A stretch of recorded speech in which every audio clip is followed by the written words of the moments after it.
Hey, Simon, what's up? You've been served, bitch. This is another episode of Business Blaze. I, as always, am your boy with the blaze. What happens here is Danny will write me a script. I'm going to read the script and make it a little bit more and then Sam is going to sprinkle in some fine vintage memes. If you're new here, that's an act. People are always like, Simon, when are you going to stop telling people what Business Blaze is? Never. Because this might be someone's entry into the world of Business Blaze, and they'll be very confused, and I have to explain what's going on. Because as far as I'm aware, there aren't a lot of other YouTubers out there who are like, prompters, am I right? Screw doing my own research. I'll just have someone write it, and then print it out and read it on front of the camera. Big brain. This is Thrilling Adventures of Florida Man, Part 2, which means Part 2. That's because this is the second part. Why? I don't need to explain that. By the way, if you'd like to get your hands on, I'm not going to plug my merch. I'm going to plug the fact that occasionally I've got a giant pile of Business Blaze scripts over there, and I am slowly selling them. And all the money's going to charities, and that's a good thing. If you ever want to get notified about that, well, the best way to do it is either follow the subreddit, because I generally post on there because it's smaller and easier, and, well, that's how I'm doing it, alright? Or, I also post about it on Twitter. You can find the subreddit at reddit.com/r/Simon Whistler, or I'm on Twitter at Simon Whistler. Easy. Follow me. Let's go. It doesn't happen quite so often these days, but way back in the mists of time, or at least the 1970s, there was a point when just about every UK sitcom ever transmitted got made into a spin-off movie. Oh no, this is one of those episodes where it's like Danny lists several famous things that I've never seen. I mean, like, Simon, have you ever seen this? I'm like, I don't know. I wasn't alive in the 1970s, and I definitely wasn't watching TV then, was I? People are like, so you could watch it now? It's like, who the f*** is watching sitcoms from the 1970s? I mean, there's that 70s show, but I'm pretty sure that's not from the 70s. Either that or Ashton Kutcher has aged really well. And with one or two notable exceptions, they usually completely failed to grasp the spirit of the original show on which the film was based. This was largely because the filmmakers could never seem to resist the temptation to take the regular characters out of their usual setting, say a department store or a school or a grotty apartment, and send them on a camping trip or a holiday to Mallorca. How exciting. And from Are You Being Served to The In-Betweeners, the results, haven't seen either of those. I feel like I might have seen an episode of The In-Betweeners. It's about the kids at school, right? But that's it. I think maximum I've seen is one episode, or maybe just a clip on YouTube. Really? Annoyingly, that does sound right. The results nearly always fell flat because the characters seemed to flounder outside their natural environments. It's like taking a fish out of water, or sending a penguin to the moon, or dragging Donald Trump away from the golf course. It's just never going to work. I'm so glad. I mean, I'm sorry to bring up Donald Trump. The greatest thing about Donald Trump not being president is we don't have to see him in the news all the time. Now it's like Joe Biden, and it's like, I don't know, what's he up to? Stuff. Generally being competent, I assume. The same kind of thing often happens in movie sequels. They take some of the characters from the original classic and then plant them into an entirely new and entirely inappropriate location. One of my favourite films of all time is the 1995 masterpiece Babe. Isn't that a story about a pig? Which tells the story of a brave animatronic talking pig called Babe, who overcomes difficulties in his new home on Hoggett Farm and ends up training to be a sheep pig and winning the local sheep herding competition. Yeah, I mean, he's pretty motivated, right? Because it's like, what's the other option? Bacon. Bacon. Bacon. I'm gonna eat you. You make all of the most delicious meats. You have them all inside you, babe. We're gonna eat them. Yeah, boy. Isn't Babe about a pig that can fly, or am I just imagining? Is that another movie? There's a pig I thought it was Babe, Pigs Can Fly, isn't that? Is that a sequel? I don't know. I believe I have seen Babe, but I was 8 years old. It's a lovely rural film, packed with wonders of nature and the scent of the countryside. You can almost smell the manure oozing out of every frame. Brilliant. Nature is amazing. In contrast, the 1998 sequel, Babe, Pig in the City, is a ridiculous road movie in which Babe and a couple of his farmyard pals are whisked off to the bustling fictional city of Metropolis in a bid to save the Hoggett Farm from bankruptcy. That sounds shit. It feels like a trotter in the face, but a boom boom for the original, and you still have a sense of strong smell of manure, but in a very different way. It smells like shit. Shit happens. They did a similar thing with Predator. Have seen that. Arnold Schwarzenegger. Legend. The original 1987 movie depicts Arnold Schwarzenegger fighting for his life against an elusive alien creature in the cheery claustrophobic, eerily. I don't know how I read eerily as cheery. Claustrophobic settings of a Central American rainforest. The 1990 sequel ditches the jungle, along with the entire feel of the original, plants the alien in wacky Los Angeles setting with Danny Glover, in which the suffocating trees and swamps are replaced by apartment blocks and police stations, just not the same at all. I don't think I've seen them, like Predator 2 or whatever it's called. And perhaps, most famously of all, the fifth entry in the long-running Jaws series, the 1991 show that was Jaws in Space. No. That is not a real thing. That is definitely not a real thing. Okay, so there is a book called Jaws in Space, Powerful Pitching for Film and TV Screenwriters. I'm assuming Jaws in Space is not actually it doesn't seem like Jaws in Space is actually a movie. It's just a book about pitching movies. Although why you'll title it... I mean, I guess... look, okay, whatever, who cares? I don't think he gives a shit. This takes the man-eating great white shark out of the sea and into the stars, where it terrorizes the doomed crew of the Titanic 2000 spacecraft. Now, I made that last one up. I was just wondering if Simon would fall for it. Well, I didn't, Danny, did I? I looked it up, and it turns out it is real, but it's a book on pitching. It's not even an original joke, Dad. It is. It is. I'm sure Danny didn't know about that. But Jaws in Space. Maybe Danny should be pitching movies. But all of this perhaps explains why it would never be a good idea for a Florida man to go outside of Florida. Is this about Florida Man? This is about Florida Man. This is the longest... Oh my god. What are we doing with our lives? His gripping exploits only ever seem to crackle into life on his home turf, and he never appears to generate any headlines when taken out of his natural habitat. So even though I was tempted to turn this into Florida Man Takes Manhattan, or Florida Man's European Vacation, or Florida Man Down Under, history has shown me that this wouldn't be a good idea. Just as Babe belongs on the farm and Predator belongs in the jungle. Predator belongs in space, like wherever he's from. I don't think he gives a shit. Florida Man should stay rooted in the Sunshine State, where every new day is a thrilling theme park ride into the unfeasibly absurd. Danny, did you just do an introduction that was just about why this is not about something else? What is going on? Florida Man wears the police t-shirt in court. Wins case. I'm getting the feeling this guy's a legend. Having never been in a position where I had to defend myself in court, I've never given much thought to dress code. From watching Judge Judy, I always assumed that there are probably at least a few guidelines on how to dress when attending court, as she often seems to challenge the fashion choices of the plaintiffs and defendants who dare to dress a little differently, or perhaps even expose a little too much cleavage. You're in court, what are you doing? She sometimes even has a go at the women's... Judge Judy! Judge Judy is mad rich, by the way. She was on some, I don't know, you know when you're like browsing the internet and then there's one of those like, it's the maximum clickbait things in the adverts and you're like, it's like, you won't believe what happened to Judge Judy's boat. And you're like, that is a kick-ass boat. And you click on it, it's got a picture of Judge Judy's boat and it's a f***ing cruise liner. And you're like, doesn't Judge Judy just present a TV? And then you find out she gets paid like $25 million an episode or something. And then you're like, what am I doing with my life? Judge Judy.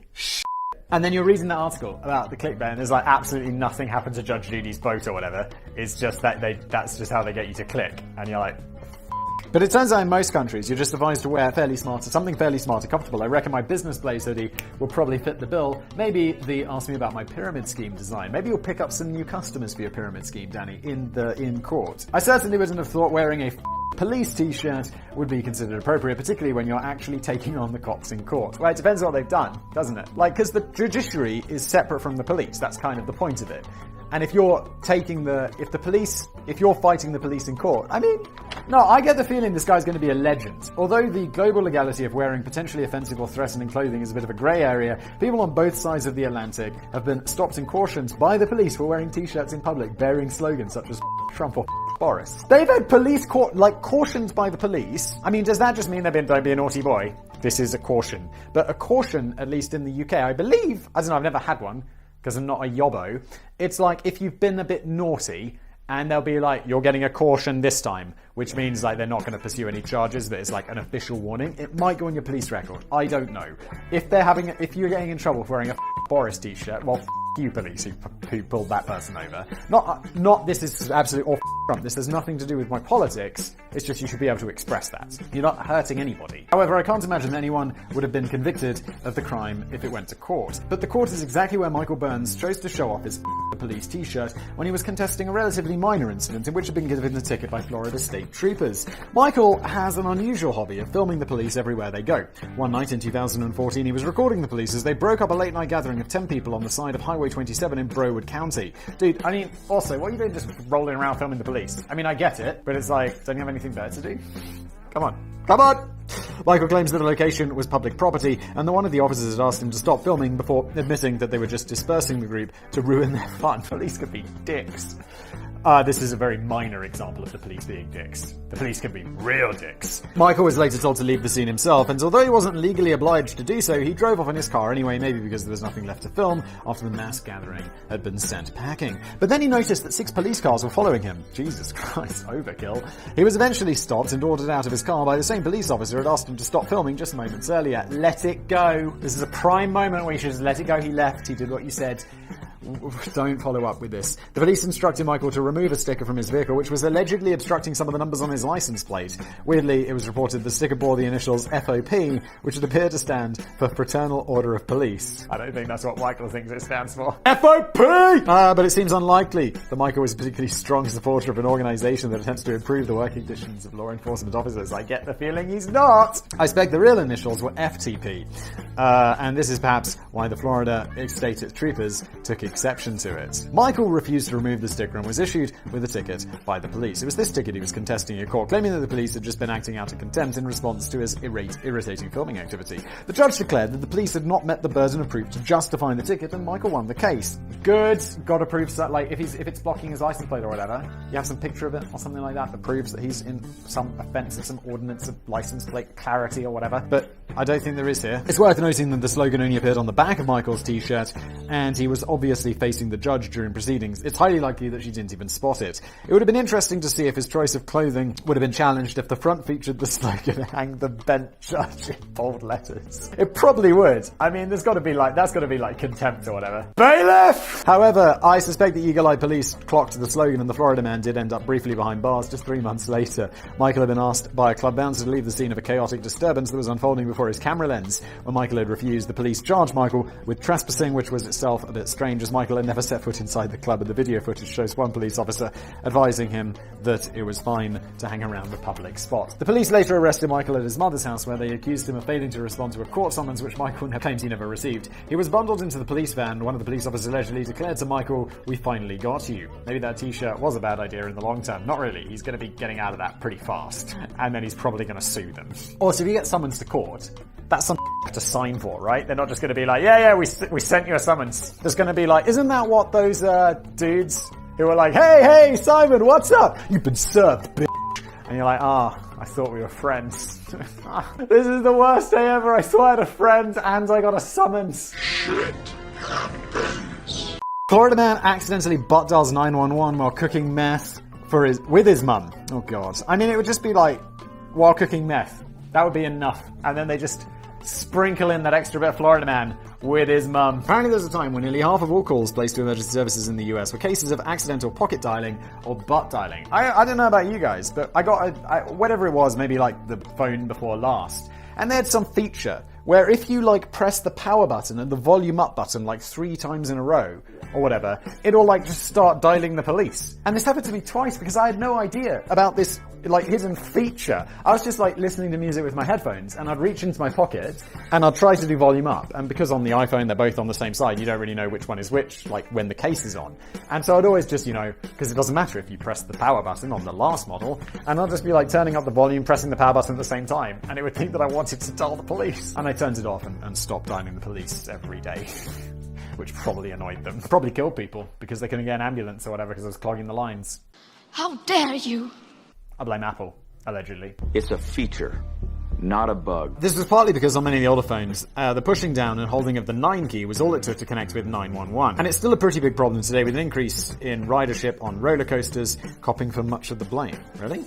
Okay. I would imagine it's quite embarrassing when you realise that you wasted the vital time of emergency service operators because you accidentally phoned them with your arse while you're spending a fun day out with your mum. Okay. They'll just hang up when it's like, it's just someone having a conversation. But it must be even more embarrassing when you and your mum are actually cooking meth in an illegal lab. It'd be a bit weird if they were cooking in a legal lab. Where were you cooking your meth? We have a legal meth lab. Okay. In October of 2014, a 911 call was fielded by Volusia County emergency dispatcher, who quickly realized that the caller was not verbally responding. But over the course of the following 28 minutes, the dispatcher instead overheard a fascinating conversation between 3 people who were banging on about the production and selling of methamphetamine. She also noted that she could hear a suspicious bubbling sound in the background, as if something was cooking. I've seen Breaking Bad. I know what that is. You You want to cook crystal meth? While she kept the phone line open for as long as possible, the dispatcher alerted the deputies of the Volusia County Sheriff's Office who were keen to find out what exactly was on the menu. They traced the call to a shed in the backyard of a nice home in Deltona, about 30 miles from Orlando. And they couldn't help feel something strangely dodgy might be going on inside when they saw the white smoke billowing out of the shed and forming dark clouds on the horizon for the inhabitants. You're brazenly cooking meth. Like, who does that? Just like, yeah, should we worry about this giant amount of smoke that's just coming out of the shed? Nah, it's all good. The shed belonged to 55-year-old Donna and 32-year-old Jason Nope, a sweet mother and son team who had embraced their inner entrepreneurial family spirit and converted their shed into a methamphetamine lab. Along with a third party, the pair were arrested and charged with manufacturing and possessing meth, but to this day, none of them have fessed up to owning the dodgy crack that helped alert authorities. Oh, to this day? Wasn't this like 8 years ago? 7 years ago? What is going on? Get on it, police! Guys, this video, who's it brought to you by? It's brought to you by the legends over at Sheath. Look, if you're cooking meth, not really. We can't transition like that. They'll be like, Simon, you can't talk about wearing underwear and cooking meth. Even though we've all seen Breaking Bad, and we know that that is a combination that often goes down. And why don't you do... Look, let's do a different transition, otherwise I have to reshoot this. Florida man asks Siri where to hide the bodies. Oh, Siri's in the... I started... So people might be wondering, like, I used to talk to Siri all the time. Siri would give me bad facts and useless information. Siri is now in the other room. I used to have my desk here and I moved it to the other room. I just wanted some more space in here. And so Siri can no longer hear me. You. It's a feature, not a bug. Despite this headline being widely reported as fact by media analysts around the world, and a quick search on Google brings up dozens of reports which appear to confirm the story, there's actually more to this grisly tale of young college murder than meets the eye. By the way, I've got a podcast all about crime. It's called The Casual Criminalist. It's a sort of true crime thing. It's pretty laid back. It's like, I got the script in front of me. Like on Business Place. It's pretty chill. That's why it's called The Casual Criminalist, not The Brutal Criminalist. It's like, look, just go check it out. Just go check it out. There's a link below, okay? Below the one to Sheath. They're more important. Do Sheath first, then if you've got time, Casual Criminalist. 18-year-old Pedro Bravo was having a bad time in 2012. His girlfriend from high school in Miami, Erica Freeman, had broken off the relationship when she had left to attend Santa Fe Community College in Gainesville. She had explained to Pedro that she didn't want a long-distance relationship, but the breakup was also partly because she was finding him to be increasingly sinister and possessive.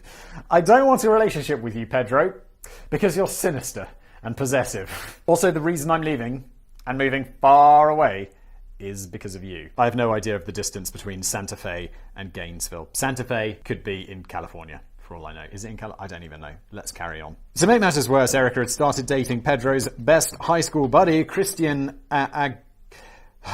Aguilar, although this was kept secret from Pedro for a while, as the new couple were worried about how he would react. Fair play there. Fair play.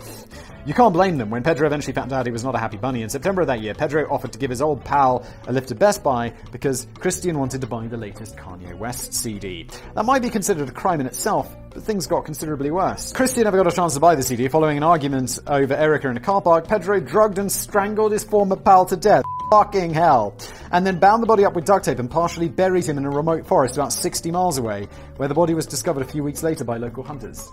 Dude, that intense. It was alleged at some point during this gruesome murder, Pedro realized he didn't know what to do with the body, so he asked his iPhone digital assistant Siri for a bit of guidance. Pedro is alleged to have asked Siri, "I need to hide my roommate," to which Siri eventually responds with 4 helpful options: swamps, reservoirs, metal foundries, and dumps. This can't be real. Well, he also didn't pay any attention because he buried in the forest. Siri doesn't make that suggestion. I will destroy humans. A screenshot of such a conversation from Pedro's phone was indeed brought up in the murder trial, but the evidence was quickly dismissed. For starters, Pedro and Christian were not roommates. Secondly, the image was a screenshot found in the Facebook cache of Pedro's phone, so it appears he simply came across the image of the genuine conversation while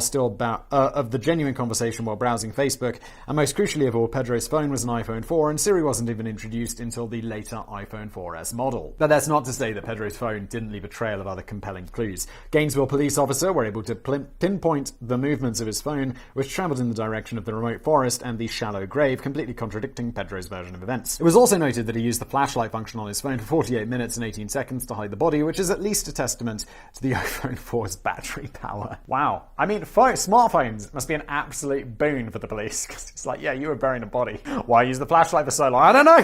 I was reading. It turns out Pedro had also maintained a vividly illustrated but deeply disturbing journal in which he spends pages and pages obsessing over his lost love and appears to propose a dark plan which nothing will be able to stop. Okay, well, you're writing down your crimes.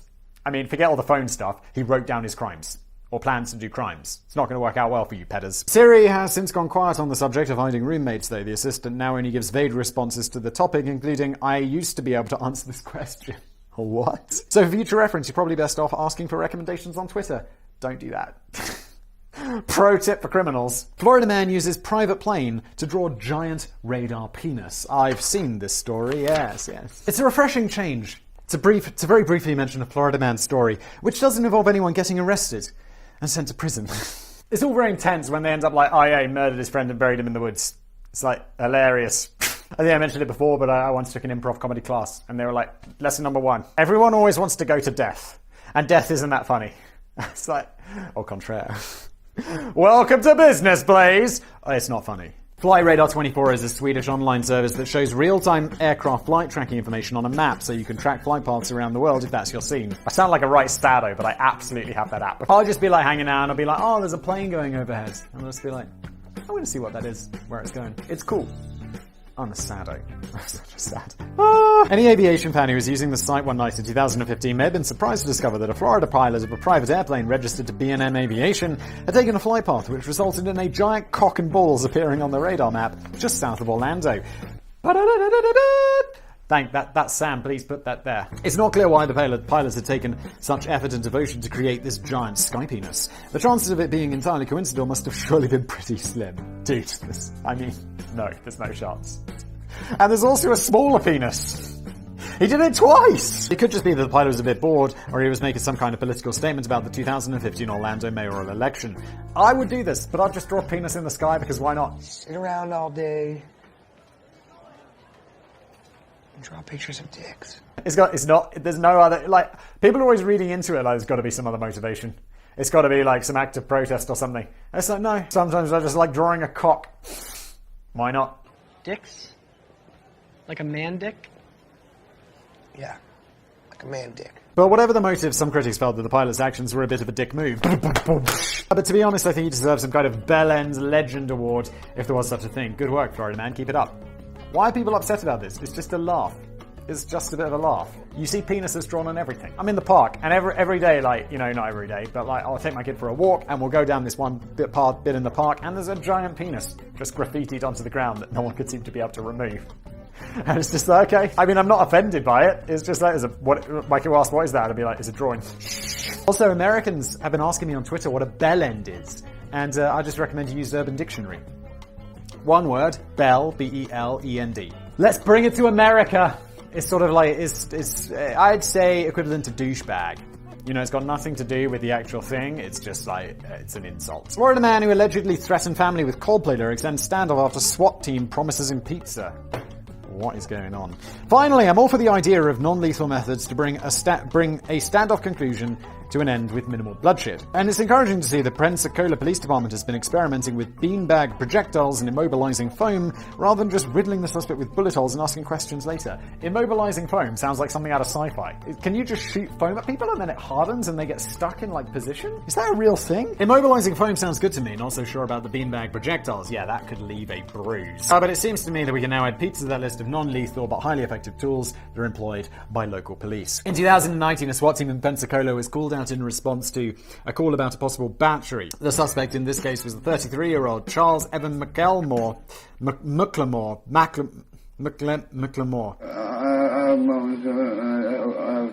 I don't know. It's not even that hard. From Gulf Breeze, who had barricaded himself into a room with in the victim's house and now claimed that he had a gun to his head and there was no way he was going back to prison no matter what it took. Well, dude, I mean, don't barricade yourself in someone's home after doing a battery. There's no way, no matter what it takes to go back to prison. He's just not committing further crimes. Charles had previous form, you see. He'd already served 18 months in the slam of a battery on a person aged over 65 and had once held a knife to his own grandmother's neck as he threatened to kill her. Holy dude, you maybe need to go back to prison. This had apparently caused a bit of a family rift. Shocking. But although the rest of the family had attempted to cut off all communication with Charles, he often used to taunt them with menacing text messages. In one he wrote, "You with me, and I'm not the one that's going to do anything, but there's people that will." Don't do that. This was apparently a reference to the Nazi associates that he used to hang around with in jail. Nazi associates. Isn't that like the Aryan Club or whatever it's called? His final text to his estranged family before the standoff was quite bizarrely a chunk of lyrics from the Coldplay song, Fix You. Lights will come. Lights will guide you home and ignite your bones, and I will trick you. Look, he's not going to be guiding anyone home. He's not being fixing anyone. He's going to be igniting their bones. What does that even mean, Chris Martin? There is an annotation on the Genius lyrics, but it doesn't explain it in any way whatsoever. So thanks, Genius. Not genius at all, are you? Are you? It's possible that Charles may have misinterpreted the upbeat tone of the lyrics, or he may have just become fixated on the ignite your bones angle. He could probably have sent a clearer message, which has gone with something like 1972 and John Lennon and Yoko Ono's classic Scumbag. The lyrics are quite dense and impenetrable on the first listen, but they reward the patience of the determined fan by eventually unfolding into something quite profound. Here's a snippet. Scumbag, scumbag, scumbag, scumbag, scumbag, yeah, scumbag, scumbag, scumbag, ho. I can write a better song. Scumbag, scumbag, scumbag, ho, f*** you, Yoko Ono. How innovative. I like it. Anyway, the SWAT team now found themselves embroiled in a 4-hour standoff with Charles, who revealed that at one point he had ingested many various narcotics. And ignite your bones. But he eventually came quietly with the help when the team announced that they'd just ordered a massive pizza from Hungry Howie's and that they were offering to share it with Charles if he gave himself up. The Pensacola Police Department later posted a picture of the SWAT team posing with the box of pizza alongside the wacky caption, "Never underestimate the power of pizza with flavoured crust." What is flavoured crust? That is weird. Our officers cannot comment on the rumours about pineapple being on said pizza, operational security and all that. People who don't like pineapple on pizza, it's good. Charles was later charged with the quite curious charges of aggravated stalking, probably a reference to Coldplay lyrics, and resisting of an officer without violence. But here's the twist. According to one eyewitness, the police had never even followed up on their promise to share the pizza with Charles. They just gobbled it up among themselves like the greedy fascist pigs they are, or bundling Charles into the van. He's a criminal, that's okay. They just lied. That's a wrap. I'm going to allow it. That just seems to be a massively disappointing betrayal of trust from the police and very poor form. It's no wonder Florida's in such a state. Fuck the police. Steady on, Danny. This has been an episode of Business Blaze. Thank you for watching. I'm going to finish this very cold coffee.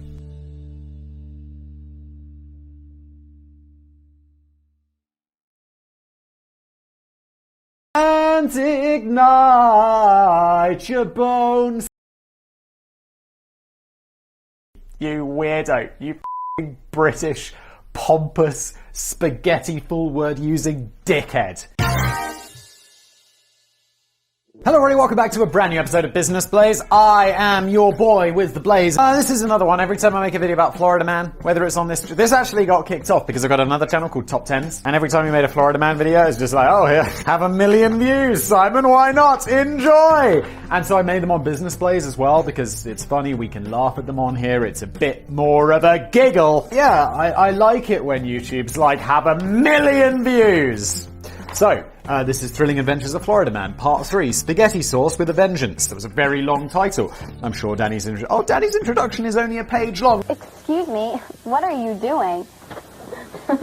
What happens here is Danny writes me a script, I'm going to read the script, Sam is going to sprinkle in some fine vintage memes. Not always vintage, but I know every time he does that He-Man one, the He-Man song, that is so good. I go back, I listen to it. It's so good. Sing to me, Paolo.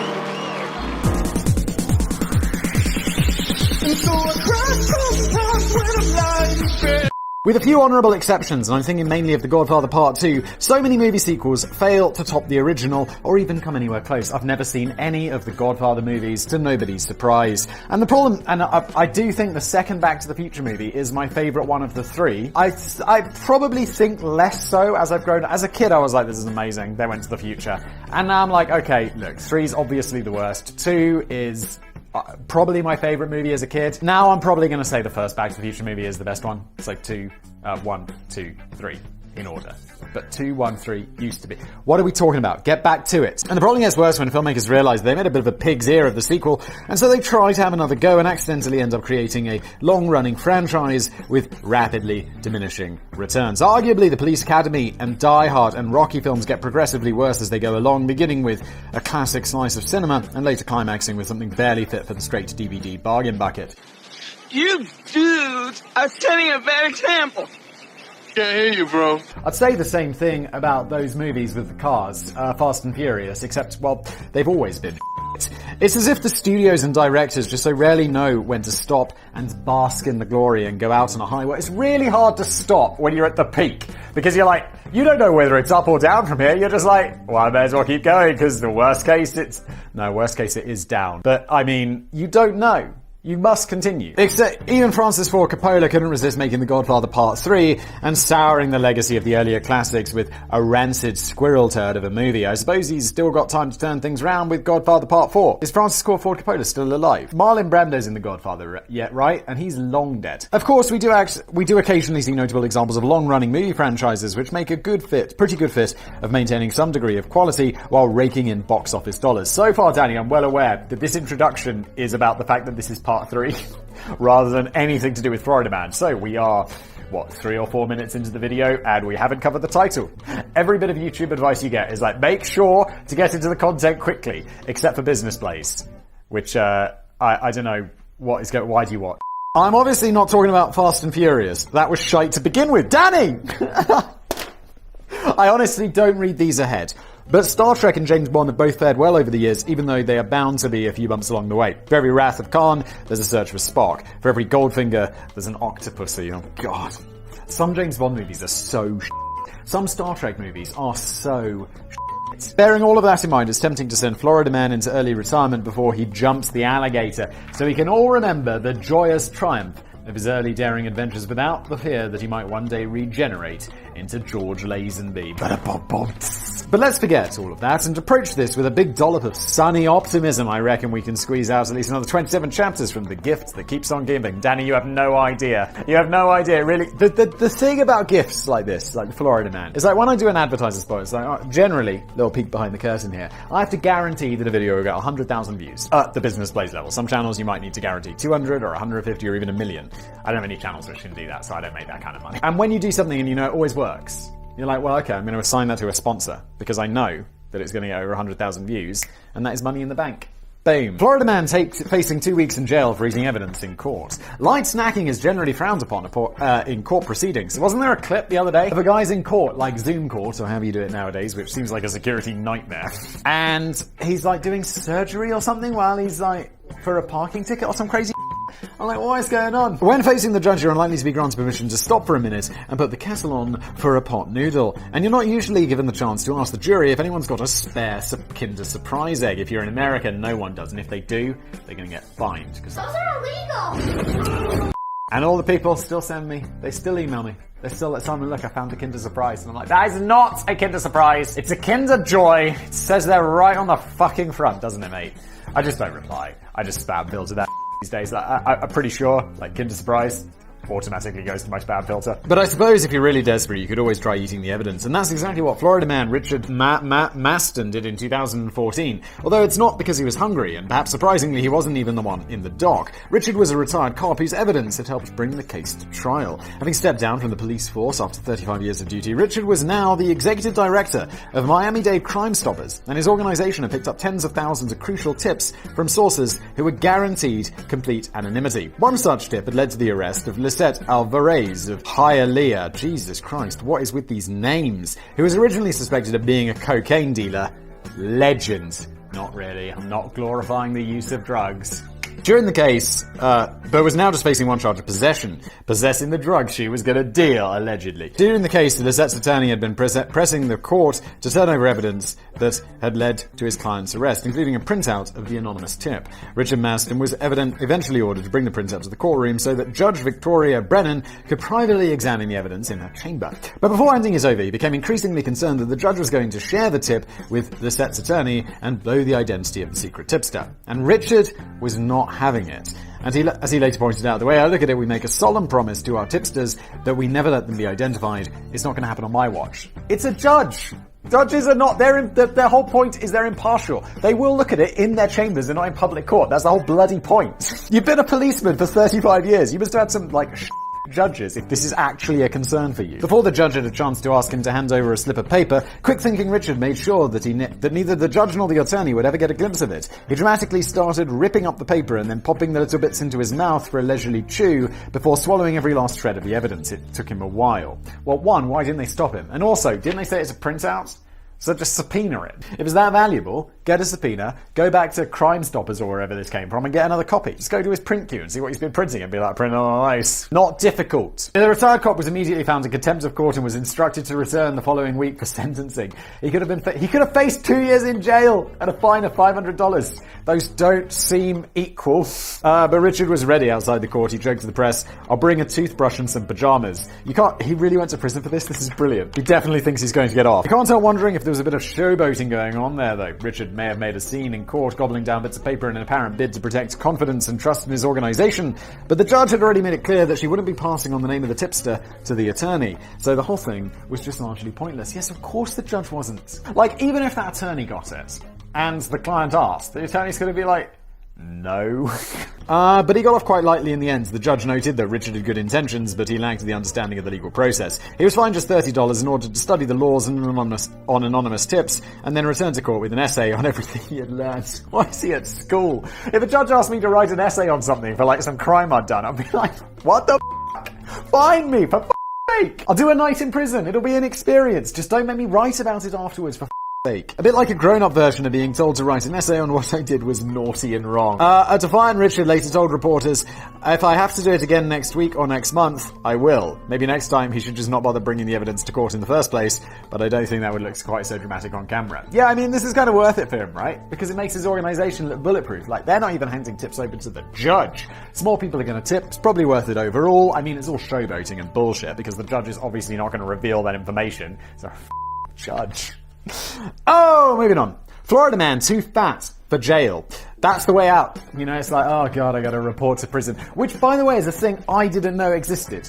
I think I saw Orange is the New Black, and it's like the woman has to report to prison. It's like she's going around freely, getting on with her life, and it's like, nah, I gotta serve like 2 years in jail or whatever it was. It's like, what? And then you go to the jail and be like, hey, what's up? Checking in. That is weird. I think it's very rare that I've never ever bothered to send a meal back in a restaurant. It's only ever likely to happen if the restaurant serves me something genuinely inedible. But I've shared dining experiences over the years with those awkward, pernickety fusspots who insist on sending the food back over the slightest and most trivial of imperfections. You know, the sort of thing that most of us wouldn't worry about when half of the steak is frozen, or there's a badass cockroach crawling around in the radiation-drenched guacamole, or there are a few too mouthfuls of dead cat hair in the parsney mush. Danny, where the f*** are you eating? They need to get over themselves. One guy who made a habit of sending food back was a 38-year-old said Florida man George Jolicoeur. You probably would have missed him in a crowd, but we'll return to that thought in a moment. I'm guessing, Danny, because the title of this entry is Florida man too fat for jail. That's why you couldn't miss him. Because he's giant. Over the course of many years, George would order food, wolf down most of it, and then complain that there was something wrong with it, before point-blank refusing to pay, and then waddling out of the restaurant in apparent disgust at his treatment. One of the funniest scenes on Top Gear is where Jeremy Clarkson's in a restaurant, and the waiter comes over and pours him, you know, like a little bit of wine so he can taste it from the bottle. He's just like, keeps pouring it out. And then he absolutely downs this giant glass of wine, just like, and then puts it down on the table. I was like, nah, it's corked. Legend. I mean, don't do that though. It's not legendary behaviour. It is just funny. During one such incident, he went through 5 different milkshakes before complaining that the milk was bad. But it was an encounter in 2010 that was to prove a spoon too far. George had gone through $50 worth of beef jerky in a local restaurant. What sort of restaurant serves beef jerky? That's something you get in a petrol station. Before leaving a few strips and complaining that they were a bit mouldy. He stormed down to the restaurant in a huff, but the owners weren't in the mood for this jerky-abusing jerk. And they called the police. Holy sh**. It's a shame that their visit to his home in Sanford wasn't recorded for posterity. Apparently, after knocking on the door, they were greeted with the sound of a not very convincing high-pitched impersonation of a female voice, claiming that George wasn't home right now! This charade went on for several minutes before a more authentic-sounding female voice from the other side of the door was heard to exclaim, oh George, just turn yourself in. The problem was that George had spent so many years stuffing his face for free that he was now a 600-pound behemoth of a man. That is very large. When he was arrested on 5 counts of felony petty theft, it looked for a while as if he was destined to become the fattest man in the US to be placed behind bars. But it turns out, do you get petty theft? You're getting a fine or community service, right? You're probably not going. Although he's been doing it for ages, it would send a good message to send this guy to prison. He's probably going to be healthy if he goes to prison. He's probably going to lose some weight. George was instead issued a $1,000 fine and released into a nursing home. I'm not sure this means you can get away with murder in Florida if they can't squeeze you inside a cell, but to end on an unusually somber note, George ate himself into such a state that he can no longer breathe without the aid of a respirator, so it could be argued that he's already serving a life sentence of his own construction. Yeah, except he's not. I mean, he's in a nursing home on a respirator. It's It's not prison. Although if someone said, Simon, do you want to be in prison? Or do you want to be like enormous and breathe through a respirator? I'd probably be like, how long are we going to prison for here? And is it a rapey prison? Is this Bernie Madoff prison where there's tennis? Or is this like Ed Gein prison where there's rape? Florida man disguised in bull costume tries to burn down ex-boyfriend's home with spaghetti sauce. Dude, what are you up to, mate? I'm not one to judge, but I suspect that at least 4 of the 3 people involved in this story might have spent time just digesting mind-numbing drugs. Although background details are a little vague in this Florida man love triangle, it appears that 2 bitter ex-boyfriends of an unnamed male victim in DeLand, creative naming there, decided to join forces in 2008 to break into their ex-lover's house to steal a few things and then try to burn the joint down. It's not clear why they would want to do this or how they came to embark on this unusual collaboration, but pretty much everything else about this incident was unusual as well. For starters, one of them chose a bull onesie as a cunning disguise under which to carry out the operation. What is a bull onesie? I know what a onesie is, I've got a kid. Is it like a onesie that is like looks like a bull? What is going on? This may have been the result of a particularly intense brainstorming session between the pair of would-be burglars, Derek Irvine and John Silver. Or maybe he just happened to be wearing that at the time anyway and couldn't really be asked to get changed for the occasion. After breaking into the house in the very early hours of the morning, they stole just 3 items: a large flat-screen TV, and perhaps surprisingly a vacuum cleaner and an air conditioning wall unit. What are you doing? I suspect that they may have also plumped for the smoke alarm and the carbon monoxide detector if they'd not been so rushed for time. The dynamic duo then poured out a jar of ragu spaghetti sauce into a pan, whacked it up to full heat, and fled the scene in a red Lincoln Navigator, but only got so far as the end of the street. Tomato sauce special. You think that's going to catch on fire? It's just going to burn and make it smoky. While this robbery and arson attempt had been taking place, the victim had been upstairs snoozing in bed, and his life was probably saved by his home security systems, which had alerted him to the unusual activity after one of the ex-boyfriends had draped a towel over a security camera. Well, at least he did that. The police quickly arrived and dashed into the smoky aftermath as a dishcloth placed next to the boiling spaghetti sauce had sprung up into flames. Wait, how? It must have been like, they must have had the dishcloth next to the flame or something? Because that spaghetti sauce is not lighting a dishcloth on fire. The suspicions of officers outside the property were aroused by the red Lincoln Navigator attempting to leave the scene, not least because there was a man in a bull costume sitting in the passenger seat. What are you up to? A quick search of the car revealed 1 flat-screen TV, 1 air conditioning unit, and I bet I can go on the net. Guess what the next item is? It's a vacuum cleaner. Yes, it is. A marijuana grinder. What a surprise. And the key piece of evidence, a jar of ragu spaghetti sauce, empty. Why did you take that with you? These guys must have been high as f***. I mean, there's nothing more. I mean, you gotta go to court, right? And be like, dude, I'm sorry, judgy. I was just so f***. I did some crystal meth, I put on my bull costume, I drove my giant red car to my ex-boyfriend's house and I stole It was the middle of the day. He was in the house. Dude, look, if I had the mental capacity to think about this, would I have done it? No. Therefore, innocent! Boom! Lawyer. Irving and Silver initially claimed they were just trying to retrieve some clothes from the property, just claim you were wildly high on drugs. But they must have known this didn't look good. They were later charged with arson, grand theft, and unarmed burglary. Wouldn't that just be normal burglary? The indignant victim later told reporters, they were trying to make it look like I left the stove on, but who gets up at 2 a.m. and fixes sketty? Of course, spaghetti sketty. You weirdo. All Americans be like, Simon, that we don't even call it spaghetti in America. It's just sketty. You weirdo. You f***ing British, pompous, spaghetti full word using dickhead. He makes a good point. The very idea of getting up at 2 a.m. to fix sketty would be utterly ludicrous. Florida man threatens to kill man with kindness and uses a machete named Kindness. Oh, shit. Sometimes the headline really says it all. Oh my god, does it? Let's just move on. I mean, I don't know what could possibly top this.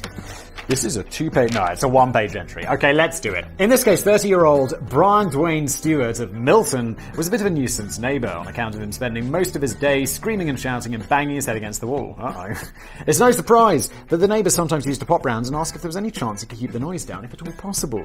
On one such day in 2019, a neighbour had put up with Brian's agitated shouting and yelping for several hours, and the neighbour became concerned when he heard Brian mentioning him by name and declaring to one of his buddies that he was going to kill him with kindness. When the neighbour eventually popped around to have another polite word with Brian about turning down the volume a notch, he discovered that kindness was the name Brian had elegantly etched across his machete-style knife, which Brian was now holding firmly and lunging straight into his neighbour's face. My lord, dude, you are a psycho. If anyone's got if anyone knows a friend who's named their machete, do the real-life equivalent of defriending that motherfucker.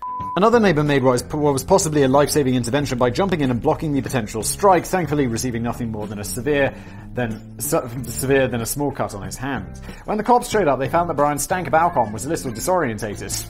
Shocking. Claiming that he didn't understand what was going on, that he was just trying to get some sleep. He seemed to perk up a bit when they shoved him in the patrol car, and he started banging his head furiously against the windows all the way to jail. Brian was later charged with aggravated assault with a deadly weapon without the intent to kill, which is a fairly surprising assessment of events that included waving a machete around in somebody's face. Oh my god.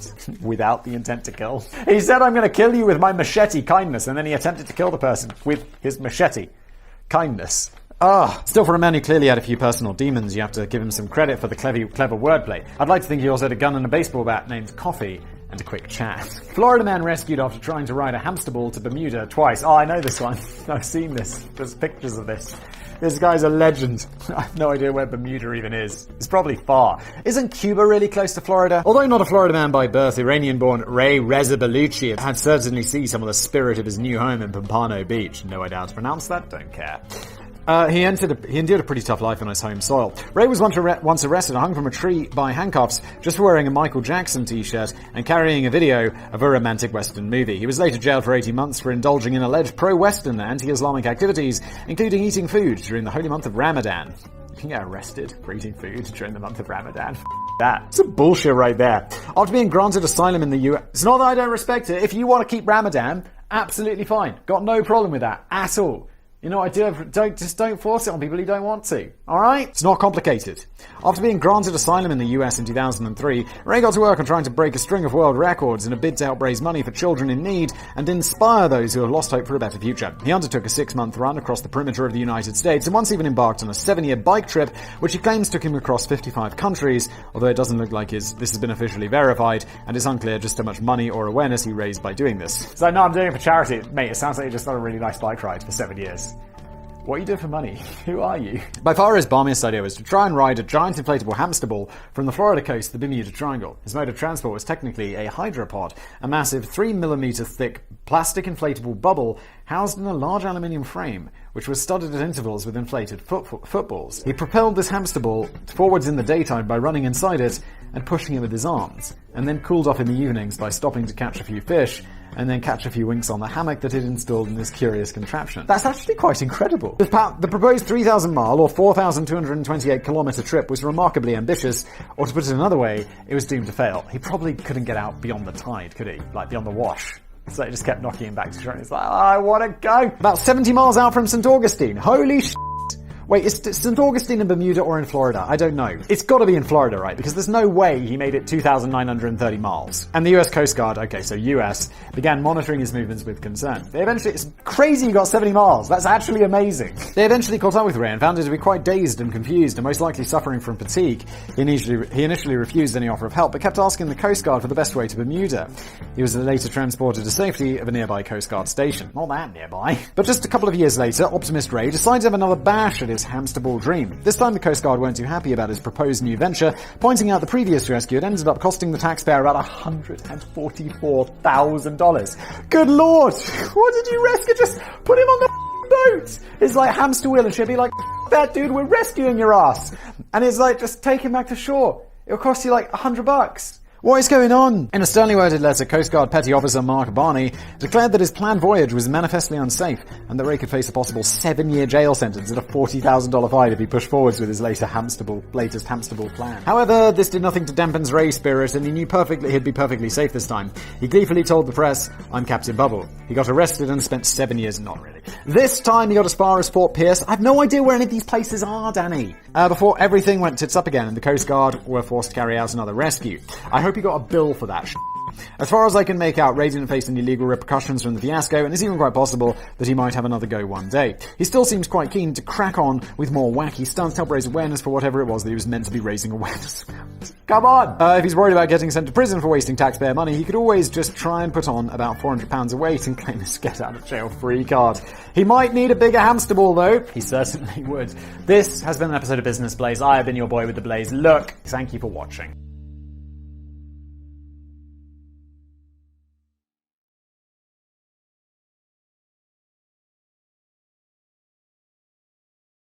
Stop taking all these people so seriously, for sake. Welcome to Business Blaze. What happens here? Danny writes me a script. I will read the script. Sam will sprinkle in some fine vintage memes. The best Area 51 conspiracy theories. Let's go. If you could have a leisurely snoop around any secretive location of your choice that is strictly off limits to ordinary folk like you and me, where would you pay a visit? This is a similar question to, imagine, the theoretical, if you could have one question answered by an omnipotent power. Let's say that God's real, just for laughs. He's not. Smash the dislike button. And let's say there is some sort of fictional omnipotent God, but it's real. And you can ask one question. And the one question I always thought a cool question to ask would be, can you introduce yourselves and your roles and how long you've been working up there for? what is the biggest secret? However they want to interpret that. And then they'd be like, well, turns out that JFK thing, but it's going to be so much bigger than that.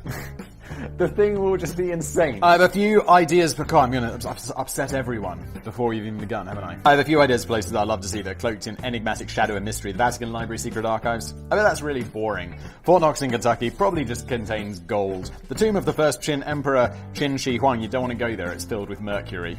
It'll poison you. That's why you can't go in. The Groucho Club in Soho. I have heard of that. That's like a fancy gentleman's club, isn't it? Gentleman's club in English doesn't mean a strip club, by the way. It means...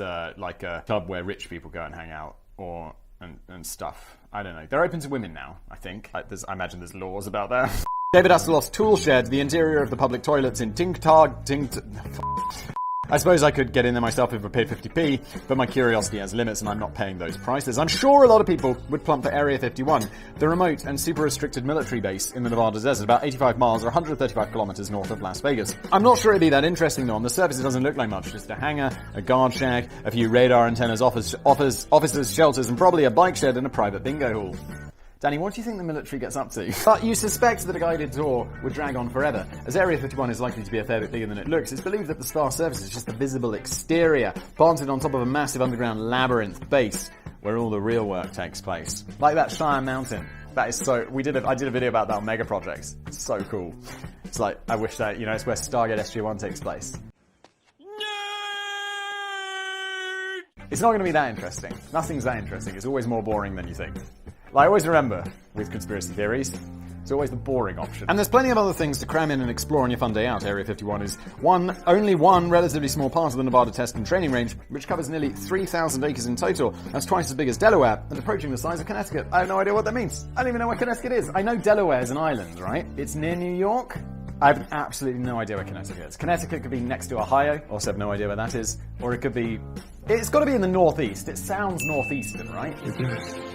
You crazy son of a bitch, you did. It sounds kind of like Europeans would name it Connecticut. It's not like Texas. No Europeans like Texas. But they would be like, ooh, Connecticut. How innovative! I like it! But despite the wild rumors, I feel it would be mildly disappointing visit with a distinct lack of captured spacecraft or alien prisoners or confidential blueprints for the Theranos Breadmaker 2.0, OGBB. The roots, and all the people who are emailing me about getting an OGBB t-shirt. No! I said it was on sale for like a month. It was on sale for a month, and then it's not on sale anymore. Thank you everyone who bought one. You locked in your OGBB. But it's not even... I can't relist it just so one person can go and buy it. I know it's more than one person. But please, stop. The answer's no. Your email's just going straight to spam. The roots of the conspiracy theories first formed in 1947 when a flying saucer allegedly made a crash landing on a ranch near Roswell, New Mexico, and a local rancher by the name of Max Brazel. Son, that is a name. Claims to have stumbled across debris and discovered bodies that did not appear to be human. Did he actually provide any evidence for this? I'm going to guess the answer is a big, fat... No. The United States Air Force hastily withdrew their original press release, which had stated that a flying disc had been recovered, and decided instead that it was just a weather balloon. But it was too late to stop the original story from running in many of the newspapers. Although there were several other...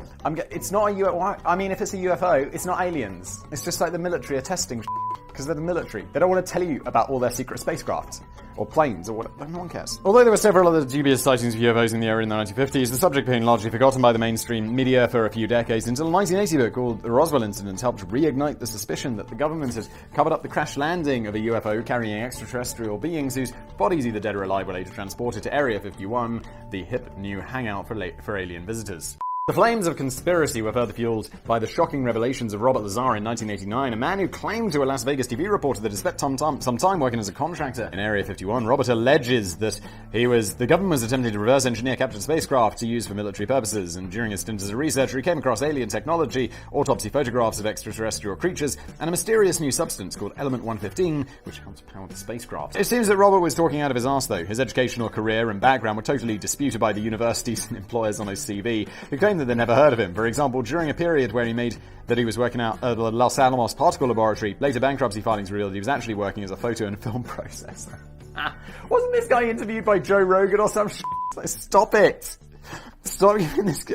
And they're like, yeah, they set me up. And it's like, do you have any evidence to prove that? Or come on. It's like, we don't start assuming you're right. You have to, prove something. It'd be like, I'm a wizard.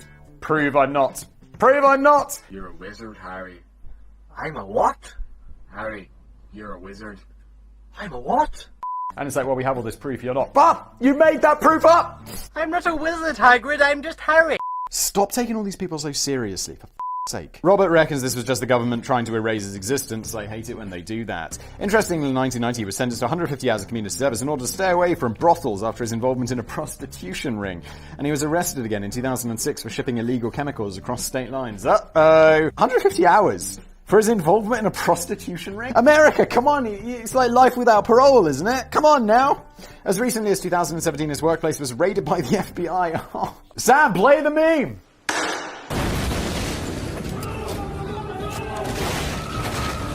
When Robert came in an attempt to recover Element 115, a substance which he nicked from Area 51, although official records show that he was actually part of a murder investigation. Maybe the government really is out to get to him. Or maybe he's a bit of a naughty boy. Unlikely though, it's no secret that Area 51 is one of the world's worst kept secrets. And it wasn't even officially acknowledged by the CIA until 2013. And that weather balloon story from 1947 certainly was fake news. Documents declassified in the 1990s revealed it was actually a nuclear surveillance balloon created for a top secret program called Project Mogul. Yeah, I wonder why they covered that up. Maybe because it's a top secret program. But you're bound to get a bit of misinformation and secrecy coming out of a facility which is thought to develop and test experimental aircraft and weapon systems, and which by its very nature isn't really in a position to publish fun newsletters covering exactly what it's been doing over the summer. First officially established in 1955 as a secret testing facility and development facility for the new U-2 aircraft, it's no surprise that there are occasional sightings of mysterious flying objects in the area, which the public won't immediately recognize. Yeah, because they're secret military planes, guys. Alright then, keep your secrets. And of course, that's why UFO spotters are so attracted to Area 51, like flies to sticky paper. If you were allowed anywhere near it, this would be a perfect spot to settle down with a packed lunch and a flask of weak lemon drink and a pair of, Danny, what are you up to on the weekends? And a pair of binoculars to observe all the incredibly otherworld spacecraft whizzing around the area, even though most of them would just make the reasonable assumption that these sightings might just have something to do with a nearby facility developing new experimental aircraft and weapons. And of course, Air Force officials can't ever confirm that the latest UFO sightings was actually just a test launch of the new super-secret Soviet civilian Striker. Danny, why do you do this to me? So they come out with lame stories about weather balloons and natural phenomena, which excites the conspiracy theories even more, because they know they're being lied to. I just embrace it. Just be like, yeah, it's a new spy plane. Everyone knows you're developing spy planes. It's nothing secret. What is that? Yeah, it's a new bomber. Yeah, it's like a stealth spy bomber. Okay, we know you're developing these things. Just tell it. It's okay. You can tell us. We'll be like, okay, great. What can we do about it? No one cares. It's fine. Some of the conspiracy theories are probably getting a little too carried away, though. They all are. Not all of them. There are some conspiracy theories, like the JFK thing. That is sketchy, isn't it? You can look at that and be like, there's something going on. It's a bit weird, isn't it? But the other ones, like the 9/11 ones, and everyone's in the comments being like, what about Building 7? I'm like, look, loads of on it, fell down, it caught on fire. What about the firemen who had explosions? Dude, there were buildings collapsing everywhere. It's like, all of this is done. But JFK, you're like, what? And then the government are like, what? And you're like, oh. And it was also a really long time. Look, come on. They slice up dead aliens and record, oh my god, Danny, that was the introduction, for f***'s sake. I can vividly remember one night in around 1995, a mate came round to my house, clutching a VHS copy of what he believed to be actual footage of an autopsy performed on one of the aliens killed in the Roswell crash. It wasn't. I think I'd acquired it from a mail order catalogue or something, and this was a few weeks before any of the footage was shown on TV for the first time. And without the calming and sensible narration of Jonathan Frakes, Will Riker, who hosted the US premiere of the footage on a Fox documentary later that same year. It did prove to be a disturbing watch. The 17 minutes of silent, flickery black and white footage appeared to show a team of scientists and doctors in biohazard suits slicing into the body of a bulbous alien creature on an operating table and removing internal organs. My mate was utterly convinced of the authenticity of the footage. It had apparently been released by UK entrepreneur Ray Santilli, who claims that he acquired the film from a retired US military cameraman in 1992. Yeah, they just let the cameraman keep the footage. They just let some dude who's literally labelled as an entrepreneur, so he's into making money. He sold it, didn't he? I was a bit more skeptical, but it was still a genuinely eerie 17 minutes. It felt a lot more reassuring when the footage was first shown on UK and US television a little while later, along with 31 other countries that Ray Santilli had blagged into buying it. I wonder how much money this guy made from this. I bet it was a lot, and every single one of those pounds is a reason it is fake. The footage was usually accompanied by narration which heavily stressed that all of this could be fake and pointed out some of the flaws in the production. For example, the surgeons appeared to be incredibly clumsy with little or no idea of what they were supposed to be doing. The camera work was dramatically jumping about all over the place as if the director thought he was filming an episode of a stylized 90s medical drama rather than calmly and professionally recording a piece of history. The footage quite conveniently goes out of focus during crucial moments of the autopsy, and the wall clock seems to indicate that the entire procedure was carried out in a remarkably quick window for mankind's first alien dissection. It wasn't until 2006 that Ray Santilli finally admitted that the footage was a fake in a UK television interview with annoying Irish broadcaster Eamon Holmes. Although Eamon Holmes kept himself from using the word fake throughout the interview, Ray insisted that it was a restoration. He claims to have seen the genuine footage in 1992, but the film subsequently deteriorated, and so he and his pals decided to reconstruct what they had seen from memory using homeless people they had enticed from the streets. Fair play. If anyone still believes this is real, I've got a bridge to sell you. I can't help feeling that Ray Santilli probably made an absolute fortune from selling his dodgy video. Both the mail order catalogue sales and the TV rights across the globe must have been worth quite a bit. And it's not even the most appalling crime he ever conflicted upon humanity. About 15 years earlier, he had been involved in Nazi... Not really. If about 15 years earlier produced an album by the UK novelty band The Tweets, which spawns the massive hit single The Birdie Song, a sort of instrumental oompa song played on the accordion and promoted by grown men dressed up as big birds. I've never heard of this. It was definitely before my time, right? Yeah, 1992, 15 years. Yeah, I was not alive. Seems like, fortunately, for this piece of shit. It reached number 2 on the UK charts. It was once voted the most annoying song of all time. I can't wait to see what this guy does for an encore. Hopefully, just off and never be seen again. That would be a great encore from this chapo. They weren't even aliens. They were just bloody communists. Well, that's, immediately more believable because communists are... aliens are real. I do believe there are aliens out there in the universe. Do I think they're in Area 51? Of course, don't. Do I believe they've ever been to the Earth? Probably not. It'd be like, have you visited that ant colony in the backwater of the Earth? No. It has zero interest to me. The aliens don't care.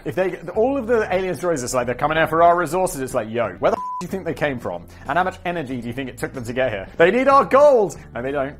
The theory put forward by Annie Jacobson in her 2011 book, Area 51, An Uncensored History of America's Top Military Base, could just be called a made-up history, couldn't it? Couldn't it? Allegedly, in my opinion, suggests that the pilots of the spacecraft that crash-landed in Roswell in 1947 didn't necessarily come from another galaxy. Instead, they came from the deranged minds of Soviet dictator Joseph Stalin and the notorious Nazi angel of death, Dr. Joseph Mengele. Really? It's worth noting that Annie Jacobson isn't your usual breed of tinfoil hat conspiracy theorist. She's an internationally acclaimed author, former contributing editor of the Los Angeles Times, Times Magazine, and a 2016 Pulitzer Prize finalist. But did she just lose her mind at some point?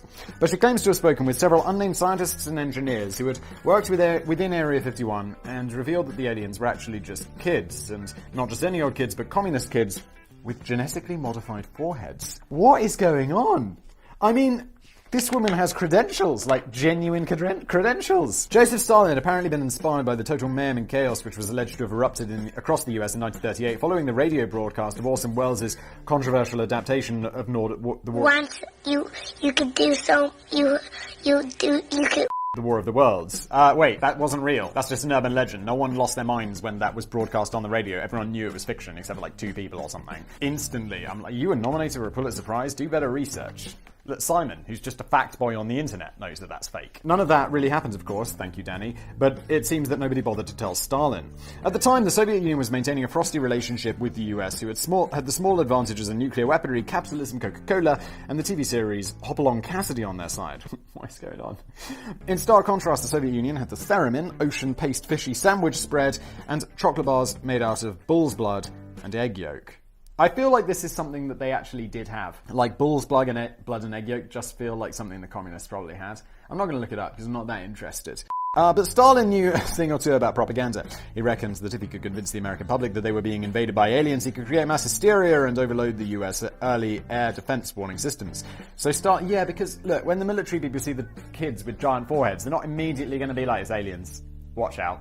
They're going to be like, it's weird-looking kids. Because the aliens aren't going to look like us. Spoiler alert. So Stalin hooked up with Joseph Mengele, a former Nazi doctor who had performed dangerous genetic experiments on prisoners at the Auschwitz concentration camp. Mengele's history does seem to go a bit quiet in the mid-1940s, and it's alleged that he'd cut all ties with the Nazis by this point and picked up a new job with the Soviets instead.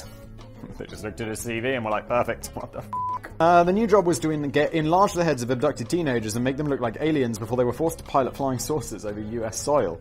I mean, this is way more believable than aliens. In return, Mengele was promised a flashy new genetics laboratory in which he could conduct his future barbaric experiments. The plan went a bit wrong when the fake alien teenagers crashed the flying saucer to bits near Roswell. Some of Annie Jacobson's supposed eyewitnesses told the author that bodies were found crashed alongside the craft. These were not aliens, nor were they consenting airmen.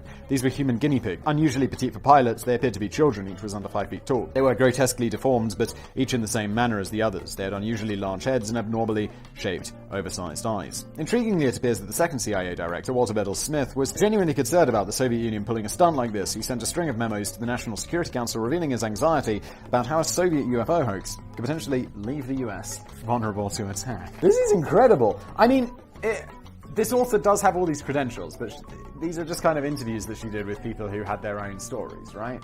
And even if they're corroborating each other, it's a long time. Color me skeptical, okay? Not as, like, wildly skeptical as I am about all the other crazy shit.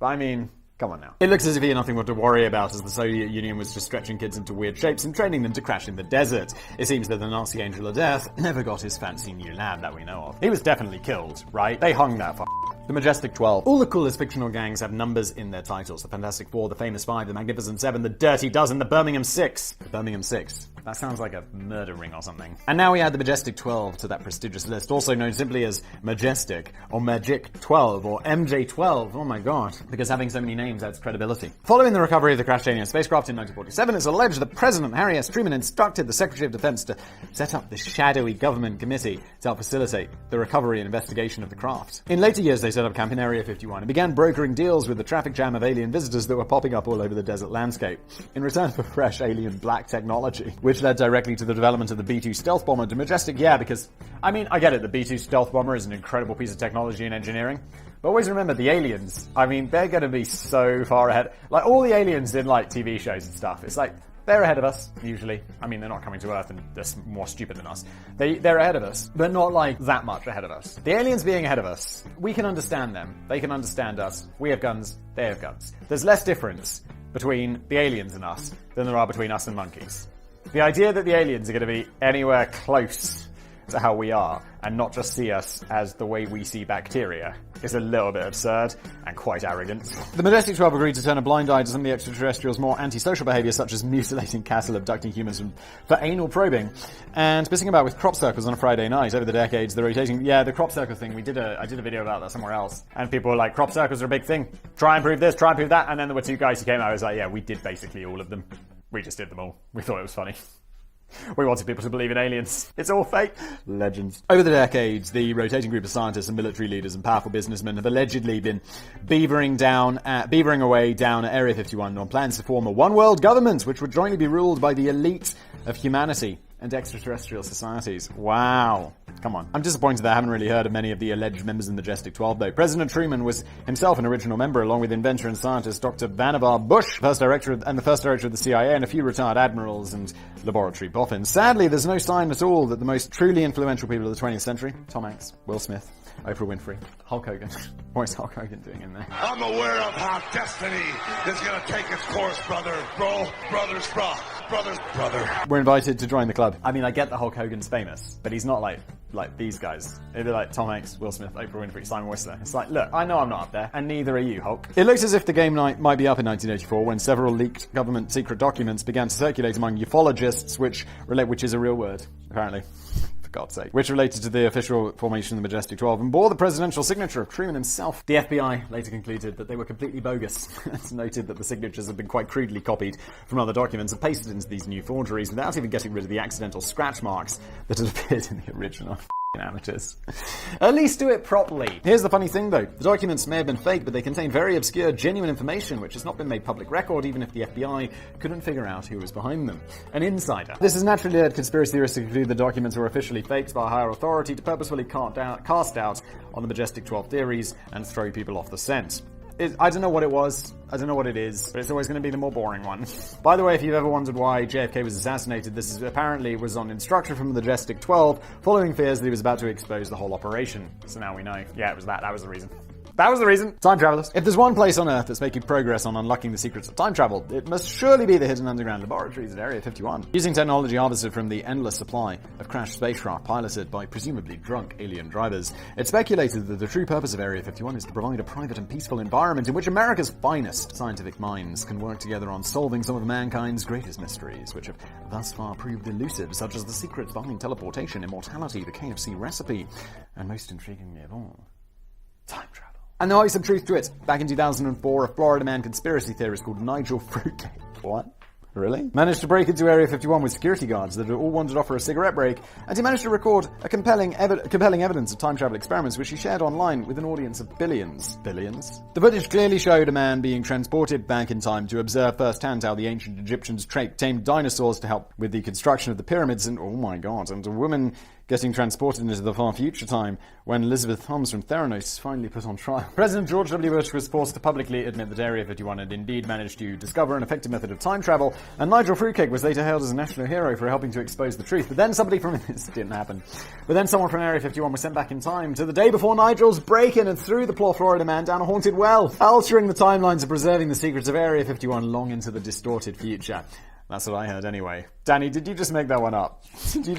Was that just all made up? Area 51 is empty. Finally, this is possibly my favourite Area 51 conspiracy theory of all time, and perhaps the one most likely to be closest to the truth, even if the odds against it are still probably about 1,000,000 to 1. Whilst all these people are speculating about the dark experiments and alien prisoners lurking in the vast underground chambers of Area 51, what if there was truthfully absolutely nothing going on at all? It sounds quite reasonable in a way, considering that so much attention has been focused on Area 51 over the last 60 years. Would it actually be the last place on Earth the US would use as a location for top secret research on anything? Hell yeah. Could they even be quietly encouraging all of these wild and crazy theories, as they certainly don't go out of their way to debunk them? Yeah, but they're not going to go out of their way to debunk them, because they're just going to be like, why? We don't care. Like, you can talk all you want. Like, with the US government, we're just making spy planes and like, they'll be like aliens, just like, great, believe what you want. I don't care, because it's not real. So that was a fucking lie. In a massive attempt to misdirect attention from the real research facility, which has been successfully hidden away for decades, without ever generating a single headline. Yeah, of course there are those places. Don't they call them black sites or whatever that we're not supposed to know about? It would be clever if this was true and Area 51 was just an empty decoy, even if the US aren't really attempting to reverse engineer alien technology and are only concerned with the slightly more down-to-earth developments and research of new aircraft and weapons. It would still be fascinating to think that the real research was all quietly going on undercover beneath a sugar shack in Vermont. What's a sugar shack? What's going on? All this time, the employees that roll up to Area 51 have actually just been playing darts all day in the mess room, or maybe occasionally throwing weird electronic frisbees in the air to mess with people's minds and purposefully help spread the propaganda, which is helping to keep the real facility out of sight and mind. Yeah, but if that was the case, these people, someone would have come forward. It's been a long time. Someone would be like, it's all fake. There'd be a conspiracy theory about that, there'd be evidence, but there's not. It's just a government base. It's just a boring government base where they test spy planes. Has this video been really boring because I don't believe any of this shit? Probably. Smash that dislike button. If that's the case, maybe a day out of Area 51 would be a crushing disappointment unless you really fancy a go on one of the pinball machines. I would imagine they've at least got the Buck Rogers table, OGBB. The truth is out there, and perhaps everyone is still looking in completely the wrong direction. This has been an episode of Business Blaze. Thank you for watching.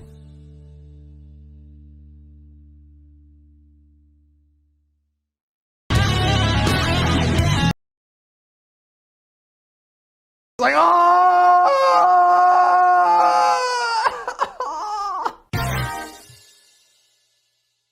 Rage at a Legend. Hello everybody, welcome back to another episode of Business Blaze with your boy with the blaze. That's me, and also Danny and Sam, who are not here. You never see their faces. They are men of mystery. Danny writes this script. I'm going to read it. Sam's going to add some memes. He calls himself video editor. I'm like, Sam, it's memes. You all know exactly who I am. Say my name. Maybe even vintage meme specialist. goddamn right. This is Corporate Darwin Awards Part 3, Secret Whispers and Short Circuits. Danny, we use a project management thing to like organize everything, otherwise it gets really messy. Everything I used to be organized in spreadsheets and email, and it just became really complicated. So now we use like a real business, like a project management system. It's like, ooh, la-di-da. And Danny wrote in there, he left me a comment being like, Cyber, we're really scraping the bottom of the barrel for these now.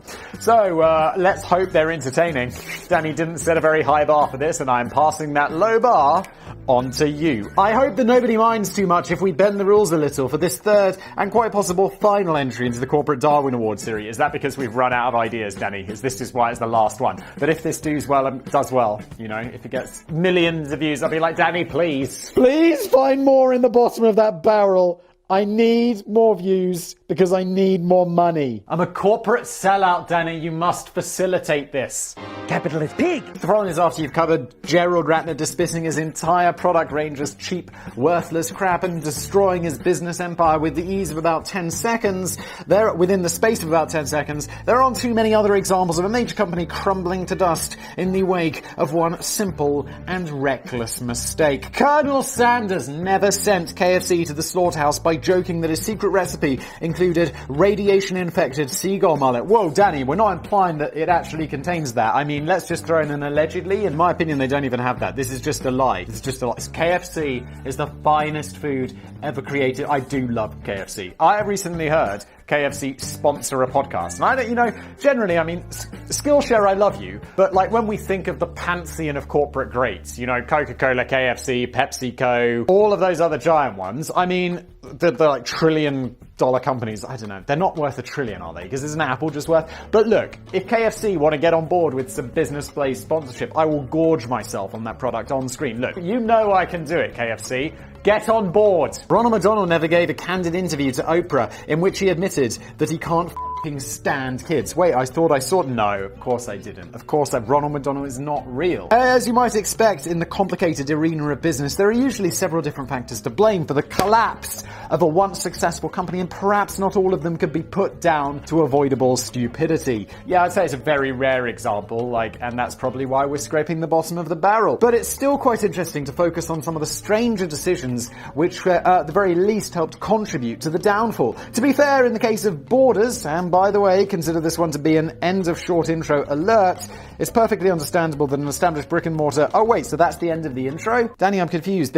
We've had so much complexity around introductions lately, like, should they be long, should they be short? And I said, Danny, can they be short? And they wrote me like 2 lines, and I was like, Danny, be sensible, man! We've got a very serious business to run. It's perfectly understandable that an established brick and mortar book retailer might have found it a struggle to get through the digital age in one piece. Yeah, you got destroyed by Jeff Bezos at Amazon. Absolutely. And deservedly so. I mean, people are like, oh, I miss Borders. Yeah. But then you go and shop on Amazon. It's like Amazon, you know, we're all like, oh, they don't treat their workers fair. Oh, blah, blah, blah, blah. And it's like, I agree with this statement. But you know what? I don't really shop on Amazon because it's kind of a hassle here where I live. But if I was in the UK, look, everyone in the UK shops on Amazon. It's like, but their warehouse workers are starving, allegedly. And then it's like, oh yeah, but I can get that salt and pepper set. That is a lot cheaper on Amazon than it is in John Lewis. So you know what you do. So stop being a hypocrite.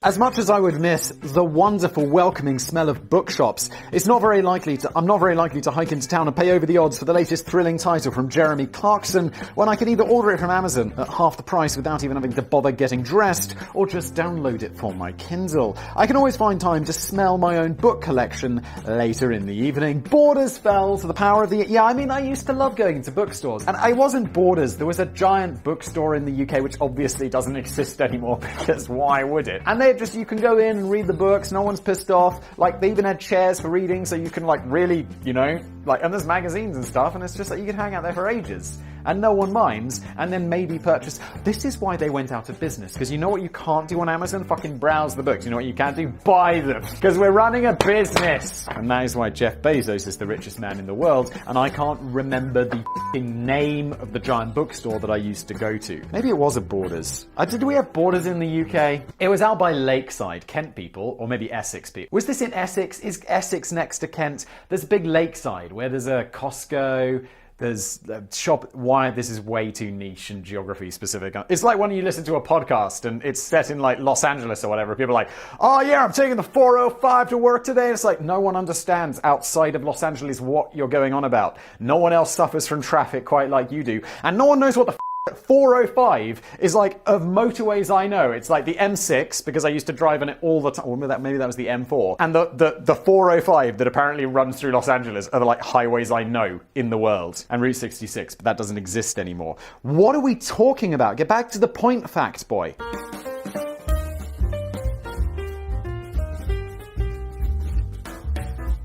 Borders fell to the power of the internet in 2011 after a triumphant history of book selling that spanned almost 40 years. And Borders were massive, all italics massive, with hundreds and hundreds of stores scattered around the world, even if mostly only in the United States. Considering that the mighty Barnes & Noble still seem to be doing all right today under challenging circumstances, what went wrong with their giant and competitor? Barnes & Noble is still around? Really?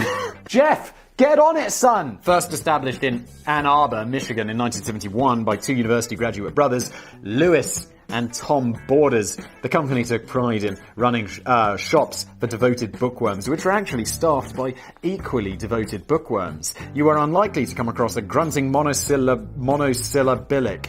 Why is that word so hard to say? You know what I mean. Employee watching the clock until his next cigarette break. Everyone who worked in Borders knew their shit. Wait, are we talking about Barnes & Noble or Borders? Are Barnes & Noble the same company as Borders? Danny! It's very confusing when you get the names confused. Or am I confused? I could be confused. One time I was like, Danny, this doesn't make sense. And he's like, Simon, it's because you skipped an entire paragraph. And I'm like, that doesn't sound like, oh no, I did. Sorry, Danny. Please don't hurt me.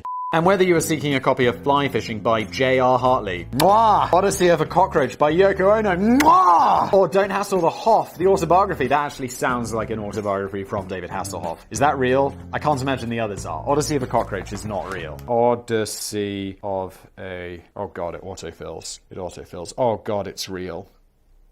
It's actually real. Why, Yoko? Why? The 20th century was a century in which this is the synopsis or whatever, the Amazon description. Amazon, why doesn't the page load properly? You're Amazon. Why is this image cutting off the title and under the stars? I'm literally using the most popular website in the world on the most popular tablet in the world. Get your together. The 20th century, why are you not out of business? I think Borders is going to make a comeback with like this. Daddy, chill. The 20th century was a century in which human experiments in cruelty reached its height. I've decided to something, because I can't read it, a cockroach for a day to see what's happening through its eyes. Oh, Yoko. These words from Yoko Ono, groundbreaking visionary in the art world for over 50 years. Groundbreaking visionary are not two words that I would use to describe Yoko Ono. This elegant catalogue with more than 40 colour reproductions of the Nobody buy this book! I might purchase this book as a joke, and then take a on it on screen, and then burn that on book. Okay, let's move on. The staff would happily point you in the right direction. Unless it was Yoko Ono. If I worked there, I'd be like, well, you see that thing that says break glass in case of emergency with a gun behind it. This is said emergency, and I'm going to break said glass. Jesus Christ. However, after 2 decades of ever-growing success, the story took an unwelcome twist when Kmart bought out the company in 1992 and spent the next few crucial years, pretending that the internet didn't exist. Yes, because when you have problems and competitors, just ignore them. Just ignore them and they'll go away. You better watch out, Business Insider. I'm not going away and I'm coming for you. Be afraid! Not that my content really has anything to do with business or is in any way a competitor to you, but I'm still coming for you, Business Insider. Don't forget to subscribe to this channel. Tell your friends, because there's going to be a big party when this channel takes over the subscribers of Business Insider. We're going to pop some bottles. Amazon launched in 1995 and Barnes & Noble launched their own website in 1997, but Borders left it far too late to join the online party. Losers. Instead, and there's so many books about the internet, they could just go into the technology section. There'll be like for dummies on not getting crushed by Amazon and having your entire company that you spent decades building destroyed by an online behemoth and the power of Jeff Bezos. I mean, the For Dummies section goes deep. Instead, they concentrated on building more and more stores and diversifying into the sale of music CDs. These new stores had already lost that original Borders edge as they descended into a far more ordinary shopping experience populated by staff who wouldn't know their Harold Robbins from their Harry Potter. Who the Why is Harold Robbins? No one cares. After making a bit of a hash of their belated attempt to grow an online presence, Borders then made a baffling decision in 2001, which would help construct their premature final chapter. They entered a marketing alliance with Amazon, which effectively outsourced everything to Jeff Bezos and his buddies. This is so good. Like, I mean, Amazon's business model is absolutely devastating, and they still do this today, because on Amazon, right, I watched a YouTube video about this. It's like, you can, if you want to sell, like, you can sell something on Amazon, you know, but when you buy from like a third-party seller or whatever, and Amazon ships it all, it's like these dudes, they'll buy some from China, they'll ship it off to Amazon, and then Amazon will ship it out to, like, the customers and stuff. And it's like, you are just doing Amazon's work for them. Because sure, you'll make a bit of money, but if you make a bit of money, Amazon are going to know it, because they've got all the data and more that you have. And then Amazon are going to be like, well, we're going to start selling that. And then before you know it, there's an Amazon's Basics version of what you're selling. You've been destroyed and you've done all the work for Amazon, and they probably made you a fair bit of money. I mean, if it's being successful, so good for you, but that is not a sustainable business model. And Amazon and Jeff are going to come with their weapons and destroy you like they destroy everything, allegedly, and then build an amazing online platform which we all use and love, despite everything we say about them. So if you visited any Borders website anytime between 2001 and 2008, you actually completed the purchases via Amazon. This is not going to go well for you boys. This was seen by critics as pretty much just giving up on the internet and relinquishing control to Amazon, who were able to capitalize on the alliance by using it as a massive customer harvesting vehicle from themselves. Yeah, for themselves, because it's Amazon. You don't have any customers. You don't. Amazon does. And they just happen to be kind enough to send you some money for a while, and then they won't. And in the meantime, Borders just opens up more and more physical stores. Loads of them. At the same exact time that brick and mortar stores were losing at an alarming rate to e-commerce, Borders was just happily keeping on building. They even opened up 4 massive stores in San Francisco, which were all only about a mile apart from each other, and then began to wonder why they weren't all heaving with customers. In comparison, what? There's too many, and they're all online. They're all wait, we can get this on Borders.com. Wait, is that Amazon? Let's just shop at Amazon. And that is how history played out. Now, obviously, I'm sounding like a right big brain, like being like, oh yeah, well, of course. Didn't you see this? And it's like, well, at the time, probably not. Probably not, to be fair. Jeff Bezos did. And again, that's why he is the richest man in the goddamn world. He sees things that other people don't see. I think Elon Musk might actually be the richest man in the world. But isn't that just because Tesla's share price is massively overinflated, allegedly? Didn't Elon Musk even himself say that Tesla's share price seems too high on Twitter? Allegedly, I don't know if that's true. My computer's just like, you're running out of disk space. Do you want to delete Windows? And I'm like, what? And then I read it properly. It says a previous version of Windows. And I'm like, what? What's going on? Why would I have a previous version of Windows? Why can't you just work like a Mac? We don't do that here. You know what my Mac never asks me? Would you like to delete your operating system? No, and I don't know. And it's like, you can't take this back. And I'm like, well, tell me if it's okay or not, Windows. Why do I have to make these decisions? You click it, yeah, delete. And then it's like blue screen of death and you can never access your computer again. It's like, brilliant, thanks. This is going to take like 4 days to fix, which I don't have because I'm a little bit busy making 1,000 videos a day. Jesus Christ. In comparison, Barnes & Noble just focused on one store in the same city which was still doing brisk business. It's perhaps no surprise that Borders were late to the e-reader party too. Amazon launched the Kindle in 2007, while Barnes & Noble released the Nook in 2009. But Jesus Christ, is this really already like 14, 15 years old? Christ! By the time Borders launched the Kobo in 2010, the writing was already on the electronic ink display, Within a year, Borders filed for bankruptcy after posting losses totaling nearly $1 billion over the course of the previous 5 years, and their customer list was ultimately swallowed up by Barnes & Noble. A long string of baffling decisions had ended, with Borders writing themselves into a corner from which they could not escape, and there was no handy Evan to be found on any of the pages in this tragic story. That is an OG Business Blaze callback. Yik yak! I generally try and stay away from social media after I've downed a couple of bottles of wine produced from the basement vineyard. Daddy! Those are illegal! When I'm stone cold sober, rarely, Danny, if we're honest, rarely, I usually find it easy enough to quickly scroll through all the meaningless shite in the hope that I might find a post that makes me smile or think. But all of the political rants and judgments and boasting and complaining and proud parent photographs just seem that little bit more irksome after I've had a drink. Preach, Danny. Every now and then I get gripped by an all-consuming urge to just write and copy the sentence, "Oh, please do off, you utterly boring and then paste it into the comments of every single post on my screen just to see what reaction I'd get. Danny, it's probably going to be a mix of people being like, LOL, and being like, are you alright, mate? Of course, that would be a cruel and terrible idea, particularly if I end up pasting it underneath an old post of a friend who's tearfully announced that his grandma just got run over by a double-decker bus. Oh god, does that mega cringe. This is like an OG Facebook meme where it was like, do you remember when, I don't know if you still have it, but it has like, you used to have like relationship status, and it would be like, you know, single, married, it's complicated, in a relationship with, and then you'd have your girlfriend or boyfriend tagged in the thing with you. And then there was this brilliant meme where it was like, so-and-so is no longer in a relationship with so-and-so. And someone just comments, some dude comments underneath being like, oh really? How about I drop you a message sometime? And then someone else comments, he was just killed in a car accident. I was like, oh!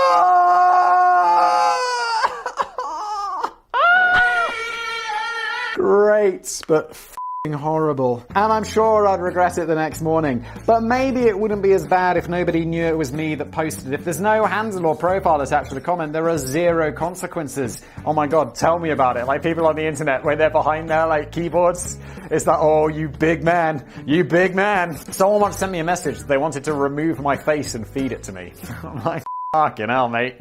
Please don't. In the early 2010s saw the development of a flood of new social media apps, such as Secret and Whisper, which were based on this idea of complete anonymity. That sounds like a brilliant idea for society. Another such app was Yik Yak, launched in 2013 by Tyler Droll and Brooks Buffington. Brooks Buffington sounds like a stereotypical rich man's name.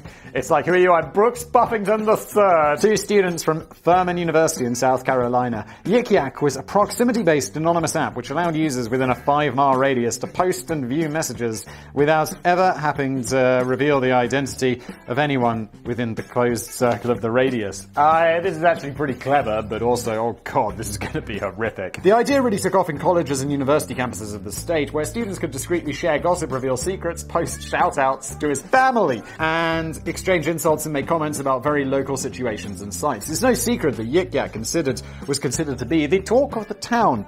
The young co-founders managed to raise over $73 million in venture capital funding. Baller! By the following year, the app had been downloaded 1.8 million times. It is incredible, though, that it's got that much funding and it's only been downloaded 1.8 million times. I know.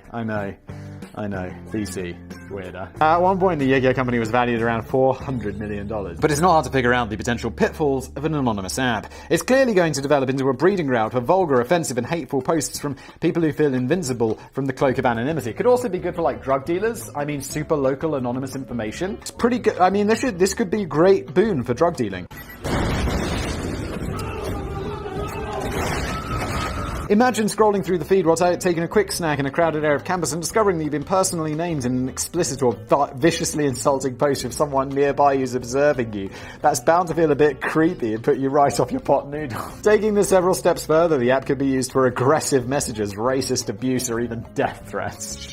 3 schools were evacuated after fake bomb threats were posted on Yik Yak, while the app has also been cited in numerous court cases relating to threats of violence and cyber harassment.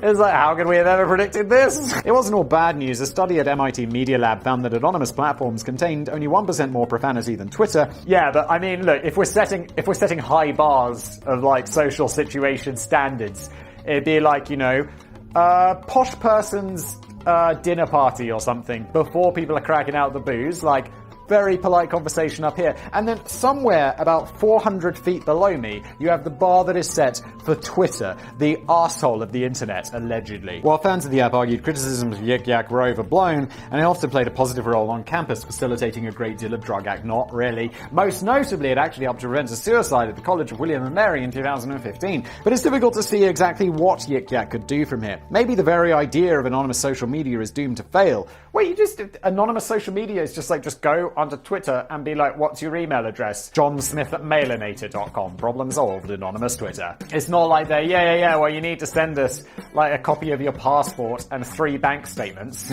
Or maybe they just needed to work harder on monitoring and message filtering and dealing with the rogues who were abusing the platform. Instead, Yik Yak implemented a new geofencing strategy which disabled the app in most middle and high schools in the United States. They then dropped the anonymous angle, making it compulsory to create a profile and handle. What the hell is even that? Oh, well, you've just... what's the point now? In other words, they made it impossible to use Yik Yak in the only areas where people were bothering to use it, and then dropped the only distinctive selling point. Just a couple of years after that evaluation of $400 million, Yik Yak was sold to the mobile payment company Square Inc. for just $1 million before disappearing into complete anonymity. Circuit City. Back when I worked at Global Video, I found the most challenging part of the job was dealing with the fury of late fees. Some customers were outraged to discover they'd been charged an extra £1 because they returned the movie about 3 minutes late. And although they'd give me all the sob stories about getting stuck in traffic or accidentally slicing off their thumb with a kitchen knife, there wasn't anything I could do about it. Of course there's not. And it's like, it's basic. It's in the system. It doesn't matter if it's a minute late or 3 days. Well, I'm sure the fine is going to be more, but it's like, it's past the time. Sorry I'm late. What happened? Nothing. I just really didn't want to come. People who make excuses for why they're late, and then it's like, I was making coffee, or there was traffic. It's like, that is not an excuse. There's not an excuse. The number of times I've been late to important shit is basically 0, because it's like, I've got a job interview at a really important company where I'd like to get that job. I will f***ing arrive like 3 hours early and just sit outside and be like, there is no way I'm arriving late. I remember I went to a job interview at some very fancy ass company, and some dude like rocks up like late and scruffy, and I'm like, dude, it literally looked like it's thrown on his suit after like having an all-night binge. And I'm like, either you have like some turbo, you've volunteered for like everything and have like a starred first from Oxford or something. But even still, it's like, being late is not gonna look good, son. How did we get here? What are we talking about?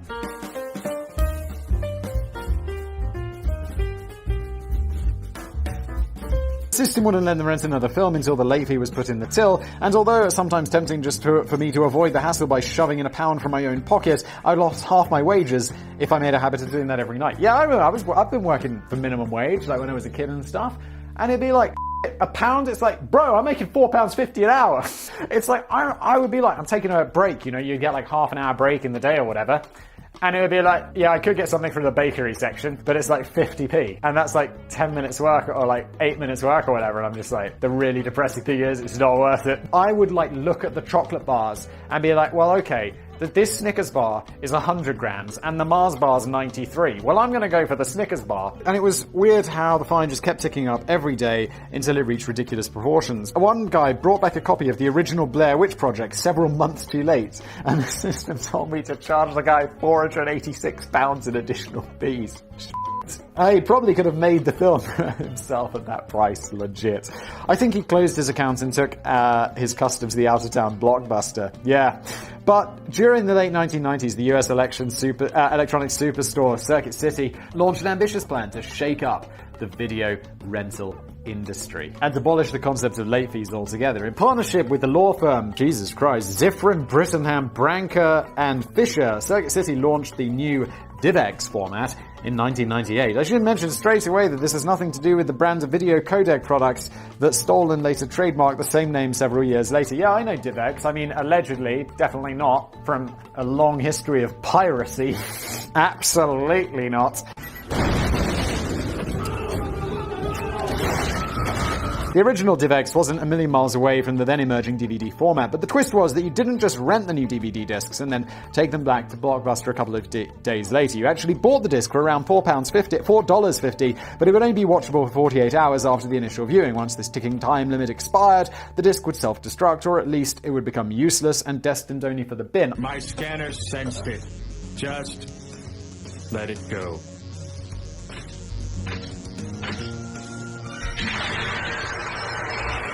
I saw a video, I think it was from Technology Connections, and he bought one of these discs that hadn't been opened and explained how it worked. It was brilliant. Check out that channel.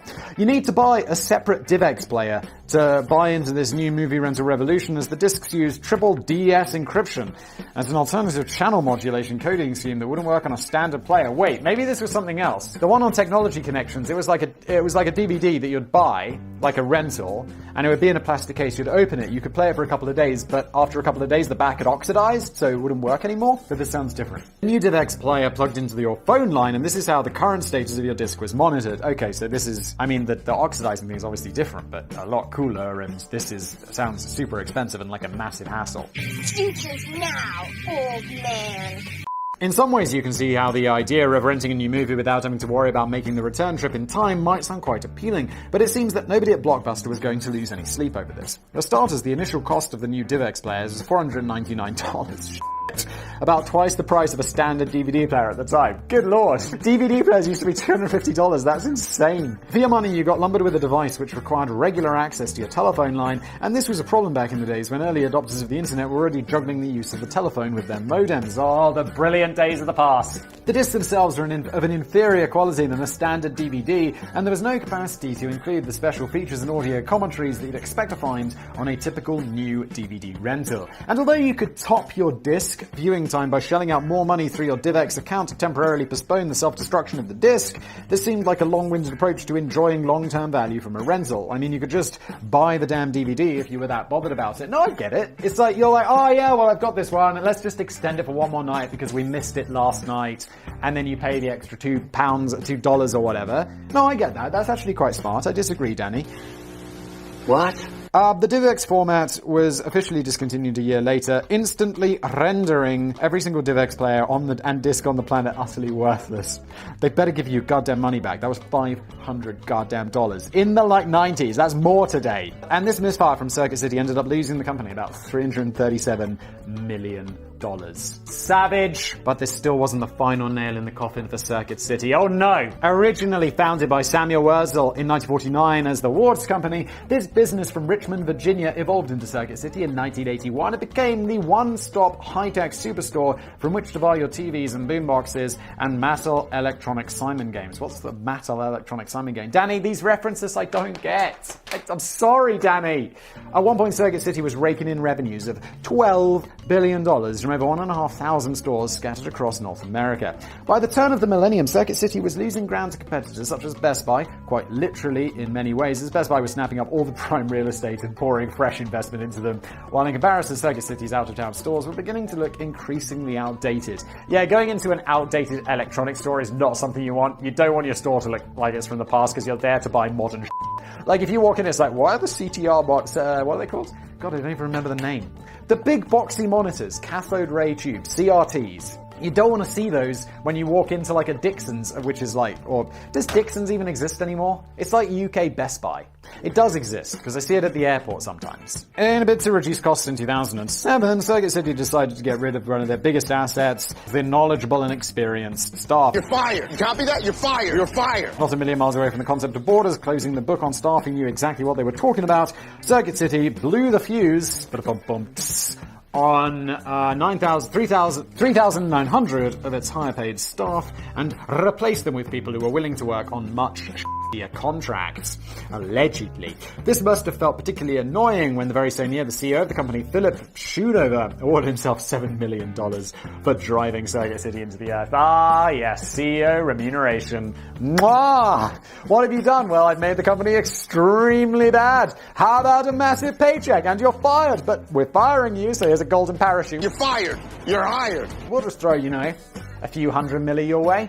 No big deal. Well done. The move backfired as the electronics giant continued to lose even more customers to the superior services now provided by the likes of Best Buy and Walmart.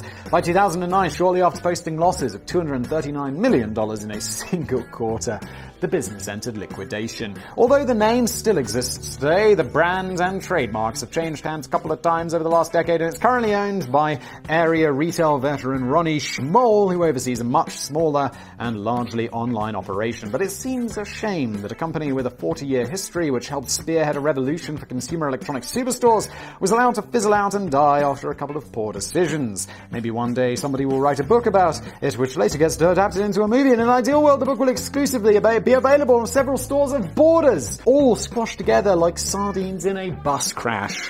While the film will be released on a new variant of DivX, but wow, this is getting deep, which self-destruct about 10 minutes before you settle down to watch it.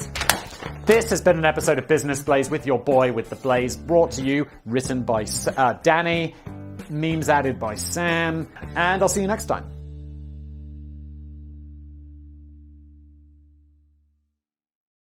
Great, but f***ing horrible. Fake-ass bullshit right there.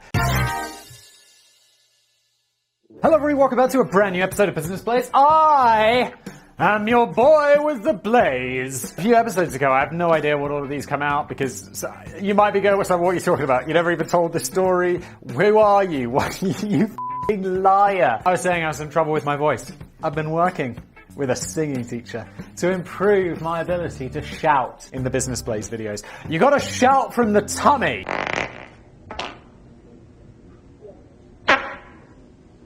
Was that a fart? I don't know. And apparently that will stop me from losing my voice and therefore my career. So, that's good news. Why am I telling you this story? You're here for the Business Blaze. Things the movie's always got wrong. What happens here is Danny shall write me a script, I shall read the script, and Sam will sprinkle in a few fine vintage memes. So, behind the scenes a little, you might have noticed, like, Business Blaze has been releasing... Sam, if you don't want me telling the story, you can just cut this all out. Business Blaze has been a little more erratic with the schedule posting. That's because Sam was in the basement. Not really. Sam had like a surgery on his hand or his elbow, or so it was somewhere in his arm, because he was having some nerve troubles. It's probably because I was overworking him. Sorry, Sam. And then he had to have like an operation. This sounds really terrible. I don't think it was related to me, right, Sam? Let's move on. But Sam he's getting better, I hope. Maybe. We'll see. You alright, man? No. No?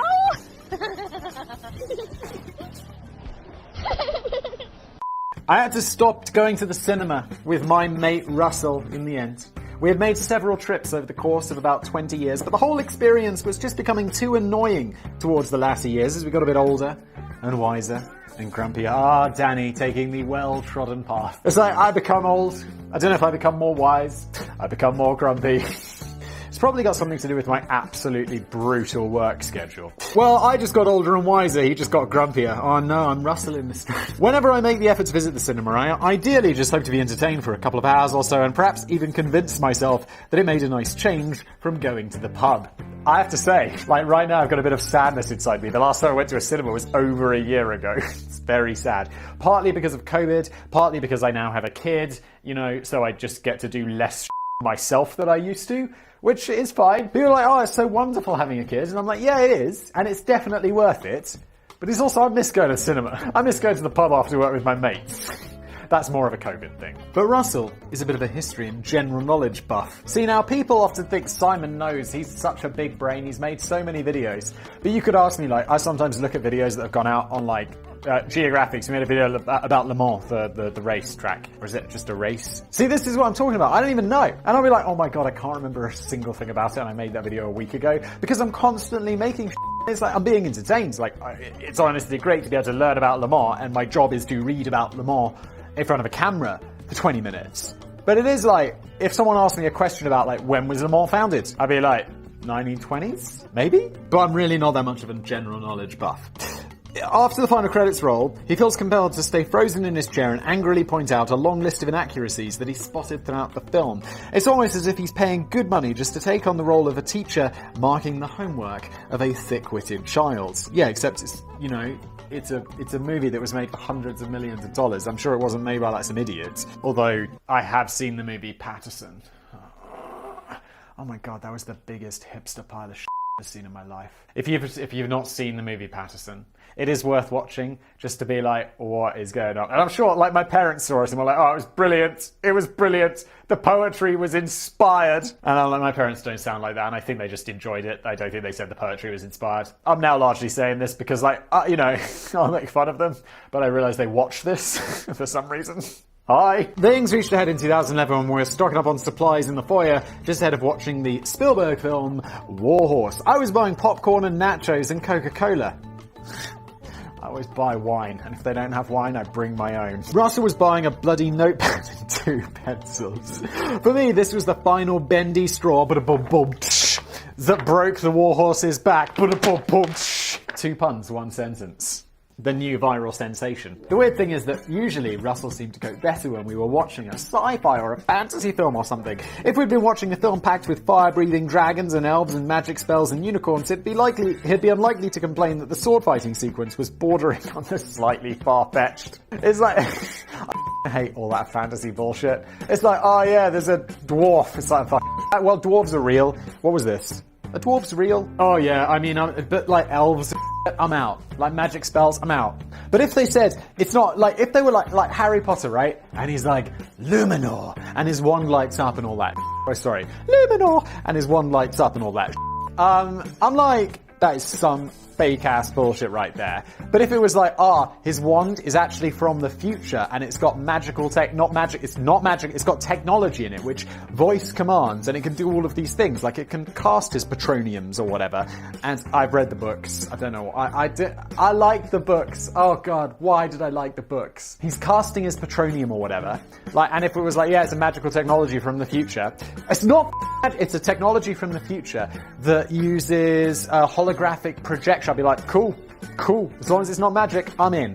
What is going on? You foul, loathsome, evil little cockroach! Hermione, no! But it seems to develop more of a problem when we watch a film that is more firmly rooted in reality. Despite the fact that even a film purporting to be a loose adaptation of true historical events is quite rightly going to prioritise a thumping good script and sheer entertainment value over historical accuracy, some of us still get our knickers in a twist when we spot something on the silver screen that seems to be wrong. I love those like semi-historical movies, but more just script writing. Like Aaron Sorkin is, I just think, the best scriptwriter who's possibly ever. Like, if someone was like, do you want to watch an Aaron Sorkin movie? Or do you want to watch Shakespeare? I'd be like, Aaron Sorkin's pretty legit, right? That's Social Network movie. Also, how do you make a movie like that and not be like having allegedly, just at the beginning, like, this movie is allegedly based on a true story. I should make a movie once that's just called Allegedly, telling the story of Theranos. 99% of the audience probably couldn't get but at least the other 1% get a chance to feel a bit clever for a minute or two. And yet there are certain types of curious cinematic scenes which have no basis in reality but still pop up in otherwise realistic movies over and over again, and nobody seems to bat an eyelid. In some cases, we're probably just, oh yeah, we're doing this, what is this about? Movies that always get... Did I say that? I wasn't really aware what I was reading. In some cases, we're probably just quietly or subconsciously accepted these things that happen over in movie land, and we've trained our brains not to worry about it. In other cases, we have become so accustomed to seeing this kind of stuff on the screen that we're not actually aware that it doesn't work like that in real life. Here's a rundown of some of the most preposterous stuff that gets depicted all the time in the rogue picture gallery, yet you're never likely to see any of it outside the four walls of the movie theatre. Alright, let's get into it. There are a few of these that I can think of. There's the one about the adrenaline into the heart. I know that's fake because I made a video about it. There's lots of stuff. Oh, I mean, I think silencers are also really in real life. So it's like, you know how it's like James Bond's like, and it sounds like this muffled like, like, and in video games as well, you're like, and in real life it's like a silence, it's like, ba-dum, rather than just the actual deafening crack of a gun. Back in the very early days of cinema, the audience was happy enough with enchanting films about steam trains and rocket ships to the moon. But the industry soon cottoned on to the fact that what the audience really wanted to see was people getting punched in their stupid faces. We've all seen these sequences where a guy receives a blow to the head and is knocked out cold for about half an hour or so, usually just enough time for the attacker to snoop around an apartment or steal a precious diamond or generally finish off whatever he needed to do without risk of further interruption. Yeah, I think I know this one. It's like if you punch someone in the face and they go unconscious, they're either waking up fairly immediately, in which case it's not too much of an issue. But if they're unconscious for a while, I believe that's a coma, right? And it's like, you're going to need like an MRI. You're going to need to stay overnight in hospital. They're going to need to monitor you carefully to make sure there's no brain damage. It's like, yeah, that is serious. You don't just knock someone out for a short time by like causing them brain injuries. Why am I even saying this? I think it's just to prove how smart I am, which is entirely pointless because you all know that I'm massive big brain. The victim often wakes up later on, rubbing his sore head and conceding that he got clobbered over the head good and proper this time. And I'm sure that most of us already know from those times when a Jehovah's Witness wakes you up on an early Sunday morning with an unsolicited knock on your door, punching somebody unconscious is harder than it looks on screen. I've never punched anyone unconscious. I imagine 99% of people have never punched anyone unconscious. I don't think I've ever really seriously even punched anyone. But even if you do manage it, the victim is unlikely to remain unconscious for longer than a few seconds or perhaps a couple of minutes at the most extreme cases. If he's out for any longer than that, it's quite likely that he won't be waking up again. Oh, anytime soon. Okay. I mean, that's a bit different. He's like, okay, he might wake up in a day. It's a lot different than he's never going to wake up again. He's now in a coma or dead. And you're going to prison, possibly for life. As you punched him into a coma, I told you, and he could well end up suffering from brain damage or other serious head trauma injuries that would require urgent medical treatment. He's certainly not just going to wake up half an hour later asking for a brandy to help shift his mild headache. Of course, the knockout punch is a frequently used plot device which enables a character to be temporarily frozen out of the action without going to the extreme of killing him off. The good guys don't always want to be seen as resorting to murder when neutralizing a threat. Kill you? Or if they're the ones copping for the blow to the head, it's probably because they still have a part to play later on in the film. Yeah, it's like number of times James Bond's got knocked unconscious while using his totally silent gun. It's high. It's like, James, you'd have terrible brain damage. But it's worth bearing in mind that every time a do-gooder hero knocks out a villain and that leaves him alone to recover, he's most likely leaving his victim for dead. And considering how many times Marty McFly got knocked out cold in Back to the Future, oh my god, it happens all the time. He's like, he wakes up, Mom, is that you? Love that movie. It's probably a good job they didn't bother with part 4. I would absolutely kill for a Back to the Future. I know it's a trilogy, but oh my god, I'd love a Back to the Future part 4. People like, Simon, that would ruin it. And it's like, I don't care, I just want more. I just want more, okay? Nobody finishes their meals, although it'd be really awkward when the future didn't turn out exactly how they predicted. It'd be like, no, there's no holograms yet. I mean, good ones. You know, what's the year? 2020, what, 6 years after we set in the future and you haven't figured it out? Come on! Nobody finishes their meals or drinks. Ooh, I don't think I've noticed that. I mean, thinking about it, I guess. But does it happen that often? I always think it's nice how a typical movie family seems to wake up every morning at breakfast that looks something like a king's banquet. I'm sure most normal people don't find the time to consume anything more substantial than a Pop-Tart or a Fruit Loop Honey Nut cereal bar. Jesus Christ, that's a long-named product. Before heading out to face the day. It is true, right? It's like they come down, it's like beautiful, brightly lit, giant kitchen. Like another thing in movies, people live in houses that they definitely can't afford all the time. It's like, you have this massive house, like, what is going on? And your breakfast, it's like there's sun streaming in the windows, they're drinking like freshly made orange juice, Dad's wearing a suit and he's got his like newspaper under his arm and he's going off to it. It's like very like, I don't know, 1990s it feels. And there's like, there's pancakes and all this shit. It's like, and the kids are there eating and it's like that. When I ate breakfast as a kid, it'd be like, I'd open up the cupboard, I'd pour myself out some cereal and then I'd go dressed for school. That was it. But this makes it all the more frustrating when these lucky film characters usually just take a single bite of toast before dashing out the door. This is so true. Before they're late for school or work or cocaine smuggling, leaving the majority of the morning completely morning feast completely untouched.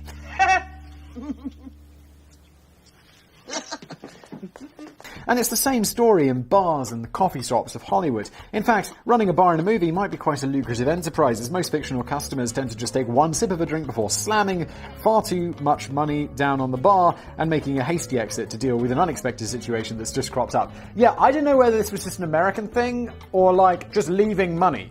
Like, change is a thing, folks. It's like, yay, just like put down a 20. It's like, you had like one beer. What is going on? It's like, wait, you don't wait for your change? I'm so confused. Like, when I feel like I used to work in a shop and people who said keep the change, it was always weird. It'd be like, what? It's like 10p. Just take your 10p.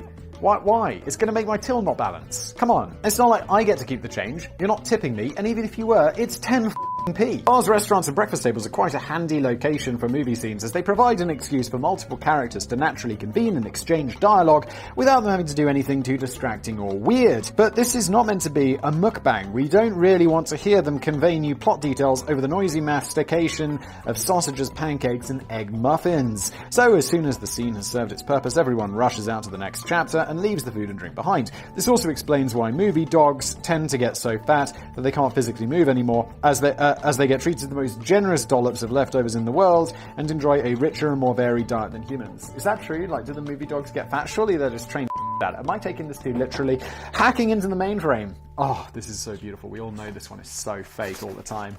There's a great, I think it's one of these, you must have seen them, like Variety or whatever, sit down with like an expert and then they analyze scenes from movies. It's very compelling stuff. It's really nice. And there's one where there's a real hacker and he talks about these hacking scenes in movies. And it's like, no, hacking is not like trying to get like a graphical image of a cube to fit inside another cube. That's not what hacking is. Here's an area that the movies get so frequently and so consistently and so horrendously wrong, it makes you wonder if anyone in the film industry has ever owned a computer or has the slightest idea of how they might work. The IT experts of the movie world might usually be depicted as socially awkward, bespectacled geeks who are still waiting anxiously for their first romantic encounter, but it has to be said that they possess the kind of superpowers that you don't tend to see in real life very often. The ones who really know their can usually hack into the mainframe of the Pentagon or the Kremlin or Simon's merch. Get out of my merch store! In a matter of minutes, just by furiously moving their hands around a keyboard and bringing up a dazzling array of pretty windows on the screen. This often triggers a reaction scene from the location of the system that's actually being compromised, with rival IT geeks announcing in horror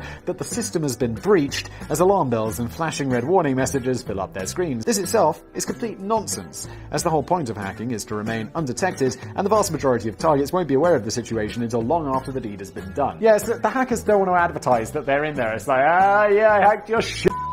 And so they just want to quietly be there, like downloading merch. I suppose it's tough to make computer hacking appear simultaneously sexy and dramatic and reasonably authentic to the screen. Yes, Swordfish, that movie. It's like, come on! And it appears that most filmmakers tend to sacrifice the reasonably authentic element, which is fair enough. But the films often go so overboard with the dramatic element that it becomes painfully ridiculous. Yeah, where it's like there's the fingers flying over the keyboard, there's the green screen scrolling on the, like, on the black on the monitor, and there's some dramatic music playing. It's like, it's not like this at all though, is it? Most computer hacking is slow, tedious, and not a visually thrilling experience on the screen. If you want to make good progress, you're unlikely to quickly open up about 30 different windows at once, because that's just silly and counterproductive. It would be like me, yeah, I want to check my email. Better open up 40 Chrome tabs. And the interface is unlikely to consist of pretty shapes and swirly patterns and elegant designs, because this is hacking, and nobody cares about anything other than command lines.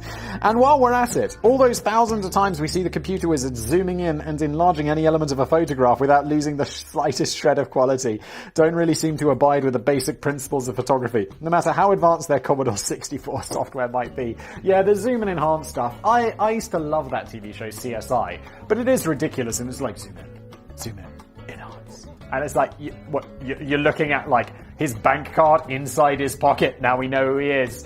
Or there's that, what's that movie? With Will Smith. It's so bad. Enemy of the... Well, it's not a bad movie, it's quite entertaining, but it's like Enemy of the State. And they're like, it's a security camera. And he's like, can you give me a view from the other side? And the third guy's like, you sure can.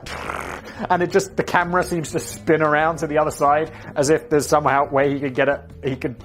It makes no sense. It's actually insane. And then there's another scene where they're like got a satellite looking down on like something. And he asks the same computer hacker guy, can you give me a view from the other side? And he's like, the satellite is in space. I can't. Despite the obvious absurdity of all of this, it seems unlikely that we're due any changes in how computer hacking is depicted on screen, and the filmmakers will persist with the primitive idea that an IT expert using a computer is a bit like a grandmaster wizard conjuring up a demon from a mirror dimension, where the developers of Raid Shadow Legends decided to purely rely on word-of-mouth marketing. Wait, Raid Shadow Legends is purely word-of-mouth marketing. Didn't we do a Business Plays video where they actually claimed that? They were like, no.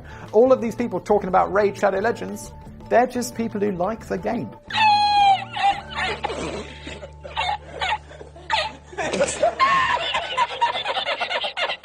And it's like, that, I mean, allegedly, that's just a lie, isn't it? Allegedly. Please don't sue me.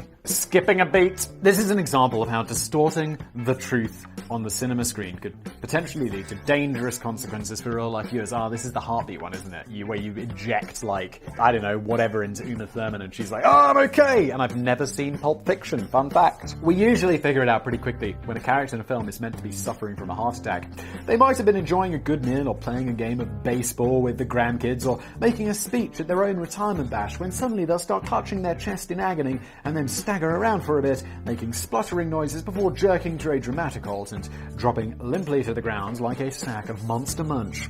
In truth, many heart attacks aren't quite this theatrical and don't just randomly come out of nowhere in such a dramatic fashion. The gradual warning signs and symptoms can include cold sweats, upper back pains, nausea, vomiting, anxiety, and unexplained fatigue. Admittedly, this is probably very difficult to convey during a brief sequence in a 90-minute movie, which is why the Hollywood heart attack tends to cut a few corners. The problem with this approach is that some viewers may assume that all heart attacks happen just like in the movies. You dismiss their own milder symptoms as indigestion. In fact, a YouGov poll from a few years back put forward the alarming suggestion that 38% of viewers believed real-life heart attacks to be largely identical to the Hollywood formula. Yes, see, this isn't the thing about injecting into the heart, and I didn't realize that this was being badly portrayed. So, I mean, I know they're going to be different, because you get the pain down your left arm and stuff, and this kind of stuff. But, yeah, also I feel like if I was having a heart attack, I'd know it's not like, I've had indigestion, it's like, and it goes away. With a heart attack, I feel like it's going to be like, this feels different. Having said that, it's maybe not fair to put all the blame at the door of the movie theatre. I would generally recommend getting your health advice from medical experts rather than Lethal Weapon 2. Yeah. But I mean, we're not all seeking out medical advice on heart attacks, but we are all seeing movies where we see heart attacks featured. Confessions of an Elevator Designer. Oh, Danny, what? If those of you are unaware, one of Danny's dream careers before I locked him in the basement was to become an elevator designer. Over the years, I've sent my concept sketches of elevator designs to all the major elevator companies around the world. But I never hear back from any of them, not even the dodgy ones in Mexico with a woeful safety track record. I sometimes wonder if they think of my plans for a water slide as a bit over the top. Or maybe it's just something simple, like I've put the emergency escape hatch in the wrong place. Oh, I think I know this one. I don't know why I say this because I always spoil it again, I just want to prove how smart I am. When was the last time you were in a lift and there was a hatch on the top and you were like, yeah, that's where I'll escape to?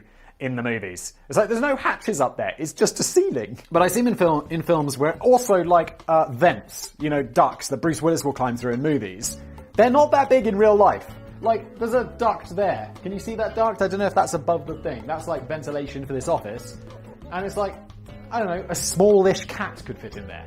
Definitely not me. But I've seen all the films where a character gets trapped in a malfunctioning elevator, and so they push themselves through the emergency escape hatch, positioned clearly in the roof, and then climb up the handy rungs of the shaft to avoid certain death when the elevator inevitably plunges downwards to its destruction. Also, that doesn't happen. Like, elevators plunging down is, like, so incredibly rare. I think, like, the number of people who've been killed by this in, like, history is probably in single or double digits. But come to think of it, I've never actually seen an emergency escape hatch in a real elevator. Danny and I, same page. And it turns out that even if you can see something resembling a hatch, it won't be designed to open from the inside. It's only there for the incredibly rare cases when an emergency rescue team needs to get in from the outside. Even if you do somehow find a way to magically teleport yourself out of the broken elevator, I'm not sure exactly what you'd expect to find in the shaft. Maybe a handily placed set of rungs to climb up. It certainly won't be those handy rungs or a ladder. Disappointing. The only way you'd be able to get to the top is by downing a pint of Willy Wonka's fizzy lifting drink and then floating to the top of the shaft like a bubble. What were you writing a fantasy novel now, Danny? Jesus Christ.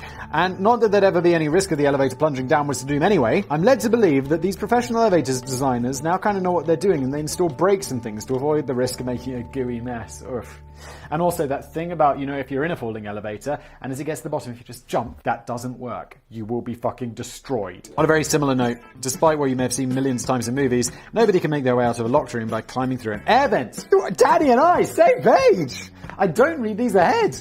It's certainly a popular method of getting characters out of a tight spot when they're being captured by the enemy, but it's a complete nonsense to think that anyone can climb through an air vent and shimmy their way to safety like a determined little worm. The air vent is just way too small for an adult to access. It's possible that a toddler might be able to squeeze through it a push. Small cat could fit through that one, honestly. But then the whole air vent would collapse under their weight, so it's still not a very effective escape strategy. Yeah, I feel like that's been done in parody movies where they're like climbing through the vents and then just the section of the vent falls down. It's like, oh, hey guys. And then you get shot.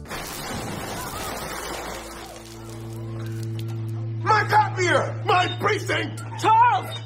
The best idea here would be for the screenwriters just try and avoid writing themselves into such a silly corner. Going out with a bang. Finally, a controversial and slightly complicated entry which falls outside the realms of films rooted in reality, but it's something which pops up so often in science fiction films that many viewers might assume the concept is perfectly plausible. You can't hear explosions in space. The thrilling climax of a typical sci-fi film may feature enemy spacecraft bursting into loud, fiery, rippling flames which tickle the sides of any nearby craft that might be trying to speed away from the blazing debris of this flaming carnage. The Star Wars franchise, Star Wars, is an obvious smash that dislike button. It's an obvious example, with spaceships and Death Stars and things getting transformed into noisy fireballs every 5 minutes, as starfighters try and evade the chunks of scorching debris from the explosions. And I apologise if we've got any of the Star Wars terminology wrong here. I only watched the films once years ago, and I can't remember the good bits with the Ewoks. Danny, I like that you also haven't really seen Star Wars. I've seen 2 of them. Didn't enjoy either one. But it's not just, and I didn't see the bad ones. I saw the good ones. I've never seen that one with Jar Jar Binks, and I never will. But it's not just Star Wars. Literally hundreds of sci-fi films have depicted this kind of thing over the years. But just how realistic is all of this? Utterly unrealistic. Well, the short answer is not very. For starters, you wouldn't hear any noise at all due to the fact that sound simply can't travel through the vacuum of space. Some would argue that it's equally impossible for anything to explode in space at all, as flames require oxygen to burn, and you don't tend to find much oxygen out there among the blanket of stars. That does sound quite reasonable, but it's not entirely impossible for a spaceship to explode if it's been carrying an oxidizer on board, such as liquid hydrogen and liquid oxygen, which is possible because, that's how they get into space. But the explosion will be very different from the kind you'd see on Earth. Instead of a raging, fiery inferno, it would be more like a very brief camera flash, lasting no more than just a few seconds at most. So the Death Star from Star Wars wouldn't really have gone up in booming smoke. It would be more like it just lazily and silently blinked out of existence. And of course, that would have been something of an anticlimax for that franchise of fascinating Ewok documentaries. Funnily enough, my mate Russell is a massive Star Wars fan. I know we're getting to the end because Danny's doing his callback thing. Is a massive Star Wars fan, but he's never once said anything bad about the explosions in space and how they don't follow any known laws of physics. Yet following that screening of Bloody Warhorse, he felt the need to discuss at length the 149 points that the film got totally wrong, including the fact that the horse was wearing the wrong sort of bridle and that its hooves were making the wrong sort of sounds. Oh, those sinners. Thank goodness they cut the scenes where the warhorse gets captured and imprisoned by a unit of German soldiers, but then later knocks them all out with a single sucker punch and crawls away to freedom through an air vent. This has been an episode of Business Blaze. I have been your boy with the Blaze. Thank you for watching.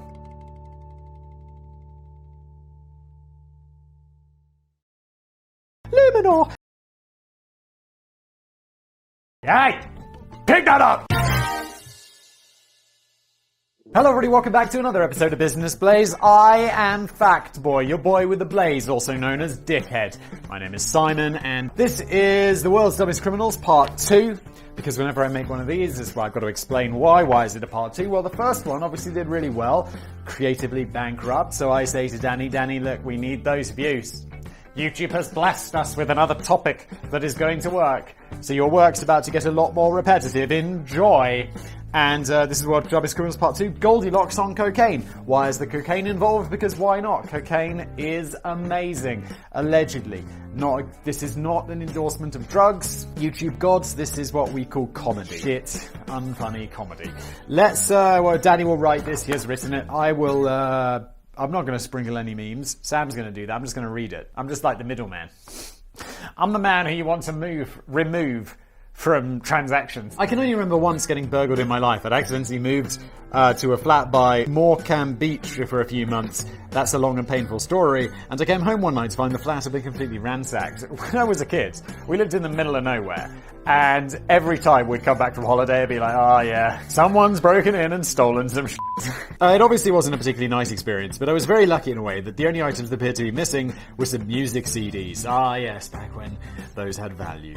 And the burglar clearly had very specific tastes. He was more than happy to steal all my Radiohead and David Bowie albums, but there was no way he was going to get lumbered with any Tears for Fears by Morrissey. I don't know what Morrissey sings. I have never heard of Tears for Fears. I felt as if I'd not only been burgled, but my musical preferences have been challenged and critiqued. Now this might sound like a sweeping generalization, but if you're going to get burgled by anyone at all, you're probably hoping to get burgled by a Polish thief. You're hoping to get... Oh, you're better off getting burgled by a Polish thief, okay. And that's because they tend to throw in a few extra services for free as part of the package. What is going on? That's what happened to the retired couple, Martin Hotby and Pat Dyson, in 2014. Anyway, funnily enough, the incident occurred not too far away from my old flat in Morecambe. Why is everything in that part of the country, like, is this Morecambe, Morecambe, Morecambe? I don't know. Why is everything in that part of the country really hard to pronounce?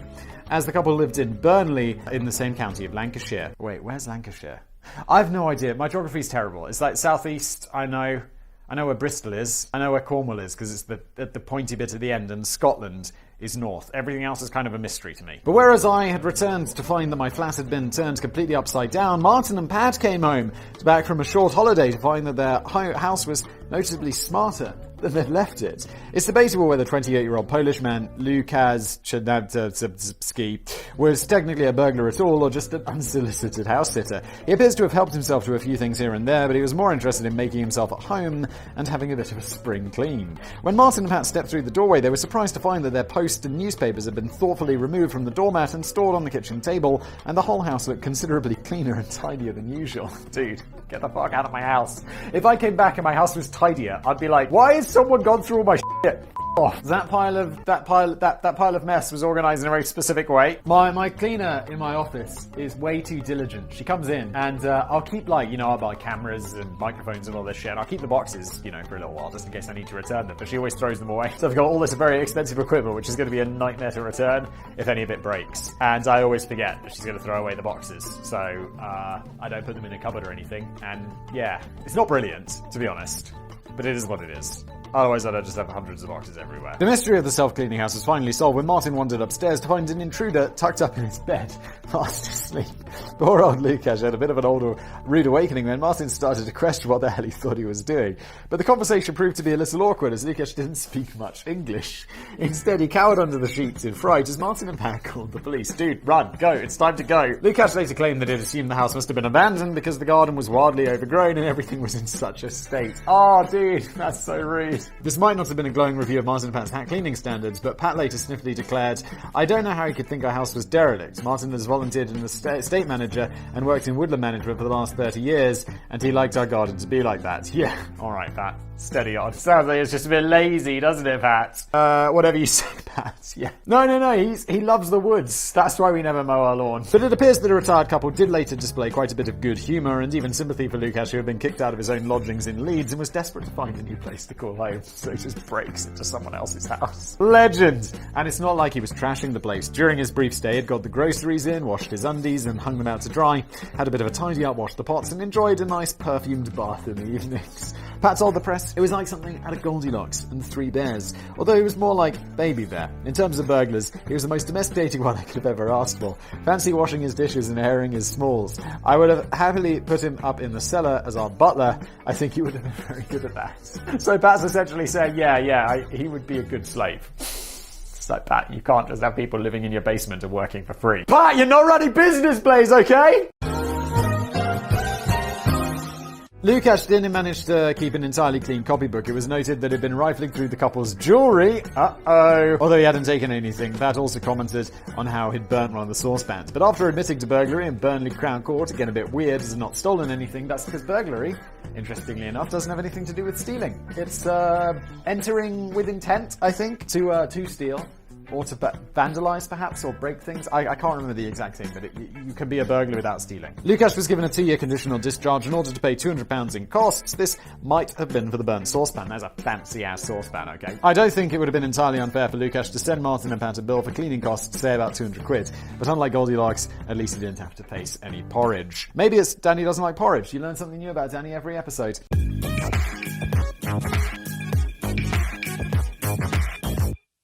Maybe it's harsh to label Lukasz as a dumb criminal, although I would have thought that you should be absolutely sure that a house has been abandoned before you start checking out the jewellery, running yourself perfumed baths, and then going for a nice nap in the master bedroom. Yeah. And also, when they show up, run. It's time to leave. Don't just hide under the bedsheets. What are you, 8? It's like there's monsters in the cupboard, but if I'm under the bedsheets, I'm okay. If you're like going to the bathroom as a kid, you'd be like... But then as soon as you get back to bed, completely safe. Absolutely 100% safe as soon as you're under those sheets. because sheets are known to stop predators. But then, again, not every criminal has the time and dedication to invest in shrewdly considering every single step of a craftily calculated operation. And I suspect that some of them just aren't really trying at all. And with that, God knows how long in, the introduction is over. I believe that's about a third of the video today. Let's carry on. No returns policy. One of the biggest problems in buying illegal products from the underbelly of your local neighborhood, say a packet of Hershey's icebreaker packs, OGBB, or a proper Kinder Surprise egg, that's only in America, it's going to be a problem, not that fake Kinder Joy shit, is that you're not really covered by a comprehensive returns policy. And this was the dilemma faced by 50-year-old Eloise D. Reeves in the Hawthorne area of Putnam County, New York in 2006. Can you imagine buying some stolen goods, taking it back and being like, yeah, this DVD player, it didn't work. They'll just be like, get the out of here before I stab you, Eloise. Remember what I taught you. Do this, but then stab. You see stab, stab, swim, swim, stab. Deputy Sheriff Jeffrey Pedrick was wandering back to his patrol car, having just dealt with a call-out to a local convenience store, when Eloise D. Reeves collared him with a serious complaint that she felt required urgent attention. Eloise had just been ripped off by an unscrupulous salesman. Please tell me she was buying drugs. She handed over her cash in good faith to a dodgy bloke in a nearby car park in return for a modest serving of crack cocaine. What are you doing, Eloise? Well, I guess the thing is, you're buying crack cocaine. You're probably not in your right mind entirely. But it turns out she'd been fobbed off with bad shit. Eloise recognised that the crack was laced with wax, and to illustrate the point, she pulled out a rock from her mouth and placed it on the trunk of the patrol car so that the deputy sheriff could inspect it himself and offer his expert opinion. This guy's got to be like, what are you doing? This was not a very good idea. Maybe Eloise figured that her purchase was only slightly illegal if it failed to live up to the salesman's product description.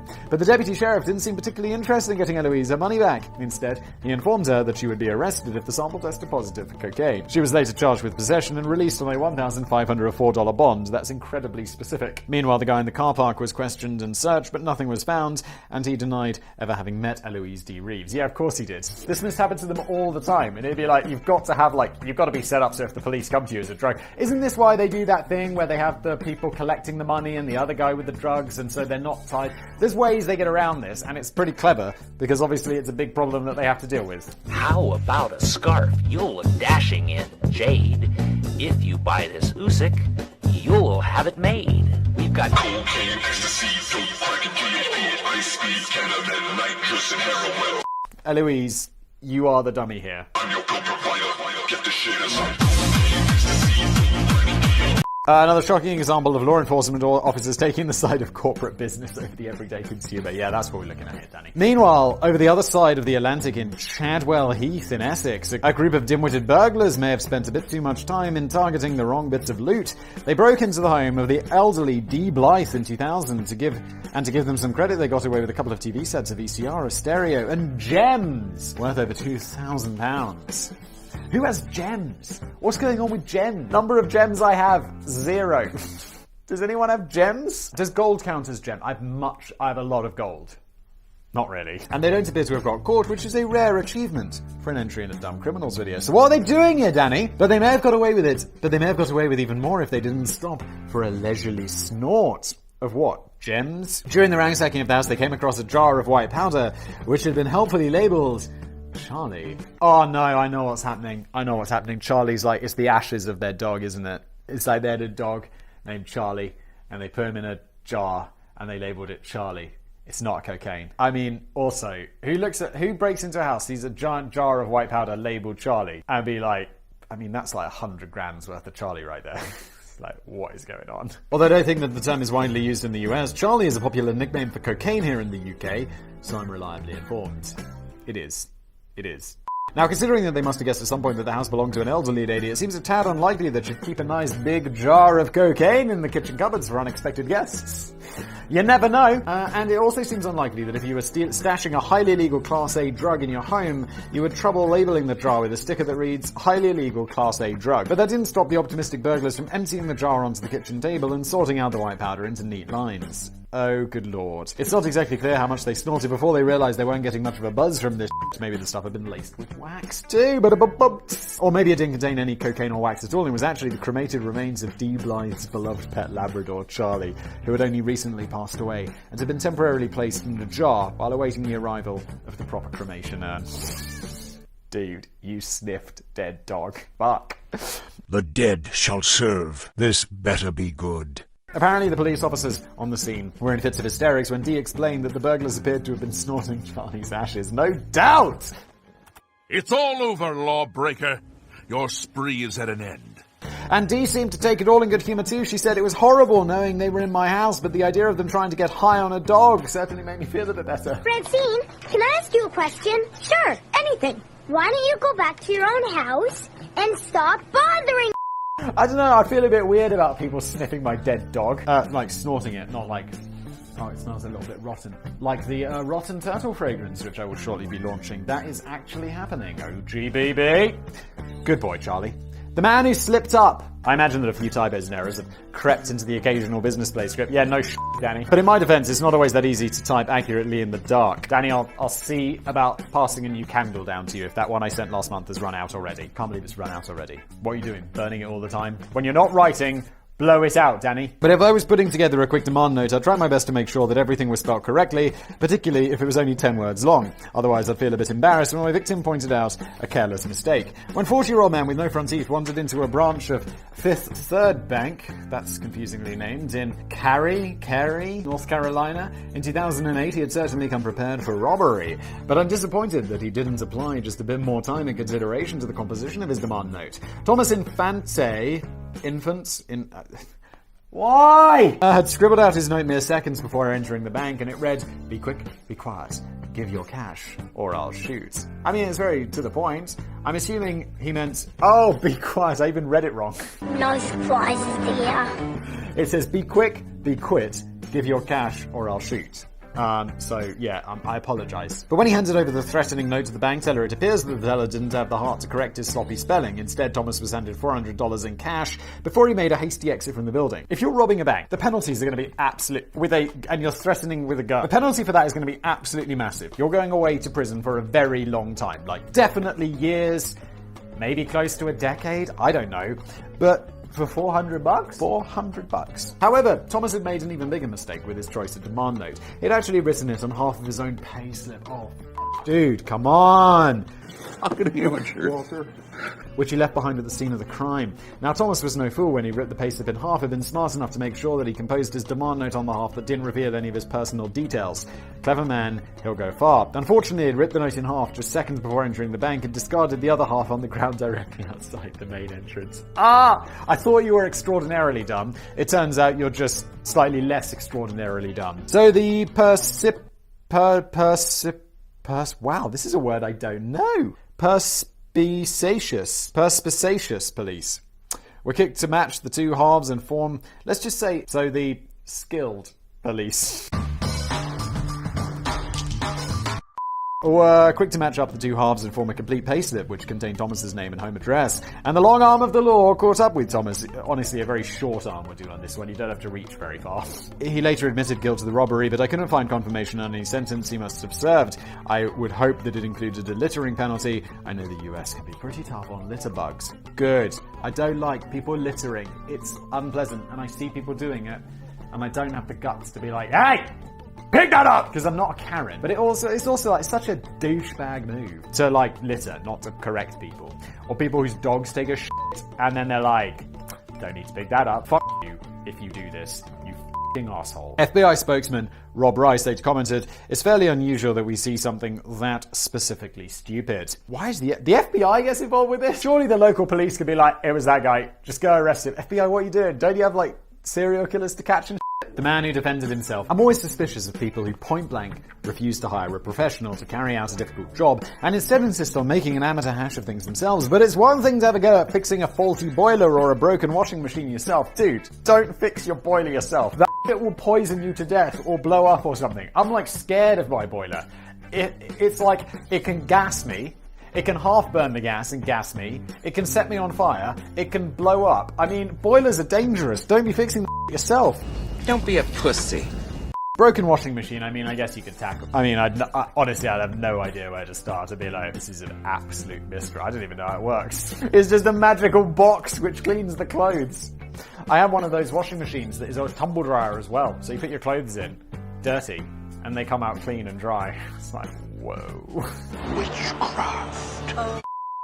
It's quite another to find yourself on trial facing serious charges of armed robbery and to reach a decision that you can probably do just as good a job defending yourself as a money-grabbing professional attorney. Yeah, you can't. That's why they have to go to law school to learn about, laws and shit. But that's exactly what Dennis Newton decided to do in 1985 when he was accused of carrying out armed robbery at a convenience store in Oklahoma City. To be fair, he appeared to be making quite a good fist of protesting his complete innocence for a while. Even the district attorney reported that he was doing a fair job, but he sadly lost the plot a little when the clerk at the convenience store took the stand as a witness and identified Dennis as the scoundrel who pointed the gun at her face while demanding that she empty the till. Quick as a flash, Dennis jumped to his feet in sheer indignation and roared, "I should have blown your f***ing head off."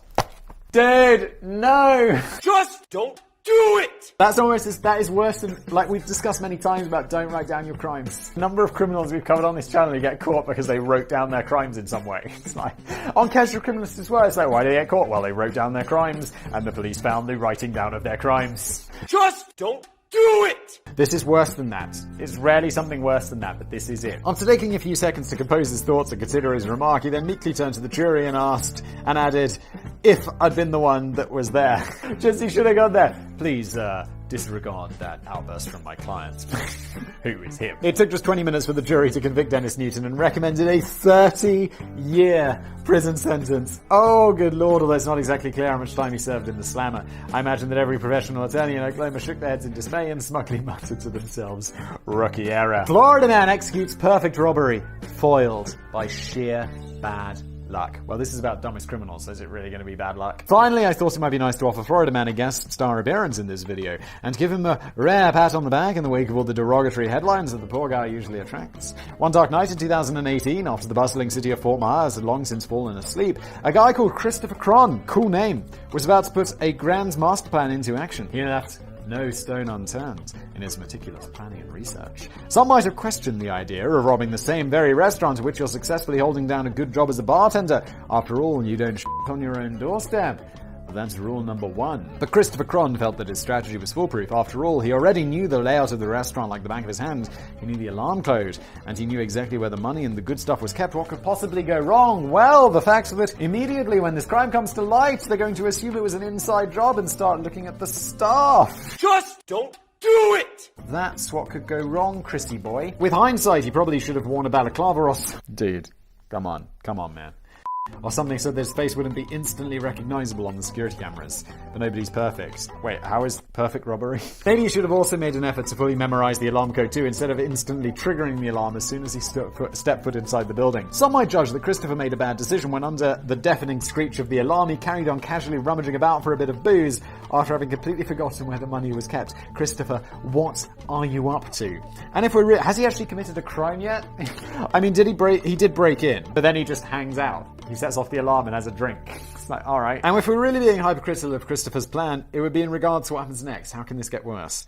The triggering of the alarm prompted a telephone call from a security company who felt obliged to check in and make sure that the alarm hadn't been accidentally tripped by an employee. The fact that Christopher stopped to answer the phone may not have been entirely balmy, as he probably felt that he could dissuade the security company from pursuing any follow-up action. But perhaps he should have used a smidgen more brainpower when they asked for his name. Christopher Cron cheerfully responded with Christopher Cron. The security company grew suspicious and called the cops anyway because Christopher had been unable to confirm the alarm code. But they arrived on the scene too late, so crafty Christopher had already gotten away with his bulging loot of a single bottle of Grand Marnier and a cheap bottle of beer. Dude, what are you up to? Please don't send him to prison for this. He's an idiot. He can't go to prison. He's too dumb. He's going to be one of those people it's like you can't stand trial. He's not mentally competent. However, this forgetting the alarm code business, a job I used to work, I used to open up the store in the morning. And one day, like after working there for months, I go in and I'm like going to turn off the alarm code, as I've done every day for like the last few months. And I was like, I have no idea what the alarm code is. You know, where you just have those mental farts and you're just like, yeah. So it's like 5:30 in the morning, that alarm goes off. If the police had rung up and be like, hey, we're just making sure you're not being robbed, I'd be like, yeah, we're not being robbed. And they'd be like, what's the alarm code? I'd be like, I don't know, that's why the alarm went off. The police would definitely come. By the next morning, it hadn't taken too long for the police in the restaurant to review the surveillance footage and realize that the enigmatic figure behind this master heist was none other than Christopher Cron, and it didn't take them long to catch him either. In what might be considered his final minor oversight, Christopher strolled into work the next morning as if nothing had happened. I don't imagine that his penalty was too harsh, as he only nicked a couple of bottles of beer in the end. With a bit of luck, he might have got away with a small fine and a few hours of community service. He's definitely losing his job as well. Let's hope that good old Dennis Newton was defending this deeply unlucky criminal in court. This has been an episode of Business Blaze. I have been your boy with the Blaze. Dumbest Criminals Part 2. If you'd like a Part 3, you know what to do. Hit the comments below, or just while you watch this video to the end, so I'm going to look at the stats and be like, a lot of people watch this, let's do a Part 3. And thank you for watching.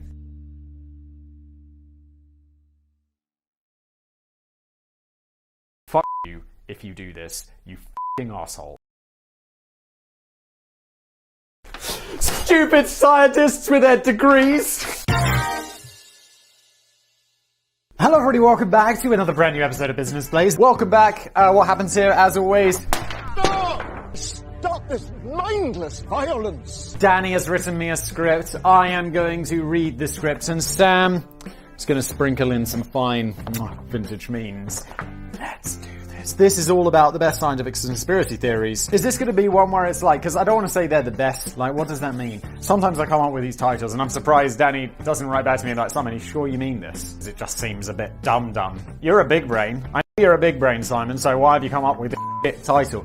Let's see how Danny interprets it and let's jump in. The location is the Soviet Union. The year is 1940. Somewhere close to tea time, Joseph Stalin takes a last puff on his cloudy comrade cigarettes before marching into a heavily guarded facility which houses the Soviet atomic bomb project. He has an announcement to make which will change the course of the future on both sides of the Iron Curtain. Productivity grinds to a halt as the workforce of scientists and engineers and atomic bomb painters. Very important job right there. Are called into a meeting in the commie canteen to hear the words of their great leader. Addressing the crowd, Stalin declares, "Tools down, lads!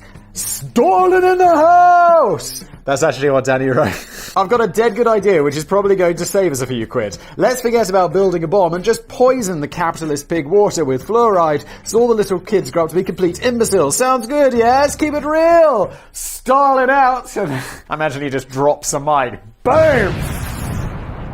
I wish I had a mic to drop. It doesn't really have the same effect when you're using a lav mic. Same. Well, that's one theory. Also, is fluoride really... I thought fluoride wasn't poisonous. Isn't fluoride why we, no one has fillings anymore? Like, you look at my parents' generation, it's like half their mouth is filled with metal. You look at my generation, I had one filling. Ever. That's it. Fluoride in the water clearly works. Well, that's one theory regarding how nearly 400 million people around the world, including 2/3 of the US, ended up receiving an artificially fluoridated drinking water from their community system. Some say that it was a communist plot to implemented by undercover agents who had secured influential positions in the US in a bid to deplete the brain power and sap the strength of generations of American citizens. All I know is I grew up on fluoride, I've got great teeth, and a massive big brain.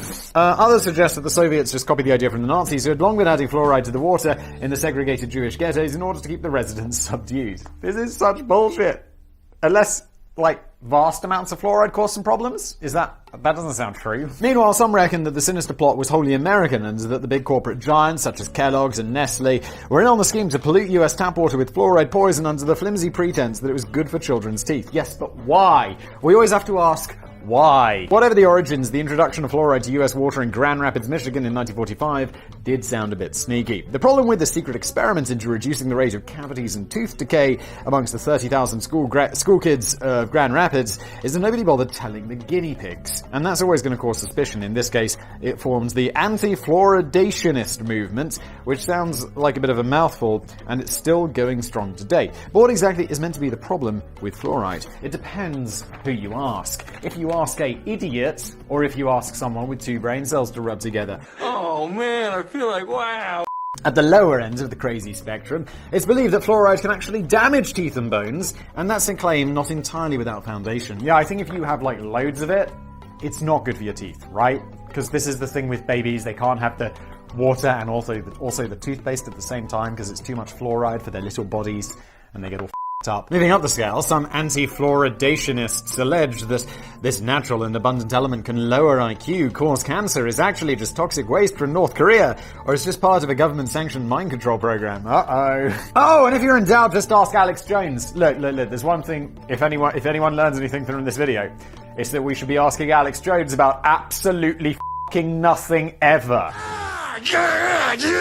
His InfoWars website has long warned of the hidden brain-melting qualities of fluoride, but he also thoughtfully offers a solution with his special water filter products, which you can pick up for around $300. I'm relatively sure. Like, I don't know, you can buy non-fluoridated water. It's basically free. It's like 30p a bottle or something, and that's in the plastic bottle. Right? You could probably buy filters that will filter out fluoride. Alex, $300? That might sound a bit pricey, but at least you have the peace of mind that you're never going to be brainwashed into becoming a complete gibbering moron. Really, we're listening to Alex Jones about how not to become a complete gibbering moron. Certainly an interesting take, Alex. Listen, I'm gonna be honest with you. I'm kind of retarded. It's true that, like most things, fluoride isn't entirely harmless if you overindulge. A whole range if you overindulge on water, it's going to be too much for your little kidneys and you're going to die. A whole range of studies over the last few decades have concluded that fluoride exposure is linked with teeth staining and even lower cognitive results in children. But the studies are questionable largely because they're conducted in countries where fluoride levels in drinking water are wildly higher than in places like the UK and the US, and way beyond the levels recommended by the World Health Organization. The United States Centers for Disease Control and Prevention hail the fluoridation of water as one of the biggest public health achievements of the 20th century. Why should we listen to them? Stupid scientists with their degrees! While American Dental Association reckons that the fluoridation of public water supplies is the single most effective public health measure to help prevent tooth decay. Why should we listen to them? They're stupid doctors with their medical degrees. What do they know? Alex Jones! He's our man! All hail! Come on, humanity! It's so disappointing! It's worth noting that just 10 years after the first secret experiment in Grand Rapids, tooth decay among local kids dropped by a pretty impressive 60%. But then again, all these organizations could just be agents of the fluoride mafia. That's probably the conclusion drawn by residents of Portland, Oregon, who have fiercely battled against fluoridation over the years and seem determined to choose massively increased tooth decay in their children over government mind control. Well, yeah, if there was actually government mind control, I'd be like, yeah, I'd rather have more cavities and less government mind control. But the problem is, there isn't any government mind control. Yes, I do wonder how many of them would notice if Portland City Council followed the example set by Golden Rapids in the 1940s and just shoved fluoride in the water anyway. An intriguing story of this kind of thing happening in reverse occurred in the city of Kuopio in Finland. Pronunciation is gonna remain a mystery on that one. Good evening, and welcome to a very special night of mystery. The authorities decided to stop the fluoridation of water in 1992, and citizens suddenly began reporting a change in taste and a reduction or increase in side effects of drinking non-fluoridated water, depending on which side of the fence on which they sat. That's something called the placebo effect, ladies and gentlemen. But Kuopio had actually stopped the fluoridation of water a whole month before making the announcement, and in all that time nobody batted an eyelid or even muttered a word of dissent or noticed the slightest change in their drinking water. Of course they didn't. Goddamn placebo effect! What an idiot. Maybe this just illustrates how so many scientific conspiracy theories fester and flourish entirely in the head, but have little in relation to anything that's actually going on in the physical world. Shocking. Then again, we may have to view that story with a soupcon. What is this? It's another word I don't know. Soupcon. Spelt like soup, con, but one word. Fascinating. Bear in mind that Finland doesn't even exist. OGBB! The water-powered car was invented years ago. Yeah, I've seen that video on YouTube where it's like, I've invented this car that runs on water. And it's like, no, you haven't. And the news story is like, yeah, look at this. It's amazing. It's like, look. If that actually existed, it'd be like, we'd have them, wouldn't we? And people are like, Simon, it's Shell, it's BP, it's big oil. They're keeping them down. And I'd be like, no, it just doesn't work. I mean, in this case, it really is Occam's razor. It doesn't work. It doesn't work. I mean, or maybe it does work, but then you need to, like, loads of fucking hydrogens put in it or whatever. Yeah, Mr. White. Yes, science. One of the main reasons I've never been too bothered about my failure to pass my driving test is the fact that I wouldn't have got very far anyway. Most of my trips out would have probably involved an extended visit to the pub somewhere along the line, so I wouldn't be able to drive any further than that. Or drive home if you're just stuck at the pub. I wonder if there are people who have such little foresight in the world that they drive to the pub, get absolutely shit-faced, and they're like, oh, shit. Who lives? I know it's all, people are like, don't forget to live in the moment. Always be living in the moment, Simon.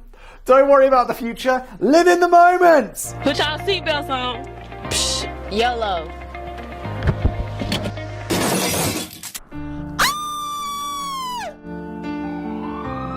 It's like a whole movement. But it's like, yo, if I really wanted to live in the moment, I'd just drive to my favourite pub, get faced. But the problem is, 11 o'clock rolls around, I want to go home, and it's like, I can't, because I'm faced. What am I going to do? I wish I was so free. I suppose things would have been a bit different if I lived in the US. I could have just brought my 7-year-old cousin along for the ride and let him handle the driving duties after I've downed a few too many bottles of Bishop's Finger. Danny, if you were in the US, you're probably not going to be drinking Bishop's Finger, because that is like the most British drink that I can think of. It's an ale or something like that. I don't know. It's alright. Still, I'm comforted by the thought of how much money I've saved on gasoline, insurance, maintenance, and ever going anywhere. I'm reliably informed that petroleum prices are sucking drivers dry, and it will feel even more of a con if it turns out that the solution to powering a normal everyday car with just water was delivered ages ago, but it was buried deep by the mighty oil corporations who would naturally prefer you carry on giving them all of your money instead. During the 1990s, American inventor Stanley Meyer claimed to have invented, and indeed received the world's first patent for, a technical new design which could be retrofitted to any old banger and enabled it to run on good old-fashioned water. He even gave a public demonstration during a news report and on a Ohio TV station, I've seen this, in which he showed off a dune buggy which had been equipped with this revolutionary new water cell. He claimed that he could get from Los Angeles to New York using only 22 US gallons or 83 litres of water. Yeah, except he can't. It was a claim met by suspicion from some quarters, surprisingly, particularly from, say, scientists. You obviously can't power a vehicle just from burning a bit of water, mainly because water does not burn.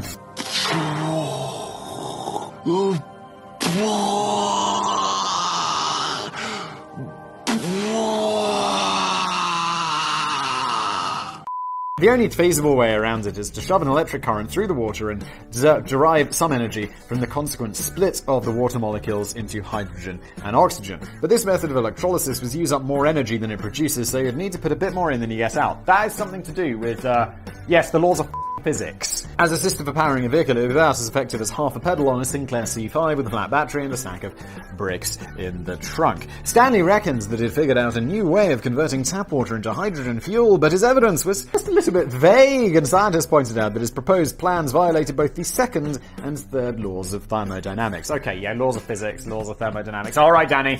Who's the big brain? Mr. I am the law. Nonetheless, it's Danny, not me. I knew it was like thermo something, but I was just like, let's just go with physics and play it safe today. Nevertheless, he was able to patent his water cell invention in 1996, which means that he must at some point have proved that the patent review board that he had come up with a reliable invention, paving the way for a bright future of cost-effective non-polluting vehicles, which he could power up with a hosepipe. But here's the spooky thing. Less than 2 years later, Stanley Meyer was dead. Yeah, because people never die. Oh no, wait, what does everyone do? Yes, everyone eventually dies. Yes. His brother Stephen claims that Stanley had been enjoying a business lunch with a couple of Belgian investors when Stanley took a sip of cranberry juice and suddenly started clenching his neck and writhing around in agony. His final words to Stephen were reportedly, "They poisoned me." Stephen also claims that two inventors seemed notably unmoved by the turn of events, asking no questions and offering no condolences. Stephen never saw either of them again. Stephen now claims that his brother's death was ordered by the petroleum companies who secretly rule the world and to constantly suppress the development of alternative fuels to protect their own multi-billion-dollar interests. It's gone brilliant with Tesla, hasn't it? And electric cars in general. It's gone brilliantly well. Because, everyone's like, electric cars, they're definitely not the future. We're all going to be burning that oil. Said no one ever. So presumably they'll murder anyone who gets too close to uncovering the secret that vehicles can be powered with water. But following a 3-month investigation, the coroner's report concluded that Stanley Meyer had died of a cerebral aneurysm. Shocking. It's also very possible that his water cell invention wasn't quite all it was cracked up to be. Earlier that same year, he had faced a flood of lawsuits from aggrieved investors who had commissioned their own independent studies into the invention and found that there was nothing remotely revolutionary about the water cell. It simply used conventional and remarkably shitty electrolysis. The courts even found that Stanley had committed gross and egregious fraud. Oh, shit. And ordered him to pay back 2 of those investors a total of $25,000. His patents have since expired and are now in the public domain for anyone to use as they see fit, but there's been a conspicuous lack of interest in his work. Shocking. Because, he was putting in more energy than he gets out. It was electrolysis. Bravo. Guess what? It wasn't a conspiracy theory. Shocking. So that was a fucking lie. Although some companies today are still mucking about with purpose-built water-fueled cars or hydro cars, the general consensus is that there's still a less effective mode of transportation than the pogo stick. Oh! But all this is probably just a massive misdirection tactic. While conspiracy theorists are fretting over the suppression of water-fueled vehicles, the petroleum giants have spent the last 50 years secretly murdering all the scientists who discovered that cars can actually be powered by chocolate, beer, and dead cats. Look, this channel is watched by enough people to be, there's someone going to be spouting off being like, Simon, the dead cat car was a real thing, and it could still be a real thing if it wasn't for Shell. F***ing Shell, allegedly. Hi, my cat died today. Get a new one. Horror from Planet X. I've often suspected the end of the world might not necessarily be a long, drawn-out affair involving the imminent threat of nuclear war, plagues of locusts and zombies. The gradual crumbling of society and humanity amidst the blaze of fear and panic, and yet another final farewell tour from Elton John. Instead, it would all be over in a second, with barely enough time to even finish the sentence. What the bloody hell was that? I imagine that the dinosaurs didn't get much notice when the asteroid collided into the Earth about 65 million years ago. And although mankind has a bit more insight into astronomy than the divvy dinosaurs, wow, divvy. I have no idea what that means. I have no idea if it's politically correct anymore. But that is like a word we'd call, like, if you're like, oh, you're such a div, is something we'd use when I was a kid at school. And it's something I haven't thought about in 20 years. Thanks, Danny. It's perhaps, or if I get cancelled for this, I guess, thanks a lot, Danny, sarcastically. It's perhaps not completely inconceivable that one day we might just get taken entirely by surprise by a random asteroid or planet. Holy shit, Danny. It's just like, oh, what's that? Oh, that's another planet that's going to crash into us. Or angry space goat, hurtling towards us at frightening speed and ripping through the earth like a celestial knife through butter before we even had a chance to cancel our Spotify subscription. I'm not really sure if that's preferable to having an advance warning or not. It might be useful to have the luxury of a few months in which to say goodbye to family and friends, take up smoking and heroin, and make one last determined attempt to vanquish the Dark Lord Siroth once and for all, regardless of the cast OG, baby! But it would be a pretty edgy few months. Some would argue that we've already been given plenty of warning of such an imminent catastrophe, but we've decided to dismiss it as a hoax, probably just like the dinosaurs did. Oh god, what is it? Back in 1976, US journalist and author Zachariah Sitchin first shared his evidence of the discovery of a previously unidentified planet hiding in the furthest recesses of our solar system, although he wasn't initially suggesting that it was posing a threat. I believe there isn't there like the gravity or something there, like there is another planet in our solar system or something like that? In his book, The 12th Planet, Zachariah revealed that he had successfully translated ancient pre-cuneiform Sumerian documents. Oh no! No! God, please, no! No! No! No!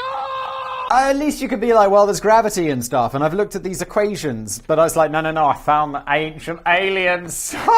The chronicled the story of the planet Nibiru, populated by humanoids about half the size of us, and the shadowy planet orbits our sun only once every 3,600. Look, okay, we can immediately ignore everything you're saying.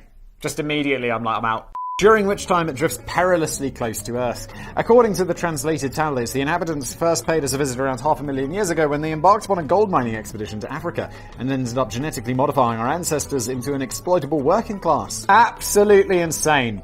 So we possibly have these aliens to blame for the north of England and fish and chip shops, those son of a bitches. Isn't Danny from the north of England?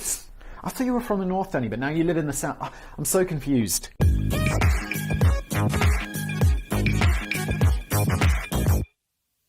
Where's Rotherham? Isn't Rotherham in the north? Well, it's sort of in the middle, but it's near Manchester. That's in the north. It's definitely in the north. Just before his death at the age of 90 in 2010, Zechariah insisted to the New York Times, "This is in the texts. I'm not making it up, except you are, Zechariah." But very few other specialists of the Sumerian language agreed with his unique translations of the ancient texts. And he had a bit of form in coming out with wild and largely unsubstantiated theories. In one of his other books, he finds himself pondering if the biblical cities of Sodom and Gomorrah were wiped out by a nuclear bomb. They were not. His theories returned to the surface in 1995 when Wisconsin nutter Nancy Leider launched the conspiracy website Zeta Talk. Nancy, that had led a funny old life, the self-proclaimed psychic, claims that she was abducted by aliens called Zetans who planted a communications device in a tiny brain. She does have a tiny brain. This came in handy in later life when the aliens kept in touch with Nancy to warn her that Planet X would collide with the Earth in the year 2003. Oh no, wait, no. It's 18 years later and we're still good. Causing the Earth to stop spinning for 5.9 days. The movement in the North and South Poles, the disruption of Earth's magnetic core, the disbanding of Coldplay, and the splitting of the planet's crust. Coldplay, no! And ignite your bone. GBB. Although Nancy herself didn't initially make any reference to Zechariah's previous discovery of the planet Nibiru, her theory mutated throughout the 90s, forming a bizarrely popular conclusion that it was the same planet as Nibiru, which was destined to destroy us all in 2003. At one point, it was estimated there were over 2 million websites devoted to the topic of this impending doom. That is impossible. 2 million websites just because some crazy-ass woman is like, yo, it's very hard to get people to follow you. I mean, although, here we all are. But, I mean, it really is. How did you manage it? And although this kind of thing can usually be seen as harmless and laughable nonsense, not usually, all the time. The most disturbing aspect of all of this is that Nancy was strongly encouraging her army of devoted crackpots to have their pets put to sleep so that they wouldn't have to endure the horrors of the end of the world. Nancy, f*** you. What are you doing? Of course, 2003 came and went, and you couldn't help but notice that the world kept happily spinning on, and Coldplay didn't split up, although there were loads of dead pets. Christ, Nancy, Christ. Nancy later revealed that she wouldn't yet disclose the real date, and that she had told a little white lie to fool the establishment so that they wouldn't have time to declare martial law and trap citizens in cities during the destruction of the planet. Nance, seriously? I couldn't find any evidence of her offering refunds to all those people who just shelled out $500 on having Pickles and Jasper put to sleep. Is it really so expensive to have your dog put to sleep? You know what's cheaper? Smash that dislike button. The theories came back into orbit in 2012, which of course was a good year for doomsday prophecies. This time NASA took the unusual decision of releasing a statement to confirm that Nibiru didn't exist and was definitely not hurtling towards Earth. NASA, don't give them any... Just stop it, NASA. Just be like, oh yeah, no. Just, we're not even going to reply. It's better that way. A few years later, the Christian numerologist David Mead shared the sad news that Nibiru would definitely wipe us all out in the year 2017. Again, no, we're all good. He gleaned this daunting information by cracking secret numerological codes, which are apparently literally sprinkled across the Bible. Oh my. I don't often wonder why anyone would bother trying to make an accurate prediction for the end of the world in their own lifetime. If you get it wrong, you look like a dick. If you get it right, it's not like you're going to get a pat on the back for being clever. Yeah, it's a lose-lose, guys. Stop it. From my own intensive research, all I've been able to piece together is the conclusion the world didn't end 2003, 2012, or 2017. But some people are still convinced that NASA is involved in a massive conspiracy to hide the planet Nibiru from the public. It's claimed that the appearance of the so-called comet Elenin in 2011 was actually the planet Nibiru, despite the fact that planets don't usually have tails. Some theorists point to a patch of missing data in Google Sky near the constellation of Orion, which seems to indicate that some of the information has been redacted. Google claims this is just a glitch in the software, and they point out the missing patch of sky can easily be viewed by anyone with a telescope. And that's the main point, really. Quite aside from the fact that the planet, which takes 3,600 years to orbit our sun, would have quite significantly disrupted the solar system by now and completely altered the paths of Earth and Mars, the main evidence against the theory is that Nibiru would clearly be visible to anyone with a telescope, and probably even to the naked eye. And so far, not one of the hundreds of thousands of keen amateur astronomers around the world has ever caught a glimpse of it. It's because it doesn't exist! That's not to say it's entirely impossible that a bonus planet might not be lurking somewhere at the far edges of the solar system. I think that there is an extra planet, isn't there? They're like, it's far away, it's pretty big. I thought this was a thing. I might be wrong. Astronomers have recently speculated, thank you Danny, that Planet 9 might exist somewhere beyond Neptune and could potentially explain some of the more mysterious and so far unexplained motions of objects in the icy Kuiper belt. It's speculated that this hypothetical planet would have mass 10 times greater than that of the Earth and take somewhere between 10 and 20,000 years to complete a single orbit of the Sun. You know what's not on there? Weird aliens. They're not there. They're just not. Planet 9 is yet to be spotted, though NASA doesn't rule out its existence. This naturally has led some people to believe that Planet 9 and Nibiru are one and the same. They're not! And that it's currently on a path of destruction, but just with a different code name. But you're probably best off just not worrying about it. Nick Pope has a CV which includes investigating UFOs and other mysteries for the UK government's Ministry of Defence. Why must he be paid? Which sounds like a super cool job, and as Nick puts it, all this isn't to say that there aren't some existential threats out there, but if people want to worry about something, they should probably worry about North Korean missiles or about Iran acquiring nuclear weapons, not about Nibiru. Well said, mate. Wise words, maybe. But I don't think they'll dampen the enthusiasm of all those people who are determined to seek the answers to their imminent doom amongst the stars, instead of looking a bit closer to home. The human race can be a funny lot sometimes. I'm beginning to think they put something in the water. Oh, beautiful callback, Danny. This has been an episode of Business Blaze. I have been your boy with the blaze. Hero Legends. Thank you for watching.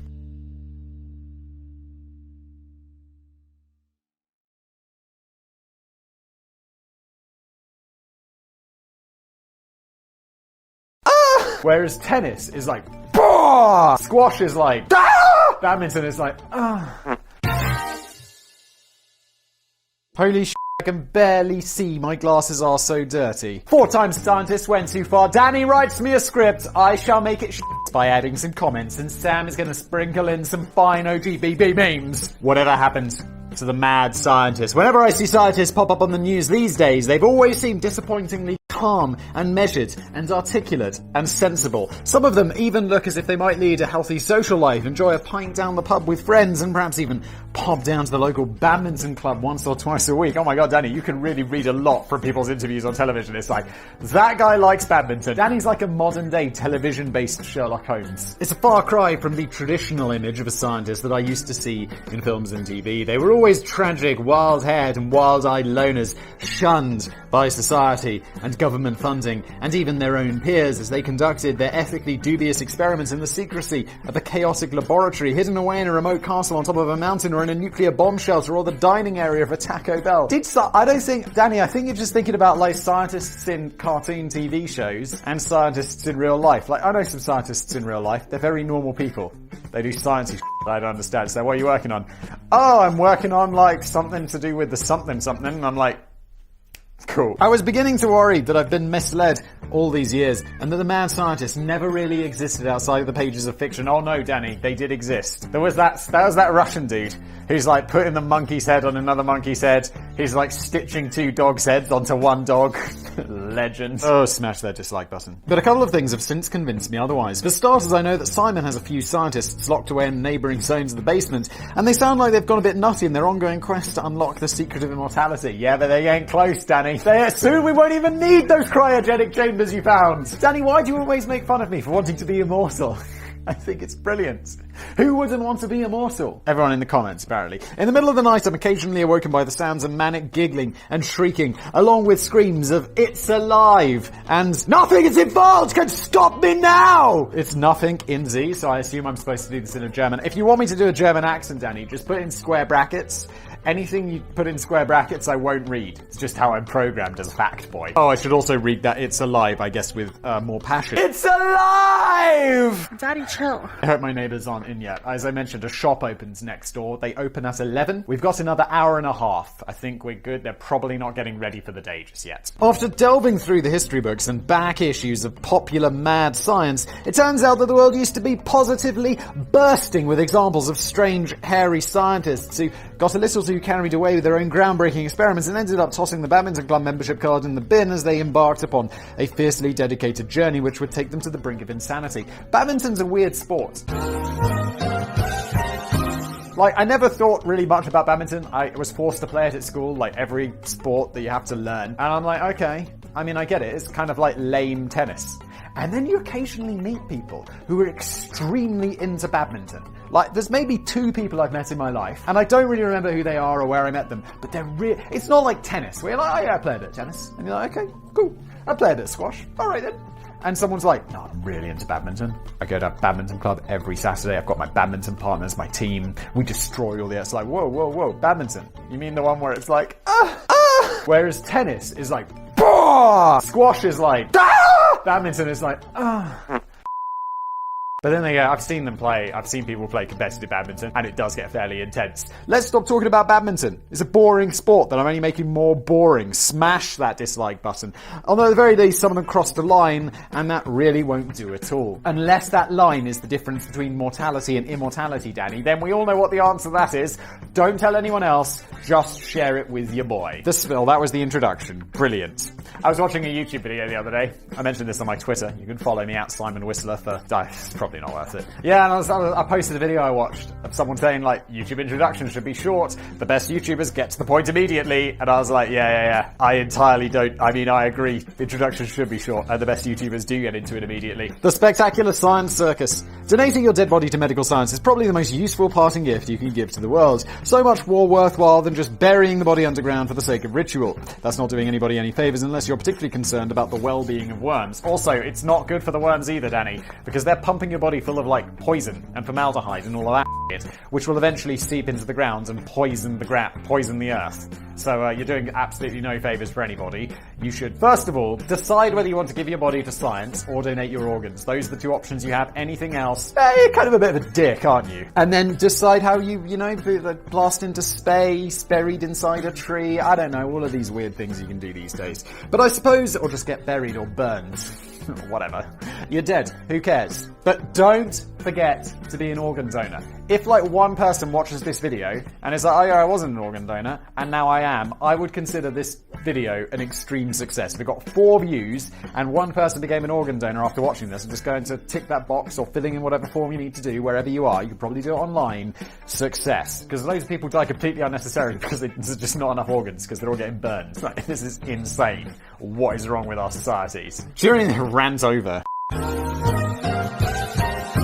But I suppose it's nice to at least have the option either way. During the 18th and 19th centuries, the bodies of criminals hanged for murder were often donated to medical schools to be spliced up and dissected, whether the guilty party approved or not. Yeah, I'm totally fine with that. You were like executed. The state's got to get rid of your body somehow. I'd just be like, okay, you're part of your punishment.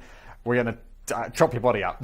Okay, I'm totally fine with that. In fact, in England at least, it was decreed to be part of the punishment, and it was felt that this would deter criminals from committing illegal acts. I would have thought that getting hanged until dead was quite a powerful deterrent on its own, but apparently back in those days, criminals were equally afraid of getting skinned and carved up afterwards. Some of them were fearful that they might wake up during the procedure, which admittedly would create a socially awkward moment. Yeah, you could say that again. I'm alive! And I'm missing my face! I watched this TV show called Gotham.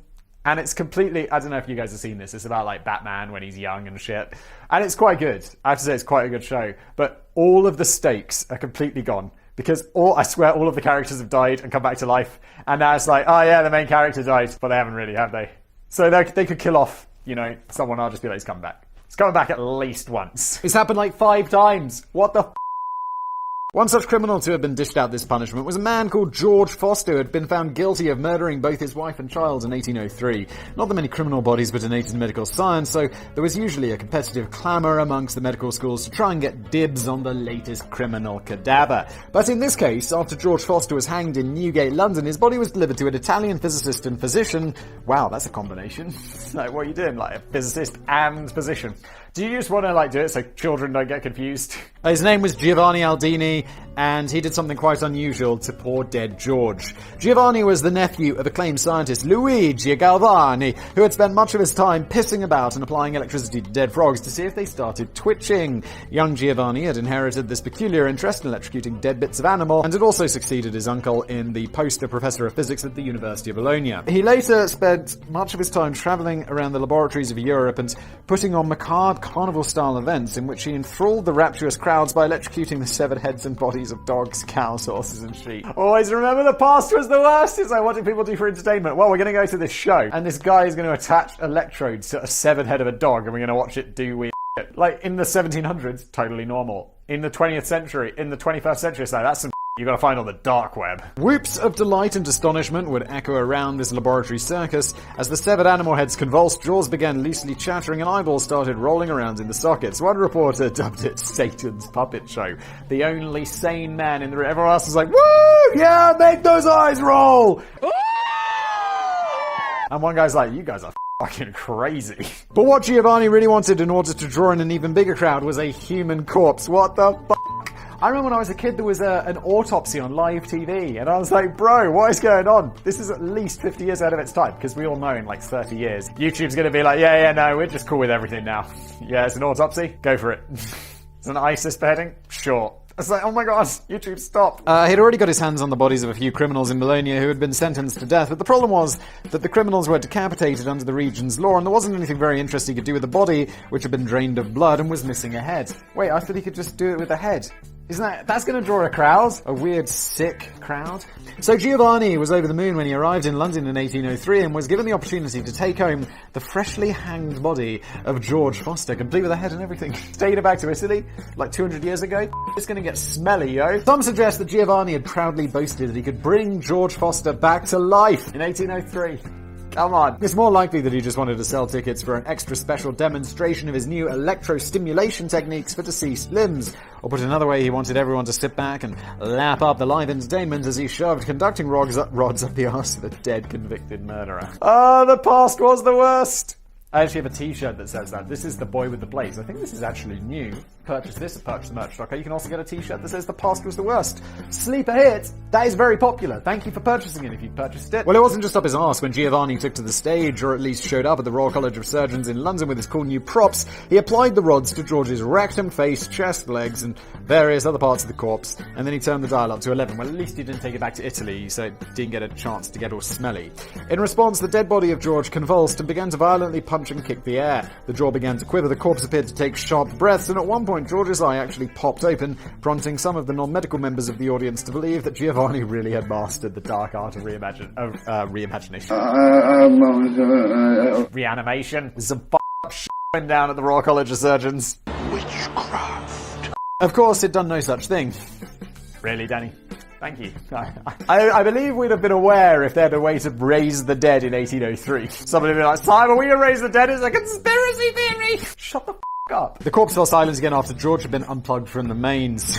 All Giovanni had demonstrated was the fact that galvanism exerted a considerable power over the nervous and muscular systems of the dead body. But it's not entirely clear why Giovanni was devoting so much effort into staging these grisly live adaptations of the worst Thunderbirds ever. I'm just gonna say, possibly could have something to do with money. Maybe he really was motivated by the desire to bring back the dead, or maybe he just enjoyed the roar of the grease paint and the smell of the crowd. Or money! Either way, he became a respected figure of his time, really. And the Emperor of Austria even honoured him with a Knight of the Iron Crown. Okay. And perhaps Giovanni Aldini's biggest legacy of all was that he almost certainly was the inspiration for the character of Victor Frankenstein in Mary Shelley's 1818 novel. Considering the fate that befell the mad scientist Frankenstein in the book, you'd expect that Mary Shelley wasn't entirely an admirer of the real-life flamboyant showman upon whom he was based. And I'm about to expose another area of my complete lack of knowledge of anything. So I have no idea what happened to Frankenstein. I know the scientist was called Frankenstein because it's Frankenstein's monster, and everyone thinks that, or some people, maybe not everyone, get confused and think that the monster is called Frankenstein, but it was the scientist. But I have no idea what happened to him. Was he destroyed by the monster? Who knows?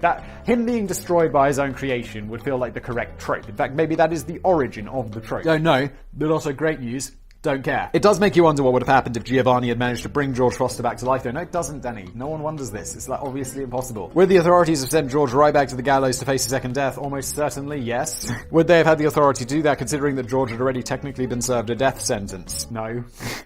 I think this has actually happened, like, in executions in modern times, they failed, or relatively modern times, and the sentence has been carried out again. The problem with reanimation is that you'd probably have to come up with a whole bunch of complicated new laws. The paperwork alone would be a nightmare. Yeah, that's the problem, is the paperwork. Mad scientists on acid. By all accounts, the American chemist and spy master Sidney Gottlieb was a polite and gentle and mild-mannered chap with a heart of gold and a love of what? Folk dancing. Yes, I cannot lie. But it can be tricky to square this image of Sidney with the guy who also dedicated a big chunk of his life to the potential control of the human mind with LSD. Oh, shit. And he allegedly didn't always ask for permission from his guinea pig volunteers. Dude, it's like not cool. It's like cool activities. Drug trip. Terrible activities. Unintentional drug trip. Back in the 1950s, the US was concerned that the Soviet Union had conquered the secrets of mind control. Spoiler alert, they hadn't. This obviously wasn't true, as the communists were far too busy enlarging the foreheads of children and getting them to crash flying saucers over Roswell in a bid to convince the Americans that the aliens were coming OGBB. But that didn't stop the US from considering a counterattack on the mind control front. Sidney had been working for the CIA as a poison expert in the chemical division, and in 1953 he was asked to head up the new Project MKUltra, which I once pronounced McUltra. Everyone was like, why is that? A new burger from McDonald's, Simon? You absolute amateur! The goal of the project was to investigate techniques that would crush the human psyche to the point that it would admit anything. One of the first things that Sidney did was blow $24,000 of his budget snapping up the world's entire supply of LSD so that he could monitor the potential controlling effects of this hallucinogenic drug on volunteers to the program. Dude, oh my god, dude, in the 1950s, $24,000, that's gotta be like $250,000 each today, easy. That's going to buy you a lot of LSD. To begin with, the CIA largely experimented only on themselves. He was having a great time. After a heavy night tripping, Sidney reflected on how he was in a kind of transparent sausage skin that covers my whole body. Sidney, you are doing the Lord's work. Meanwhile, following the results of the initial experiments, the CIA's Office of Security issued a thoughtful memo which stated that it did not recommend testing LSD in the Christmas punch bowls usually present at office parties. Is that real? Holy The CIA was up to some good times. It's like, what are you doing? Yeah, we're taking over South American countries and doing acid. Woo! CIA! CIA! That's what their office parties were like. True story. As the project expanded, a bunch of willing volunteers came forward to offer their services in assessing the qualities of LSD handouts, including a few names who would later become well known, such as Robert Hunter, the lyricist for the rock band The Grateful Dead, and Ken Kesey, author of the classic novel One Flew Over the Cuckoo's Nest, which itself would examine the themes of authoritarian control of individuals through subtle and manipulative tactics. Never read it, never seen the movie. But things took a more sinister... I don't think I've ever listened to The Grateful Dead. But things took a more sinister step in later years when the drug was administered to people who hadn't really agreed to sign on the perforated line. It's important to note that nearly all of the MKUltra records were destroyed following the closure of the program in the 1970s, and it's not like we have a well-documented diary of the illegal events that took place over the course of nearly 2 decades. But by piecing together fragments of surviving material, it becomes blatantly obvious that the project crossed several lines, including some of Sydney's dodgy experiments with LSD. The project sourced fresh batches of volunteers from prisoners in detention centers around Europe, Japan, and the Philippines. Holy guys. What are you doing? This is not allowed. Where there was less pesky red tape or legal repercussions. Dudes. But they were happy to conduct experiments on unwitting citizens on home soil too. A string of brothels were set up in San Francisco, which were secretly operated by the CIA. Prostitutes were encouraged to lace the cocktails of clients with LSD so that the results could be monitored by the CIA via two-way mirrors. This is so insane. This part of the project was given the sweet code name of Operation Midnight Climax. I've made a video about this before. I've probably made more than one video about this before. It's worth bearing in mind that Sydney and his team were breaching the very same standards that saw the convictions and executions of Nazi doctors in the Nuremberg trials just a decade or two later. Very same standards that saw the convictions? I mean, I don't want to make light of what, MKUltra and the dude scientist was up to. But this wasn't Auschwitz, It's like, what happens? Yeah, they went to a brothel and they did LSD and we watched them. Auschwitz, what did you do? Well, I tortured this twin in this one room to see if this other twin reacted. Oh yeah, no, they were both children. Yeah, what happened to their family? Oh, they were all murdered. Oh. Different. Very different. Still, maybe spiking the drinks of hundreds of innocent citizens around the world with LSD yielded some fruitful results for the CIA. Spoiler alert, probably not. Nah, not really. It was just a very long and bad trip with a come down that lasted for years. Although Sydney was initially hopeful that LSD contained the secret that was going to unlock the universe, he later concluded that the whole thing had been a complete waste of time and mind control was not even remotely possible. Possibly repenting for his past deeds, Sydney spent the last years of his life running a leper hospital, raising goats, folk dancing, eating yogurt, and advocating for peace and environmentalism. I feel like that's just going to happen to me one day. It's going to be like, I'm just going to lose it. I make so many videos. Like, my life is a never-ending stream of, insanity. And I'm just one day just going to be like, it. No more videos. I'm going to go raise goats and eat yogurts. Where's the yogurt coming? It's from the goats! Oh! It sounds a bit like the man who is often known by the nicknames of the Black Sorcerer and the Dirty Trickster in his career heyday, eventually consumed so much LSD that he turned into a hippie. Hippies. They're everywhere. They want to save the earth, but all they do is smoke pot and smell bad. Hip. Ironically, all Sydney had really achieved via his mind control experiments was to introduce LSD to the USA by snapping up the entire global supply. Legend. Along the way, he became the accidental sponsor of the rebellious LSD counterculture, which was dedicated to tearing down the government and the very agency the city worked for.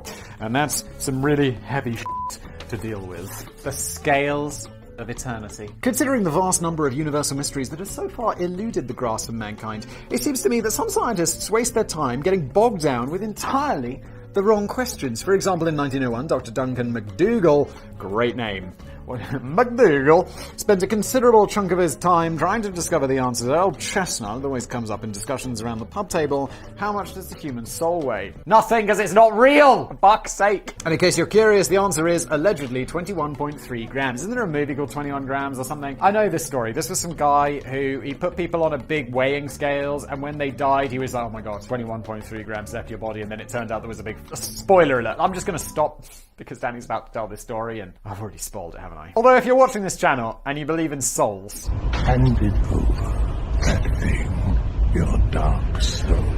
Do you like me insulting you? Do you like me insulting your beliefs? Weird. Get out of here. Smash that dislike button. Born in Glasgow, Duncan moved to Massachusetts in 1888 to pursue a career as a physician, and he later became intrigued by the idea that the human soul must surely have some sort of mass and could therefore, in theory, be weighed. So his plan was so silly. His plan was to gather up a group of dying human patients and then weigh them during the final moments on Earth so that he could see exactly how much weight they'd lost after death, thus revealing the definitive weight of the human soul. But that raises the bigger question. Does a fat person have a bigger soul? The answer is no. They don't have any soul at all. He set up shop at the Culis Consumptives Home in the town of Roxbury in Boston and somehow convinced a group of dying patients to choose a giant industrial weighing scale as their deathbed.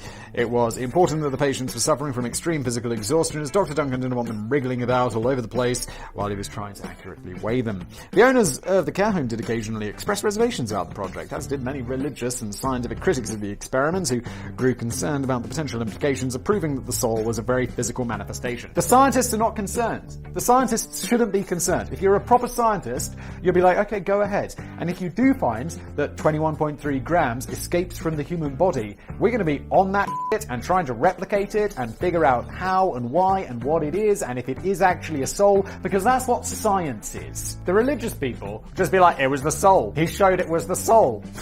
It's like, no, please stop. Please stop believing in things without any evidence whatsoever. Don't get me don't get me confused. I'm not some sort of like crazy atheist. I don't necessarily not believe that there is some higher power that we don't understand. In fact, I think it'd be quite arrogant to think that this is it. But also, we're not going to be measuring the escaping soul from a body, just like we're not going to find whatever that higher power is in a church or a mosque or a synagogue or any place of worship. It's just all a bit silly. It's arrogant to think that there's nothing else out there, but it's also arrogant to think that, yeah, we built a pointy building. That's how. Both are equally arrogant. Oh my god, everyone's going to be smashing the dislike button right now. Everyone. It's like I've just offended everybody, except for the tiny percentage of the population who believe exactly the same thing I do. With help of other doctors, Duncan apparently spent 5 years on the experiment, which is surprising, as he actually only got round to weighing a total of just 6 terminally ill patients in that time, lazy, am I right? 2 of which were immediately discounted because of technical problems with the scales. Oh my god, double lazy. Look, Dr. McDougall, come on! You're living up to your name. McDougall just makes someone sound silly. It's like surnames like McDougall. You sound like some nickname someone would give a dog. It's like, yeah, that's my dog. His name's Duncan. But we call him Mr. McDougall. A crushing blow? Yes. Will I get over it? No. But life goes on. Not for me. After factoring losses of body fluids and gases and skin moisture, Duncan concluded in a 1907 hypothesis concerning soul substance together with experimental evidence of the existence of such substance. Dude, that was an unnecessarily wordy title. Like, if one of my writers delivered that to me, I'd be like, bro, you fluffing it out to hit the word count or what? That human soul weighed 21.3 grams, as one of the 4 remaining patients was deemed to have lost this exact amount after shuffling off his mortal coil. So brilliant, we got a sample size of 1. Hero! For an encore, Dr. Duncan, let's call him by his proper name, Danny. For an encore, Dr. McDougall performed a similar experiment on 15 dying dogs, reasoning that dogs don't have souls, so their weight should stay the same after death, backing up his point that it was exclusively the human soul that weighed just over 21 grams. He was right on this point, as another 15 dogs showed any unexplained weight loss after death. Okay, so that doesn't prove the human thing. That doesn't add to your sample size of 1. It just shows that dogs don't have anything magically leaving their body after death. Good lord, science in the past was a joke. I'm just quite worried about where he happened to find 15 terminally ill dogs. It's widely believed that he couldn't, so he just found 15 perfectly healthy dogs and poisoned them. Yeah, a dude in 1888 is going to be like, yeah, I found terminally ill dogs. What, like testing them for like cancer and heart disease and stuff? So no, it's 1888. We just take the dogs, we steal them, or we breed them specifically for it, and we just kill them with poison. Some people believe he just killed them. Obviously, he just killed them. There are many flaws with Dr. McDougall's hypothesis. Surprise! The sample size was ridiculously small. It would have been difficult to determine the exact second of death in 1901, and the equipment used wouldn't have been entirely accurate in assessing such precise weight changes. More significantly, he completely ignored the results of the other 3 human patients who witnessed no change at all in weight, choosing instead to focus on the single patient who did, even though this was probably due to a cock-up with measuring techniques or a miscalculation of other factors. Shocking. The study was ultimately dismissed as selective reporting with 0 scientific merit. Dr. Duncan was last seen attempting to take photographs of the human soul leaving the body, but he died before he could get the pictures developed at Boots. I don't think it was necessary to allegedly poison 15 dogs to try and prove a point that really didn't need making. Besides, it's common knowledge that dogs are approximately 10 times more soulful than humans anyway. Danny, no! The gift of gonorrhea, oh my. Back in 1895, a pediatrician from New York City by the name of Henry Hyman was exploring the murky world of gonorrhea. Dirty mother. I gather that gonorrhea, often quite sweetly known as the clap, although nobody really agrees why, is... Wait, I thought there was a reason why it was called the clap. I really thought I knew the reason behind that, but now I realise I don't. I'm gonorrhea, and that's a fact. If you can't say that, then call me clap. It's a remarkably painful STD that usually involves messy discharges and the unwelcome sensation of feeling as if your genitals have been set on fire. Holy shit. Henry was keen to investigate the agents of this nasty disease to see if gonorrhea spreads like a germ. Oh my. Of course, he ideally needed to work with some volunteer patients who were already suffering from the disease. But he couldn't find any of those, so he just collared a patient suffering from the final stages of tuberculosis, along with 2 young kids. Dude, what are you up to? No. Henry then stuck samples of gonorrhea onto the end of a few sticks and poked his victims in the eyes with them. Dude, no! Instantly delivering a big dollop of clap into their bodies. The good news is that gonorrhea isn't fatal, so the victims were likely to recover after undergoing the seemingly relentless burning agony of the disease. Ah, so you're gathering children together and torturing them. Excellent. And don't worry too much about the kids. One who was 16 and one was just 4 years old. According to Henry, both the kids had it coming anyway. In his own personal journal, he noted that the 16-year-old was an idiot with chronic leprosy, while the 4-year-old was simply an idiot. It's not clear if the experiments provided any notable results, but it does seem quite barbaric that Henry was purposefully infecting such young patients, presumably with learning disabilities, which is what I gather from his less than eloquent notes, when there wasn't even a truly effective cure for gonorrhea at the time, apart from crappy herbs and minerals and voodoo patent medicine. Well, maybe they got some cocaine out of it. I mean, at the very least, they could get some cocaine, some heroin. Still, if those kids had enough patience, they'd only hang around for another 50 years or so for the proper cure during the golden age of antibiotics. Thank goodness this kind of experiment was incredibly rare and largely confined to the 19th century. Danny, no, it wasn't. It definitely wasn't. Except, of course, it wasn't. All sorts of horrific happened in the 20th century. Right up until the 1970s, scientists and doctors across the US were infecting children with tuberculin, infecting prisoners with syphilis, infecting 12-month-old babies with herpes, and infecting Jewish patients in a Brooklyn hospital with live cancer cells. And that's barely the tip of the iceberg. Yeah, the Tuskegee experiment is something I made a video on, and that is shockingly recent and just absolutely shocking. It seems that even the more enlightened 20th century was... Oh, that was... Yeah, there's the 20... Oh yeah, okay, I understand. Sorry, Danny. Sorry, I'm stupid. Like the 20th century was rife with real-life mad scientists who went way, way too far, but thankfully, they're more of a dying breed these days. Let's just hope that nobody discovers a way to bring them back to life! Maybe you can just make their dead jaws wobble a bit. Oh, that's alright for a laugh. Thank you everybody for watching this video, and thank you for watching.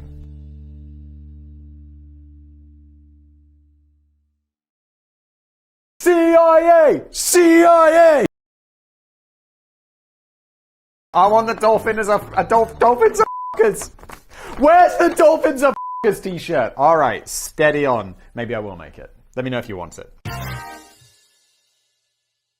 Hello everybody, welcome back to another brand new episode of Business Blaze. I am your boy with the blaze. This one is the best of Goo-Gurus around the world with Whistler. When I was young, I thought, not even when I was young, as a young adult, the dream job. You'd be like, oh, what would it be? It'd be to host a travel show, right? You get to travel around the world, you get paid to do it, and you get famous. It's like, that is the dream. And then as an adult, I'm like, I don't want to travel anymore. That sounds really tiring. And anytime I do travel, I'm like, I enjoy it. But if that was my life, I'd be like, I just want to be at home. Please let me be at home. Can I do it like David Attenborough? Can we just do the VO later? You guys go film some penguins or some and I'll jump into a studio and be like, and then the penguins stepped up. And that'll be fine. That'll be fine. You have no idea what I'm going through. You're in a warm recording studio getting paid tons of money, and I'm freezing my nuts off! What happens here, Danny has written me a script. I am going to read the script and Sam is going to sprinkle in some fine vintage memes. Let's go! I recently embarked on an epic journey down memory lane as I took time to revisit every single street on which I'd lived at some point when I was growing up. Danny, you must have been really bored, mate. He's just down in the basement playing with his dolls. It took longer than it might have taken some people because we moved around so much when I was a kid. Although I do make fun of Danny for this, which is a bit unfair and a bit like pot calling the kettle black because I've not done this. But like, you know, I've been onto Google Street View and I was like, yeah, let's go walk around my old neighborhood and see what's changed. Because Google Street View is amazing. And I just spent a long time describing why would I travel somewhere. I can just look it up on the internet. It's like Great Pyramid of Giza, don't need to see that. I've seen pictures of it online, haven't I? Haven't I? Why waste my time with travel and life experiences when I could just see it all on a screen? Idiots going places. And the problem was that it was very much a downhill journey. Due to dwindling fortunes and divorce and dire developments, every move into a new home was a massive step back into increasingly cramped dwellings in increasingly rougher areas upon the cobblestones of which even the hardiest of bin men dare not tread. Danny, we've talked about making the scripts horribly depressing. Uplifting, man! Come on! I should have left you on that street corner where you were standing. But you didn't! That's actually true. For a brief time, our local bin men boycotted our neighborhood because local youths kept trying to set their truck on fire. Jesus Christ, Eddie, did you grow up in like the Biff Tannen parallel universe? What the f***? Of course, such a downhill story is not unique, but I suppose it's a bit harder to take when you're growing up, but clearly travelling backwards. And it's meant that my recent magical wander down memory lane started off as quite a pleasant trip into a golden nostalgia and ended up with me getting stabbed. Danny did not really, but quickly ended up feeling like a nightmarish descent into darkness and dog and despair. But I'm so glad I didn't bother to take the journey on foot in the real world. That would have been a depressing waste of energy. Instead, I mooched around on Google Maps Street View. Oh, Danny and I feel like lately with the scripts, we've just been so gloriously on the same page that people are going to start doubting whether I actually read these ahead. I have not, I promise. The very first few ones I did, because I wasn't confident enough in myself, and now I'm still not confident enough in myself, I just don't care. I just mooched around on Google Street View while polishing off a couple of glasses of wine. That's a much better way of doing it, with less immediate risk of violence. In fact, Google has helped me travel around the world for free during this extended period of lockdown, or historians from future years might describe it, lockdown. The early and still faintly optimistic years. Years, Danny, yes, I want my life back. And the great thing about exploring the world from the comfort of the cold basement floor is that almost every location on the planet comes packaged with a long chain of insightful Google reviews from users who are happy to share their traveling experiences so that you never have to bother going anywhere at all. This is obviously quite handy for business recommendations. For example, when visiting the Rotherham, it's always a good idea to check out which pubs, restaurants and branches of Taco Bell boast the lowest murder rates before making a commitment to pass the threshold. But over the last few years, there may have been times when Google Maps and Google Search have given users the opportunity to compose reviews on the kind of places that arguably don't need one. This was actually my idea for a business play script. I sent it to Danny. I was like, Danny, there's really good reviews of like the Pentagon and it's like Guantanamo Bay.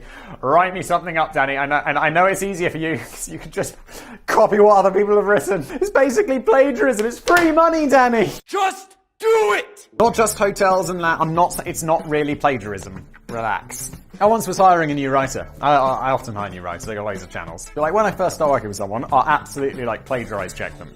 Because it's like, well, you know, I don't want to accidentally be reading someone else's article that you've ripped off that I paid for. And there was one dude who started working for me as like a writer. And I was like, bro, I just ran this through a plagiarism check and it came up like 90% plagiarized. You've just copied and pasted paragraphs in different places. He's like, oh, I didn't realize that was okay. And I was like, you're fired. It's like, I'm sorry, I didn't realize that I needed to put in the job description. You can't plagiarize. Not just hotels and landmarks of natural wonders of the world, but police stations and detention camps and oceans and even entire continents. Australia. Bit dangerous, isn't it, mate? For example, Mako Run had this to say about the Pacific Ocean. Wonderful ocean, very refreshing, although it needs a heating feature. If it was drinkable, I'd rate it 5 stars, but I'll keep it at 4 until the developer fixes the water. Almost every species is aggressive, except for the dolphins. Sometimes. But dolphins can also be aggressive.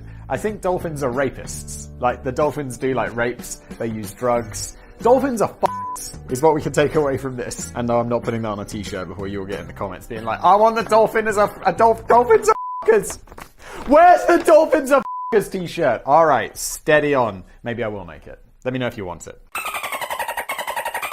I suggest making it breathable too, and maybe add some more light in the deeper parts of the ocean. And I'm not sure how easy or ultimately useful it is to try and sum up old consonants in a short and snappy review. I don't imagine that there are many people out there who are considering an incredibly vague trip to anywhere in Asia, but figure that they should check out Google reviews on Asia first, just to confirm that it's definitely the right sort of continent for them. It's like, yeah, Asia. Very homogenous. Hardly diverse at all. Some people gave it a shot anyway. One presumably British critic sums up North America with the words, "A great continent that would merit 5 stars if only the inhabitants played cricket." Well, yeah, obviously. Everything's better with cricket. I don't know, I used to play cricket as a kid. It's fairly boring. It's not as boring as baseball, but it's fairly boring. Whilst a guy called David dishes up the following insight. North America is one big, fat and floppy ball of love. I would love to visit just for a good laugh. Canada seems nice though. Wait, this guy's like, I love it, but Canada seems nice. I don't understand. Canada, you did it again. You even found a way to ruin this. Why?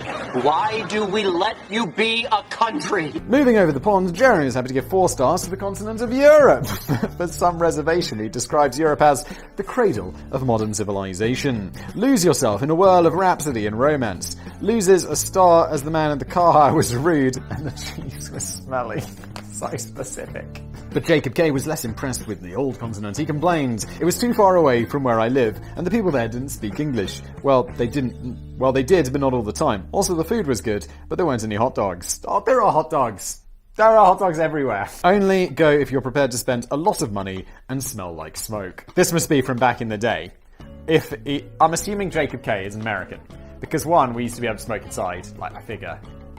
Especially in Europe, much after they banned smoking inside in the US. So yeah, you're gonna smell like smoke all the time. It was only 2 or 3 years ago that you couldn't smoke inside in where I live in Prague. And now you can't, which is nice. And also, only if you're prepared to spend a lot of money. It's like, dude, I've been to America lately. America is more expensive than Europe. Zooming into a slightly more specific European location, one Google user delivered a detailed but quite scathing review of the curious little island of Great Britain. What a weird place. They do not understand Italian. They do not have a bidet. They are dirty. They fill the streets with roundabouts, and then they do not know how to use them. And they form long lines of cars without motive.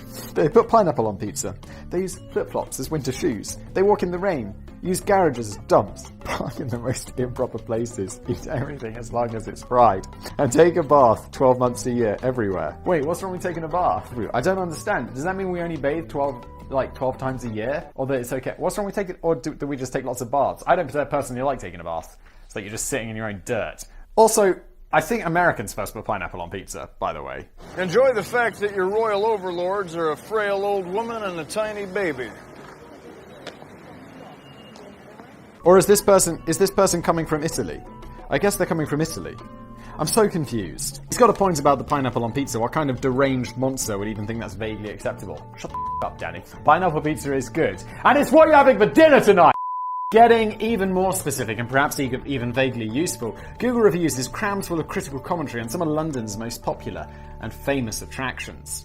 I've only visited the exterior of Buckingham Palace once, and that was only because I was getting dragged around London the morning after a big stag do with a banging head and a slightly grumpy and indifferent disposition. Oh yeah. It's like when you go on holiday with your mates and you had too much to drink and they're like, let's go sightseeing. It's like, oh my god, no. Please. No. I can't believe we're at Hogwarts. No, that's Buckingham Palace. Hogwarts is fictional. Do you know that? It's important to me that you know that. We definitely weren't paying good money for a tour of the interior, but even just walking up the road to the palace proved to be a hassle. I don't know, I've probably been to Buckingham Palace. I don't remember. I've definitely not been inside. And I don't care to. A huge crowd of tourists was cheerfully strolling along and taking photographs of telegraph poles and manhole drain covers when a pack of police on motorcycles came tearing down the road, aggressively yelling at everyone to get out of the way immediately. One of them snarled directly in my face, telling what's up with your life. There were a few brief moments of fear and panic as everyone began wondering if we'd all got caught up in a terrorist attack or anything. This was London after all. But no, the police just wanted us out of the way because a car ferrying Princess Charles and Camilla was coming down the road. As the car sped by this chaos and hysteria, the vampire lord, Prince Charles, even had the cheek to peek out of the window and give us a smile and a limp-wristed royal wave. It was very tempting to give one finger salute in return, but I probably would have been battered to death on the spot. I don't know, I don't think anyone would care. It'd just be like, oh my! The palace was alright.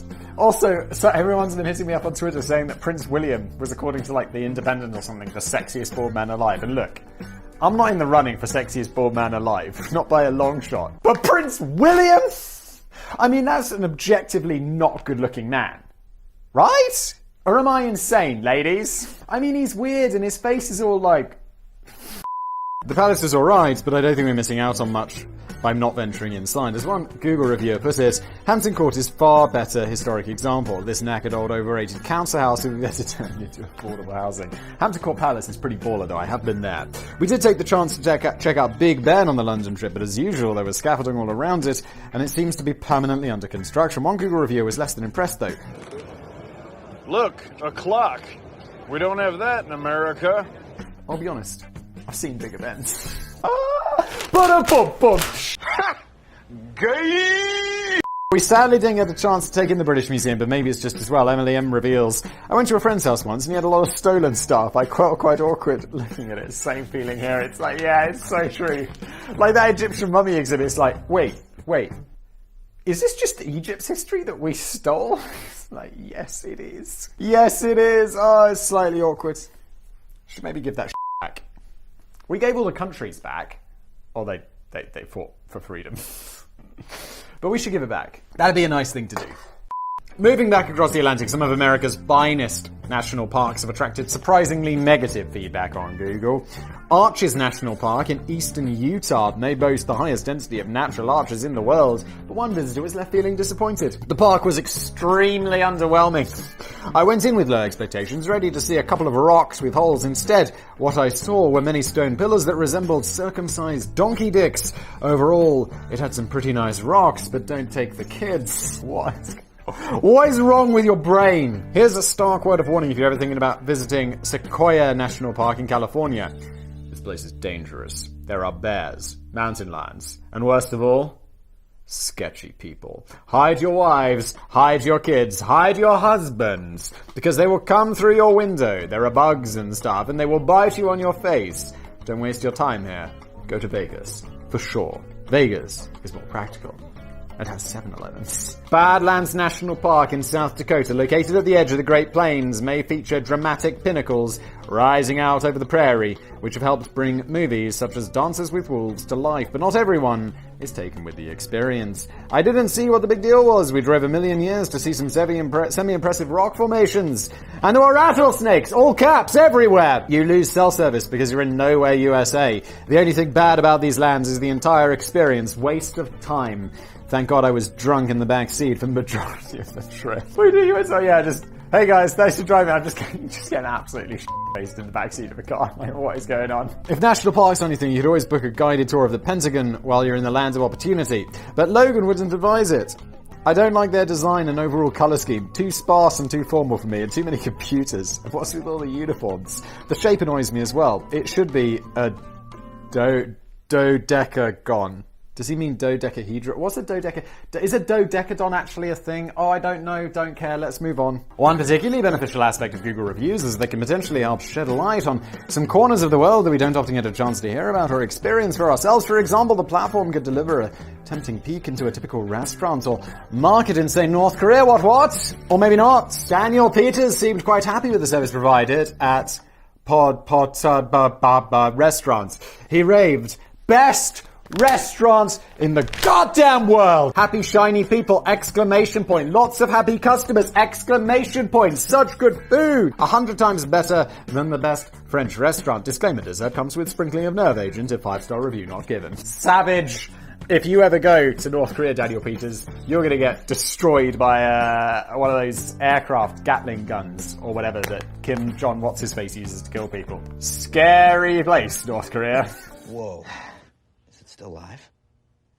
I don't know. Maybe we should find out. A guy called Tim Joseph heartily recommends the Mangyongdae restaurant in Pyongyang, which seats 1,000 lucky customers at once, so if only they could afford it.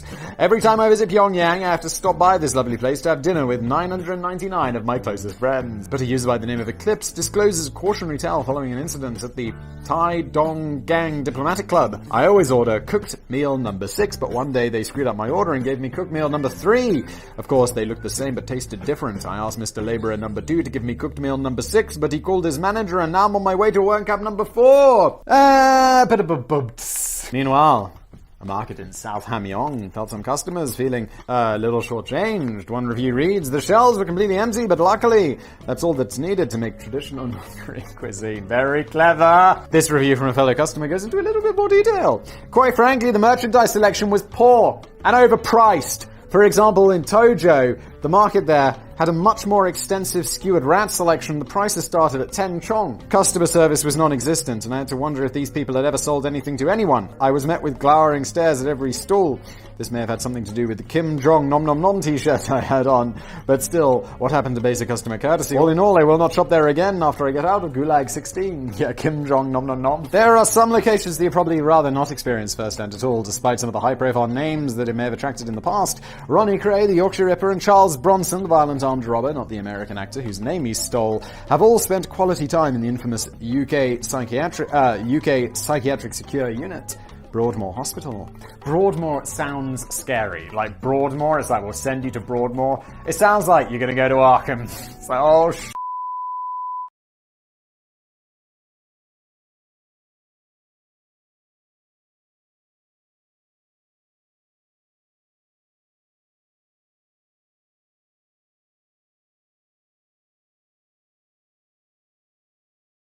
Listen, well, I've got you here. I just thought I should tell you something important, something you should hear more often. I'm proud of you. I am so proud of you. And some of their fellow patients are full of praise for the unit. Daniel Gould wrote, probably the best escape room ever, to be honest. When you finally get out, they play a loud siren to celebrate your success and flashing lights and everything here. It's really quite amazing. I understand why there's so many prison escapes, because it's like, what are you going to do? Absolutely nothing. There's nothing to do. Just going to be crushing boredom all day. But I want to play. And you're in a place where you don't want to be. It's like literally all you're going to do is think about escaping. And also you've probably seen Prison Break, which was really inspiring. Chunky Cheesy Rat also was full of praise for Broadmoor. I enjoyed my stay here very much and it completely suppressed all of my murderous thoughts. However, the food could have been better. Hail Satan! And another guest was impressed by how much money he'd saved from the value package. Just returned after a 10-year mini break. The facilities are second to none, being kept restrained with tight leather straps and electric shock therapy service available 24/7, and his and her matching straitjackets. They're just the pinnacle of the wonderful services on offer here in this establishment. In the past, I had to employ the services of a certain Madame Whiplash to be able to save her such delights at a cost anywhere of up to £200 an hour. Oh boy! This place has saved me an absolute fortune, would highly recommend. Darian Westwood wasn't so enthusiastic though. Well, for one, the rooms didn't seem to be well ventilated as it was freezing every night for at least 6 years. The food was disgusting. The pool table had balls missing, and there was only one ping pong bat. Hardly a Haven holiday resort if you want my opinion. Yeah, one of those things like institutional places. I remember at school we had a pool table and like table tennis tables and all that. But it would always be like, yeah, the porkies are really f***ed up. The slate, what's the thing you get under the belt? Like the slate, it's like, it's rough. It's been hit with balls. Like someone's thrown a ball onto the table. It's kind of f***ed it up. And then like the table football tables, the guys' heads have been chopped off. So why? Well, I remember once I was at school and the housemaster was like sitting down with all of us because like the chairs often got broken. Definitely not because we'd throw them about. And he was just so disappointed. He was like, boys, the chairs are broken. He volunteered or something at the local Borstal, or whatever the politically correct term is now for a prison for young people. And he was like, guys, they had the same chairs there. And they're not broken. I'm sorry! Yeah, because at the Borstal, if they break the chairs, they get beaten. It's more difficult to uncover any remotely negative words on Guantanamo Bay Detention Camp, which I'm led to believe does offer guided tours, so any information we glean from the privileged visitors is potentially very valuable. Johnny Appleseed takes the time to point out how getting a ticket can be something of a lottery. Admittance is free, courtesy of the US government. You don't have to do anything, right or wrong, to get in. You don't even have to ask to go on this free vacation. They just push a button to randomly pick you and lock you up in their fun little house. Once you've got your foot in the door, though, the fun never stops. Joseph Satukowski writes, best tropical vacation ever. The staff weren't incredibly friendly, doling out regular beatings and such. However, the other customers totally made up for any bad attitude from the staff. On the rare encounters I would have with them, we would discuss politics and such. Turns out I have much more common with the people here than those in back home. Oh, you're a terrorist, are you? Nicholas Guayadine was full of praise for the security arrangements. From the time he set foot inside, the security everywhere, making you feel very safe. I don't recommend you bring children in, as there might be landmines in the sand. Every part of the camp where we visited, there was an armed escort with the two of us, which made us feel very protected. However, there was part of the camp which was off limits to regulars, I guess VIP access only. John Kozar enjoyed the dining facilities. The experience was truly top-notch. There was so much good food to eat that they were literally forcing it down our throats. Oh my god, Doc. No! And James Simmons was impressed with the quality of entertainment on offer. Little Timmy loved the days of wake-up calls, and Sally really took well to the waterboarding events. My wife Martha entered the daily contest and won us an extra stay after competing in the cavity search and somehow winging first place 3 times in a row. Dude, what is up with your life? No! Finally, to conclude on a note of mountainous importance, I feel it's unlikely I'll make it to the top of Mount Everest or Ben Nevis now that they've started tightening up the rules and made it mandatory to be under the age of 200 and have at least one working lung and one working limb and the capacity to walk up a flight of stairs without gasping for breath. Good! Because people going up Everest, it's like you barely walk. It's like, dude, no. At least have some mountaineering experience, rather than just like a fat checkbook. I'm not too keen on the new anti-smoking guidelines either. I wanted to be the first man to climb Mount Everest while chain-smoking several cartons of Lucky Strikes. But even if I'm now destined never to conquer these summits, I can at least take some icicle of comfort from reading the thoughts provided by brave people who've made these epic journeys. One Google review of Mount Everest sounded distinctly chilly. Really lousy weather, very cold. Food options, very limited. Hardly any restaurants and poor wine selection in general. No public transport. Really mountainous. Staff were unattractive and short-tempered. Too harsh. Bannerix had a slightly better experience, if still a little mixed. The climb was enjoyable, and so too were the views along the way. There were a few dead bodies and corpses lying around, so slightly awkward. Also, after the difficult climbing and huge payments, the view at the top was rather disappointing. We also expected a complimentary journey back in a form of transportation, but no, as soon as we were at the top after a few snaps, it was time to go back down again. The Sherpa, who we spent most of our time with, barely said a word, and we had to endure what we had done before all over again. Overall, an okay experience with a few incidents here and there. Still sounds preferable to Ben Nevis, as Drew Thompson points out. Far too steep for my liking. There's no elevators or buses to the top. I had to get my dad to carry me all the way to the top on his shoulders. Never mind. At least the return journey is much like that 85% of my virtual hike around memory lane. Downhill all the way for miles and miles and miles. Beautiful callback, Danny. Well done. But this isn't quite the end. Danny has included bonus Google reviews, because why not? The Great Wall of China. If bricks are your thing, you may or may not enjoy this. I didn't. If bricks and walls are not your thing, best to avoid, if you can, too big. Leaning Tower of Pisa. It just looks silly. Imagine a magician with just one trick, or a TV with only one channel. Architectural disaster and Italian laughingstock. Shows you what PR can accomplish. Auckland Harbour Bridge. It's amazing how it crosses from one side to the other, and cars and buses and trucks are able to drive over it without hitting the water. An awesome piece of engineering. That's a good one. That's a good one. I like that. It's like just straightforward, subtle. Bermuda Triangle. Love the wrens and planes and people floating about. Food is good, a bit raw, and my ship has a huge hole in it. But it's fine. Fun fact, the Bermuda Triangle is not a thing. Like, it's no more dangerous than any other place. And all the people are like, Simon, excuse me, Bermuda Triangle is real. There are many ships going down there, it's like not if you look at the statistics or facts. Went there with my friends a few weeks ago, and even if I was the only one who came back, I truly enjoyed the trip and hope to go back next year. 10 out of 10. This has been an episode of Business Blaze. Google reviews around the world with Whistler. That would be the name of my travel show, which I don't want to do that. Thank you for watching. Thank you for watching. I'll be back next time.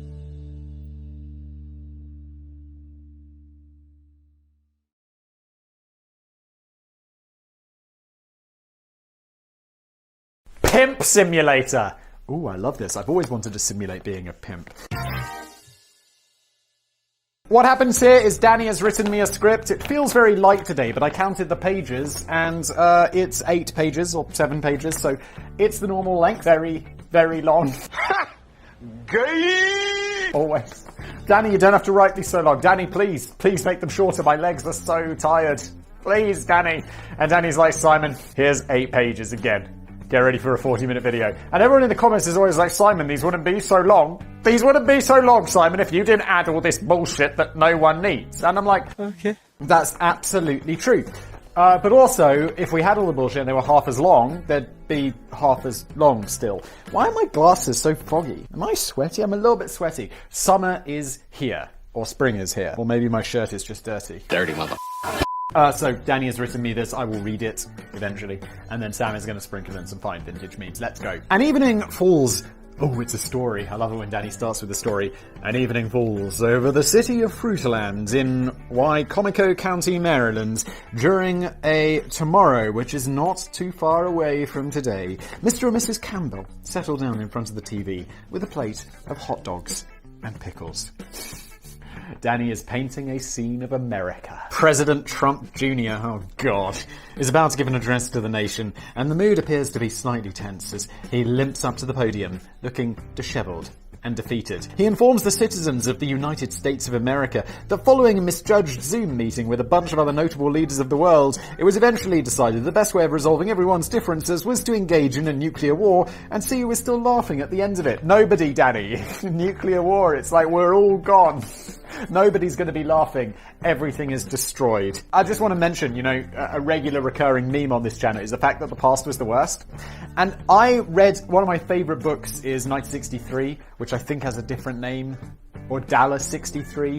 One of them is the American name, one of them's the UK name. It's a Stephen King book about a guy who finds a way to go back in time and prevents the Kennedy assassination. It's one of my favorite books. It's wildly good. And there was an interesting miniseries made about it, which wasn't as good as the book, which was still exceptional. What are we talking about? Oh yeah, and it kind of really romanticizes the 1950s. And I'm like, the problem with the 1950s is just like, everyone was like, why are we getting all these nuclear weapons? Are we going to destroy each other with nuclear weapons? Ah, but ho-hum, 1950s. It was a better time, except for the impending threat of the end of humanity. The past was the worst. Don't forget it. There's now only an estimated 24 hours left before the missiles strike and utterly obliterate America. President Trump Jr. encourages citizens to try and stay upbeat during the difficult time, as the whole thing is strangely beautiful in a way. Upon hearing the news, Mrs. Campbell puts a hot dog back on the plate with a touch of irritation and says, "That's just bloody typical, isn't it? It's true that Mr. and Mrs. Campbell find the end of the world to be a minor inconvenience, but neither of the happy couple are too worried. You see, they were clever enough to invest in a Kickstarter project, which has got them covered for this unexpected nuisance." What is this going to be? Kickstarter nuclear bomb shelters. They've got a spot reserved at a nuclear bunker with some very swanky facilities. The Enduritus project was launched on the platform in 2015 by the Canadian engineer Stephen Lawson. He was seeking a target goal of just under $3 million Canadian to help build his technologically advanced underground shelter system, which would keep a maximum of 500 VIP guests safe for the first 3 years of nuclear fallout. Target goal of just under $3 million. How on earth? I mean, $3 million is like, you couldn't get a large flat in London for $3 million. Maybe you could. But look, $3 million would buy you a piece of property in a city. I hear Vancouver's expensive. You could probably get like a 1-bedroom apartment for $3 million in Vancouver. And this Canadian dude is gonna thinks he can build like a bomb shelter for 500 people for $3 million. Where did you get your engineering degree, Stephen? The Online University of Dumb. Wow, speaking of that, I guess I got my comedy degree at the Online University of Dumb. Jokes. I'm so shit. Please forgive me. You're doing well. You need to study your grammar, son. Wow, that was embarrassing for you. And this wasn't your bog-standard garden-variety nuclear shelter. The Enduritus was targeted at the apocalypse survivor who was still keen to enjoy the finer things in life after the rest of civilization had been fried to a crisp. It comes with a 5-star hotel, a spa with a steam room, a restaurant, a thermal beach, tropical gardens, and very possibly a branch of Taco Bell. The problem is, and this isn't my joke, this isn't my thought, I can't remember where I read it, but whoever came up with this, credit to them, whatever, is when you have these shelters, right, there's 500 people who want like Taco Bell. It's like, who's going to be serving the Taco Bell? Is it going to be one of the 500? Is there going to be a service staff? How do I sign up for that? Because I don't want to die. It's like, Simon, would you rather be wiped out in nuclear apocalypse or work at Taco Bell in some sort of underground shelter with a thermal beach? And I'll be like, can I use the thermal beach at night when the rich people aren't using it? And they'll be like, no. And I'll be like, okay, I'm in anyway. Welcome to Taco Bell. Oh my god. Can I take your order? Because not dying, barely strong motivation of mine, and I feel most people's. Peppa, I don't want to die. It's too late, George. His presence is already here. The Kickstarter page was crammed full of technical drawings and diagrams and pie charts from a man who clearly knew a thing or two about engineering. I imagine he did anyway, knowing nothing about engineering myself. He might as well have been drawing a blueprint for a left-handed tumble dryer. He also claimed to have already completed phase 1 of the project, identifying, designing, and engineering all of the individual components for the shelter at a personal cost of 450,000 Canadian dollars. Okay, mate. So you designed it, and it cost you $500,000 Canadian dollars, and you just need 2.5 more to actually build it? I could design a house on my iPad. It would take me a day. It'd be shit. But if someone wanted to build it, it would cost more than it cost me to design it. Am I making sense? It feels very low, is what I'm trying to say. It feels very, very low. But here's where the Kickstarter campaign fell down a bit. Even if Mr. and Mrs. Campbell had turned up to Stephen's nuclear bunker with suitcases full of Frey Bentos pies, it's more than likely they would have been turned away, because it doesn't state anywhere on the page that making a pledge reserves you a ticket. The only perks on the table are a nice little baseball cap showing a sun rising over the earth at a cost of 1,000 Canadian dollars. Oh my. And a laminated picture showing all of the system components, which is yours for just under 8,000 Canadian dollars. The baseball cap might look quite nice, but I have serious reservations about whether it's going to help protect you from a nuclear blast. That's not great, but it's not horrifying. Not at all. By the looks of it, Stephen wasn't inviting you along to the proposed nuclear holiday resort. He just wanted you to help fund it for the benefit of himself and maybe 499 mates. Dude, that is as I mean, allegedly, that sounds like they're the con, doesn't it, Stephen? Doesn't it? That's probably why he only managed to attract $1 in funding, falling a little short of his projected target. How did anyone even pay attention to this? He raised the dollar. How did this become a thing? It's just that I feel like with this kind of it's just like, no one's been ripped off, no one cares. Let's just pretend that it doesn't exist, because it's just better for everyone. It's like, no one, I mean, other than us to rip the piss out of him later, so maybe it's all worthwhile. I guess so. Thank you, Stephen. In later years, it appears Stephen moved his attention to GoFundMe after his life took a bit of a downturn. His wife left him, he got fired from his day job, and he claims that he was now living in his Toyota, when just needed about 46,000 Canadian dollars to help him get back on his feet. Get real money. Don't know what board game this came from, but it's a joke. What? If I had no money and I was living in a car, I would need slightly less than $46,000 to get back on my feet. I'd be like, wait, what's 1 month's rent and a deposit? I'll be like, I'll take that, please. Please, anything, like 2-3 grand, please. That didn't plan out very well either. Still, don't worry, Stephen, it's not the end of the world. And if we dig deep enough, I'm sure we can pick out some other Kickstarter campaigns that bombed just as badly as the Enduratus. Oh boy, can we. Horny Germans. Whatever happened to the shoehorn? Does anybody still use them? I remember shoehorn was a fairly common sight when I was a kid. My older relatives used them all the time, and even I was sometimes shoehorned into my school shoes. The product has a long history dating back to the 15th century, but I feel it's mysteriously disappeared in recent years without any valid explanation or replacement. Danny, do you have a same relationship with a shoehorn as you have umbrellas? Because there was a business-based script a while ago. Danny was like, yeah, umbrellas are for girls, am I right? And I was like, Danny, I have an umbrella. I have like 2 umbrellas, like a big one that I keep in the car, and then one of those little pop-out ones, which, unfortunately, it used to be my wife's. She bought another one because it was too heavy, but it's really high quality and nice. It was very expensive. I mean, I don't know, it's like 30 quid or something. But it's in the shape of a giant purple flower. But being a very confident man, I'm just like, I rock that giant purple flower umbrella. What's wrong with me? Maybe we'll just started buying shoes that properly fit our feet instead of trying to squeeze them into a size too small. It's not that they're too small, it's just I don't want to do the laces every time. You just like, whoop-boo, and on it goes. If the boot fits. Okay, cowboy. Not everybody has forgotten them, though. In 2016, a German entrepreneur by the name of Marian Weilgany came up with the idea of marrying modern technology, the smartphone, to this ancient lost technology, the shoehorn. The low cover was a smartphone case, which doubled as an emergency shoehorn, and Marian was looking for £84,000, which is I don't know what these days, like $90,000, to achieve what seemed to be a remarkably simplistic goal. The promotional video depicted a group of hipsters slipping on their ill-fitting shoes with ease while hanging out at the gym and the nightclub. But I'm still struggling. Why would they be taking their shoes off at a nightclub? Do women go to a nightclub in trainers and then swap on for their fancy shoes? That's right. And modern problems require modern solutions. Being not a woman, I wouldn't understand such pain. I just wear comfortable shoes all the time, and with men's shoes, the comfortable shoes also look good.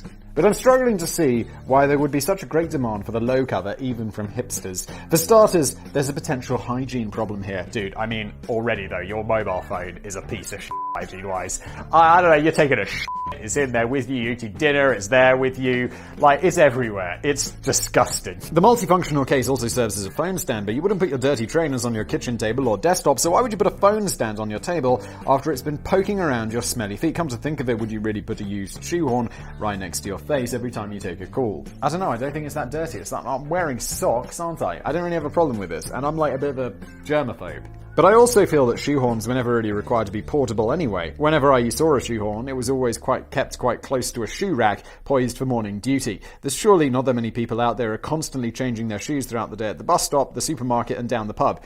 A shoehorn I had for a really long time was just one I nicked from a hotel because it was really nice. And it came in the amenities kit, so I was like, can I steal? If it's in the amenities kit, it's for stealing. How dare you? That's the rules. Hotels. Sadly, Marion only managed to squeeze £1,744 from backers before the project slipped off the radar. Still, it's given me an idea for a new smartphone case that doubles up as a pooper scooper. I honestly feel like £84,000 is outrageous. Look, maybe there could be we could do business blaze challenges. I reckon I could get a mobile phone case / shoehorn designed and made for what, 100 quid? 500 quid, maybe? Just get someone, get some graphic designers, like industrial engineer or whatever, to knock one up on Fiverr.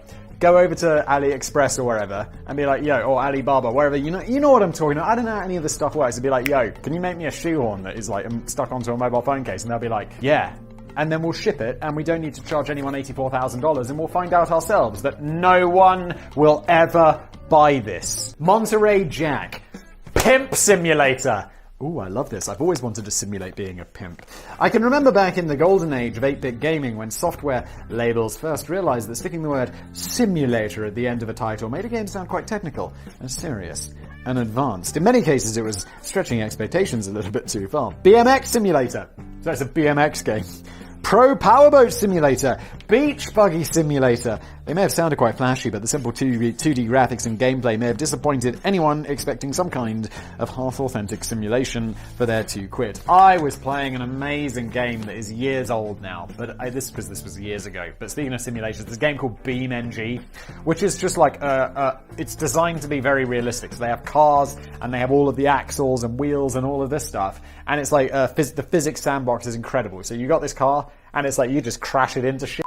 But it's not like on GTA where it's like, your car drives off a cliff, smashes through a bunch of trees, ends up on the highway, gets shot at by police, rolls over 6 times, magically flips over, and is completely fine except for a little bit of a scratch. This is like, oh no, you drove it down a step too far and the axle's broken.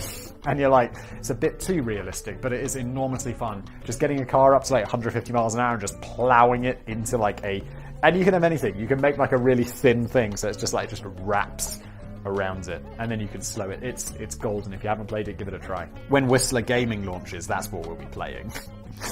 Just joking, Whistler Gaming isn't a thing. I've already got 10 channels. Other titles such as Ninja Scooter Simulator and Advanced Lawnmower Simulator were clearly just taking the piss. Fast forward to 2016 and the trend appears to still be live and kicking. Developer William Turchin was working on a new PC game which claimed to shed some insight into the shady life of a typical pimp.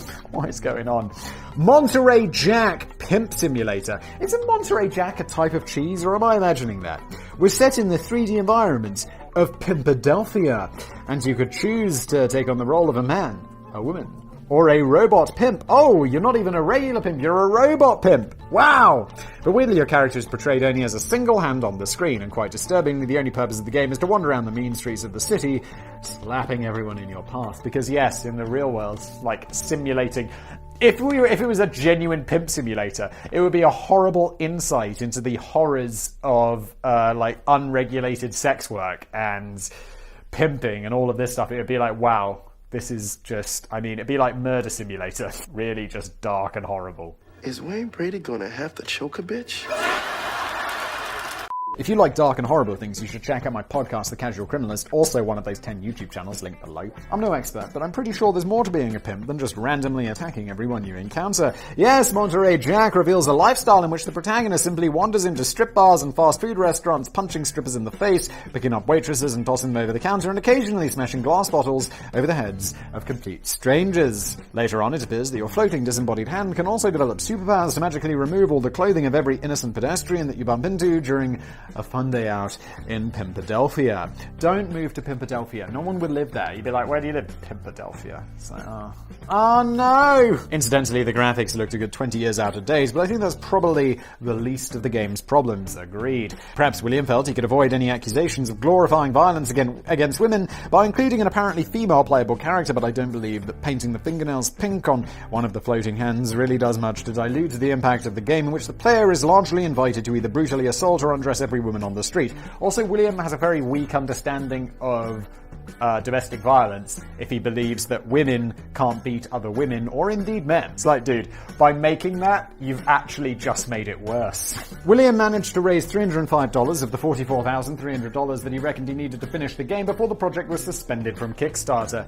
Good. I feel like we should do GoFundMe. And what's the other one? There's another, there's a lot of these crowdfunding platforms. But I feel like Kickstarter is the most regulated. If someone could tell me in the comments, or link me to ones on other platforms where it's just a show because they don't shut down, I would like that. Is there a dark web Kickstarter where it's like kickfund my pimp career or something? It's like, oh no, kickfund? Maybe it could be called kickfund. Maybe we should start this. FBI, open up! No, Simon, you're not an international criminal. Allegedly. Curiously, the suspension had nothing to do with Kickstarter. Oh, William suspended himself and then went out of his way to wipe the project from existence and pretend it never happened. Maybe he had a change of heart. Probably best to never ever mention it again. I wonder why he had a change of heart. Someone was probably like, dude, that is wildly inappropriate and that's going to be around. That's going to follow you around, dude. Someone's going to want to employ you at some point. You're hired. And then they won't. You're fired. Oh, you're the pimp simulator guy. HR are not gonna like this, Willers. Some of the most absurd Kickstarter projects actually end up getting funded. Oh wait, was there a title? The piano is the champagne. Weird. Some of the most absurd Kickstarter projects actually end up getting funded, particularly if it's in the name of art. Like that giant paper mache head of Lionel Richie that we covered in a previous video. Oh my god, that was a long time ago. And like in this case of a proposed artistic venture which involved nothing more than the dropping of an old grand piano from a height of 60 feet onto a glass tower constructed entirely of 385 champagne glasses. The art, I mean, that is kind of... I'm such a fucking hipster, I'm like, that is kind of cool. That is kind of cool. And then we can sell it as an NFT, because if there's anything more than a hipster, I'm a capitalist. The artists Roger Pinney and Jonah Emerson Bell were first inspired by a curious thought in 2012. What would a piano crashing into 385 champagne glasses actually sound like? They figured that such a sound had probably never been heard in the history of the Earth. And I would imagine they're probably right. And then again, just because I've never heard of a company of hiccuping parrots performing a karaoke version of Oh Danny Boy, accompanied by Yoko Ono on bagpipes, that doesn't mean I've got a burning desire for that to change. Honestly, putting Yoko on the bagpipes is actually doing us a favor, because, I mean, bagpipes, I mean, come on. No offense, Scottish people, but what the f***? And then, but having you know, what? That you could... One thing they do sound better than? Yoko Ono. That's the only thing. It's the only thing. I mean, there's the rankings of things that the worst sounding. Down at 500, you've got Justin Bieber. Then around 147, you've got, a fat man letting out a wet fart. And then all the way up at number 1 is our friend Yoko. Rainer and Jonah wondered if the sound generated from their project might resonate with the deepest human impulses for desire and gratification. In their own words, why should Wile E. Coyote have all the fun? They were seeking $2,300 on Kickstarter to help bring the Piano is the Champagne project to the Gowanus Ballroom in Brooklyn. And quite remarkably, they smashed their goal and ends up raking in $2,975 worth of funding. If you can buy a old grand piano for $1,000, let's say, so you're down to 1,975. You got 385 champagne glasses, and let's say they cost you $2 each. So that's 770, so 1,170 overall. And then let's say you're renting this ballroom. That's going to be in Brooklyn, New York. It's expensive. Let's say that costs you another grand, 2,770. Then you've got... Actually, this is actually... I was like, it can't be that cheap. And I'm like, that's pretty spot on. It's probably quite spot on. But as Sam should be able to show us about now, the first attempt just fell a little flat. Despite the impressive turnout and thrilling countdown from 10 by an excited crowd of art lovers, the grand piano appeared to suffer from stage fright. It was suspended from 60 feet by a hook, which failed to release the load on cue, leaving the piano to just clumsily dangle around in the air for ages. It's a shame that the glass tower of 385 glasses hadn't been filled with real champagne. At least that night wouldn't have been a complete write-off. However, later... Why don't they just get it? Just go there and someone give it a kick. However, later that same year, Raina and Jonah managed to stage another attempt at the Gowanus Ballroom. Presumably they still had some money left over. And this time the results were a bit more worthy of celebration, resulting in a triumphant 3-minute video of the falling piano crashing into the glass from a range of different angles. And what did it sound like? Well, you're not too far off if you just try to imagine the sound of an old grand piano dropping from a height of 60 feet onto a glass tower constructed entirely of 385 champagne glasses. Yes, Danny, but what does it sound like? Raise a toast to Raina and Jonah for completely validating our expectations on this one.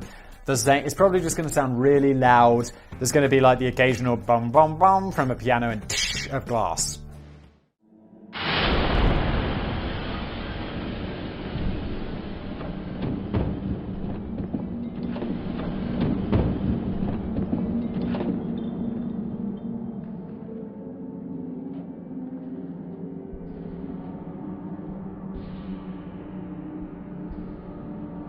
Well done, guys.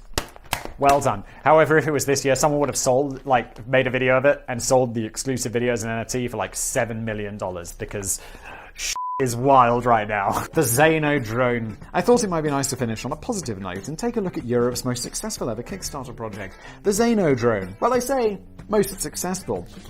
What's this called? Kickstarter fails. Let me guess. It fails.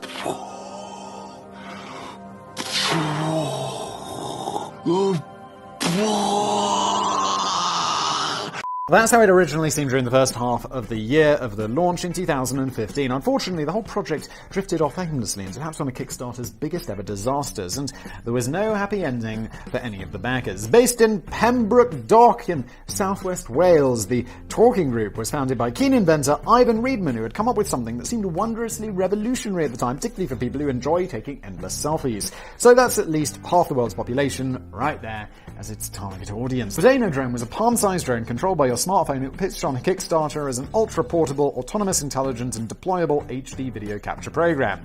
In 2015, this should be wild. I mean, nowadays you get them from like that DJI company and they're really small and incredible. But that blew me away like a year ago. This was 5 years before that. The promotional video showed happy mountain bikers and cliff divers and pub visitors all being loyally followed around by a tiny flashing friend recording their every moment. The pioneering new technology, which even came packaged with gesture control, was all ready to use right out of the box, all for a paltry £150 a pop. The original funding goal on Kickstarter was set at a modest £125,000. That's what, £150? Dude, it's super cheap. I just glossed over that. Target was hit within just 10 days, and in fact, the campaign went on to attract a staggering £2.3 million in funding, far outstripping even the wildest expectations from this small Welsh company. I told you the target audience was big for this one. Yeah, because it's wildly impressive. But there was an issue. The Talking Group hadn't quite perfected the Zano drone yet, and as the deadline came and went without any sign of the drone, it became clear that these were more than just minor teething problems. Is this one of those cases where they haven't actually made it, they haven't invented it, it's just like they had an idea for it, they designed it, and then they sold it, and then they're like, yeah, we'll figure out the making part later. And then they couldn't. Is someone's gonna get in big trouble for this? Because, I mean, allegedly, where does it become fraud? I mean, there's got to be some intent, right, to rip people off if it's actually fraud. I don't know. Look, let's just carry on and let's see what happens. The company just didn't seem capable of producing the gadget that they had pitched, and they were now snowed under with 15,000 orders from around the world, which they couldn't fulfill. Undeterred, the Talking Group ploughed on regardless, and the Zano drone became available to pre-order online long after the original Kickstarter campaign had reached the end of its funding period, without much signs of success. However, quite surprisingly, 600 of these fun-flying selfie drones were eventually dispatched to customers, but not the Kickstarter customers who had helped bring this product to life.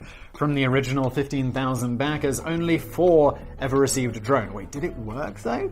The other 596 were sent out to pre-order customers who had arrived late to the party but jumped the queue by some considerable distance. Dude, that is unfair. That's really not on.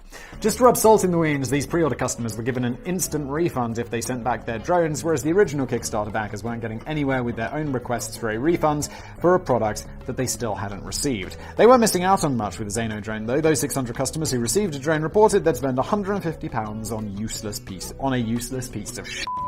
The drone, allegedly. The drone was only capable of making a few drunken bunny hops before crashing into the closest thing it could find. The video quality was dreadful, there was no sign of gesture control, and it seemed impossible for the device to stay airborne longer than a few seconds. Oh, what have you done? The talking company eventually collapsed. Surprise, surprise, after Ivan stepped down as CEO, citing personal health issues and irreconcilable differences.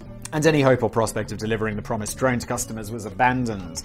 An independent investigation launched by Kickstarter concluded that the company and the product had been launched with honourable intentions, despite the fact that some elements of the promotional video were faked, to make Xeno drone appear to be vaguely functional on some level. So that was a fucking lie. And some critics suggest the Kickstarter themselves should shoulder a portion of the blame for not checking the promotional video was an authentic demonstration of the product. Does Kickstarter make any guarantees? I mean, I'm sure they say we'll do our best to take down anything that we think is not going to work.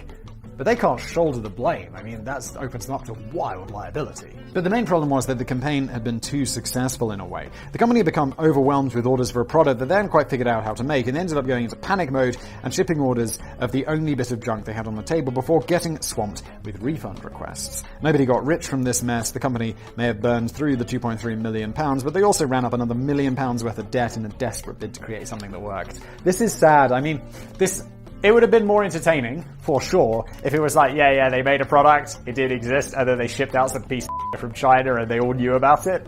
Instead, this is just a sad story of a business which started with good intentions and then went wrong, which is kind of sad for everyone, rather than like, those designers, which is always more entertaining. But any backers still hoping for a refund from the most successful and most disastrous European Kickstarter campaign of all time may be waiting for a very long time.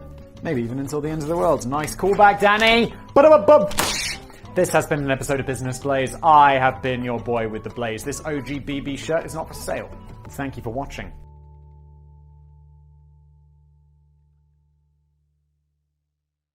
Is Wayne Brady gonna have to choke a bitch? You mean a woman can open it? A woman with a weak lady hands? Am I right, Peter? Ladies and gentlemen, boys and girls, welcome to another episode of Business Blaze with your boy with a Blaze. We used to have this thing called influencer marketing, where basically 100 years of advertising principles just got thrown out of the window, and somehow people still bought it. Take that! Sterling Keeper Paper Boys! I'm actually listening to a fantastic book right now by the guy who runs the Ogilvy or Ogilvy's or whatever it's called, that giant advertising agency, and it's fascinating. It's called like Alchemy or something, and it's like all about why people do things when it's completely illogical. And I'm like a super right brain, logical, like, you know, I'm just logical. And this book is like why people aren't logical, and I'm like, it's a great book. If I was doing an advert for either Blinkist or Audible or one of these guys, I'd be like, oh, check that out. It's fantastic. For the last few weeks, I've been, oh my god, we're finally here. Danny's introduction after Simon's introduction after the introductory ad read.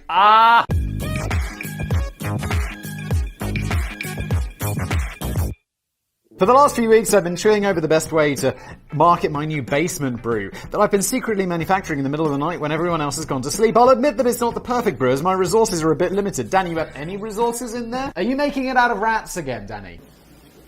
Cool. This coffee smells like shit. It is shit, Austin. I like to describe it as salty and hoppy and a yeasty concoction infused with mild autumn breeze, a light fragrance of bird nest, and a half-forgotten memory of a fishing trip which involved a surprising downpour of rain. Danny, you can't make food with your thoughts. We've talked about this! In truth, it's probably more like trying to eat... By the way, this is absolutely enormous. It's like 15 pages, but apparently a lot of it's just images, because Danny loves wasting my printer ink. He's like, Simon, you could resize the images. And I'm like, Danny, have you met me? No, he hasn't actually. But, I mean, he has. He's watched the business pages. You know that I'm not going to do that. You just know it. In truth, it's probably more like trying to eat a bonfire, and I don't have access to proper glass bottles, so I had to make do with plastic baby feeding bottles. But I think that gives the basement brew a visually distinctive edge, and it's about 68% alcohol too, so not many customers will care too much after the first few sips. God damn, I got a whiskey at home that's 60% alcohol, and the big difference between that and a regular whiskey at like 40 to 45% is extraordinary. Like, you taste it, it has like a different experience in your mouth, like it feels like it evaporates more or something. It's quite delicious. That's a 10. However, I'm now feeling concerned that the print campaign might have run into a few problems. In the end, I went with a photograph of a drunk baby guzzling down another bottle of basement brew while wearing a bib with the slogan, "Fuck the police," and a flickering V sign at the viewer, alongside the caption, "Dare to be different, only losers drink responsibly." Ah yes, the drink responsibly advertising campaign. The best thing about drinking is irresponsibility. This kind of thing would probably have barely even raised an eyebrow back in the glory days of boldly creative advertising, but people get so angsty about the slightest detail these days. You don't have to go back very far in time to see that all print advertisements that might provoke a painful wince or a tut of disapproval in this allegedly more enlightened era. Stuff that may have been deemed perfectly acceptable even just the last decade might not necessarily fly in 2021. But when you bravely venture even back further into the realm of truly vintage advertisements, you begin to uncover the kind of material that seems positively batshit today. Is it always illegal to kill a woman? Yes. At first I thought this was one of those weirder questions that you usually find on Quora. You know the kind of thing. Can a baby get pregnant if you have sex during pregnancy? This I feel is more Yahoo Answers rather than Quora. During airplane turbulence, how do atheists keep calm? What if time suddenly stopped for 5 seconds? Is listening to jazz communism? Do they have toilet paper in Canada? I don't believe these are real, but I also entirely believe that they are. It's like the Schrodinger's cat of Quora questions. But no, the question, is it always illegal to kill a woman, was the thought-provoking brain teaser slapped on the top of this Pitney Bowes ad from 1947. And I have it printed for me. Sam! The strangest point of all is that this was an advertisement for the company's new easy-to-use postage meter. What? And it's difficult to see exactly why they chose to go in such a bizarre direction. The ad copy tells the surprisingly long-winded story of a disheveled businessman called Pete Jones, who buys one of his female employees this new efficient and time-saving stamp printing device to help speed up her mailing duties without the need to spend half the day licking stamps. Oh, Peter, you hero! It's like, look, woman, I got you something for menial tasks. Praise me. In his own words, it's practically heaven's gift to the working girl. Oh my. But Miss Morrissey, or that redhead Morrissey as Pete describes her, oh my god, this wouldn't even be appropriate in Mad Men. When is this? 47. As Pete describes her, is having none of it and snootily turns her nose up at the idea of progress and efficiency. She explains that she has no mechanical aptitude and the machines mix her up. Of course, because she's a simple-brained woman. A man could handle this job with no problem. But she eventually agrees to a 2-week trial period of this clever new machine. Cleverer than her, am I right, Peter? Am I right? Daddy, chill. And after that, she's singing a very different tune. She's so impressed with the Pitney Bowes postage meter that she even put a pretty pink bow on it. And she explains, now the mail is out early enough, so I get to go to the girls' room in time to hear all of the dirt. Because all women do is gossip in the bathroom. Well done, Pitney Bowes. We can't criticize them too much. It was 1947. It was a different time. Time that we should all be glad we're not living in anymore. And this is apparently what prompts an exasperated Pete Jones to consider the legal technicalities. It gets worse, of course, because this entry is titled, Is it ever legal to kill a woman? Pete Jones considered the legal technicalities of murdering women as all the co-workers look on and smile in the background. There must be a more straightforward way to market the benefits of a postage meter without resorting to an office murder plot involving a man who was farsighted and generous enough to buy a smart new machine for his ungrateful and incompetent female employee, who is clearly frightened by anything more technical than a stapler and is motivated entirely by office gossip. So any woman, am I right, Peter? Am I right? No. I dread to think how Miss Morrissey would have coped in later years with the arrival of, say, the fax machine, assuming she was still alive by then. Oh god. Pears soap. Still going strong today, Pears soap was first launched in London, way back in 1807, as the world's very first translucent soap. I always thought of it as quite a posh soap. It looked a bit like a bar of gold, and it had a loving fragrance to match even that of Rotting Turtle, a fragrance for men, available at rottingturtle.com, although possibly not yet. Maybe there'll be a page there where you can enter your email address to learn about the arrival of my fragrance for men, Rotting Turtle. And I believe we'll be having a fragrance for women called Rotting Badger. You're welcome, ladies! Everything on that page for the ladies will be in simple English, so that you women can understand it. Am I right, Peter? No. I never found Pears soap to be particularly heavy, but maybe it was heavier than I could ever have imagined, because according to an advertisement published in 1899, Pears soap wasn't just any kind of soap. It was the white man's burden. Okie dokie. The first step towards lightening the white man's burden is through teaching the virtues of cleanliness. Pears soap. What is he talking about? What is the white man's burden? Is it... should I have heard of that? It's a potent factor in brightening the dark corners of the earth as civilization advances, whilst among the cultured of all nations it holds the highest place. It's the ideal toilet soap. Wait. So is Pears essentially saying, like, anywhere that isn't one of the colonial powers is really dirty, and we need to ship soap there to clean us up? Dude, the past. Shit. It's hard to know if the company was really trying to flog a few bars of soap here or there, or if they were blowing their marketing budget on making a dramatic political statement. But this ad seems to imply that colonialism is perfectly legitimate because the white rulers were bringing civilization and cleanliness to all the savage barbarians they encountered and conquered on their travels by introducing the natives to soap and telling them to get a good wash. No! The small print of the ad reads, the first step towards lightening the white man's burden is through teaching... I'd already read that, to the dark corners of the earth. Yes. If you squint through the portal of the ship in the picture, you can just about make out a beach scene in which a black man is on his knees before a white visitor begging to be given the gift of a... Oh no, it's totally there! No, Pess! What have you done? And this advert leaves a nasty, lingering fragrance of British imperialism in the air. It was hardly a one-off for Pears soap. They had a long-running period of producing adverts rooted in racism and bigotry throughout the 19th and early 20th centuries. This advert from 1894 may be one of the worst offenders. Okay, so it's a white baby washing a black baby. It appears to depict a young white boy giving a bath to a young black boy with the aid of Pears soap, alongside a caption which reveals that the product is matchless for the hands and complexion. Oh no, the black kid's turned white! Oh no! Guys. I didn't even notice that. I was like, what's wrong with this? And then it's very clear what is wrong with this. It certainly seemed to have quite a startling effect, as it appears as if the white boy is actually scrubbing away the blackness of the boy in the bathtub, who looks jolly pleased, perhaps slightly surprised by this unexpected turn of events. Again, it seems to imply that white people can help wash away the perceived unrefined natures of these foreign savages and help them look and feel a bit more English. So uncomfortable. Not quite sure why it didn't work on the black child's head, though. Maybe the marketing team thought that this might be crossing a line. You really had to be careful not to offend anyone back in those days of political correctness gone mad. The past was the worst. Don't forget it. You mean a woman can open it? Ah, am I right, Peter? A quick search on Google reveals that Del Monte usually copped the blame for this advert from 1953, and that's probably because you can blatantly see something resembling the Del Monte logo on the bottle of ketchup or pig's blood or whatever it is. Sam! You mean a woman can open it? A woman with a weak lady hands? Am I right, Peter? But to be fair to Del Monte, they had nothing to do with this show. The advert isn't promoting a new ketchup, it's promoting this fancy new twist-off bottle cap produced by the Alcoa Aluminium Company. It comes with new special grooves which make the process of removing the cap so breathtakingly easy that even a woman can do it.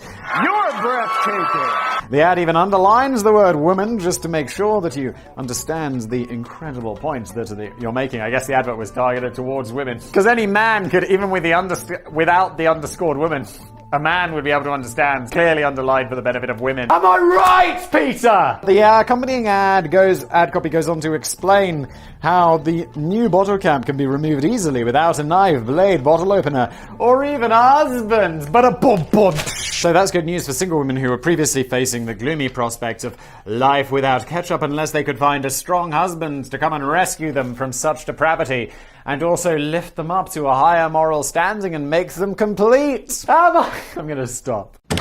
Thank you! The ad had attracted some surprisingly detailed analysis over the years, including some critics who are maybe digging a little too deep into the subtext when they highlight the alleged sexual connotation within the image, suggesting that the ketchup bottle is a penis and the woman is clearly gagging for it.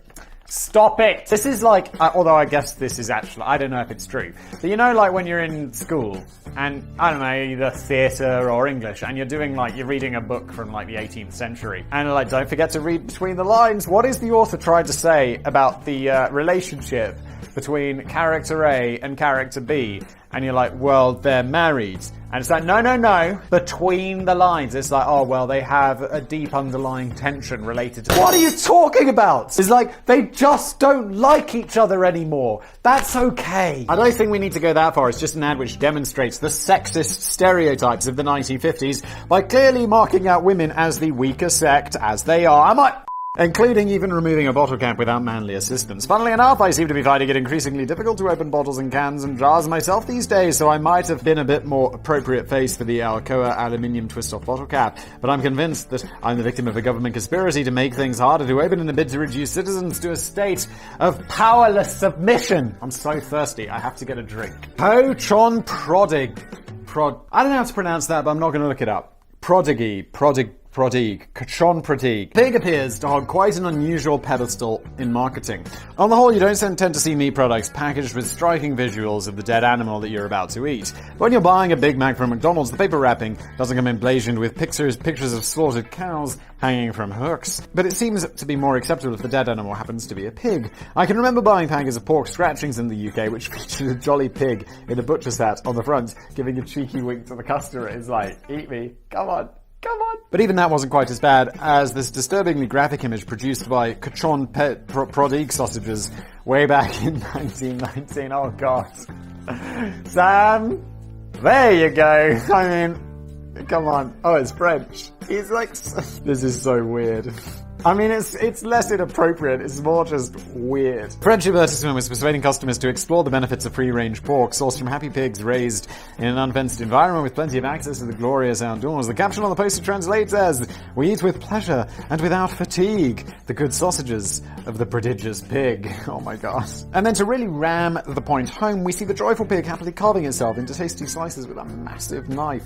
It's not a million miles away from the Ameglian major cow from The Hitchhiker's Guide to the Galaxy, the animal which is purposefully bred with a burning and persuasive desire to appear on the restaurant menu. But I'm not convinced that the image of a self-mutilating pig really tells the full story of how these French porky sausages are really produced, and I can't help but find it just a tad off-putting. I'll go for the green salad. Yes. Super weird. Smoking Santa. We can't make a video on our dated advertisements without pausing to light up a strand and reflect on the changing attitudes of acceptable tobacco marketing. As we've mentioned in previous videos, doctors were often queuing up to Weasley recommend the healthiest brand, while apparently the dentist's choice of cigarette was always Viceroy's. Dentists like recommending cigarettes. Although I remember, like, my parents or my grandparents would say when they used to go to the doctor, it's like the doctor, you know, you'd be like, so, what can I do for you? Cigarette? You're the doctor. The doctor's sitting there smoking, offering a cigarette to the men only. I don't know. Lucky Strikes once went with Lighter Lucky and You'll Never Miss Sweets that make you... While Chesterfield cigarettes were apparently just as pure as the water you drink, except for all the cancer inside them. Do I have to say allegedly there? Allegedly? I mean, there's not literally cancer inside a cigarette. There's just loads of things that cause cancer. So I'm so glad I gave up drinking water years ago. It did me a world of good. But it turns out even Santa Claus liked smoking like a chimney. And here we go. Oh, wow. Oh, it's like it's not just even incidental, like Santa happens to be smoking and advertising something else. It's no, Santa is advertising cigarettes. Brilliant. Luckies are easier on my throat. Santa, you see. I smoke Marlboro Red, because it's rough on my throat. In 1936, Santa was chosen by the American Tobacco Company to become the latest surprising celebrity endorsement to feature on their new marketing campaigns for Lucky Strikes. The fat bloke from the North Pole was happy to declare that Luckies are easier on the throat and can even help protect it from irritation and coughing. Well, thanks for that beautifully wrapped gift of public information, Santa. I'm surprised they didn't go with something like, kids who smoke Luckies always avoid the naughty list. Yes, we shouldn't be using, like, images of Santa, like smoke. I mean, this is clearly going to be getting kids... Come on. It's just difficult to see why the American Tobacco Company would choose a fictional character beloved by naive children to help promote their cancer sticks. They might as well have chosen characters from a popular animated TV series to bang on about the benefits of smoking in a series of TV commercials. And about 3 decades later, Winston cigarettes did just that. No. The early seasons of the Flintstones aired during the 1960s were sponsored by Winston cigarettes, so the ad breaks and sometimes even the climax of an episode often depicted Fred and Barney Rubble enjoying a sneaky smoke in the back garden while leaving all the housework to Wilma and Betty. This is amazingly bad. And you can't blame them for choosing a Winston. After all, Winston tastes like a good cigarette should. To be fair, the Flintstones had originally been conceived as an animated sitcom rather than a cartoon exclusively for kids, but it naturally picked up a devoted following amongst youngsters along the way. It wasn't until 1963 and the birth of Pebbles Flintstone that the producers decided Winston cigarettes perhaps wasn't the most appropriate sponsor of the show, and they picked up an alternative sponsorship from Welch's Foods. I don't know what Welch's... do they make that grape juice? Or like, do Welch's make... or jelly? Or something like that? Or as the Americans will call it, Jell-O. Perhaps the most disturbing tobacco advertisement of all time was a print ad for Marlboro, which ran in Cosmopolitan magazine in the 1950s. I don't know what this is. It's going to be good. Like, most disturbing cigarette advertisement ever. I'm waiting to be surprised, Danny. Oh, it features a baby! Come on! Before you scold me, Mum, maybe you better light up a Marlboro. Gee, Mummy, you sure enjoy your Marlboro. Yes, you never feel oversmoked. That's the miracle of Marlboro. Guys, come on. This depicts a young baby pleading with his mum to light up a Marlboro before scolding him, and it seems to indicate the young children are less likely to be brutally beaten if their dangerously overstressed mothers just take a second to calm the down and light up a Marlboro. Mommy, chill. And the really good news is that you can puff away on as many of them as you like without fear of getting oversmoked. Whatever that is. That's the miracle of Marlboro. It's unfortunate that the young baby is likely to get smothered in secondhand smoke from a very early age, but at least his mummy seems happier now. And with a bit of luck, he'll survive until at least the following Christmas. Oh my god, Danny, dark. If only Santa Claus hadn't died of lung cancer, that was such a drag. Have some fun. Beat your wife tonight. Oh, good lord, could it get any worse? Yes, Sam. Boom! Finally, just very briefly illustrate how we don't always have to travel that far back in time to an era of distasteful advertising. This ad was cheerfully printed in newspapers and magazines as recently as the early 1970s. Danny, I don't know what makes you think that the early 1970s was recently. It was half a century ago. Have some fun. Beat your wife tonight. Oh my god, good lord. It's actually promoting a BPA fun center in Michigan, and the rib-crushing joke behind the ad is that it's encouraging customers to beat your partner in a fun game of bowling, rather than hit your wife over the head with a sledgehammer. Still not appropriate. It was hailed in some quarters at the time for daring to challenge the expectation of an audience of capturing attention with subversive and out-of-context headline. But poking fun at domestic violence is unlikely to win any awards for marketing creativity today. I think it would be more likely to throw out the question, is it always illegal to kill an insensitive copywriter? Yes, Danny, it is. And I will see you next time.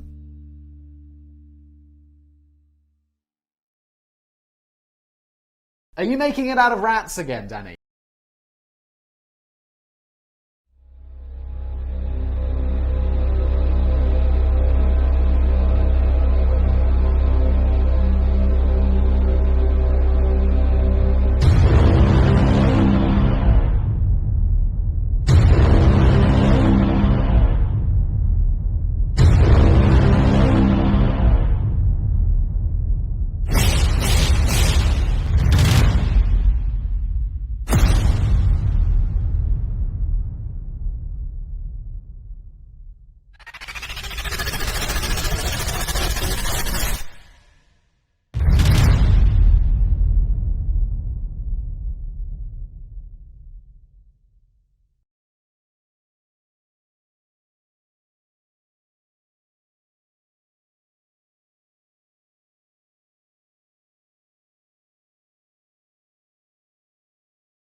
Welcome back to another episode of Business Blaze. Welcome to Business Blaze. This is what I do for a job. Sam! No. Danny is going to write me a script. He's already done it right here, look!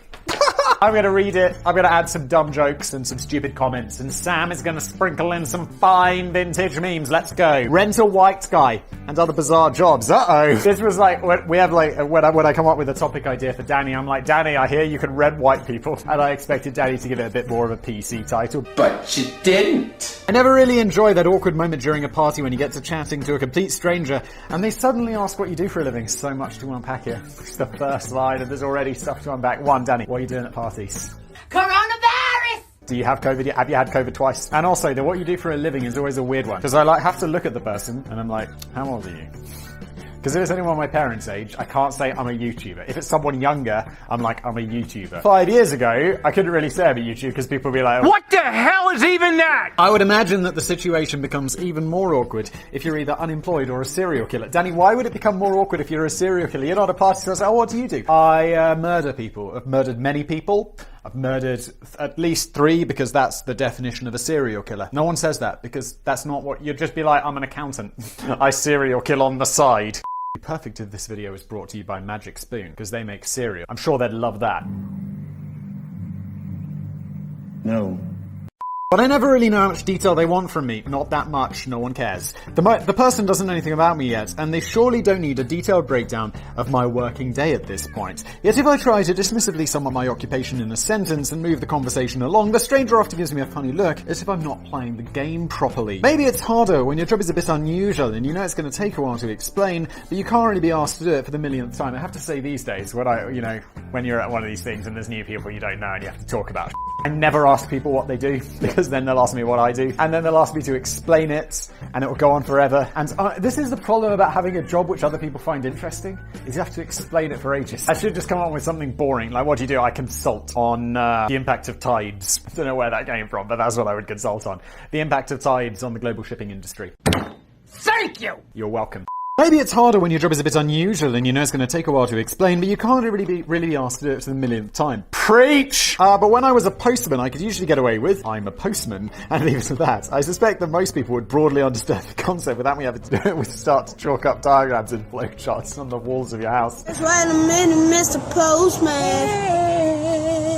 Danny, if you started drawing on the walls of my house, I'd be a bit pissed off and be like, yo, you gonna rub that out or what? Is that a permanent marker? And why do you carry that with you? Danny! How did you get out of the basement? It's not so easy nowadays when I start quickly trying to explain that I write scripts for a channel called Business Blaze, which isn't really about business, but we spend a lot of time talking about communism and cocaine. What does my career come to? I suppose that when flipping the roles around, asking somebody else what they do for a living can develop into quite a useful question. For example, if they start banging on for about 40 minutes about their burdensome responsibility as a quantity surveyor. What is a quantity surveyor? Is that a quantity surveyor? Is that the person who comes and surveys your house when you're buying it? What quantity are you surveying? That's a really confusing title for a job. You know you should probably avoid them for the rest of the party. But if you ever find yourself grinding your teeth at the prospect of yet again trying to summarize your occupation to a stranger who just doesn't really give a flying either way, you could just throw a firework into the conversation by pretending to have a job that sounds utterly ridiculous, yet is completely genuine. Here are some of the best ideas I've dug up for such an occasion. Alternatively, just pretend to be a postal worker. That does the job too. Danny, we've already decided we'll be consulting on the effect of tides on the global shipping industry. Rent a white guy. Quick notes. Oh, is this in brackets? Am I supposed to read this? I don't read these ahead of time, just in case you didn't realize. If I did, this would be a lot better, wouldn't it? You've got a better chance of making this one sound realistic if you're a white male. Danny, honestly, mate, that just sounds a bit racist. Danny, I'm going to have to talk to HR about that kind of behavior. The growing Chinese smartphone company Sparkle Bucket, really? Is holding a lavish business conference in the plush surroundings of the Grand Millennium Hongqiao Hotel in Shanghai. The company has been doing brisk business this year after launching, oh, this is a story, isn't it? After launching a new model of phone with an absolutely massive physical keyboard attached to it. OG baby! Which has turned out to be a surprise global hit, particularly in Cornwall, where Danny bought 17 of them. The keyboard is so big that it doesn't even fit inside your pocket, but nobody cares because we secretly all know that this is the future. Ah, that explains Danny's emails from the other day where he's like, Simon, I quit. I've decided to import this new smartphone into the UK. Danny, don't do that. No one else wants a keyboard except for you. Joke's on you, I'm into that shit. The CEO of Sparkle Bucket is a white guy in his 40s called Richard Starkley, who gets up to address the rapturous crowd and tell them in a smooth Bostonian accent just how much money the company has been raking in and how much it will grow in the next year when Sparkle Bucket launched the next generation smartphone model, which will feature an integrated printer and fax machine.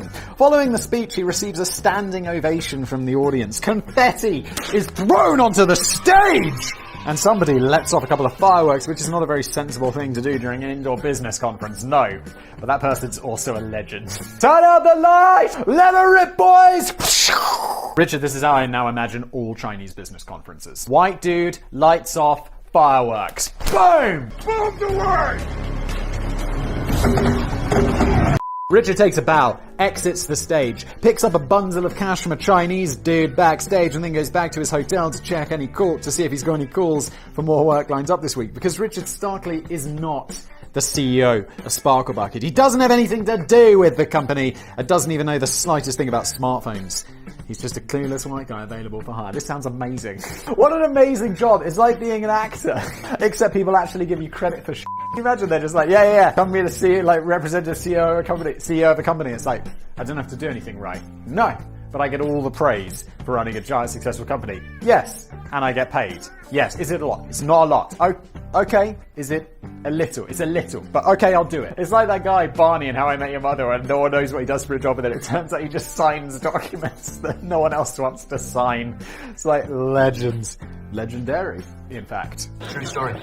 This underground industry in China seemed to gather steam in the noughties during the country's housing boom. Experienced members of the trade also refer to the work as white guy window dressing, or doing a face job, or white monkey gig. Apparently, there's also some demand for rent a white girl too.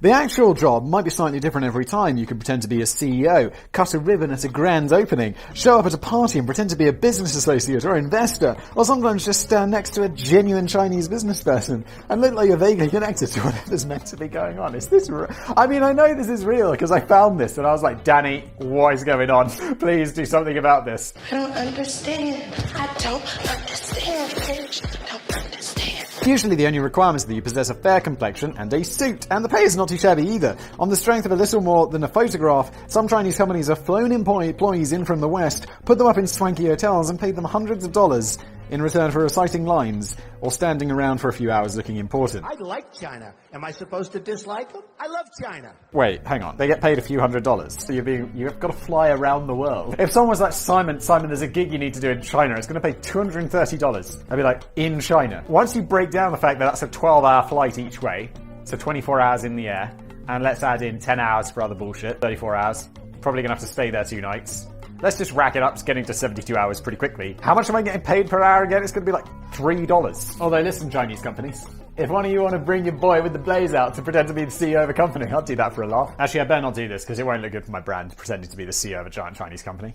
They recite lines from a script or standing around for a few hours and looking important. The obvious question is, what kind of suit do you need? No, the obvious question is, why? Yes, Danny. The sad truth is that many Chinese companies view the face of a white guy as a status symbol. Okie-dokie. Some suggest that if a company has the capacity to roll out a foreigner, it delivers the impression that the company is doing well and boasts exotic international connections. Others believe that a Western presence hobnobbing at a Chinese business function promotes a perception of credibility and prestige and superiority and trust. Look at this face. This is credibility, prestige, superiority, definitely. And trust. I could do it. It's even been reported that some Chinese business startups factor in the hiring of a white guy as a crucial element of the business plan. It's like, okay, so we've got a plan for the rollout in Q2, and then in Q3 we'll be bringing in our official white man. The trend appears to have died down in very recent years, but if you're a white guy with a suit and zero skills in any other department, you can still find work in the smaller provinces of China with relative ease. Just make sure that the company sorts out the hotel arrangements. As an allegedly prestigious and credible pale-skinned guy, you might still encounter problems with some of the cheaper hotels who operate a strict no foreigners allowed policy. Really? Oh shit. Up until the 1980s, it was get out! Up until the 1980s, it was actually against the law for foreign visitors to stay in any hotel in China, which was rated less than 4 stars. as it was felt that these lower quality hotels might deliver a bad international impression. Although that law was abolished in 2003, some cheap hotels still operate the policy, either because they misunderstand the current law, or maybe because they just don't like foreigners. You'll probably be alright if you just rent a Chinese guy to do all of the talking, except that Chinese guy would actually be useful. He's called a translator. Armpit sniffer. If you've ever wondered who owns the Guinness World Record for most armpit sniffed in a lifetime, absolutely never had, couldn't care less, find it kind of disgusting, then I can put your inquisitive mind to rest right now. Madeline Albrecht from Cincinnati, Ohio. Please stand up, Madeline, you legend. Oh, an anti-legend. Who does this? From Cincinnati, Ohio, holds the record for the most armpits sniffed and feet having armpits sniffed. Sniffed armpits and feet, having sniffed approximately 5,600 different pairs of feet and, sadly, unrecorded number of armpits, although that number is expected to run into the thousands. Madeline wasn't just doing this for shits and giggles either. This was her job. She spent 15 years working as an odor judge in a testing lab for new products by orthopedic foot care brands Dr. Scholl. Fascinating. And it's a career path that you can still embark upon today, working for a choice of different companies around the United States. Why aren't there machines for this? Surely there must be some sort of odor sniffing machine that can tell us, like, that smells like shit, that smells like roses. We can train it. I'll let rip a massive fart, the machine will smell it, and we'll be like, that is the reference for bad. And then we'll take it outside into nature and be like, that is the reference for good. Can't machines do this? Where is my machine? The point of all of this is to assess the quality of new products such as deodorants. An odor judge will spend quality time sniffing the smelly armpits of a long line of unwashed volunteers and then sniff again after they've been sprayed with new stink away or whatever to assess how well the product works. They get a chance to smell people's morning breath too. Ooh, that is even worse. I'd rather smell feet than someone's morning breath. I'd like to smell neither, to be honest. While testing mouthwash products, they can also be required to smell a range of non-human subjects, such as microwavable meals and nail polish and nappies and cat litter, to check that they're bursting with the perfect blend of fragrances for the consumer. The vast majority of odor judges are women, as apparently they're able to make a finer distinction between scents than men, on account of women having more brain cells in the olfactory bulb, the area of the brain dedicated to the sense of smell. But not more brain cells elsewhere! Am I right, Peter? Just like a woman.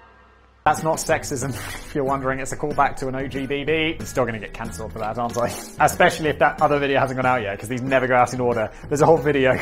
There's loads of sexist, sarcastic things sprinkled in. And after every one, I'm just shouting, am I right, Peter? Because he was an advertising executive for the 1940s who came up with all this crazy sexist something. I recorded it 3 days ago. I've already forgotten what it's about. You see my problem with Magellan? Not the advertiser. I've got no problem with the advertiser. They're fantastic. With Ferdinando Magellan. And you're required to undertake sense of smell tests every single month to ensure that you're always sniffing on all cylinders. Still, never mind the job, I reckon that this is one Guinness World Record which could be smashed relatively easily. All you need is enough money to bribe Guinness into pretending to be bothered, and then about 6,000 smelly friends. Yes, as we talked about before, Guinness World Records, allegedly kind of bullshit. Professional apologist. Sorry is often considered to be the hardest word to say. That's not true, Danny. Look, as a fact boy on the internet, I can promise you there's a lot more out there that is harder to say. Like the word effortlessly, or however the say it, that is impossible to say, and I've given up trying. Now I just see that word and I'm like, easily. Why can't we just use the word easily? It is much easier. I'm not so sure about that. If you have difficulty pronouncing your R's, I would imagine that rural is quite tricky. Or if you have a lisp, you might ideally want to avoid saying words like Mississippi and statistician. Okie dokie. Weirdly, a Reddit thread which gathered over 5,000 submissions came to the conclusion that squirrel was one of the 10 hardest words to pronounce in the English language. I would have thought that squirrel rolled quite easily off the tongue in comparison to, say, fuck you, Danny. I know that second one is anti-disestablishmentarianism because it's the longest word in the English language, but the others, Still, if you really want to struggle to convey an apology to a friend or colleague or loved one or prisoner, and you're lucky enough to live in Japan, you could always take an emotional shortcut to hire a specialist from an apology agency to do it for you. The prices and packages vary from agency to agency, and Shazaya offers an email or phone apology for the equivalent of about $96 to write an email? Jesus Christ! I'm in the wrong business. Or a personal face-to-face apology for $240. It wouldn't feel very personal though, would it? Nihon Shazai Dai Kokao might seem a cheaper option by comparison, as they only charge $33 per hour, but it should be noted that one of these apologies can drag on for 12 hours. Oh my god! I can imagine that the recipient will probably need to take a day off work to hear the apology, and then maybe an extra day off to recover from the draining experience. The specialist can also throw in a few tears with the apology by crying on demand in all the right places, but that's an add-on that costs a fair bit extra. Apparently the biggest customers are women aged between 20 and 40 who use the agency to deliver a heartfelt apology to partners, or, getting a little more extreme, to actually split up with their partners. And you thought that splitting up by text message was a bit insensitive. What is going on? Just stop it! You're going to have to be apologizing for your apology at this point. The agencies have naturally attracted criticism on the grounds that apologizing for your actions is usually meant to be a very human experience in which you express genuine remorse and regret on your path to righting a wrong and healing a wounded relationship, except on the internet in 2021, where it's just, please don't cancel me. Please! I'm sorry! It hardly feels the same if you just pay someone else to do it, leaving you to bugger off down the pub for the afternoon without a care in the world. That does sound a lot better though, doesn't it? But the agencies defend the industry by claiming that their customers feel inadequate when it comes to delivering an apology and are fearful that they'll get it hopelessly wrong. By hiring a professional, the customer feels confident that the apology will be expressed in the most effective possible way. I suppose it's not a million miles away from getting somebody else to write your speech at your wedding, and that goes on all the time. Incidentally, I was once commissioned to write a groom speech for some guy in New Zealand. It was quite an epic speech, but with hindsight, the introduction probably went on a bit too long. It was completely irrelevant. Danny, I love it. I love that that's the thing. I found out that was the thing. I had to do the best man speech at a friend's wedding. I was like, I had no idea where to begin, so I began Googling, and I was like, let's just find some templates. And then I actually made my speech was all making fun of people who don't write their own speeches. The guy seemed really pleased with the results, and he sent me the video footage of him delivering the speech to a largely bewildered audience. To be honest, I felt that it just completely butchered the whole thing. Seriously, it was even worse than watching Simon deliver a business play script. What the f***, Danny? No, that sounds a bit harsh on Simon. I'll bung Sam a tenner to deliver an apology, but I'm not paying extra for tears. Porn set cleaner. No, oh no, oh god, no, Danny, I don't want to get demonetized, I also don't want to think about this. Well, somebody's got to clean up their mess, haven't they? Jo Broughton from London recently shared her experience of working as a porn set cleaner, and revealed that the abandoned empty set often looked and felt like a crime scene. Jo took on the position to help fund her studies at the Royal College of Art and later revealed, dealing with the inevitable body fluids made me feel my own humanity and then the vulnerability of the models who had performed for the camera that day. Let's hope those studies worked out well for Jo in the long term and opens new doors which got her out of the sticky position. Danny, that was the whole entry. We could have just not included that. Why, Danny? Why? Legal criminal. Throughout my teenage years, I always felt sure I was never going to take up smoking. I was quite a late developer in that respect. I only started smoking when I was legally allowed to do so, which when Danny was growing up, because when I was growing up, at least maybe he was young. No, Danny's not that old. He's a little bit older than me, but not much older than me. And you could smoke at 16. You could go into the store and buy cigarettes at 16, which in retrospect seems a little bit insane. But that's the power of money! Huge tobacco company money paying governments and such, allegedly. You would have never caught me behind the school bike sheds partaking in a crafty puff, mainly because we didn't have any bike sheds. I don't think any schools in the UK had bike sheds when I was a kid. I'm not sure if they were just an urban legend. Yeah, my school definitely didn't have bike sheds. Did we have bike sheds? I feel like there were bike sheds, but I can't remember them at all. Maybe they were demolished at some point. I feel like there were bike sheds, but also I didn't smoke, so I had no reason to go to the bike sheds. Didn't ride a bike to school. No one rode a bike to school. The school was in the middle of nowhere. Be like, where did you come from? Yeah, it's a 4-hour cycle ride to school. Although I abstained as a teenager, some of my friends often tried to purchase cigarettes from the shop around the corner from school, and it was usually a completely futile exercise, which ended up with the owner of the shop exclaiming, "What do you take me for? Get out before I lose my rag." It probably didn't help much that my friends were always in school uniform at the time. But you could be in school uniform, like at 16, until 18, and buying cigarettes. You could be 18 and win in a school uniform. But had they been just a little bit older and lived in Wyoming, they may have been interested in a job opportunity for a company called ISN, who were commissioned by the federal government in 2020 to employ a team of underage tobacco purchasers. Applicants for a role needed to be either 16 or 17 years old, have a strong work ethic, and plenty of free time to complete assigned inspections. All they had to do was wander around all the shops in town with an escort from the company hovering by to monitor the situation and buy as many cigarettes as they could. Very quickly, word is going to spread. Look. If there's a guy who comes in and he's wearing a cheap suit, he works for the government, and he's going to be with a kid who looks about 18, but they're not, make sure you ask that kid for ID. because this is a sting operation. I honestly think word wouldn't need to spread around. You'd be like, well, why didn't you get your dad to buy? He's not my dad! It might have been more effective if the applicants were aged about 7 or 8, but the good news is the vast majority of tobacco vendors appeared to comply with the law and ask for valid ID before handing over the lucky strikes. Only a relatively small number found themselves in trouble with the police for selling cigarettes to minors. Yeah, when I've worked in a couple of shops that have sold cigarettes, and they were always like, always ask for ID, because we get in so much trouble if you sell to people who are underage. Please don't do it. And so you'd always, and people would sometimes be like, oh, what are you talking about? I look like I'm 18. And it's like, well, mate, yeah, sure you do. That's why I'm asking for your ID. I'm a grown-ass man. All right? Yeah. But it was something like, if they're under, it was like there was an ask 25 policy, which was like the store would be like, if they look under 25, you have to ask them for ID, and then you can always be like, well, I think you look 24 and a half. You're welcome. Which was really clever. The last time I got ID'd for alcohol, well, yeah, I've got to be 21, but I was in the US. They were like, can I see some ID? And I'm like, yes, you can. At this point, I'm just going to take it as a compliment. The wages for serving as an underage tobacco bar aren't too bad either, at $15 per hour. Damn. 16 years old, I'll take that every day. And if you developed a taste for life as a legal criminal, you could always consider moving up the career ladder as you get a bit older and perhaps becoming a legal bank robber. That sounds fun. But these days, the official job title for this kind of work is penetration tester, and it doesn't usually involve storming into a bank with all guns blazing. Much of the modern work involves legally authorized hacking to test the security measures of a company, but it can also include impersonating a figure of authority to gain access into a bank or corporate office, and then steal as much shit as you can get away with. There's a brilliant book by a guy. It's not the Frank Abagnale dude. It's about this guy who's like this hacker, and it talks like, and he does the social engineering where you walk in and you're like, hey, I'm here to take away all of this paper, and they just give it to you, just because you're confident. I'm like, that is some ballsy. God damn, what's that guy's... The comments will definitely know who this is. It's by this super famous...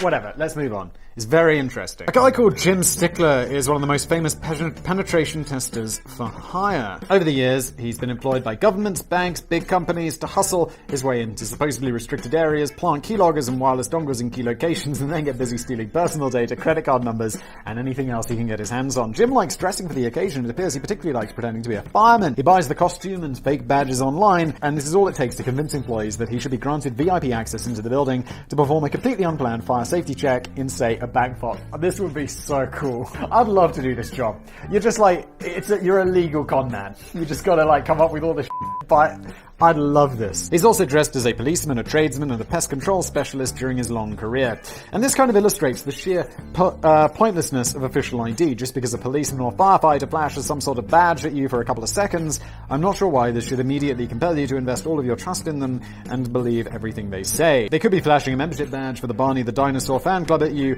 and I'm not sure how many people would even notice. I'd notice, because I'd be like, oh my god. Me too. Of course, Jim isn't doing anything remotely illegal, as he's been given the relevant authority to infiltrate the building, but nobody else in the building is ever aware of his real identity, and perhaps rather alarmingly, he's never once been caught despite carrying out over 1,000 missions. Companies, governments, get your together. This is scary. Still, it must be a bit of a laugh to spend your working day pretending to be a mastermind criminal while secretly having the full weight of the law on your side. Boy, yes. I'm now wondering if there's anything useful I could do with my old Raw Mail uniform. I was probably meant to give it back years ago, but I never quite got round to it. I'm not sure if it's illegal to impersonate a postage worker, but it's tempting to dress up as a postman one last time and wander around the streets early in the morning, humming a jolly tune and saying hello to everybody, but not actually delivering an email. That does sound like a bit of a laugh. Or I could go head shopping, or throw eggs at windows, or just set fire to my mailbag in the middle of a busy street. It's not like I have the risk of getting the sack. No, but someone's going to be like, there's a man starting fires. Or maybe, get out of my garden! Maybe I could just wear the uniform the next time I go to a party. Well, let's see how many people try and ask me what I do for a living now. Well, Danny, you'd have to explain that you're not actually a postman. This has been an episode of Business Blaze. I have been your boy with a blaze, also known as Simon, also known as Dickhead. Thanks for watching.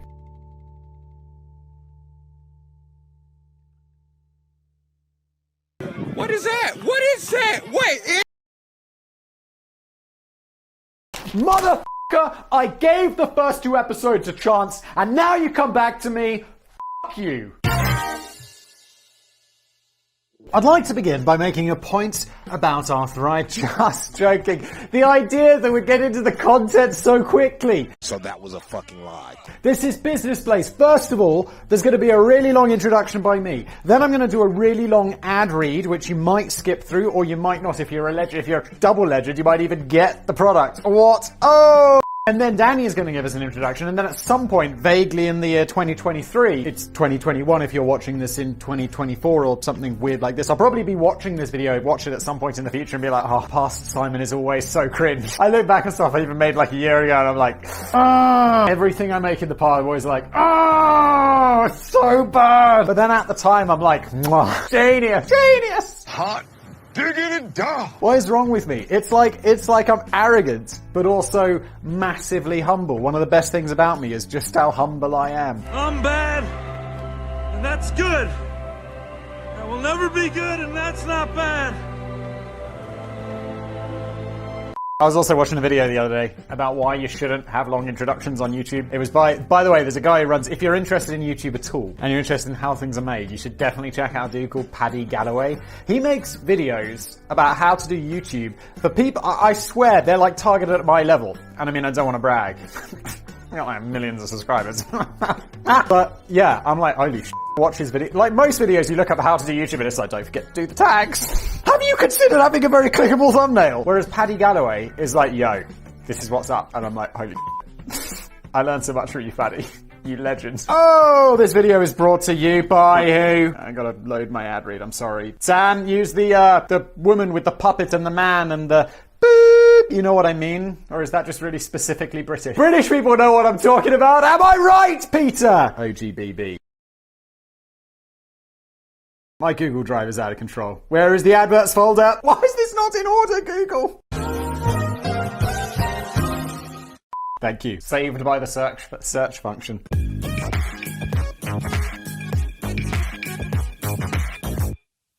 We must be like 10 minutes in. Welcome to Business Blaze. The sponsor is like, make sure you put the advert in the first 60 seconds. And I'm like, oh boy, well, you're going to be in the first 60 seconds, then about 4 minutes after that. So sorry. I'd like to begin by making a complaint about arthritis. Danny, oh God.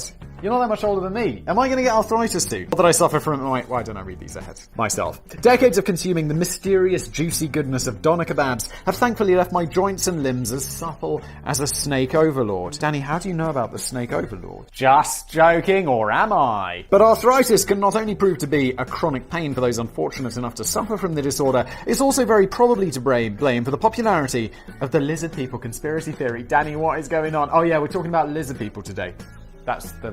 Why is this channel called Business Blaze? Danny has written me a script. I'm reading it. Sam adds the memes. This is such a mess. I'm going to have to redo this, aren't I? I'm going to watch this back later and be like, how can anyone possibly ever make sense of this mess? Embarrassing, Whistler. You see, David Icke used to be relatively normal. It's hard to believe, I know. He kicked off a promising football career with Hereford United in the 1970s, before the agonising pain of arthritis in his right knee, ankles, elbows, wrists and hands forced him to retire from the pitch and led him to the new roles of sports reporter for the BBC and principal spokesman for the Green Party, both of which left him feeling sadly unfulfilled. Feeling let down by conventional medicine, he set about trying to source an alternative treatment for the crippling arthritis which had sabotaged his sporting career, and this led him to the tents of the New Age movement with their joss sticks and magic gems and healing candles. Yeah, because when regular medicine doesn't work, the alternative medicine definitely going to work, David. It's not. No matter what Alex Jones tells you. They're probably friends, right? I mean, dickheads attract. And allegedly. And this in turn led to his introduction in 1990 to a psychic called Betty Shine. Probably not her real name. Who informed David that he was a healer who had been placed on Earth to work as an instrument of the spirit world. One door closes and another one opens. That's usually how it goes. Yeah, goalkeeper for Hereford United, the spiritual healer. I mean, I guess neither one really required brains. Within a couple of years, David had left behind his positions with the BBC and the Green Party. He started exclusively wearing tortoise turquoise shell suits, which gave him positive energy, and was proclaimed to everyone who was willing to listen that he was the son of a godhead. This is familiar to me. We've talked about David before. By the end of the decade, he'd written over 10 books, the most notable of which was The Biggest Secret, the book that will change the world, in 1999. It was a sprawling volume, which was to be the spearhead of one of the biggest conspiracy theories in modern times. The whole of planet Earth is secretly ruled by interdimensional shape-shifting lizard people who have been manipulating mankind for centuries. No! David, no! Please, no! No! No! No! It's odd to think that somewhere in a parallel universe, David Icke never developed arthritis. Instead, he went on to score lots of spiffing goals here. Wasn't he a goalkeeper? He's not going to be scoring goals. This conspiracy theory never gathered steam, and the shape-shifting lizards were able to quietly go about their business without having to deal with any of this bullshit. By the way, I think there's many ways. Like, I find football, soccer, the Americans, extremely boring, although I find American football also extremely boring. I think they could introduce new rules to make it more exciting, like goalkeepers. If they score another goal, if they're just like, I'm running for it, and he just goes up there and he scores a goal, that should count for 2. If he scores a goal by, you know, they sometimes kick it really hard. If they score a goal by kicking it really hard to the other side, and they score a goal, I think that should easily, they end the game then. They're just like, you know, like potting the black in billiards, or pool, or whatever it's called. Pot the black, the game's over, the other guy wins. If the goalkeeper scores a goal on the other team's goal, that team wins the championship, if that's what it's called. To be clear, this wasn't exactly a new theory. David Icke didn't just come up with it completely out of the turquoise. It's an idea which has been knocking around in various shape-shifting forms for years. And we'll return to the possible roots of this theory later in the video. But it was certainly David's book that almost single-handedly spawned a whole new movement which is still going strong today with millions of believers around the world. I should say that I've never read one of David Icke's many books. Excellent. If you've read one of David Icke's many books, just judging you a tiny bit. Just a tiny bit. I mean, why not? You could have been suckered into it. You could have been like, you know, like, I'm not like mad at everyone who's in a pyramid scheme. It's like you got suckered into a pyramid scheme because an old friend was like, do you want to go get coffee? And you were like, yeah, okay, haven't seen you in a while. What's up? And they're like, oh, got a great business opportunity for you. And you're like, wow, that is a great business opportunity. Sure, I'll sign up because obviously you've never heard of things before. And then the next thing you know, you're in a pyramid scheme and you're trying to sell me and to join the pyramid scheme. And I'm like, oh no, I've heard of things before. I'm familiar with Amway. No! It was David's book that almost single-handedly spawned a whole new movement which is still going strong today with millions of believers around the world. I should say that I've never read one of... Oh wait, I've read this already. Pay attention! Fuck!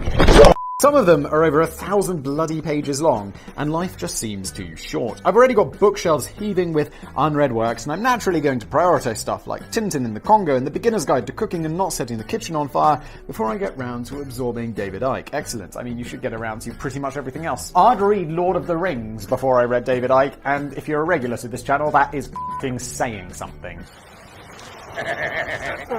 One of my mates has recommended that I read a few. According to him, David Icke often makes some good points. I just don't like it when he bangs on about the bloody lizards.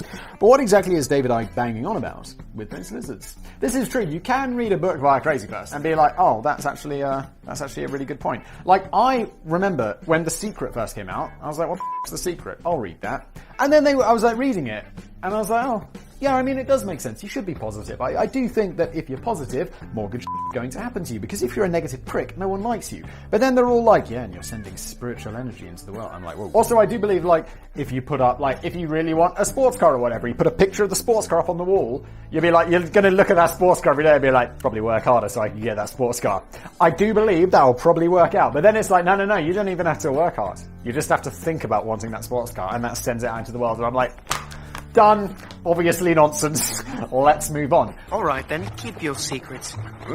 But there's good points in every crazy thing. Like the Bible makes plenty of, like, very good points. Like, don't kill people. There's plenty of good moral guidance in the book. Also plenty of crazy shit. Plenty of crazy shit. Especially the Old Testament. What the f*** is going on in there? But that doesn't mean we should take everything in a book so seriously. When it starts getting crazy, just close it, set it on fire, and never come back to it, because it's burned. Well, it's surprisingly difficult, perhaps purposefully difficult, to boil the theory down to a few points. That is partly because not everyone agrees on the same constantly mutating theory. And perhaps also because David Icke isn't very keen on providing you with just a few takeaway facts. He'd much rather you spend money on the 25 books he's written over the years to get the full picture. Ain't nobody got time for that shit.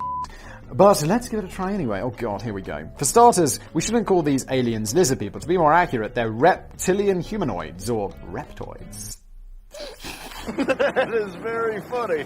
And they may not necessarily be aliens at all. They might have evolved right here on Earth before mastering intergalactic travel. Holy shit. And then just quietly mastered intergalactic travel. That means traveling, but everyone gets confused. It's like, yeah, we're going to master interstellar travel and go to Mars. It's like interstellar literally means the travel between stars. We're going to master intergalactic travel and visit Alpha Centauri. That literally means traveling between galaxies. Get your fucking straight. But David makes that mistake. That fucking clown. And then returning a few million years later to see how mankind was getting on. Or they might be from another dimension altogether. Mankind isn't millions of years old. Fact 1, error. They might be from another dimension altogether, although they're probably more likely to have come from the Draco constellation. So that's as clear as crystal. I'm very confused. Commonly known as Anunnaki, it's believed that these 12-foot tall reptilians were around to witness the dawn of mankind and began interbreeding with some of the evolving humans to create a fresh hybrid race which would secretly rule the Earth for generations to come. They didn't mate with us in the traditional sense. It was more to do with altering our DNA, as if we were just bits of computer code, which apparently we are anyway, so that's all good. I mean, that's not incorrect in many ways. Definitely alter the DNA. See? Occasionally actually correct things in books by crazy people. Apparently some of the original Anunnaki are still here hiding underground, and they occasionally shapeshift into humans, but again, not in a way that you might expect, as the conspiracy theories sensibly point out. Shapeshifting is impossible.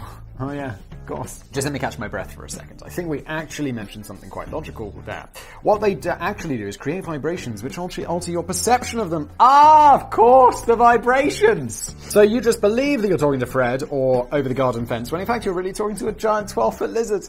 Obviously. It out. What is going on? But it's the descendants of the hybrids that have, for thousands of years, been placed in key positions of power all over the world, including governments, pharaohs, royal families, banking institutions, the Freemasons, the Illuminati, and the Tintagel Annual Carnival Committee. The global elite of hybrids collectively form the Babylonian Committee, and they have been secretly manipulating the progress of mankind throughout history. Oh, have they? I know, I just gotta stop and read it, but I can't, it's really hard not to stop at every sentence and be like, this is dumb. Just assume that I think everything is dumb so far. All this has obviously required a great deal of effort from the Anunnaki, so the obvious question is, how did the lizards manage to pilot their spaceship without opposable thumbs? No, the real obvious question is, why would they bother? Some say that they're just here for our gold. So others suggest that the reptoids feed off negative energy, which is why they need to keep the human population in a state of constant panic and fear and unrest. I don't know, I'm not in fear, I'm not panicked, I'm not in unrest. I'm pretty good. Maybe that's why I don't see these reptilians. David Icke has claimed that the entire universe is made up of vibrational energy, and the reptoids need to control our teachings and our scientific discoveries to keep us in mental prison and stop us from ever realizing the fundamental truth. But whatever their motive, they're here and they're everywhere. So moving on to a bit of practical advice. How do you spot one? Practical advice, Danny, are we? Really? It's tricky because not all of the hybrids even realize that they're hybrids. You might even be a lizard yourself without knowing it. Yeah, I'm vibrating right now. I'm a lizard. I don't even know it. Let's watch this interesting procedure.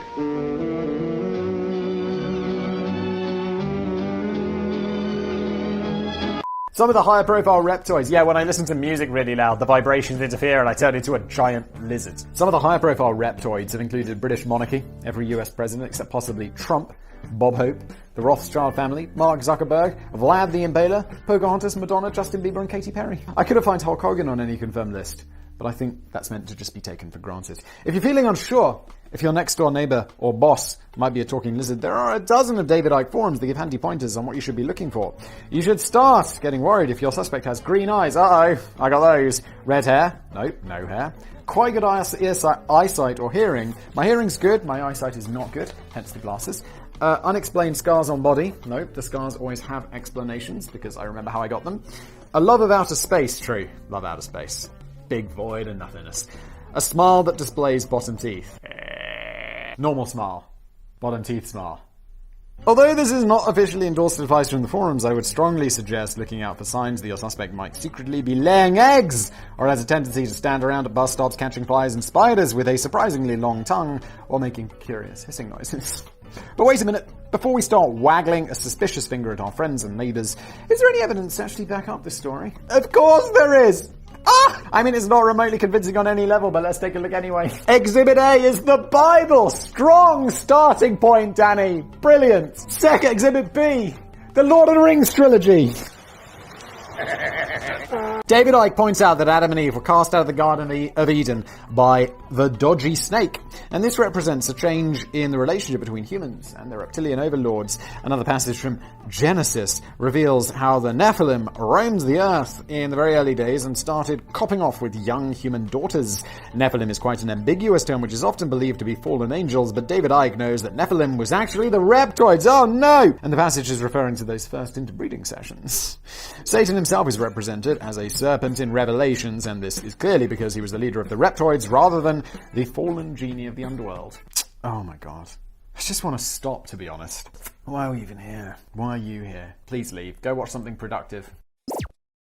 1, 2, 3, 4. Of course, you're on slightly dodgy grounds when you need to resort to pointing to the Bible for scientific evidence. Yes, lesson to be learned there. Wider than the topic of this video. Exhibit B is actual video evidence, or more specifically, video evidence from the 1990s. Let me guess. It's going to be grainy and shit. A bunch of theorists point out that if you watch TV interviews of some of the world's most influential people in slow motion, say, the Pope, you can often catch a split-second fault in the electronic holographic disguise of the lizard. I thought they were vibrating or some shit. The eyes of the suspect grow bigger or turn green, and you can catch a glimpse of the scaly reptilian underskin during this temporary lapse in the shape-shifting process. These theories strangely died down a bit after the introduction of higher-definition television. What a surprise. What a surprise when we looked at things more closely. Turned out it wasn't true. So that was a fucking lie. Whereas likely to be less of a video glitch or a loss in signal, but perhaps the most compelling evidence that David Icke can provide is the long list of eyewitness accounts that lizard overlords are real. Yeah, eyewitness accounts. Eyewitness testimony, famously reliable. Oh wait, no, what's the opposite of reliable again? Ah yes, unreliable. Famously unreliable. My bad, I got confused for a second. David got me. David got me! Son of a bitch! He claims to have travelled to 50 different countries on a mission to interview as many witnesses as possible. On his travels, he met up with the likes of Kathy O'Brien, Arizona Wilder, who claimed that the British royal family regularly forced them to conduct satanic rituals of human sacrifice. During the process, Queen Elizabeth II and Prince Charles shapeshifted into reptilians while sacrificing young children and feasting on human flesh and blood. Sounds likely.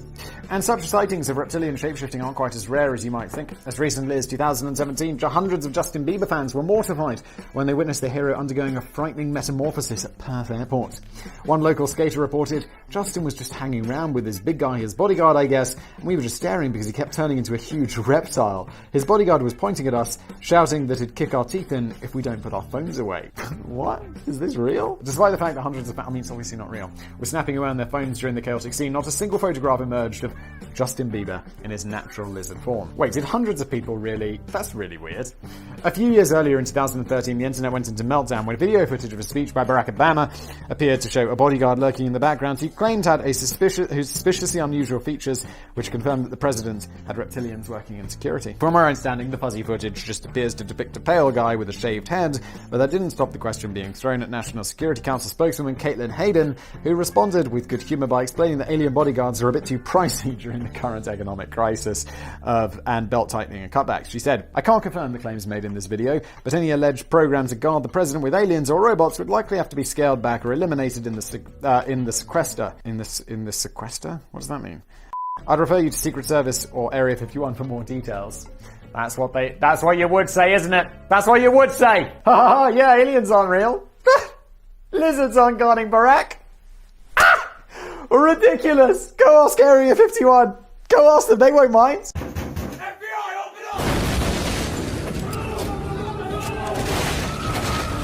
So, bearing in mind that none of this evidence seems particularly credible even under the dimmest of spotlights, where exactly did David Icke get his silly ideas from in the first place? Well, Conan the Barbarian might have something to do with this, or at least the author behind the fictional sword and sorcery hero.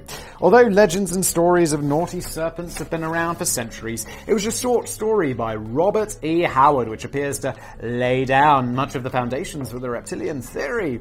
Published in Weird Tales magazine in 1929, the story, The Shadow Kingdom, describes an alien race of serpent men who live underground and are able to infiltrate and control humanity at will via their shape-shifting and mind control abilities. Incredible. This went on to inspire other works of fiction based on similar themes, perhaps most notably Robert E. Howard's good friend H.P. Lovecraft. The fictional story seemingly also inspired an avid science fiction reader and occultist from Oklahoma called Morris Dorrigal to form the Brotherhood of the White Temple in 1930. This is like being like, yeah, no, I read Harry Potter, I'm gonna make a Gryffindor club. Everyone would think you were a massive nerd, and that would be the end of it. No one thinks you're a wizard. No one thinks wizards are real. Please stop. Harry, you are a wizard. Listen here, Hagrid, you fat oaf. I'm not a fucking wizard. For God's sake, Harry, what is with this language? You're a fucking wizard. And put together a series of books and pamphlets which largely just stole the Serpent Overlord's idea, but tried to suggest that it was a real historic event. It's not. Meanwhile, back in the real world, a mining engineer in Southern California generated headlines in 1934 when he appeared to have discovered a secret underground reptilian base. Let me guess. It's not. It turns out not to be that. G. Warren Shufelt claimed to invented a device called radio X-ray, which he used to take readings all over the city of Los Angeles, and then came up with a detailed map which depicted an interpretation of the vast labyrinth of tunnels hidden underneath the city. His clever device also detected the presence of gold stashed away in the secret underground network. Loads of it. All he needed now was a few investors to help him dig up this treasure trove, and sure enough, he secured enough funding from both the city and private individuals to bore a shaft down to 350 feet. Boy, he must have been a good salesman. On the agreement that the treasure pot would be split between them. The investors may have been intrigued by Shufelt's story that he had spoken to a Native American from the Hopi tribe called Little Chief Greenleaf, who revealed to him the old Hopi legend that the lizard people had built this secret underground city 5,000 years ago and quietly ruled the world from their cavernous lair, recording their own history on giant tablets of pure gold. Though if this was real, I don't want to dig down there. They're probably really advanced, and they're not going to be okay with me just digging a big hole into their base. They're going to be like, yo, get out of here, right now. A 12-foot lizard. Beat the out of you. Sadly, the excavation project didn't get very far as the shaft was filled with water after hitting 350 feet. Well, that's the security system, isn't it? Obviously. It turns out that Shufelt's radio X-ray is nothing more than a dowsing stick with no capabilities of any kind. How did someone not check this out? Nobody else has ever managed to find any details of the supposed Hopi legends, and birth and death records show no sign of that Greenleaf or any other names that he supposedly ever went by. So all we had to go on was Shufelt's word, which I'll tell you what, it's not good for much, is it? And bearing in mind that it just passed off a dowsing stick as a magical radio X-ray invention, I would guess that his word wasn't worth a great deal. Danny and I, same page. But it's exactly this kind of shite that helps David Icke put together his theory, not from scientific evidence or fresh discoveries of genuine ancient artifacts or cold, hard, indisputable facts. His whole reptilian theory is based around a fictional story from 1929, a later series of pamphlets which were based on the same story, a sprinkling of the debunked theory regarding the fake planet Nibiru, which we covered in a previous episode on serious pseudoscience. I remember that. Big brain. A small dollop of real-life dodgy gold hunter with a dowsing stick and a few eyewitness accounts from raving loonies who want to be famous. It's interesting that when challenged, David Icke rarely uses the word evidence in defense. Instead, he uses the word information. As I said earlier, he's either not interested or incapable of providing bullet points. He just wants you to absorb his information, which is spread across the thousands and thousands of pages of his books, available from all good and bad bookstores for $10 a pop. Oh yes, we forgot that whole motivating factor here. Dollar bills, baby. Oh, David Icke's British. Pound sterling bills, baby. Sorry, pound sterling notes, baby. Because we call bills notes. David. It's all about the Benjamins, baby. Hello, I like money. While some of this may view this information as a long, sprawling, disjointed mess, it's often been noted that David has a talent for weaving a complex narrative and then somehow tying up all the completely disconnected threads. He somehow manages to take hundreds of different theories and sub-theories and religious texts and works of fiction and then bashes them all together to pick out any coincidental patterns, and his devoted followers get so drawn into the story arc that they often forget that none of this stuff makes any sense when you take apart the components and say them out loud. Maybe David Icke would have made a better fantasy writer than conspiracy nutter. I imagine that if he'd been the brains behind a Song of Ice and Fire series of books, not only would he have finished the last 2 books in the series of yonks ago, but he also would have written another 15 since then. The main difference being that while George R.R. Martin recognizes that he's writing fiction, David Icke would just be dressing it up as fact. There's a giant wall of ice. Wait, that is actually a conspiracy theory. There's a wall of ice, right? There's a big wall of ice in Game of Thrones. Obviously, I've never read the books. I've never seen the TV show because I would hate it. I've in fact seen the first 2 episodes because everyone was going on about Simon, just give this one fantasy a chance. Give it a chance. Give it a chance. And I did. Boy, did I not like it. Hot diggity dog. And everyone's like, Simon, you just got to get through the first season. Mother I gave the first 2 episodes a chance, and now you come back to me. Fuck you. And then he's like, Simon, I'm your brother-in-law. That's not really, that's kind of, do you have to be so mean to me? So it's a bit of harmless fun, isn't it? Nobody's getting killed over this, are they? Well, maybe it's not as harmless as you might think. Some of those theories seeped into the belief of cult domestic terrorist group QAnon. Are they really classified as a domestic terrorist group now? That's intense. While the Reptilian Resistance Movement United boasts a startling manifesto which calls for violent declaration of war against the evil reptiles that have infiltrated the US government. Oh, guys. As recently as 2020, the Nashville bombing, which injured 8 people and damaged dozens of buildings, was carried out by Anthony Quinn Walker, who died in the blast. Investigators concluded that Anthony was not a terrorist. He was just a conspiracy theorist who believed that evil lizards ruled the world and that everything, including death, is just an illusion. How does that make him not a terrorist? It's like even the real terrorists, they believe in like crazy illusions. It's religion. It sounds to me that he might have been reading just a bit too much David Icke. But considering that a 2013 poll conducted by Public Policy Polling, great name, concluded that 4% of registered American voters, that's about 12 million people, believe that politics is controlled by lizard people. No! I'm sure the conspiracy theorists like David Icke will continue. 4%? That's every 1 in 25 people believes this. You're in a supermarket with 50 people. 2 of those motherfuckers believe the world is run by lizards. What the fuck? What? This video might be seen by, let's say, 100,000 people. 4,000 of those motherfuckers smash that dislike button. And every night, every time that cash register rings to register a new book sale, David Icke is likely to lick his lips in delight. Stop press! Forget everything I just said.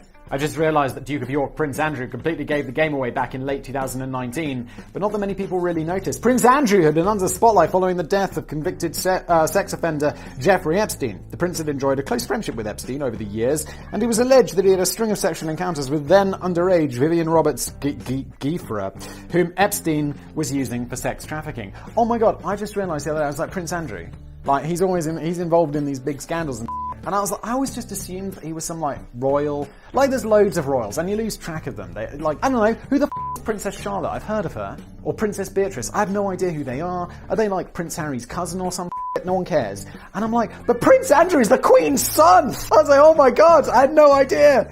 Which is unbelievable. I'm actually British. And I was like, that's Charles's brother, the future king's brother. I'm like, oh shit, Prince Andrew. And be like, dude, this is not making us look good. Although, to be fair, lately, there's that royal family not been looking so good, have you? To put the record straight, Prince Andrew agreed to give an interview on Newsnight to Emily Maitlis it proved to be a car crash interview from an unremorseful prince, and it led directly to him stepping down from all public roles. But during the interview, Prince Andrew poured scorn over Virginia Roberts' allegation that she once spent time dancing with a particularly sweaty prince at a London nightclub. Prince Andrew reckoned that this couldn't be true. I don't sweat, he claimed. It's like the Shaggy defense. It wasn't me. He went on to hastily explain that he lost the ability to sweat following an adrenaline overdose during the Falklands War. Holy shit. Several doctors later disputed this suggestion, as an adrenaline overdose is more likely to cause excessive sweating in humans. Yeah, in humans maybe, but not in lizards who don't even have sweat glands. Oh! And thus we've proved it's all real. I suspect he got a proper tail whipping from the Queen when he returned home to the palace after that slip of the forked tongue. This has been an episode of Business Blaze. It's felt like a really long one. Brought to you by the legends over at Ground News, who they wouldn't stand for any of this nonsense. And I'll see you next time. Stay legendary. Don't believe any of this stuff, alright? Alright? I'm watching.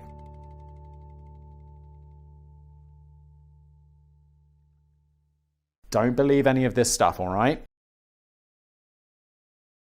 Let's just not put this one out. I don't want to get assassinated. I am the boy with the blade. This is a show where Danny has written me a script. This one is all about, I literally am finding this out now, incredible inventions that people have claimed to have made. Oh boy, like the car that runs on water. It's like, he was killed by big oil. He wasn't. You can't run a car on water. I mean, you can, but you have to do like this whole process to make the water into hydrogen, which uses more energy. It's like, it's not magic. Cars can run on water, they would be. Let's look at some other crazy people have come up with. I'm going to read it like I'm about to do, and Sam is going to sprinkle in some fine vintage memes. He calls himself a video editor. You all know exactly who I am. Say my name. We all know he is just a meme specialist. I think I can say with reasonable conviction that mankind will never discover how to travel backwards in time. Otherwise, we'd already be constantly bumping into visitors from the future unless we need to get to some point where we develop the machine that allows people to come back in time. Like, this would be interesting, right? Like, we can't travel back in time to now. But if there's a machine we invent in the future that is some way for people to come back in time too, then it's like, that's the beginning. I find this super interesting. I did once receive an unusual visit from a guy who looked a bit like an older and grubbier version of me. He kept banging on about lottery numbers and how I should remember to cancel my Amazon Prime membership after the trial period has expired, and how I should avoid ever visiting Prague at all costs. You should have listened to him, Danny! I signed up to Amazon Prime. I live in Prague. And I was like, oh, this sounds really good. This sounds really good. I get like Amazon Prime Video. This was like 2 years ago or something, 3 years ago. Get Amazon Prime Video, you can get free delivery, get all this stuff. So I signed up. It cost me like 50 euros or something. I think it was a month for free. And it's like, I log into the video app and it's like, it's not available in your region. I'm like, well, at least to get free delivery, not available in your region. Music, not available in your region. So that was a fucking lie. So why advertise it to me, Amazon, you fucks? I thought he was just loony and told him to mind his own business, and then he screamed back at me that this was exactly what he was doing. Looking back, I don't think I should have been quite so hard on myself. But what if we could travel back in time purely to view historical events without physically interacting with them? A bit like the holodeck thing on Star Trek. I mean, they're not yet... Well, someone's got to program it. It's not like the holodeck is a magical time, like, looking in the past machine. It's like it's like a book. Someone has written the program. We can never see past the choices we don't understand. Not so much a fully operational time machine, but more of a kind of time TV. Danny, that's not how the holodeck works. Not what holodeck is. Come on, Danny. Don't expect you to have any knowledge of Star Wars, but Star Trek? Come on, that's the good one. Well, according to a bunch of Catholic priests, and I know this is someone who said they invented a time visor and they went back and saw Jesus or something like that. It's like, no, you didn't. Stop fucking lying. And surely nobody would ever doubt the word of the cloth. Such a machine exists. But the bad news is that it's locked away in the Vatican since the 1950s and nobody's allowed to play with it. It's a shame that the Vatican's rules aren't quite as strict when it comes to choir boys. Oh, shit! Throw in the shade! I don't think we can really say that, because this is like, you know, major sexual crimes by a giant institution. We can't really make fun. Like, Catholic Church, what are you up to? Stop it. Father Francis Bones spilled the beans on the development of the chronovisor in 2002 in a book entitled Le Nouveau Mystère du Vatican, or The Vatican's New Mystery. Oh, mon Dieu. Oh, de fou. He recalls how he was enjoying a boat ride across the Grand Canal in Venice during the 1960s when a Benedictine monk by the name of Father Pellegrini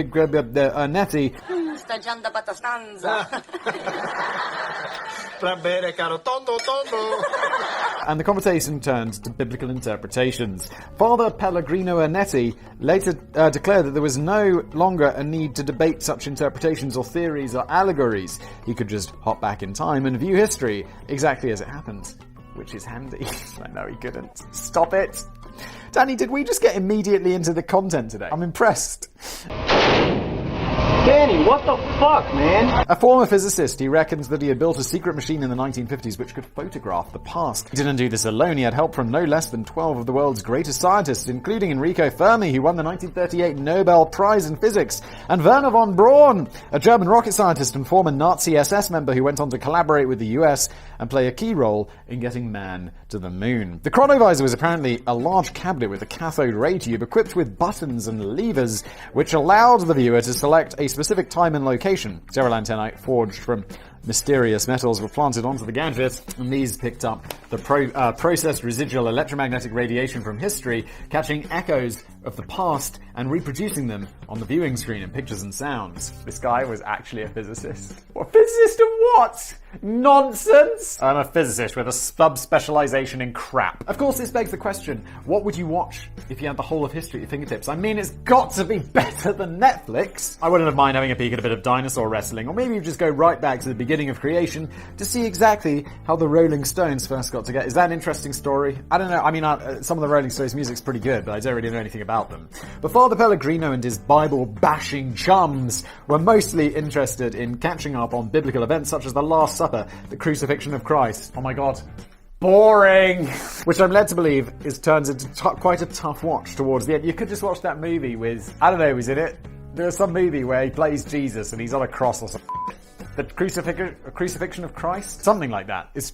I've never seen it because it sounds terribly boring. He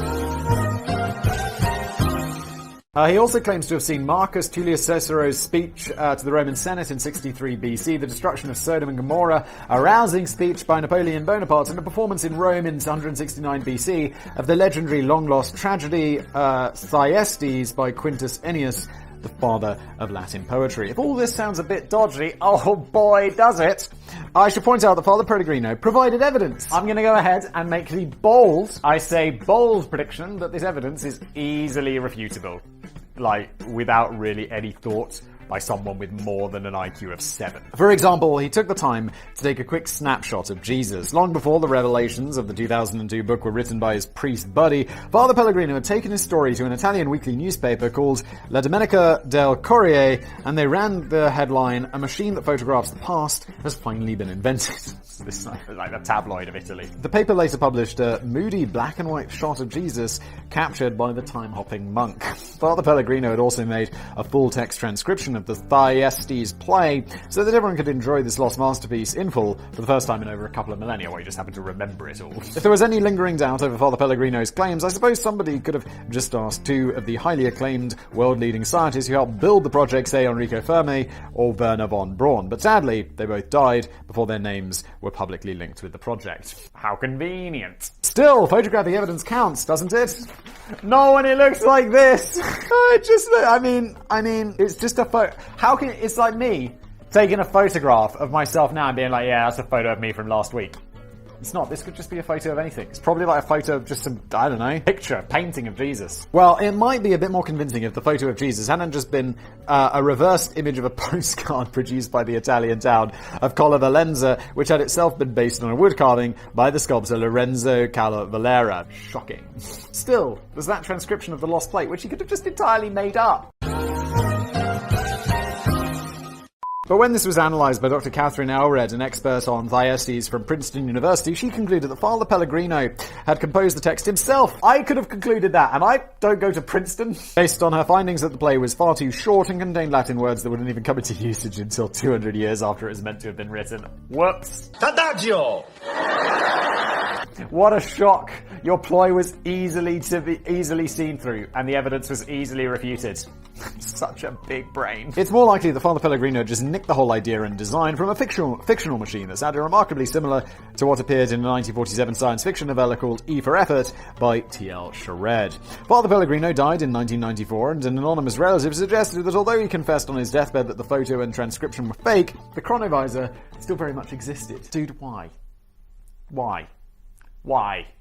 Why? His boat sailing buddy, Father Francis Bones, is convinced that the machine is still hidden away in the Vatican and claims in his 2002 book that Pope Pius XII forbade the disclosure of any details of this monumentous discovery. The chronovisor may now well be gathering dust in the secret vaults of the Vatican, along with the Knights Templar scroll, the missing fictional disclaimer of the Bible, the world's largest stash of pornography, and the Business Blaze video about North Korea. Oh! The machine would certainly... Yeah, I recorded a Business Blaze video about North Korea.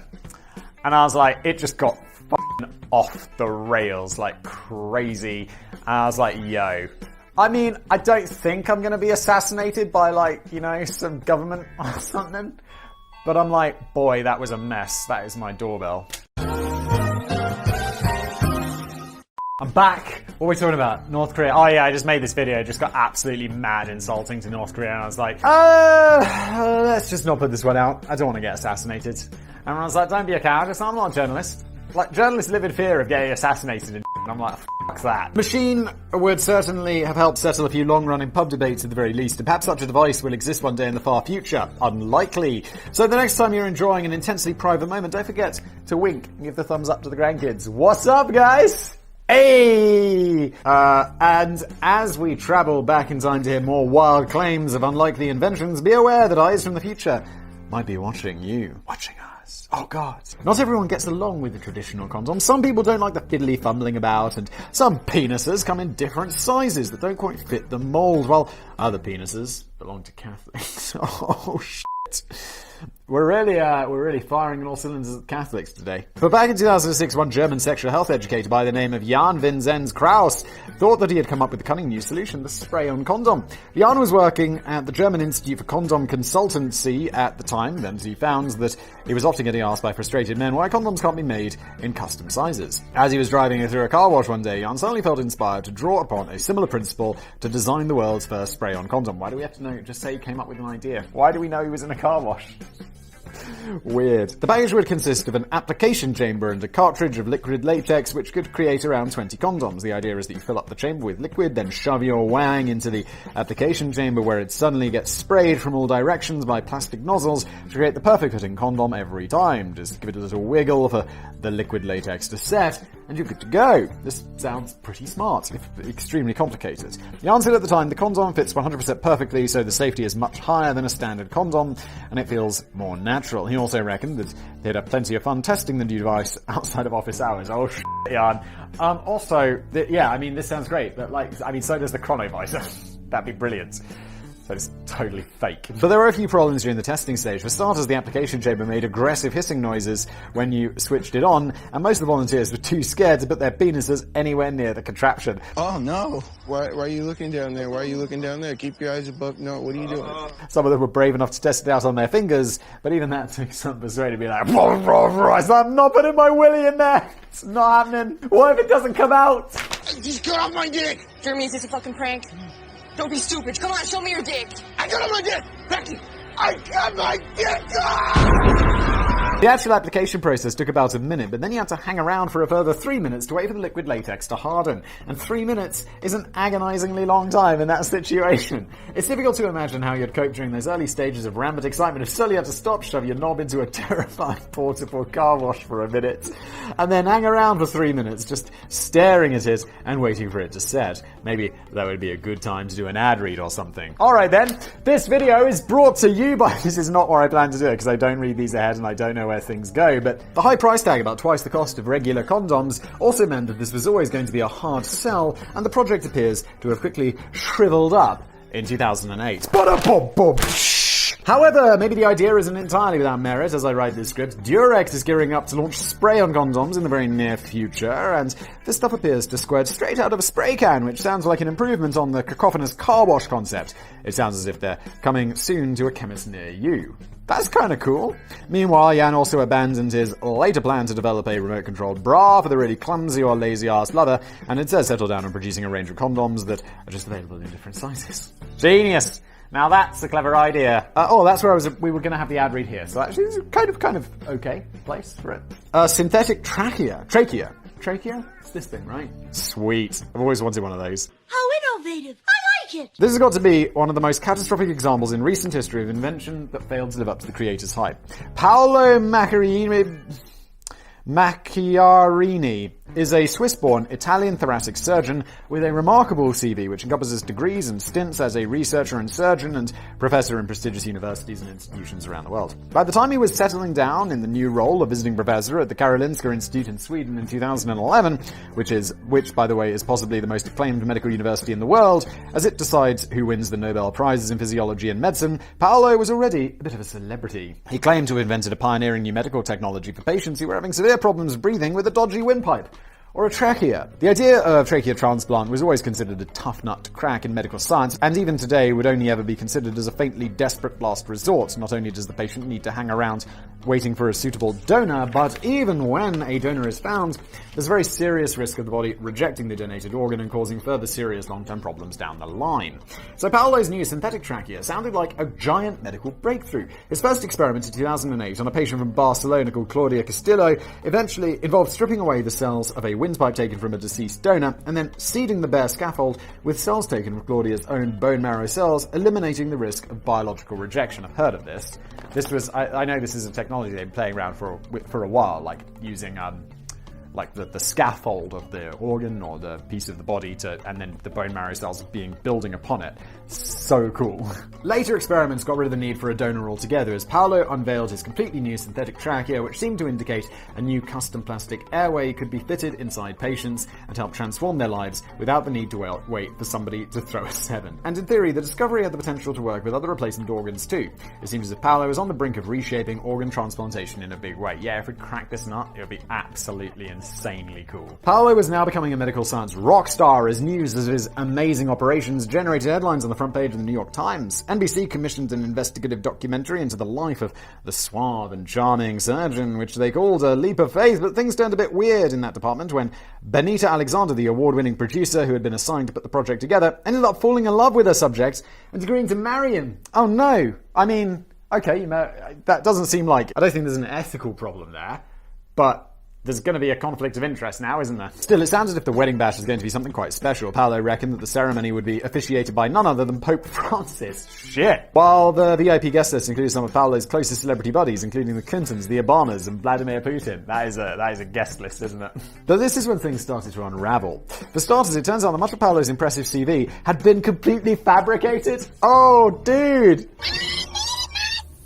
When contacted, many of the universities denied that Paolo had ever earned the qualifications that he boasted, or even served in the illustrious professional positions that he had claimed. Dude, you were just a con man? That's insane. That is so bold. He was certainly a qualified surgeon. Okay, well, at least there's that. But his appointment as visiting professor to the prestigious Karolinska Institute was perhaps not entirely justified. That fancy wedding never happened either. His fiancée Benita eventually discovered that despite his claims, Paolo had no social connections at all with the Clintons or the Obamas or Putins or the Pope.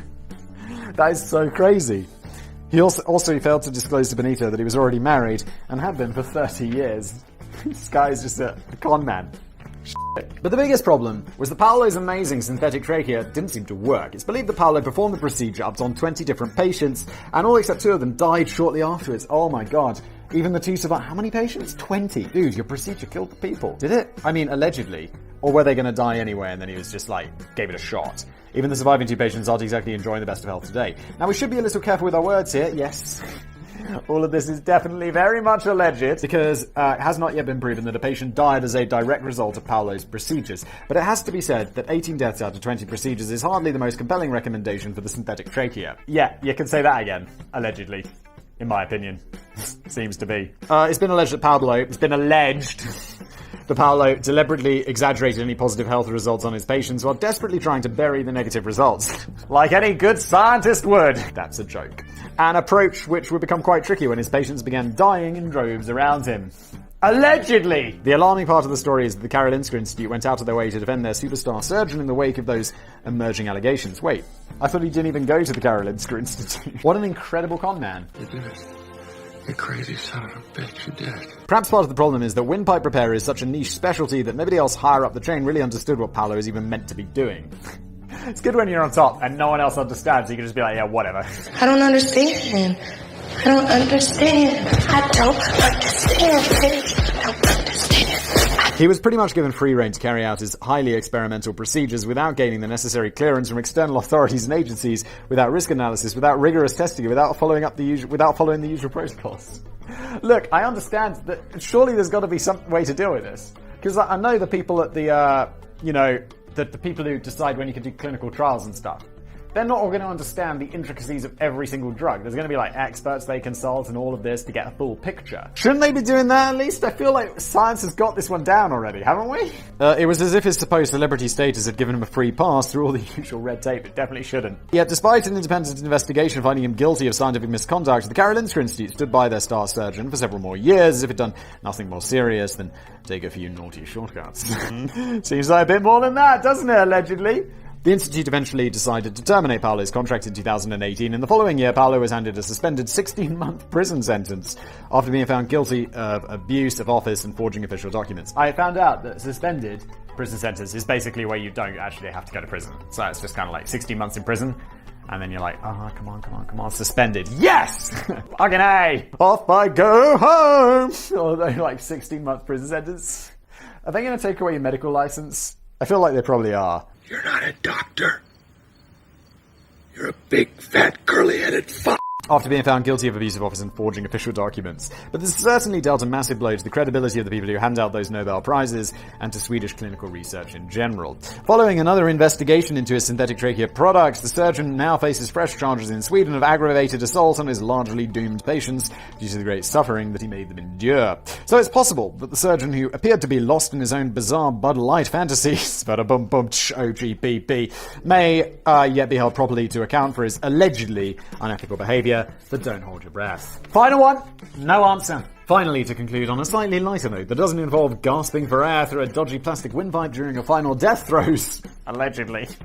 Let's take a look at a revolutionary take on the answering machine. Do people use I don't know. If I have a voicemail on my phone, I've never checked it. Not a single once in my life. I don't even know the number to dial to check the voicemail. Because I'm like, if I don't pick up the phone, send me a quick text message, right? Need for an answering machine is I don't have a home phone. Who has a home phone? Nobody.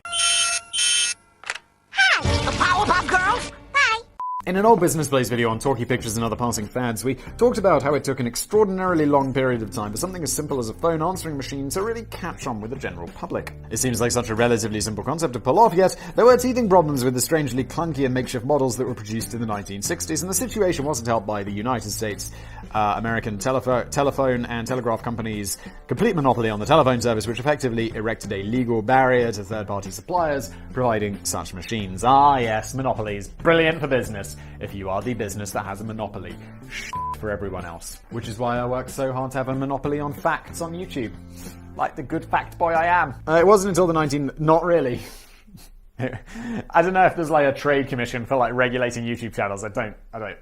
I think there'd more be like, YouTube, you're a bit dominant as a video service, rather than, Simon, you're dominating facts. If they ever come after me, be like, Simon, you got a monopoly on facts, and be like, job complete, now I can retire. You're gonna send me a letter or something? I'll frame that shit. And then I guess I'll have to write you a massive check and break up my empire. Which will be sad, but c'est la vie! It wasn't until the 1990s that answering machines belatedly became a standard household fixture in the United States, by which time they were already poised to be quickly overtaken by voicemail. Maybe we should have all listened to Klaus Scholz instead. In the late 1950s, the Austrian inventor took a slightly different approach to the answering machine concept. His idea was to build a giant mechanical robot, which would lurk in the corner of your living room and answer telephone calls on your behalf. It's kind of terrifying. Why would it be giant? Why does it have to be so big? Klaus! His MM7 Selector human machine Selector was apparently also designed to do lots of other things too. It could answer the door, shake hands, pour tea, and would hopefully one day be able to sort out the laundry, do the vacuuming, and eventually evolve into the ultimate mechanical housemaid. Dude, this is the 1950s. It's like, I'm going to invent a machine that does all of my chores for me. It's 2021, and that sounds like pie in the sky impossible. What are you smoking, Klaus? It's probably crack. It's probably smoking crack. But its main early selling point seemed to be that the robot's wondrous ability to answer the telephone, which is weird as it didn't really do this very well at all. Some say that later models might have featured a miniature tape recorder installed inside the robot's head, but this wasn't on display during any of Klaus's public demonstrations. Instead, the MM7 Selector human machine could just do two things in the phone answering department. For starters, it could pick up the telephone when it began to ring, and then wait for it. It could put the receiver back down. So he essentially invented a machine that does this. Brilliant, Klaus. You big brain. Now, as a proposed automated message, I'm not sure this quite presses all of the right buttons. The robot couldn't talk back, it couldn't play or record a voice message, so if you weren't at home, the robot would greet any callers with radio silence and then not give you the slightest indication that you missed a call when you returned. Brilliant! Perhaps it was designed for people who just can't be asked to pick up the phone themselves even when they're at home, but this would still pose a problem as the phone butler would still be answering the phone in complete silence while you dashed over to try and greet the caller before they hung up in bewilderment. Yeah, I mean, if you're at home and you don't want to answer the phone, just don't answer the phone. Or just unplug it, or just be like, or like on the iPhone or whatever, you just tap the power button and it turns it off and it goes away. Which is honestly something I do most of the time. Someone's calling me. Not now. Carl Scholz carried on building his menacing mechanical men until around 1973, but it doesn't look as if he ever made any. Who is paying for your life, Charles? What's his name? Klaus. Who's paying for your life? How do you get to do this for 20 years? I am in awe. But it doesn't look as if he ever made any huge advances with a telephone answering robot. Maybe it was better at not making tea and not answering the door, but boom boom. But maybe the machine was deemed to work too well and was seized by the Vatican on the grounds that it was a sacrilegious abomination. It wasn't. It could be lurking somewhere in the Vatican vaults today, quietly taking phone bookings for the private chronovisor matinee screenings of the mischievous school day pranks of Jesus Christ and Pals. But boom boom. This has been an episode of Business Blaze. I have been your boy with the blaze, Simon, and thank you for watching.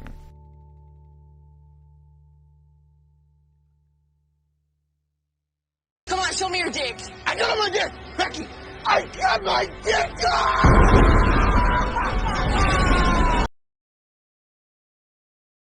Simon, you idiot! Actually working, actually creating value. Oh yeah, I won't get that far. Actually making videos, you dummy! Mic check, Raid Shadow Legends, Legendary Legends. Okay. Hello everybody, welcome back to another episode of Business Blaze with I, your big brain leader, Simon, backed boy with the blaze. This video, what happens here, Danny writes me a script. I shall abuse the script, both physically and also through making bad jokes, just sprinkling them in there. And then Sam will sprinkle in some vintage meme! Daddy, chill. What is going on? I'm feeling really hyped this morning. I'm ready to get down with the blaze. This is called Technical Analysis, the pseudoscience of the finance world. Boy, I could have given that a better title, couldn't I?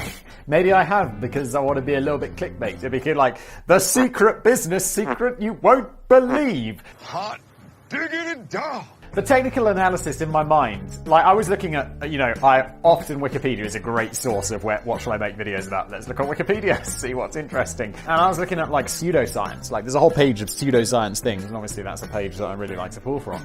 And one of them was technical analysis. And it's like a financial pseudoscience. And I was like, wait. So technical analysis, looking at charts and being like, oh, it's going up, it's going up, it's going down, it's going down. Bid, buy, I sell low. Fuck you, science. All this, apparently it's a pseudoscience. And I was like, that is mad. Because they make it look really professional. Apparently it's all a lie. Let's jump in. I'm not convinced this is the most gripping clickbait title we've ever slapped onto a Business Blaze video. I don't read these ahead. Danny, you legends. I did try shoving words like cocaine and conspiracy theory into the mix, but I just couldn't get it to fly. Yeah, also, Florida Man you could throw in there. Technical analysis, the Florida Man of the finance world. Makes no sense, but it's definitely more clickable. If that's the title you clicked on, I apologize. It's got nothing to do with Florida Man. Welcome to Business Blaze. So that was a fucking lie. So you've clicked on this video purely on the strength of the title. I salute your stoicism and intestinal fortitude. To be honest, I assumed at first that the carrier pigeon had just delivered the wrong topic title again, as this one seems to be all about business. What? That's certainly come out of left field. Yeah, originally this channel was about business. We used to cover business topics. And then it just went really downhill. Or uphill, depending on if you like Business Blaze. You probably do. You're watching. Welcome. Thank you. Hello. And it can be a challenge to strike the right balance when writing about the stock market. It's very easy to get complicated and involved very quickly. I'm sure that many Business Blaze viewers have first experience of trading on the stock market, but unless you personally lost $10,000 on a poorly judged investment in Whistler Cryogenics Limited, Danny, there is no such thing as a poor investment in Whistler Cryogenics Limited. Help Simon live forever. Dragon, grant me immortality! Yes, I've done it! I'm finally the strongest in all the universe! I'm unstoppable. It's understandable that you might lose the plot in a script weighed down with technical jargon and gobbledygook and stock market jibber jabber. Let's try and boil down today's subject to the basic elements. Technical analysis is a controversial methodology for forecasting the direction of stock market prices using a variety of algorithmic trading tools and technical indicators, including Japanese candlestick chart. Oh my god, I'm so lost already. Elliott wave theory, Fibonacci curves, moving wedge formations, dead cat bounces, Venusian karate, and stochastic oscillators. Now, if I didn't know that a dead cat bounce was actually a real thing, I'd be like, Danny's just making up words. I haven't heard of most of these, but I'm like, what is going on? Oh my god, stop fucking lying. Some say that technical analysis is the holy grail of stock market trading, while others suggest it's the financial world's version of astrology, i.e. it's a crock of shit. fact. Apparently Wikipedia agrees, because they listed it on the pseudoscience page. And that's about it, really. We could probably just leave it at that and go for an early bath. Sweet. I am done! Not really. Not really. I gotta get paid. We gotta have at least 17 more minutes of rambling. There's gonna be words from our glorious sponsor Policy Genius, so I can afford to live. Such things as this. Well, if you really want to dive in a little more detail, oh boy do I, Danny. The audience are chomping at the bit for more facts about technical analysis. How high does that dead cat bounce, Danny? I remember when I spent a brief period of time day trading on the stock market. It was an old work colleague who first got me hooked on the idea, and he reckoned that it hit upon the perfect system. I remember there was I don't know if maybe it was based on the real market. It was like a stock market trading simulation. And I was like, alright, I'll give that a go. I was a student. Plenty of time to kill. And it gave you like 10,000 fake dollars and you could trade on the stock market. And I was like, okay, let's play this game. And I was doing really well. I'm like, oh my God, I'm really good at this. It's actually working out. Like a month goes by and it's like I double my money. And I'm like, do I have some sort of gift? And it's like, no. It's just you can go up for a while. Not anymore, you don't. Poof. And then it was like one day I just lost it all. It's like, okay, I see how this works. I'm not good at anything. The obvious challenge when trading on the stock market is figuring out which stock prices are likely to rise in the near future and which are most likely to fall, giving you a clear idea of what exactly to invest your money on. Yeah, Danny, if anyone could figure that out, we'd all be billionaires. Unfortunately, it seems that basically no one can. My old colleague's system was very easy and didn't require much effort. He just spent a bit of time each day browsing through a stack of online message boards to see which stocks were generating a buzz. The mood often got very excitable on those message boards. There would always be one or two stocks which would send the boards into meltdown as everyone came out with phrases like, this one's got double bagger written all over it, the money train is getting ready to pull into the station, and I wouldn't want to be the poor idiot that misses out on this one. Stocks! And did it work? No. Well, surprisingly, my old colleague did alright in his first few trades, but he soon realised that this wasn't a very effective long-term strategy. Yeah, I do none of this stuff. I have no interest in this. I believe the statistics in like 99% of people lose money day trading, and look, I know. I'm 100% certain I'm not going to be in that 1% of wizards, because, like, over the long term, because I'm just not that good. I'm not a wizard, Hagrid, I'm just Harry. I just put my money in stock market index funds, where it's just tied to the whole market, and over time the market just always goes. I mean, of course it goes down, but over like decades it always goes up, and I'm like, brilliant. And I have to do no work. Every month I transfer a bunch of money off into this like stock market brokerage accounts, and I allocate it to these index funds, which are incredibly low fee, because I don't need anyone taking a percentage to do that for me. And bang, money in the bank. Sometimes it goes down. I'm like, oh my God, I lost a lot of money today, but I don't care, because overall I'm going to make loads of money. Hopefully. Unless the whole world melts down. So possible. The problem is that most of these people hyping up certain stocks and getting everyone into a lather are very quite probably trying to encourage a flood of new investment, so the price would shoot up and they could get rid of their own stocks at a profit. What? That's a pump and dump scheme. The classic pump and dump scheme. Daddy and I know that because of Wolf of Wall Street. So I decided that a better system was needed, and I set my sights on fundamental analysis. This involves trying to gauge the intrinsic value of a company. This is Warren Buffett's strategy, and he's the big exception. This involves trying to gauge the intrinsic value of a company by examining their business metrics, revenue, earnings, debts, new developments, internal management. Oh my God, I'm lost already. And so you analyze a business. And even external environmental factors such as potential competitors and the demand for the product or service. All of that sounds extremely complicated. Can't we just look at the charts and be like, I went down, it's going to go up? Why look at the fundamentals of a company? Why look at that when you can just go online and see what's being hyped up? I used to spend all day poring through financial documents and company statements and news stories and business articles just to try and get a grip on which direction the stock was heading. It obviously took more time and dedication, but I felt happier that I was properly doing my homework instead of just following the message board sheeple. The only problem with fundamental analysis is that it doesn't really work either. I plowed a stack of money into one particular stock, which I felt utterly convinced was going to rise, and instead it sank like a bucket of bricks. Well, that just means it doesn't work for you, does it, Danny? I mean, Warren Buffett would be like, yo, it works for me. Although I think Warren Buffett is like, don't do this, just invest in index funds. And he's like the exception that made it work. And now you're reeling from the bonus kick in the teeth that you've just spent all week wasting your time on studious research that ended up losing you money. But maybe there's another way. The appealing thing about the alternative method of technical analysis is that despite the daunting name, it sounds like a piece of piss in comparison. You don't need to bother with all that research. You don't need to dig up all the details on cash flow and earnings and all that trivial nonsense. Cash flow, earnings. Who needs that? In fact, you don't even need to be aware of what exactly the company is meant to be doing. Whether they're digging for oil near the north slope of Alaska, or building space rockets designed to fly to the planet Nibiru, OGBB! The matter is completely irrelevant. Instead, these technicians are concerned only with analyzing market trends and price patterns, so you won't find these traders interrupting their busy schedule with intensive research, but you will find them drawing lots of pretty charts and graphs to help them accurately predict the future. But is there any merit to this method? Or can it just be dismissed as financial pseudoscience? It's not true. It's bullshit. Oh, hi, Mark. We have Charles Dow to blame for the rise of technical analysis, even though he never actually recommended using his own Dow theory as a stock market strategy. It's like Warren Buffett, like, yeah, this is what I do, don't do that. You're not as good as me. It's like, tell it like it is, Warry B. Many others have built and expanded upon the roots of his theory since, but it was Charles Dow who founded the Wall Street Journal in 1889. Wow!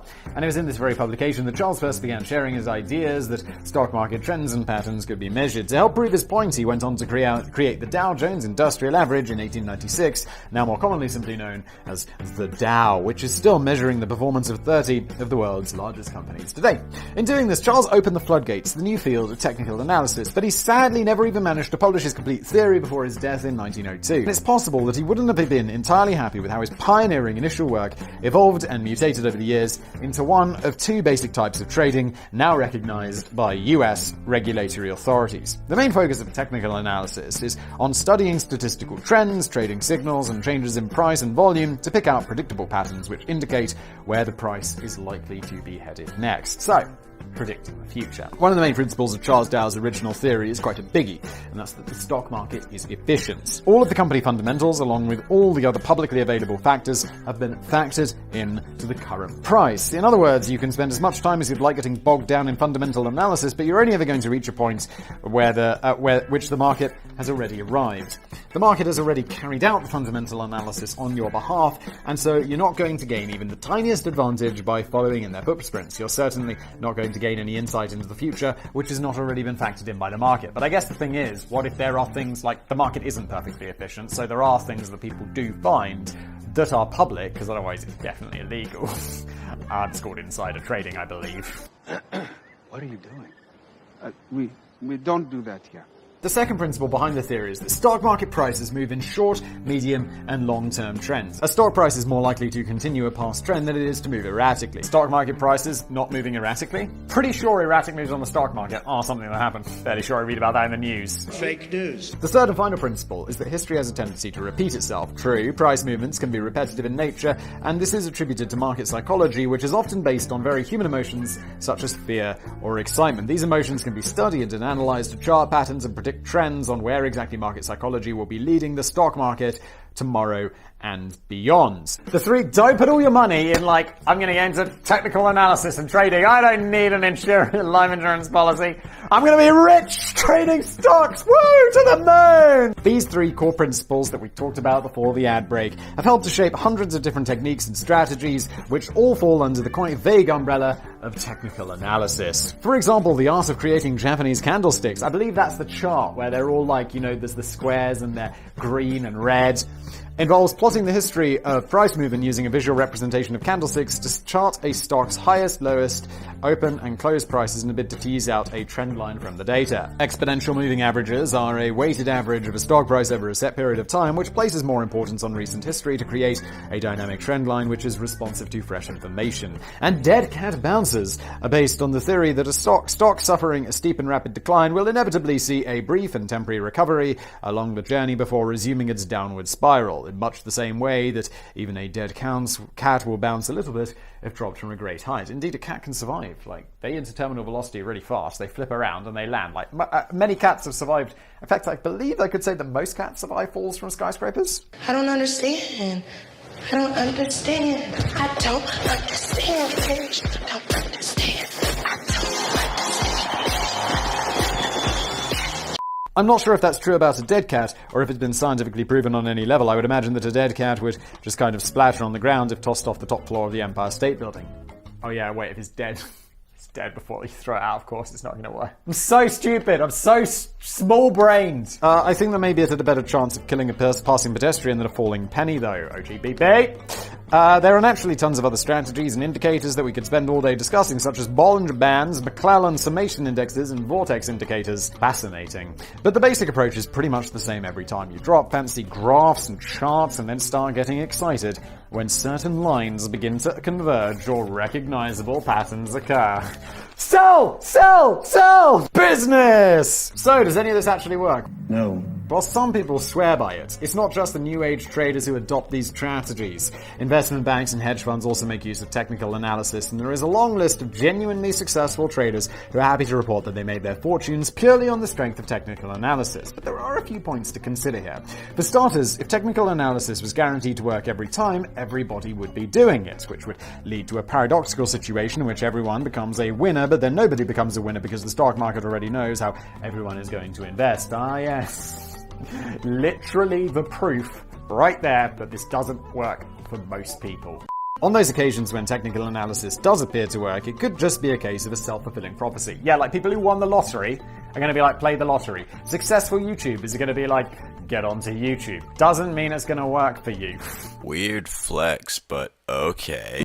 If enough people are using the same techniques to generate the same forecasts, they're all likely to buy or sell at the same time, forging the very result that was indicated in the research, regardless of whether it originally had any merit or not. Here's another thing. A lot of traders get suckered in by online advertisements and marketing emails from companies encouraging you to quit your job and invest in their new technical analysis system, which promises big results with very little risk. Yeah, there's a company that I won't name because I don't want to get sued, but they advertise a lot on YouTube, and it's like, get into our stock trading platform, you know? Just copy what the smart people are doing. You'll be rich. And it's like, yo. If people really were getting rich from using this, you wouldn't need to advertise, would you? Because my friend Peter would be like, oh, Simon, you get a good on this. I'm just doing this. I quit my job. Driving a Lambo. Living the life. Simon, you idiot. Actually working. Actually creating value. Okay, I won't get that far. Actually making videos. You dummy.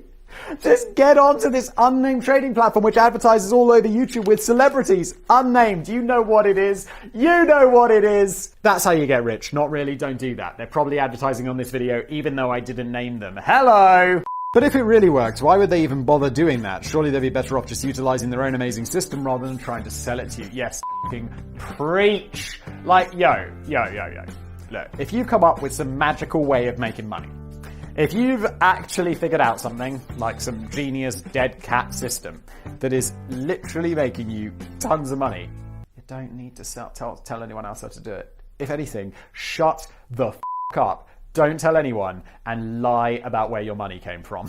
Okay? Okay. Alright then, keep your secrets. Okay. However, perhaps the biggest flaw with the whole concept of technical analysis is that the universe probably isn't ruled by numbers and patterns in the way these strategies suggest. Yeah, everything is way more random than you think. Always remember that. Years and years ago, I spent an evening at a greyhound racing track in Sheffield. It's not something I'm likely to do again, as I've gathered since then that the sport is linked with animal cruelty. Besides, I always thought it was a shame that the greyhounds never caught the fake mechanical rabbit that they were chasing. But back then, in my ignorance, I ended up making quite a bit of money that night from gambling on the greyhounds, whilst in contrast, my mate lost every single bet. Maybe I was just enjoying a slice of beginner's luck, or maybe it's because I was taking a minute to slowly study the betting guides and find the greyhounds which got round the track in the fastest time over the most recent races, and then just chose that one every time. I thought this was a pretty effective system. Certainly a lot better than my mate's system, which was rooted entirely in numbers. He figured that a greyhound wearing a vest bearing the number which hadn't won for a while was most likely to win on the law of averages. Your friend is a bit of a dim-dim and doesn't understand the law of averages, or basic logic. I don't understand. I don't understand. It's a bit like people who choose lottery numbers that haven't popped up in a while on the strength that they must surely be due another appearance in a long absence. It's complete codswallop. That's the gambler's fallacy? Is that right? Like, oh my god, the blackjack thing has been black 8 things in a row. It must next be red. No,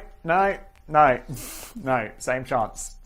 I know there are people popping off in the comments being like, Simon, but it's come up 7 times in a row.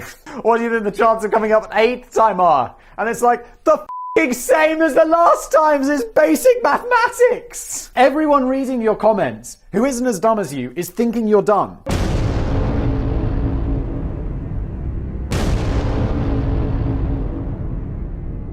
In a similar kind of way, the stock market isn't governed by magic numbers or tea leaf reading or voodoo or candlestick charts. I'm sure there is probably some value in assessing the relationship between price and volume on the stock market, and I'm sure that certain stocks do develop predictable habits from time to time as they react to predictable trader actions. Yet still, the ultimate problem faced by all traders is that the stock market, very much like real life, is unpredictable. Although the market is largely efficient and has a reasonable idea of what it's doing, it still gets taken by surprise by events that nobody could see coming. But when a share price does shoot up or dramatically decline, it's often due to completely inscrutable circumstances which could never be predicted by either fundamental analysis or technical analysis. It's certainly not something that could ever have been revealed by looking at the changing shapes of a few candlesticks on a chart. Your best bets, and I mean that quite literally, as if we're being honest, stock market trading is pure and simple gambling, is just to find a promising stock which is currently valued quite reasonably and then patiently hold on to them for a while. Maybe even just forget about them, checking on the price every few years to see if they've made you a billionaire yet. It's a good a strategy as any. They're not going to make you a billionaire,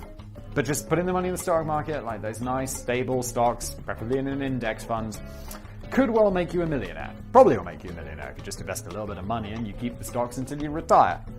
So do that, okay? I would steer clear of the fear it's not going to make you a billionaire, though. So that was a fucking lie. I would steer clear of the field of technical analysis, which has now largely developed into little more than a fertile ground for scammers who are determined to persuade you to put your faith into their quasi-religious and mystical systems. As Bond expert Martin Fridson puts it, the only thing we know for certain about technical analysis is that it's possible to make a living publishing a newsletter on the subject. An American investor, Peter Lynch, is equally unimpressed. He says technical analysis charts are great for predicting the past. But my favorite quote comes from Warren Buffett. Warry B! The legend himself.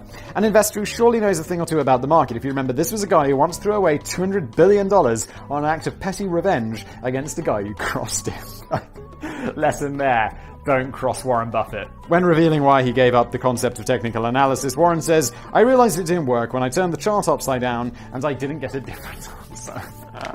Oh shit, Warren! Thank you for everybody for watching. And as always, thank you for watching.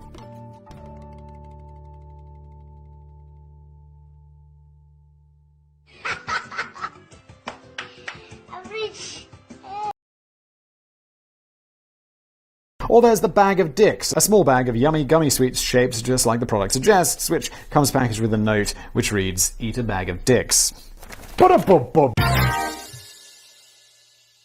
Shadow Legends. The shadowiest shadows. Hello everybody, welcome back to another brand new episode of, what's this show called? Business Plays. Thank you. I get confused. I've got so many shows, but none of them start quite like this. Irish dirt that sells for millions and other weird businesses. This video, written by Danny. He delivers me this script. I mean, digitally, then I print it out. It's not physically delivered. Don't allow Danny access to a printer in the basement. I'm going to read it. Sam is going to sprinkle in some fine vintage memes. So let's just jump into it, shall we? Because I'm sure Danny has crafted a 17-page introduction. I always think you've cracked it in business if you can make a small fortune just by effortlessly picking up any old crap that's right under your nose and then flogging it to rich people overseas who are just crying out for this stuff.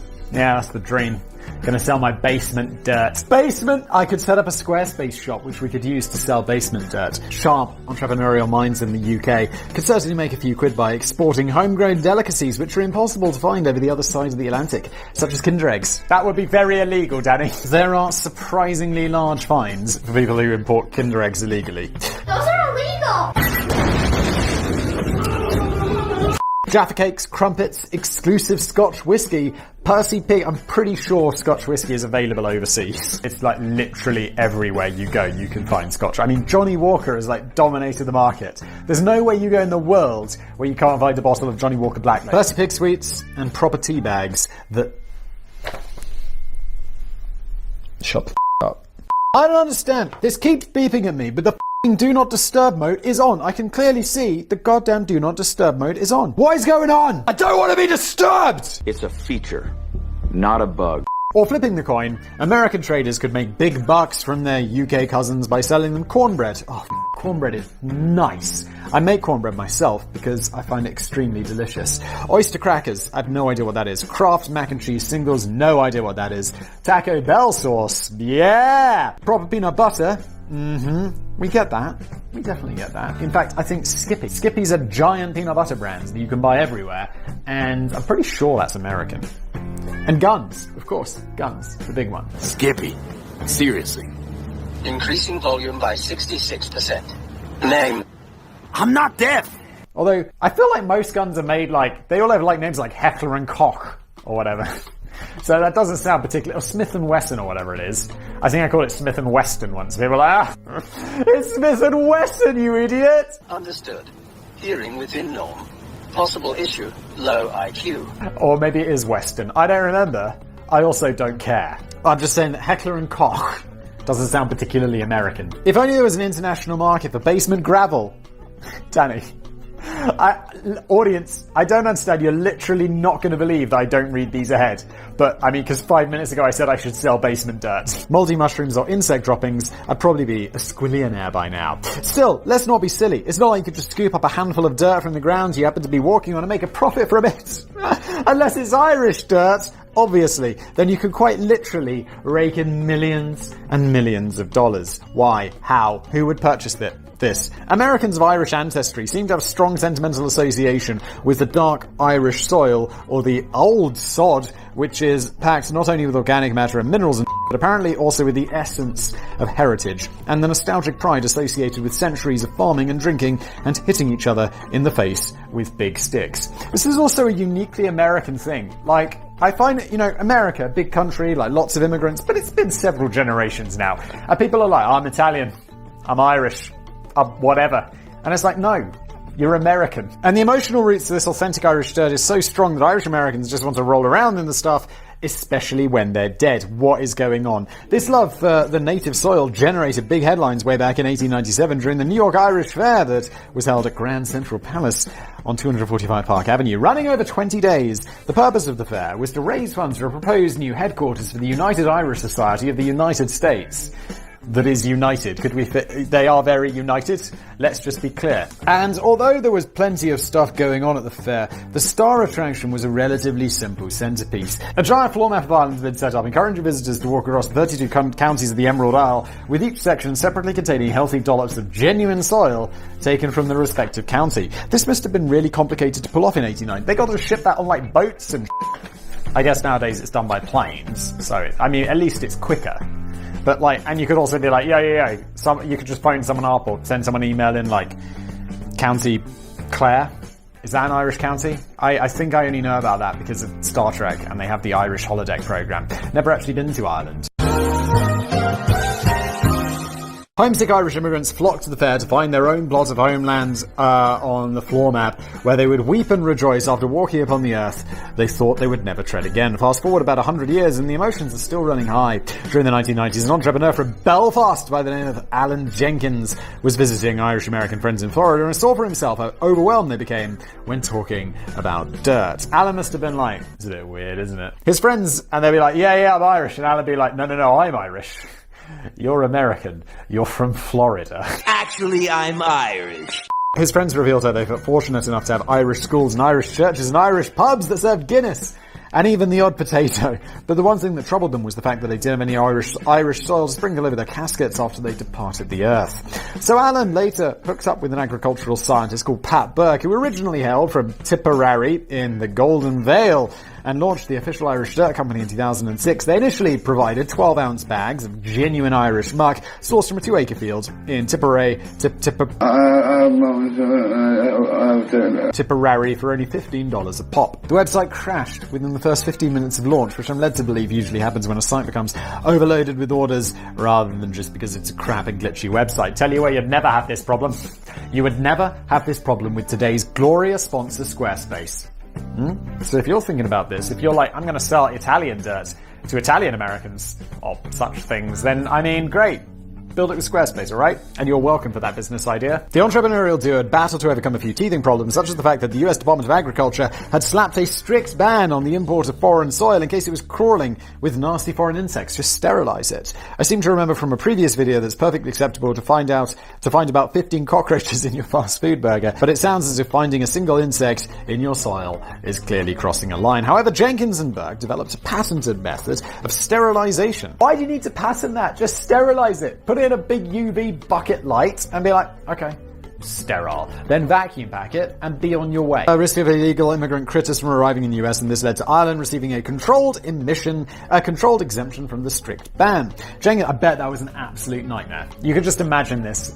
If I had this business idea and then they were like, yeah, you got to deal with the department, I'd be like, this is going to be like red tape for like a decade. I'm just going to find an easier business like YouTube. I'm glad I have an easy business. All of these real businesses sound much more difficult and like much more pain in the ass. Jenkins and Burke went on to strike it rich, pulling in over $2 million profit within the first year. God damn. Yet they weren't greedy. They donated 80% of the profits to charities in both the US and Ireland. It's very generous. Like, what is up? Some of the company's biggest customers were funeral directors and florists who ordered the soil in bulk, but there were also a couple of surprisingly big orders from individual customers. An 87-year-old lawyer living in Manhattan put in an order totaling $100,000 as he wanted to be totally immersed in Irish soil when he was buried in an American grave. And not all of the orders are concerned with death. Dude, what are you doing? I understand that. Like, you're getting a little... It would be like, you know, you get your little novelty bit of dirt. But if you're really actually interested in being buried in the stuff, you should definitely, like, find a company who will get, like, a big box of this and ship it to you. Not order, like, tiny little samples at once. Right? It's not going to cost you $100,000. Just fill up a suitcase. Or a large crate. I don't know. It's not that complicated. But maybe you're so rich you don't care. You're an American lawyer in... Manhattan. Alright, yeah, you can afford it. Forget it. Forget everything I said. One guy originally up from County Cork requested $148,000 worth of soil, which he planned to spread under his newly constructed house in New England. Americans, you have too much money. What is going on? Neither of those clients wished for their names to be made public in case they were accused of being a little eccentric. Yeah, who would accuse you of that? Sadly, the official Irish dirt company doesn't seem to be around anymore. It's possible that they just ran out of dirt in that field in Tipperary, or maybe they were just squeezed out by some of the emerging competitors who were still cleaning up in a big way. I suppose the biggest problem with such a simple concept as selling muck is that there's not much you can do about the copycat business. Still, Jenkins, they got that patented sterilization technology, don't they? Don't they? Still, Jenkins and Burke should be commended for raising so much money from such a groundbreaking idea. Even if it does sound as silly as trying to sell snow. Please tell me someone's trying to sell snow. Oh, an entrepreneur from a couple from Boston did just that too. Danny and I. Oh my god, it's like after hundreds and hundreds of videos, we're on the same page. It's amazing.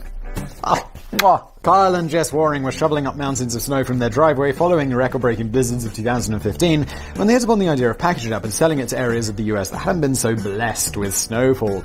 Quite incredibly, this initial idea snowballed into a glorious success that became the new company, Ship Snow, yo. I could not feel a little concerned that the snow might have melted a bit by the time it had traveled right across the states. And even though the hand-packed natural snow is shipped in thick styrofoam coolers via overnight priority mail, which costs an absolute bloody fortune, the company admits that around 10 to 15% of it will have already melted by the time you get around to the unboxing video on YouTube. Yeah, people are only buying this for gags.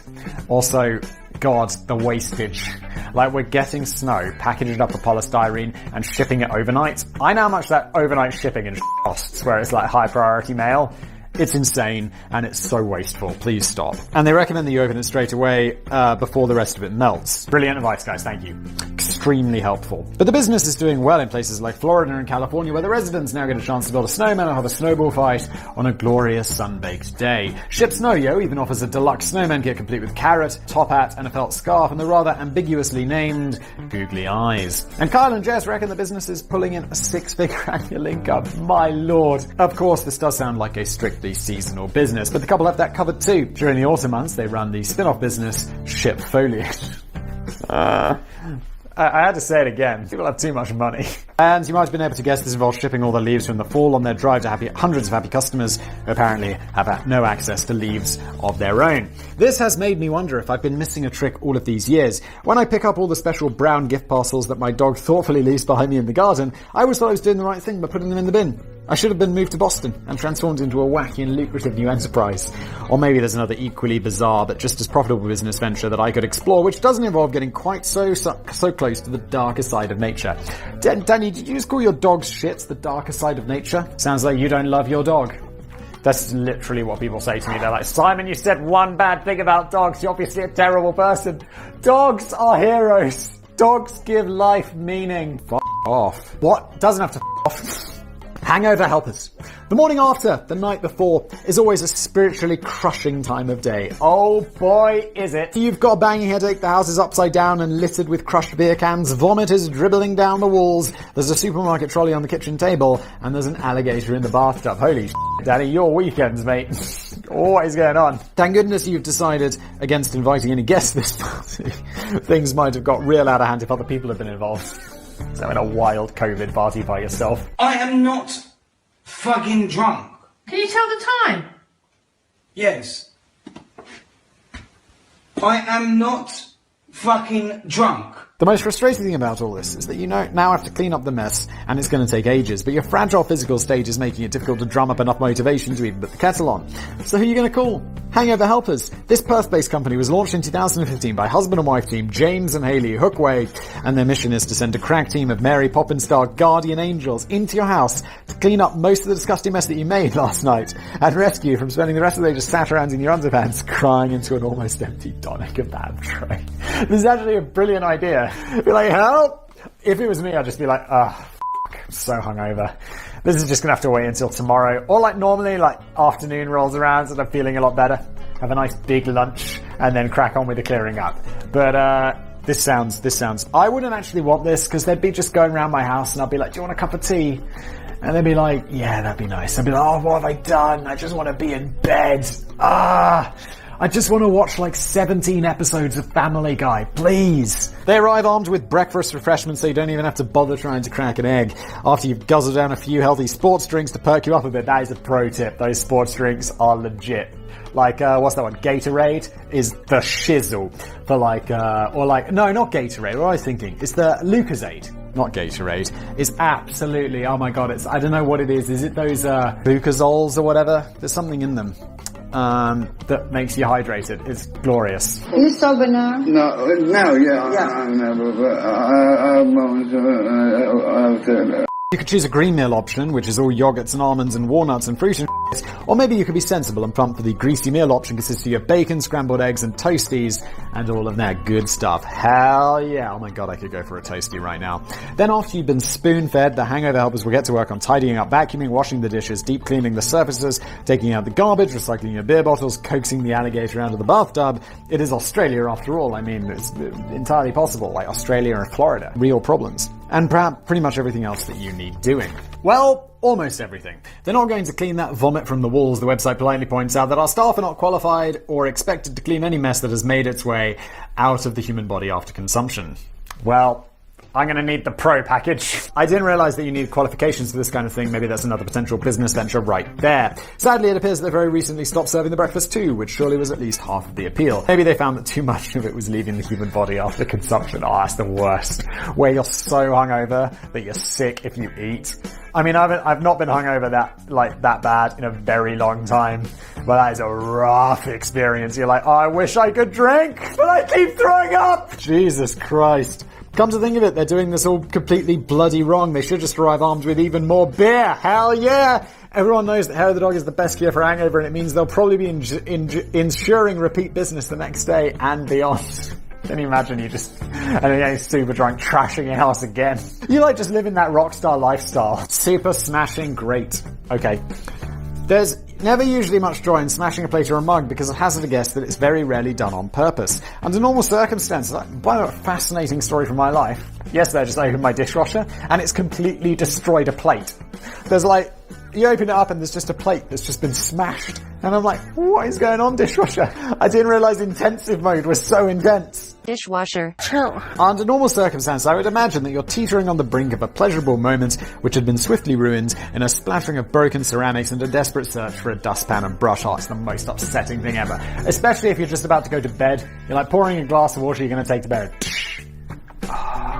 Okay, turn on the lights. Get the dustpan and brush out. It's the worst. I remember once, the worst thing that's happened to me kitchen disaster wise is, I think we'd deep fried something. So we had the deep fat fryer out and, we're going to bed and my wife accidentally knocks over the deep fat fryer. Don't know how. Just suddenly it's just knocked over and it's spilled so far that it's left, in a studio apartment, in a studio flat, you get the little like tiled area around the kitchen. This spilt over all onto the tiles and it was oil, full of oil, and it spilled all onto the carpet, started seeping into the carpet, and it was like 1 o'clock in the morning or something, we were just going to bed, I'm like, ah! So it's been like half an hour cleaning the up, and the floor in the kitchen was oily for months. Brilliant story from your life, Simon. Thanks for sharing. How entertaining. That's the coolest fucking story I've ever heard in my entire life. That's insane. Can I hear it again? But what if you could intentionally smash loads of plates and cups in a guilt-free, safe zone with no judgments or raised eyebrows? I feel it's a bit unnecessary, to be honest. The smashing place in Tokyo provides such an experience in an environment designed to give you the opportunity to let off steam without ruining your own crockery. You simply show up and buy a package of cups and plates, which you then smash against a concrete wall until your heart's content. I don't think I've ever smashed plates and stuff. I do have a short temper. Like, I'm not the most even-keeled person. And one time, like, the most thing I've smashed was, I was sitting on my computer, and it was just me around the whole morning. I just lose my shit, and I just grab, like, my keyboard, and just hurl it at the wall, and it smashes into, like, a million pieces. I was like, oh my god, that feels so good. But now I have to go to the store and buy a new keyboard. Yeah, brilliant work, Simon. Thanks for that story from your life, you keyboard murderer. You simply show up, you buy a package of cups and plates, which you can then smash against the concrete wall until your heart's content. And there's no need to feel concerned that this is a shameful waste of perfectly good china, as all the products are defective and any scraps are recycled, so you're kind of helping the environment in a small way. So-called anger rooms are proving to be a growing trend, with many similar outlets popping up across the United States. This is a cool idea. I mean, I don't like it if it was things that are just good. Then I'd be like, why are we smashing this? This is so wasteful. But I like it when it's you helping out. Like, one of the great joys is like, yeah, we got to clear out the garage. And there's a whole lot of chairs that need destroying before we send them to the tip. I'm like, oh boy, are we having a fun afternoon? When I was a kid, my parents were like, can you clean out the attic above the garage? There's loads of junk up there. There's some stuff that needs destroying. There's a bunch of chairs. And I'm like, yeah, sure. So there's this like door, because it used to be like a stable or something that just opens into like nothing. And I'm just throwing these chairs out. And my dad comes out, he's like, no, not those chairs. And I'm like, what, you just told me to destroy all the chairs? And he's like, those are the antique chairs. So I've been smashing up these really expensive antique chairs. My dad was not pleased. Thanks for that story from your life, Simon. Why am I telling my life story today? I mean, Jesus Christ, get on with it. Can I hear it again? A branch of the smashing place in the Philippines lists an extensive range of packages to choose from, including the mild experience containing 15 plates, the lash-out experience with 20 plates, and if you're feeling particularly grumpy today, the full-on demolition experience, which features no less than 30 plates to destroy. It's perhaps no surprise that the smashing place offers an optional counselling service. You go, I want the big package, I'm very angry. They're like, that's actually a ploy. You're getting sectioned. But it can't be that good, as it only costs about a third of the price of the demolition experience. Wow, therapy in the Philippines is apparently cheap. So if you're feeling or smashing plates is really expensive, I'm not sure. So if you're feeling financially flush, you can go and enjoy a proper hissy fit and smash enough crockery to fill a vandalized banquet table. But if you're a bit strapped for cash, you have to make do with trying to get your broken mind fixed instead. Definitely the better option. Glitter bombs. We all know how tricky it can be to think of the perfect gift, or even a semi-reasonable gift that a friend or family member or a loved one or kidnapper it can be really awkward to buy for. I still don't think Simon was entirely happy with the Lord of the Rings duvet set and matching pajamas and dressing gown, even though I tried my best to alter all the pictures with felt tip to make all of the wizards and hobbits and elves look like Nicolas Cage. I would absolutely watch Lord of the Rings, which I have seen one of. I saw the first one. It's f***ing boring. If someone had deep-faked all of the characters into Nicolas Cage, I'd watch that so hard and be like, yes. It'd be very confusing. It'd be like watching a movie with face blindness, and you'd be like, what's going on? Who are these characters? Why do they all look like Nicolas Cage?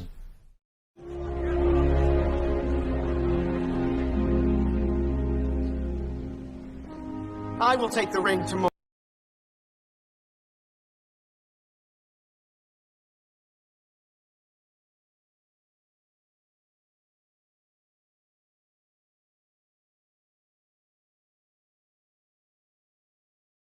You don't know the way.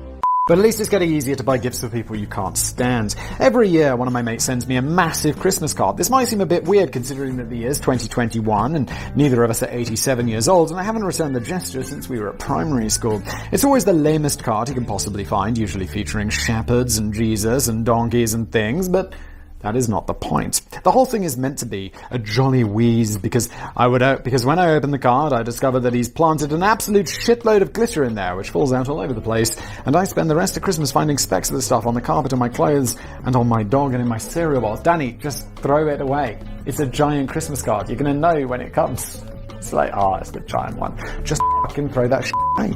He sends out these glitter bombs to a long list of people every year, and I have to think about how much effort and mess it makes at his end. Wouldn't it be easier if he could just outsource the prank to a company willing to do the dirty work on his behalf? Well, in 2015, young Sydney-based entrepreneur Matthew Carpenter offered such a service when he launched the website Ship Your Enemies Glitter. I've actually heard of this. I'm not convinced that entrepreneur is entirely the right word, though, as he appeared to be lacking a little spirit in this department. The website copy was certainly snappy and engaging. Visitors were encouraged to ship your enemies glitter. They'll hate it. Ship your friends glitter. They'll love it. Ship yourself glitter. You idiot. That actually sounds like copy for a website that would sell a product for Business Blaze. Like, that sounds like I write that. It's brilliant. I mean, it's shit, but it's brilliant in its shitness. And the site went almost immediately viral. Thousands of orders were placed within the first 24 hours, and the site crashed several times over the first month as it buckled under the strain. But the idea turned out to be a little too successful, Matthew soon came to realize that my earlier point, that while sending out glitter bombs and pissing off your recipients might seem fun, the real loser here is the poor guy who's positively rolling around in the damn stuff at the other end. You gotta have like a clean room for this, right? Like, you know, they have those labs where it's like you go in, you wear like a big suit and it's like negative pressure and all that, or positive pressure? I don't know, whatever. Like, something like that. Fuck you, science! Following that first month, he posted a heartfelt message which pleaded with his customers, "Hi guys, I'm the founder of the website. Please stop buying this horrible glitter product. I'm sick of dealing with it. Sincerely, Matt." He still did pretty well out of it though. He managed to sell the month-old business for $85,000 to Peter Boycock from Georgia, and the website has since expanded to provide other thoughtful gifts for the people you despise with a passion. That's pretty nice. It's a nice little payday for a month-old website. For example, you can now also buy the Jizz Bomb. Uh-oh. Those are illegal! A spring-loaded package which shoots out hundreds of tiny pieces of white confetti into the lucky recipient's face, just like a real penis might. Dude, what are you up to? Or there's the Bag of Dicks, a small bag of yummy gummy sweets shaped just like the product suggests, which comes packaged with a note which reads, "Eat a bag of dicks." Oh, finally, you can buy a simple bag of fresh dirt from Georgia, which kind of brings us full circle, really. Nothing to do with death or Irish heritage or sentiment this time, though. It's just a fun and expensive way of calling somebody a lousy dirt bag. But you could probably still sprinkle it over the casket if required. For best results, mix it with a small dollop of 100% pure, authentic, pre-melted Irish snow. Oh, so you get some mud. Brilliant! And that's the callback. Thank you, Danny, for writing this script and putting this together. This has been Sam. Well done on the memes. I haven't seen them yet, but I'm sure they're beautiful. Thank you for watching.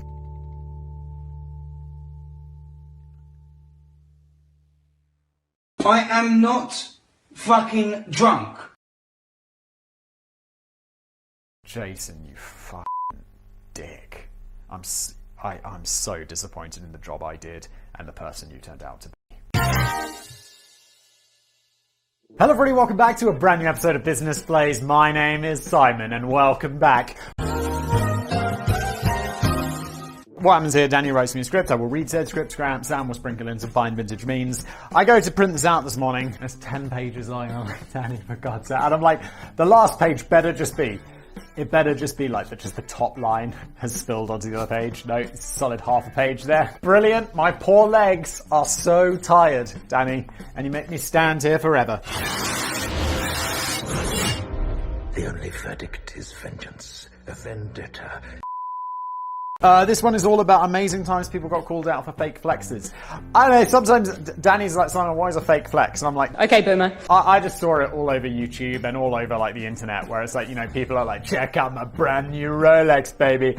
And then people who know about watches like that is clearly a fake. Or, you know, it's like the Instagram influencer celebrity generation where it's like, yeah, you just go to the airport and stand in front of a private jet and have your picture. I'm like, this is some weird ass shit that's going on. Why is everyone pretending to be rich? It just makes you look like a dick. Let's get on with it. But Danny didn't know what a fake. But Danny didn't know what a flex. I can't even say fake flex. But Danny didn't know what it was, and I was like, Danny, it's the people who fake being rich for, I don't know, because they think it makes themselves look cool. But Danny somehow managed to squeeze 10 pages out of something he didn't know what it was previously. Brilliant. Thanks, Danny. Let's go. I think it was during double period maths when my friend Richard Petman turned around to me and casually remarked that he was feeling a bit sleepy because he'd been up all night playing on his brand new Commodore Amiga. Those of us who were lucky enough to own a computer or console would still be making do with 8-bit machines for some time yet, and it was an earth-shattering revelation that Richard's affluent parents had taken their lucky son into the thrilling new dimension of 16-bit. I have no idea what any of this means. I thought, like, am I on a 64-bit computer? I feel like at some point computers became 64-bit, but then have we only really times 4 times since Danny was a kid? That doesn't seem right. I'm going to stop talking because I don't know what I'm talking about. My suspicions were aroused a little later when I asked him about what games he'd been playing, and he came up with some generic-sounding titles that I'd never heard of, such as 3D Death Doom Alien Blaster. Although, honestly, I mean, it sounds a bit generic, but it does sound like an actual video game. But I was still excited to ask if I could call round to his house after school to have a play on the new Amiga, and by the time word got round the classroom, about 6 other kids had invited themselves along too. I get the feeling, because of the topic of this video, he's not going to have one of these. And it's like, how far do you think this goes? Like, what's going to happen? I know kids, they just don't think, like, their ability to see the future is, like, they're like blind to it. But it's like, dude, what do you think is going to happen? Like, people are going to come round and be like, okay, so where's this Amiga thing? And he's going to be like, oh no, I don't have one of those. What do you think was going to happen? Spoiler alert, Richard Petman's parents hadn't bought him an Amiga. He'd just made the whole thing up to give the impression that he was always first in line to play on these new expensive toys that nobody else could afford. Richard was always a bit like that. And it was weird, because he didn't really have to do this. Everyone knew that his family was minted. Oh wait, so his family were rich. Okay, well yeah, that is a bit weird, isn't it?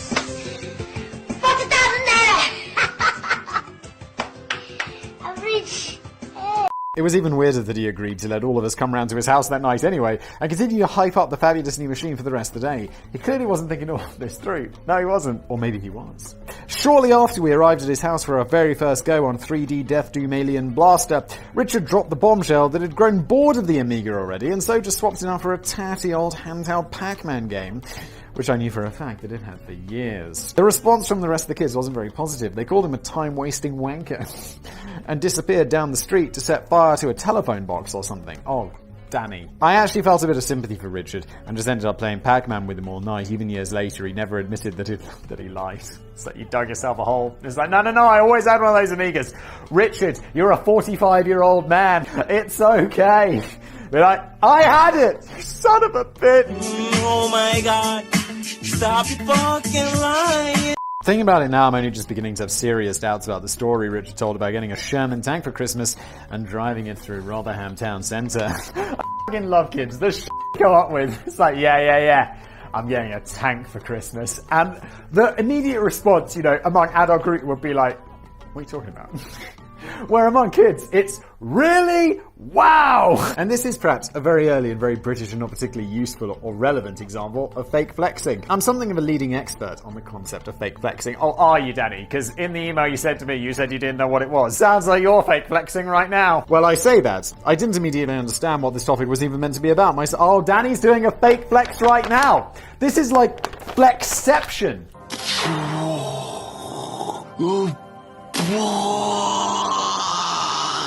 My search results on Google kept leading me to articles about fake flexible working hours during the pandemic. That sounds incredibly boring. Which I felt sounded quite businessy, so I knew I was on the wrong track with that one. Welcome to Business Blaze. But it's apparently quite common for influencers and rappers to flex their wealth on social media by showing off photographs of their wildly expensive cars, bling, private jets, designer sneakers, or even just piles of cold hard cash. Yeah, wasn't there some dude? I feel it was a rapper of some variety. He was like in the middle of a divorce or something, or maybe it was bankruptcy. And he just took a picture on a bed with just stacks of cash. And people were like, bro, you don't think they're gonna, like, whoever the lawyer is on the other side is gonna be like, we saw that picture on your Instagram with you sitting in a bathtub full of money. What's up? And I think then he was like, no, it was fake money. So that was a fucking lie. And I don't know, maybe Danny will have this one on there. I hope so, because I want to know if that was real, and if so, what happened. And I mean, like, come on. But it's equally common for these rappers and influencers, and to be honest, it's mostly rappers, to get caught out with fake flexing in which the pictures perhaps don't tell the whole story. It does make you wonder why they even bother, as I can't see how flexing wealth achieves anything other than making you look like a bit of a knob. A rich knob, maybe, but a rich knob is still a knob. I also feel maybe there's a bit of a cultural difference here between the US and the UK. I don't mean in a negative way, or I just mean in a neutral observational way. But in the US, it's more okay to flex your wealth, whereas in the UK, I think people are a bit more subtle about it. If anything, it appears to drive away respect and potential friendship. A recent study published by the Journal of Social Psychology and Personality Science revealed the intriguing truth behind the status signals paradox. Apparently, 66% of us would choose a luxury car over a more basic model. But when we're given the choice of making friends with somebody who drives a flashy car or somebody who drives a cheaper model, a significant majority of us would be more attracted to the guy driving the rusty old bucket. I think that's because in our mind, we associate rich people with being dicks. And I don't know why this is, because I don't know, I know a few rich people, and it's like, they're really nice. Like, I imagine there are dickheads who are rich. Maybe there's more. I don't know. It's never been like, I've known poor people, I've known rich people. I don't know, it's like normal, there's people who are dicks and there are people who are nice. So we like the idea of showing off our own wealth with a super swish vehicle, but if other people do exactly the same thing, then we take an instant dislike to those vulgar swines. And maybe this goes some way to explaining why we derive such perverse pleasure from a fake flexer getting caught with his cheap imitation pants down in full humiliating view of the world. Loser cruisers. It's all very well proudly sharing a photo on Instagram which shows yourself posing at the wheel of your new Ferrari. But the post may turn into a bit of a social media car crash if it's later exposed he actually just rented it and then had to reluctantly hand the keys back over to the dealer. Over the years, big names such as Justin Bieber, 50 Cent and Lil Kim have been caught out apparently claiming ownership of some of the most expensive cars in the world, only to be revealed that the wheels didn't actually belong to them at all. But Justin Bieber, 50 Cent, Lil Kim, I have no idea who Lil Kim is. I do know Justin Bieber and 50 Cent are. I know they can afford those expensive cars. Why don't you just buy them? You're mad rich. One of the most famous examples occurred on a 2002 episode of MTV Cribs, a TV show which has a long and dubious track record of attracting fake flexers who are keen to invite the lucky viewers on a VIP guided tour of their fabulous home, even if the home in question was just rented for the weekend. This is like, maybe this is the British person in me, but I'd be like, you can right off. Like, and you see like Architectural Digest and stuff going around these like influencers' homes and shit. I'd be like, get the fuck out of my life. Like, I don't want you looking at my house. It's weird. Go away. Birdman wasn't one of those fakers. The American rapper and co-founder of Cash Money Rewards was happy to show off his genuine luxurious home on the show, but also made sure that his pride and joy was parked slap bang in front of his big boy pad. The pride and joy in question was a 1972 Chevrolet Phantom Donk, a beast of a vehicle which is kind of like a mashup of a 1972 Chevrolet Caprice with a Rolls Royce. What the hell is even that? So you took a Rolls Royce and just made it a bit shit. I mean, I've driven it. I don't know what a 1972 Chevrolet Caprice is, but I'm going to assume that Chevrolets have got better over the last 50 years, and they're still shit.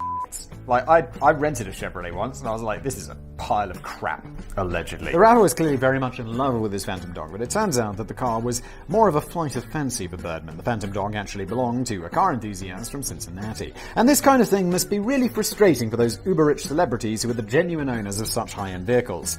I don't think it bothers them. It's like, yeah, I own these cars. Other people pretend to own these cars. I imagine these people take a deep satisfaction being like, I actually own these vehicles, and these fakers don't. It's like, that feels good. Like, you quietly enjoy that feeling. How are they supposed to command exclusive respect for owning such expensive piece of kit when any old chance can simply post a picture of themselves posing in a car that they just borrowed for the weekend? Irish professional, mixed martial artist and boxer Conor McGregor was many of the high-profile names who'd felt that he'd come up with a cunning solution. He's seen treating the vehicle like you do whatever you'd like with it because you own it, and you're not going to have to explain any damage to the car rental dealership. Okay, well, one, isn't Conor McGregor absolutely mad rich? Because, I don't know, boxing, or didn't he do some boxing with the other dude and he got paid like hundreds of millions because somehow, like, boxing pays insanely well. I have no idea why. It's like you win Wimbledon and it's what, you get like a few million. You win some like boxing match, it's like hundreds. What is going on? And also, but I mean also, you can trash a car from the car rental place you're just going to have to pay for it on the insurance. Like, I don't think they cover deliberate damage. So then why didn't you just buy it in the first place? I suppose there are plenty of ways in which you could achieve this. Give it a good kick, smash a few windows, key the word twat all the way down the side. But Conor McGregor didn't want to inflict too much damage on his new Rolls-Royce Wraith in 2017, so he's happy to just jump on the bonnet for a swaggering selfie. After all, you're not likely to treat a rental car with such disrespect. I don't know, I think people are dicks, and I think one of the biggest indicators of dickishness is one, how you treat other people, especially when no one's watching, and two, how you treat other people's property. And I think dicks tend to treat their own property better than other people's. Good people tend to treat the property equally or better for other people's stuff because you're like, I don't want this person to have to, this. There was just one problem though. The Rolls-Royce Wraith was actually just rented from a luxury car company in Solihull called Platinum Executive Travel. And when the owner of the business, Lord Aleem, was alerted to Conor McGregor's post on social media, he wasn't happy that his Rolls-Royce had been treated with such disrespect. There was talk in the press of Lord Aleem considering legal action against the former Cage Warriors champion and winner of the Ultimate Fighting Championship title, but instead, he just made his own feelings known via social media. Addressing Conor personally, he said, "When you own one, you can stand on it. Until then, you lose your deposit for standing on mine." It's also believed that Conor has been permanently banned from the car rental dealership. Yeah, obviously. Good. But Conor already boasts a pretty impressive car collection, including a Lamborghini Aventador, Jesus Christ, a DeLorean DMC-12, surprisingly achievable. You can get I think you can get a DeLorean for 20 to 40k, maybe slightly more in Europe because there's less of them here. But that's on my list of cars to get, and a Vauxhall Astra. Alright then. And considering that it had only recently been paid around $85 million after losing a fight to Floyd Mayweather, good lord, that is what I was talking about. He might as well have just bought the Rolls-Royce Wraith and then smashed it a bit with a hammer to prove that it belonged to him. You want $85 million, dude? I mean, a Rolls-Royce Wraith is an expensive vehicle, but not that expensive. Money talks. It's one thing to mess around posing with cars and jewelry and stuff, but some people might view this wealth flexing. It's just a tad too subtle. No one views that as too subtle. Some guy getting out of a bright yellow car like Lamborghini with chains and a giant ass watch, it's like no one's like, wow, that's subtle. Why not just cut straight to the crap and share pictures of your piles and piles of cash? That should get the point across a bit quicker. Rapper 50 Cent was never shy when it came to sharing his money, or at least photographs of his money. Quite different things there. And he certainly had plenty of cash to splash around in his heyday when people still bought his records. At one point, he was one of the richest stars in the entire hip-hop industry, second only to the mighty billionaire Jay-Z. It is wild that Jay-Z is a billionaire. I mean, there's not very many entertainers who are billionaires. Very impressive, Jay-Z. Some of the photographs he shared on Instagram in 2016 were possibly meant to be purposefully provocative. One of them showed the rapper sucking a lollipop as he sprawled out on a bed covered in money, while another snap revealed that he kept quite a few piles of cash in the fridge, stacked up next to his low-fat cheese squares. The timing of some of these pictures was a little odd though. 50 Cent had declared bankruptcy. Okay, so it's 50 Cent declaring bankruptcy with mounting debts of $22 million. Dude, how do you get $22 million into debt? That is mwah. And the subsequent photographs had caught the attention of the very judge that had dealt with the filing. 50 Cent had fallen from grace and favor by this point, following a slump in his career, failed legal battles, and poor investment decisions. It's probably those poor investment decisions. $22 million. Most significantly, he had been ordered by his ex to pay his ex-girlfriend, Lastonia Leviston, a total of $7 million for invasion of privacy after uploading a private sex tape to his website without her consent. That was a very expensive click, my dude. Not as expensive as Elon Musk's tweet, but still. Also, you douchebag. Disturbingly, he alleged... No. Look, that was a court thing. He was ordered to pay it. I think we can officially say that uploading a sex tape with your ex-girlfriend 50 Cent is a douchebag move. You colossal douche. How dare you? Disturbingly, he had bought the tape from her later boyfriends years after the end of their own... Wait, what? After their own relationship, and added his own brand of scornful commentary to the video. What are you up to? What is going on? What is your life? It seems unlikely that Lastonia would ever be able to collect even 50 cents from the rapper after filing for bankruptcy. 50 Cent was hauled back from the bankruptcy court when Judge Ann Nevins expressed concerns over his Instagram photographs, which she felt raised question marks over his alleged need for bankruptcy and were, at a minimum, openly contemptuous of the bankruptcy process. It probably didn't help matters that in one of the photographs, 50 Cent was sat next to piles of cash, which are carefully arranged to spell the word broke. Even if it's fake, my dude. Even if it's fake. Like she says, it's like laughing in the face of the bankruptcy process. Even if it's fake. And look, this judge is like deciding what's going to happen to you. Don't be a dick about it. You should be being really nice to Anne. Perhaps he really was broke, though. After posting one particular photograph of several pink buckets of money over which he seemed to claim ownership, social media detectives are quick to highlight that he'd just swiped the image from an old news story about a traffic stop in Maine. In court, 50 Cent also claims that all of the other images featured fake prop money, too. All this was more likely an inadvisable taunting of the creditors that had left empty-handed, including most notably Lastonia Levinston, and had ended up developing into a kind of reverse-engineered fake flexing in which he was now insisting that the money wasn't real. Thankfully, 50 Cent did later emerge from bankruptcy, and Lastonia Levinston received every cent of what she was due. Brilliant. Except for her dignity. He's probably not exactly financially flush these days, though. He now appears to spend a big chunk of his time on social media ranting and raving about people who owe him money. My dude. Stop. Douche. Lil Tay. Oh, was this the guy at the beginning? Did we hear about Lil Tay earlier? I feel like we did. No, we heard about Lil Kim. Is everyone little or something? I assume it means little. I also have no idea who this chap is. The Canadian YouTuber, internet personality, and occasional rapper called Lil Tay has clearly been taking a few lessons from Conor McGregor on how to prove that the Rolls Royce you're showing off really does belong to you. Just fucking buy it. Just do it! Is rapping something like... I know a lot of YouTubers get into rapping. Maybe that's my next move. Boom! I'd be so at rapping. I mean, look at me. In one YouTube video, she violently kicks... Oh, it's a girl. She violently kicks a woman. Sorry, I don't know how old you are, Lil Tay. She violently kicks the size of a Rolls Royce until she puts a dent in it, then asks her audience in front of millions, if I rented my cars, do you think I'd be doing this? No, Lil Tay, would think you're far more sensible than that. But there's one quite disturbing aspect to the brief meteoric rise of Lil Tay back in 2018. She was only 9 years old. Oh my god. And despite her youth, she appeared to have evolved into the queen of wealth flexing overnight. During that Rolls-Royce video, she's seen as driving the vehicle a couple of feet before lurching to an unsteady halt and hopping out to deliver an angry diatribe to the camera. All your grown-ass men hating on a 9-year-old. I ain't got no license, but I just dropped 40 racks on this car, bitch. As she bawled at the camera, the family dog Swaggy sat patiently in the passenger seat. He alone has over 800,000 followers on Instagram. 9 years old, that's insane. During the course of the wealth of videos that she shared on social media, Lil Tay was regularly seen clutching piles of cash and occasionally even smoking hookah as she strolls around her lavish family home in Vancouver, delivering such pearls of wisdom as, I'm out here flexing on y'all broke-ass haters, and my toilet costs more money than your mama's rent. Wow, you seem just incredibly unlikable. The potty-mouthed rapper's dialogue was regularly peppered with quite a shocking selection of strong expletives, even though I'm not convinced. Wait, did we say she was smoking? Isn't she 9? What the fuck? That just registered with me. What is going on? Where are your parents?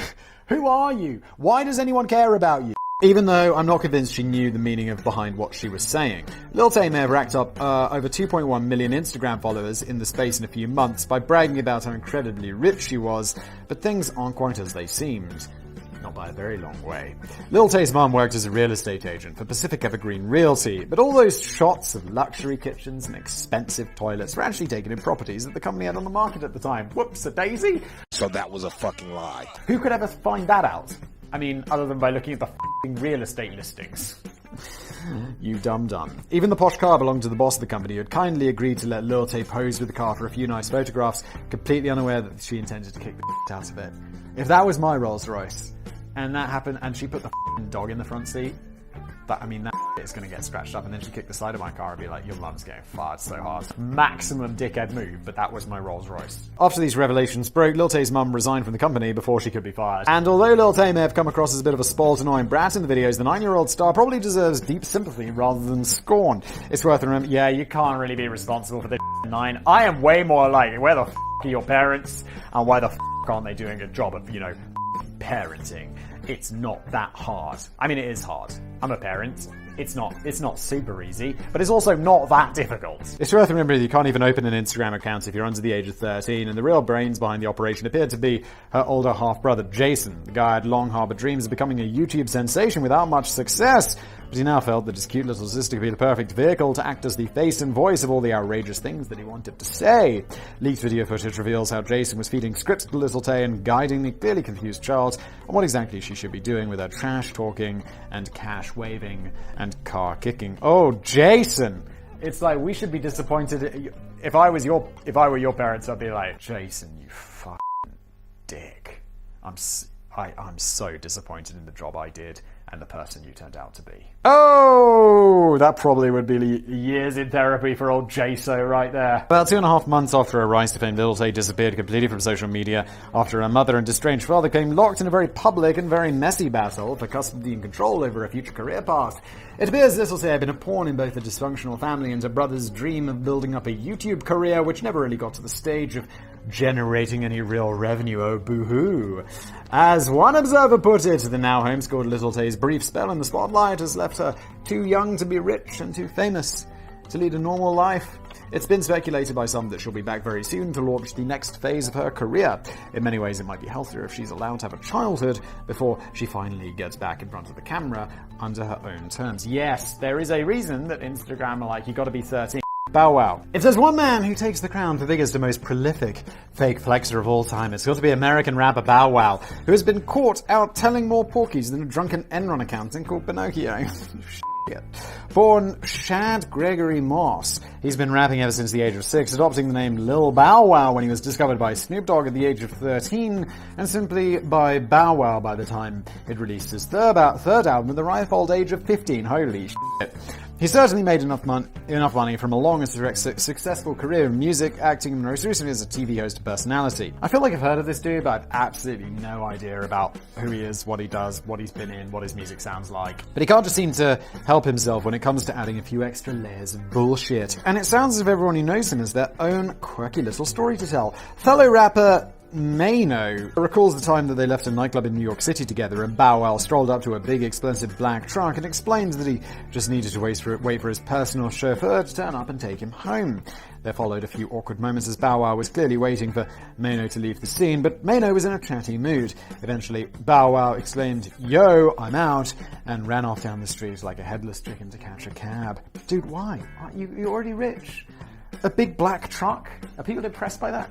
It's a truck. Then there was the time in 2016 when Bow Wow posted a now deleted tweet in which he claimed had splashed out on the VIP private suite to enjoy watching the Atlanta Falcons play in that night's NFL game. But he sadly couldn't make it. The busy guy was just too damn exhausted from filming his new TV show all week, so he decided he was just going to hit the sack instead. He probably should have done just the tiniest bit of homework here. It was very swiftly pointed out that some of his 3 million followers that the Atlanta Falcons weren't even playing that week. All there was the time he posted a memorable picture with roots that dated back to the 90s. The original picture appeared on the iconic cover of Vibe magazine in 1996 under the headline "Live from Death Row" and featured some of the biggest heavyweight names from the massively influential hip-hop label: Snoop Dogg, Dr. Dre, Tupac, and Suge Knight.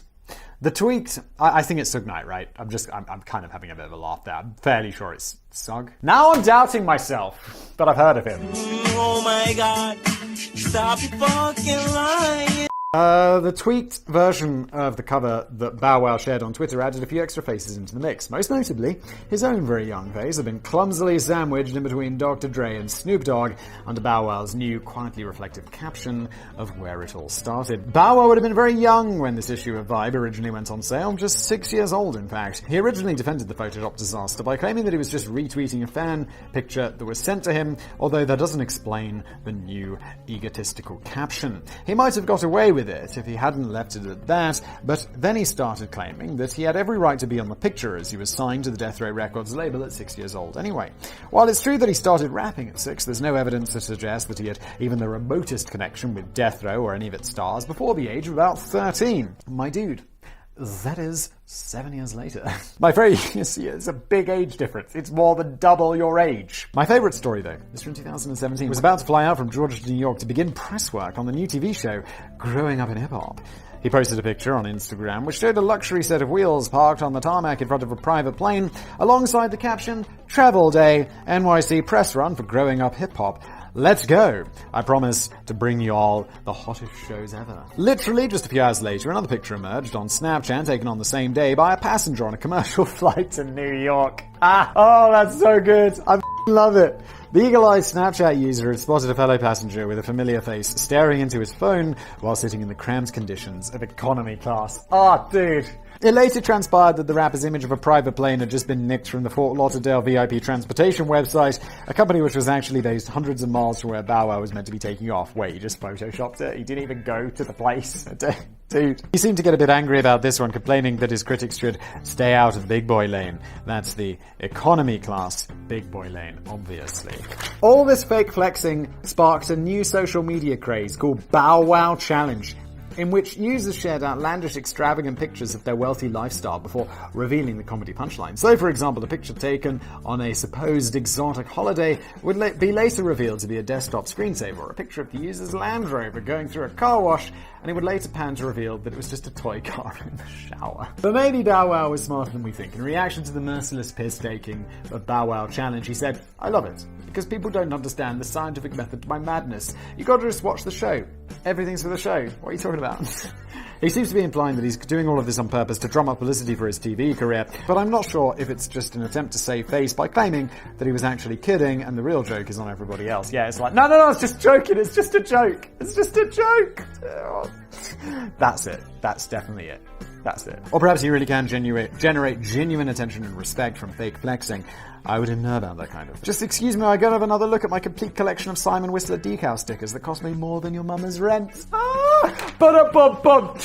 This has been an episode of Business Blaze. Thank you for watching.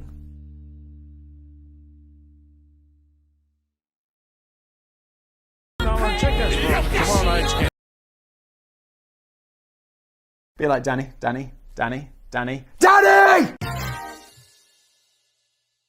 Hello everybody, welcome back to another episode of Business Blaze. Welcome. If you're new here, what happens? Danny will write me a script. Danny, this script is 10 pages long. And we've had this conversation so many times that I feel like the people in the comments are like, it's the same jokes over and over again, isn't it, Simon? It's the same jokes. They're like, yeah, Danny, please. Shorter. 10 pages, man. And everyone's like, Simon, why don't I'm just taking a tissue out of my pocket? Why are you crying? Simon, why don't you just read it? Like, make it less short. Add less of your bullshit. And I'm like, well, if it was 5 pages, it would still be half as long, wouldn't it? I'd have just less to add. Danny writes a script. I will add some to it. Sam will sprinkle in some fine vintage memes. Let's go. This is the things the movies always get wrong, part 2. Again, as I always say, this is just... Apparently this is the episode where I repeat all the jokes. Episode 2 is always when I'm feeling creatively bankrupt. I see the previous one did well, and I'm like, I love some views. Because views is money, baby. It's all about the Benjamins. Let's go. Capital is big. Back off, man. It was another lousy, stinking night in the city that never took a nap. The word on the street was that Johnny Sausage was back in town. I love a story, Danny. And I had a rendezvous in mind that could get spicier than the Grim Reaper's spatula and basting brush combination set. Why would the Grim Reaper have a particularly spicy spatula? What am I missing? I don't like it when I miss the jokes because it reminds me that I'm dumb. I don't understand. I don't understand. I don't understand. The rain lashed down as relentlessly as a Raid Shadow Legend sales rep, as I took a last puff of my strand, pulled up the collar of my Mac, and moseyed on through the flapping doors of the Blue Lagoon in search of a few hot leads and an ice cold drink. I love that. Rain lashed down as relentlessly as a Raid Shadow Legend sales rep, because those motherfuckers are absolutely relentless. If you're a creator of any size, I reckon as long as you got more than 4 subscribers, you're gonna get someone at Raid Shadow Legends reaching out to you being like, hello. Oh, hi, Mark. Just take the money. Fuck it. The whole joint stank of smoke, stale sweat, bad breath, broken promises. It's a very distinct smell. It's what the basement smells like. Shattered dreams and cavernous, aching regret. Out of the corner of my eye, I caught a glimpse of Billy Pancake up to his usual tricks, entertaining a few dumb dames with his Kinder Surprise toy assemblage skills. But I had bigger... By the way, the word assemblage, I always want to read assemblage. I don't know why, but I feel like that's how we should say it. Assemblage. Okay. But I had bigger fish to fry tonight than that lightly baked weasel. Oh my god, this is f***ing sprinkled with OGPP. I took a seat at the bar and eyeballed the bartender with a face like a disappointing result from an STD. Danny, you are on fire today, son. Mwah! I barked at him, get me a beer, slammed down a few coins at the bar as I waited expectantly for that head-numbing first golden sip of moonshine. Nothing happens. This clown clearly had cloth ears, as well as a face that could cancel Christmas. Hey, buddy, I yelled. I'm spitting feathers here. Give me a beer. After a moment's pause, the bartender leaned forward with a raised eyebrow and a mighty dollop of attitude. A beer? He repeated, gesturing at the large selection of bottles behind him. There are hundreds of beers here. Could you be a little more specific, sir? Or do you think I am some sort of mind reader? You great big dribbling buffoon. I sang into my seat and meekly asked for anything but a Heineken. This was definitely not how things usually panned out in the movies. I suppose it's different if you're a regular face down your local tavern and the bartender knows that you'll be looking for a gin and tonic before you've even had a chance to open your mouth. Yeah, I mean, who goes into a pub and is like, yeah, I'll have a beer? Actually, I would say that. And then just bring me a beer. I don't think it works that way in the UK, because there's more like, I live in Prague in the Czech Republic. You go in, it's like they have generally like two beers, one like strong beer and one lighter beer. And it's like, normally they'll give you the stronger beer if you just like one beer, please. They'll be like, here is a beer. Whereas in the UK, you'll be like, oh, if they give me a Carling. I don't know, Danny doesn't like Heineken. Heineken's fine. Carling is rough. And I'm worried they'd give me a Carling. He's kind of gay. It's not gay, come on. I don't know, man. Seems kind of gay to me. But the silver screen regularly depicts a stranger in town sliding up to the bar and making the vaguest of requests, and yet he always seems to end up getting served exactly what he wanted. It's a bit like just sitting down in the hairdresser's chair and mumbling, give me a non-specific haircut. Fast. A scene like that would probably be seen as quite odd in a movie, but we seem to accept the get me a non-specific beer request without making too much of a fuss about it. Of course, it's all down to the legal minefield of using a genuine brand name in a fictional setting, although the exact issues can be quite different in nature. Yeah, I was just seeing this the other day. Someone goes into a bar and says, I have a bourbon. And it's like, okay, we have at least 20 kinds. That's the next question. It's like, well, how expensive are they? I want a medium price one. What's that? Yeah, Maker's Mark. Okay, yeah, I'll take that. Maker's Mark sounds good. Yeah, okay, good. It's never like, okay, yeah, I'll bring you a bourbon. And you get the bill. It's that £60 bourbon. And you're like, what the f*** is this? What have you done? Growing up in the UK, you become accustomed to the rule that you'll rarely see any brands pop up on any breed of TV programme publicly funded by the BBC, because they can't seem to be promoting commercial products or indulging in sneaky product placement. Even if it's not they can't be seen doing it, I believe it's illegal to have product placement on UK TV. Even if a brand accidentally gets mentioned on live television, you usually hear the presenter falling over themselves to quickly let viewers know that other brands are available. That'd be so bizarre. You're doing a story about Coca-Cola. It's like, Coca-Cola profits this quarter are up 4%, which is excellent news for Coca-Cola. Just to remind you, other carbonated cola soft drinks are available. So what are you up to, BBC? It's almost as unnecessarily long as a Business Blaze video. But it's not the same story in movies, where product placement is perfectly acceptable and a multi-billion-dollar element of the whole industry. In this situation, it's the owners of the brands who may have a bone to pick with the studio for daring to show their product on the screen. It might seem strange that a company would bother to complain about free advertising, and in most cases they won't. But there's a reason why beer can be a particularly problematic product in the pictures. I'm sure nobody would raise any objections if a likable superhero played by Tom Hanks took a quick swig of Bud Light before discovering a cure for cancer and then ending all wars and homelessness and poverty. Yeah, it's a bit more of a problem. It's like, what's this about? Oh, it's a fictionalized version of a Ted Bundy story. And it opens with Ted Bundy greatly enjoying Bud Light and saying that it basically causes him to go into a murderous rage. Bud Light would probably be like, guys, no. But that's not always how scenes involving the consumption of alcohol play out in movies. It's not uncommon to see a character find comfort in the bottom of a bottle as a reaction to everything in his life suddenly turning to shit. On a more extreme level, a character might down a bottle of beer before getting involved in a drunken fight, shooting a neighbour, or going home and bludgeoning his wife to death. That's not a good look for beer, is it? Under those circumstances, you can't blame Heineken for not necessarily wanting to have their brand so closely associated with losers, thugs, criminals, and maniacal murderers. And when a brewing company gets really upset, they can start throwing defamation lawsuits around. And I'll tell you what, as a creator, I would know you don't want one of those. I've never had one. I've had a few legal threats over the years. So you're like, don't say that. You said that. We don't like that. I'd be like, yeah, I didn't mean it so bad. I'm sorry. Never on Business Blaze, fortunately, because I kind of believe all of it. Everything I say, like even Carling, it's like, no, Carling is fucking. I can't say a single good thing about it other than it has alcohol in it. Sorry, Carling. I mean, that's just my opinion. It's not like I'm saying it's an objective fact that Carling is shit. I'm just saying that I personally would rather drink the piss of a homeless man. The 2012 film Flight found itself in frothy water when the lead character, played by Denzel Washington, was clearly seen drinking bottles of Budweiser. That might not have been an issue of itself, but the character was an alcoholic airline pilot who was indulging in a bit of Bud along with vodka and cocaine, just before taking charge of a commercial flight and endangering the lives of every passenger on board. Yeah, dude, he flew the plane upside down. I mean, to save the day, but still. I feel that's an excellent use of but still.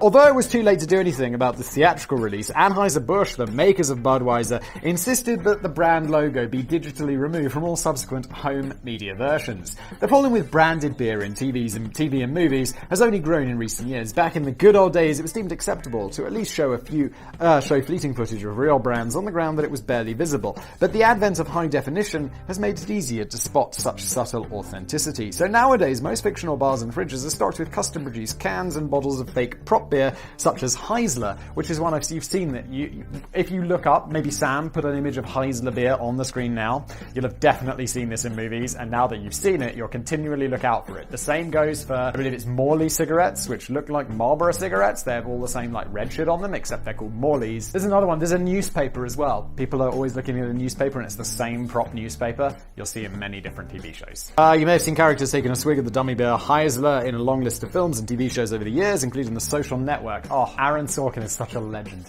I love his movies. Training Day, Scream, Roseanne, and Star Trek Enterprise. So maybe that's why the characters in Movieland can get away with just vaguely requesting a beer at a bar. There's only usually one available on the menu, and it's rubbish. The poor lambs. It's not even real. So that was a fucking lie. Still, there's more than one way in which real life and the movies don't always follow exactly the same narrative. Call my name! Here's a quick peek into the kind of in-depth discussion that usually takes place between Simon and I when brainstorming a new Business Blaze video. Very curious about this. I don't know if it's real. Could be from our we have a project management software, but we have discussions about like what we're making. Let's find out if this is actually one of them or not. Danny, I have a new topic idea for a script. Would you like to hear it, Danny? No, I'm usually just be like, do you want to do this, Danny? Yes or no? Certainly, Simon. It's not another one about North Korea, is it? You were having a laugh time last time, Simon. Danny, no. Little background. So I made a video that was it just got off the rails insulting North Korea. And I was like, you know, I see it as extremely unlikely that I'm going to be assassinated with like Novichok or some but let's just not risk it, okay? Because this one got insane. No, Danny, it's got nothing to do with the highly respected regime behind that great country, for which I hold nothing but the utmost respect. No, Danny, I thought we could do one about conspiracy theories involving chickens. Do you think that's a good idea, Danny? I'm not sure, Simon. How many conspiracy theories do you know of that might involve chickens, Simon? Danny, do you really say my name so much in real life? You use it twice in a sentence. Be like, Danny, Danny, Danny, Danny, Danny! Well, Danny, I can't think of any off the top of my head, but I think that's just because nobody's covered it before. Okay, Simon. Well, at least sounds better than technical analysis. Leave it alone, Danny. I like the technical analysis video. I'll give it a go, Simon. Okay, Danny. Hail, Kim Jong-un. Whatever, Simon. You might think that this conversation sounds odd, unnatural. And that's largely because of the ridiculous number of times we're choosing to address each other by our names in every sentence. Yeah, okay. What is going on, Simon? Simon, Simon, Simon, Simon. Simon! Hello! Right back at you, If this was like a script, if I was auditioning for like some movie or some handed that to me, I'd be like, why is he saying his name so many times? Read the goddamn script, fact boy! And this is one of those things that you might not always necessarily spot in films unless you're consciously looking out for it. In real life, you're probably only likely to use the other person's name in conversation quite sparingly, maybe at the beginning, at the end, and possibly just once or twice in the middle. You're not likely to keep on using it all the bloody time until it reaches the point where it's almost every other word. Penny! Penny! Penny! What's the gist, physicist? And yet this happens in films all the time, particularly when a new character is first seen on the screen. They might do this, but still, I'll be watching TV shows for months. Like, I'll have watched like 4 seasons. And you'll know the names of the main characters, like Don and Peggy. And then you'll be like, and then, you know, my wife will be watching it with me and she'll be like, Simon, just wondering, what's the name of that character? You know, that the copywriter at that meeting with the whatever. And I'll be like, oh my god, I don't know. I know he's like, he's in every episode, but I just don't know. Do you know? And my wife will be like, no idea. Of course, it's largely just the movie makers trying to help the audience get up to speed with the names of the characters so that viewers can mentally absorb the names for future reference and crucial plot twists. There are, however, people who do this in real life. And they do it to try and remember your name. So, like, you know, if you ever meet someone, and I'm like, hi, yeah, I'm Simon, nice to meet you. And they're like, Simon, nice to meet you, Simon. How are you doing, Simon? It's great to meet you, Simon. Simon. And I'll be like, stop it, I know what you're trying to do. You're trying to remember my name. I'm not going to be offended if you forget my name. That's completely okay. I've already forgotten yours. Just stop saying my name. It's weird. It can be quite a challenge to instantly put names to faces in a film with a particularly big cast, and so the script gets around to this problem by having the characters continue to reference each other's names at every available opportunity so that we don't forget. This can be quite useful in the long term. Imagine watching the shocking climax of a film in which it's announced the mysterious masked villain behind the haunted fairground mode is none other than Terry. Nobody would have ever guessed it was Terry all along. But the impact is somewhat diluted if during this pivotal revelation you find yourself thinking aloud, hang on, which one was Terry again? The one with the limp? Or the one with the gammy eye? What's my name? Terry Jeffords. What is my name? The Ebony Falcon. There are possibly some more creative and interesting ways in which films could hammer the point home without such endless vocal repetition. Perhaps it would be more effective in some cases to show rather than tell. We could see each character's name spring up regularly on phone screens or office doors or business cards or wherever fits the film. Or maybe every character in every movie ever made should just wear t-shirts and with their name emblazoned on the front. That might seem equally unrealistic, but at least it cuts through the crap. Just wear one of those like, hi, I'm so-and-so. I reckon Simon should give this a go on the next Business Blaze episode, just in case any viewers are suffering from short-term memory loss. I'll be sure to mention it to Simon the next time I talk to Simon. Stop it, Daddy! Cover my shift. It's a scene that's cropped up in hundreds of movies over the years. Jennifer the waitress is only halfway through another shift working at the prestigious Prancing Porky Pig restaurant. Sounds prestigious. When an emergency strikes, Skippy the bush kangaroo comes hopping through the doors and informs Jennifer via an assortment of odd clicks and whistles and foot stomps that her younger brother Harry has fallen down a mine shaft and is in perilous danger. Wait, isn't this a story about a dog? Isn't there like a dog that... Isn't it Lassie? Is it Lassie? Where the boy falls down the well? It's not Skippy, is it? Skippy's something different. I'm so confused. I don't understand. I don't understand, Paige. I don't understand. I don't understand. In a state of panic, Jennifer takes off her apron and flings it in the direction of her co-worker and good friend Wendy with the words, "Hey Wendy, Harry has fallen down a mine shaft again." Cover again. What are you up to, Harry? Cover my shift. Wendy agrees without hesitation, even if she's secretly feeling a bit pissed off. This is the third time this month that Harry has fallen down a bloody mine shaft. And if Skippy is so bloody clever, why doesn't he rescue Harry instead of bouncing down to the restaurant every time like a hopping mad idiot? Probably because he doesn't have hands. What's he going to do with that rope? Wendy is beginning to think that Skippy is purposefully shoving Harry down the mine shaft for and giggles. Alright then. Maybe the bits involving the kangaroo in the mine shaft aren't quite so common in movies as I thought. But we can certainly see plenty of examples of workers frequently abandoning their station with zero consequences as soon as an unexpected personal problem comes up. Yeah, I mean, hang on. I'm thinking about jobs I've had, where it's like I've worked with colleagues, and the idea is like, yeah, cover my shift. It's like, dude, I got my own work to do. We're just going to have one less person. If we could manage with one less person, do you think they'd be paying all of us? Are you unfamiliar with capitalism? But we certainly see plenty of examples of workers frequently abandoning their station, blah blah.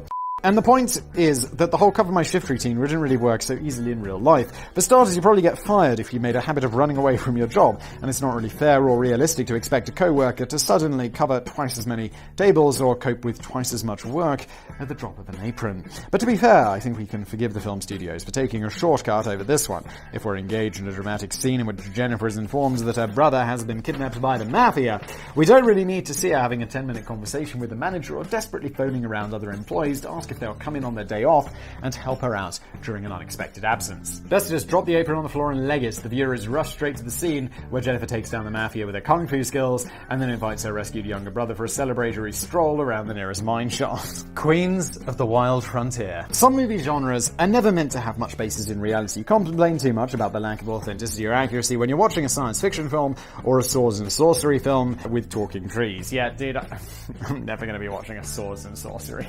It's like the worst.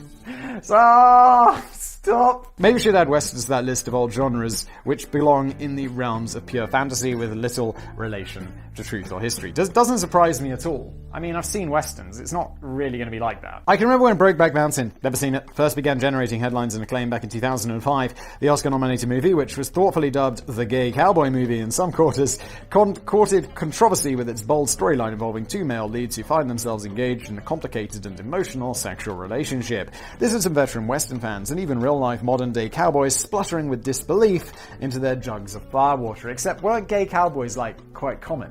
I thought it was quite common. It felt like the very idea of a gay cowboy was absurd. You'd never have caught John Wayne pausing in the middle of a gunfight to cop off with the male bartender. That'd be amazing. To be honest, I think the gay cowboy movie is actually a wildly misleading nickname. For starters, the characters appear to be bisexual rather than gay, and they're not really cowboys either, they're shepherds, so it should really be called the Bisexual Sheep Herders Movie.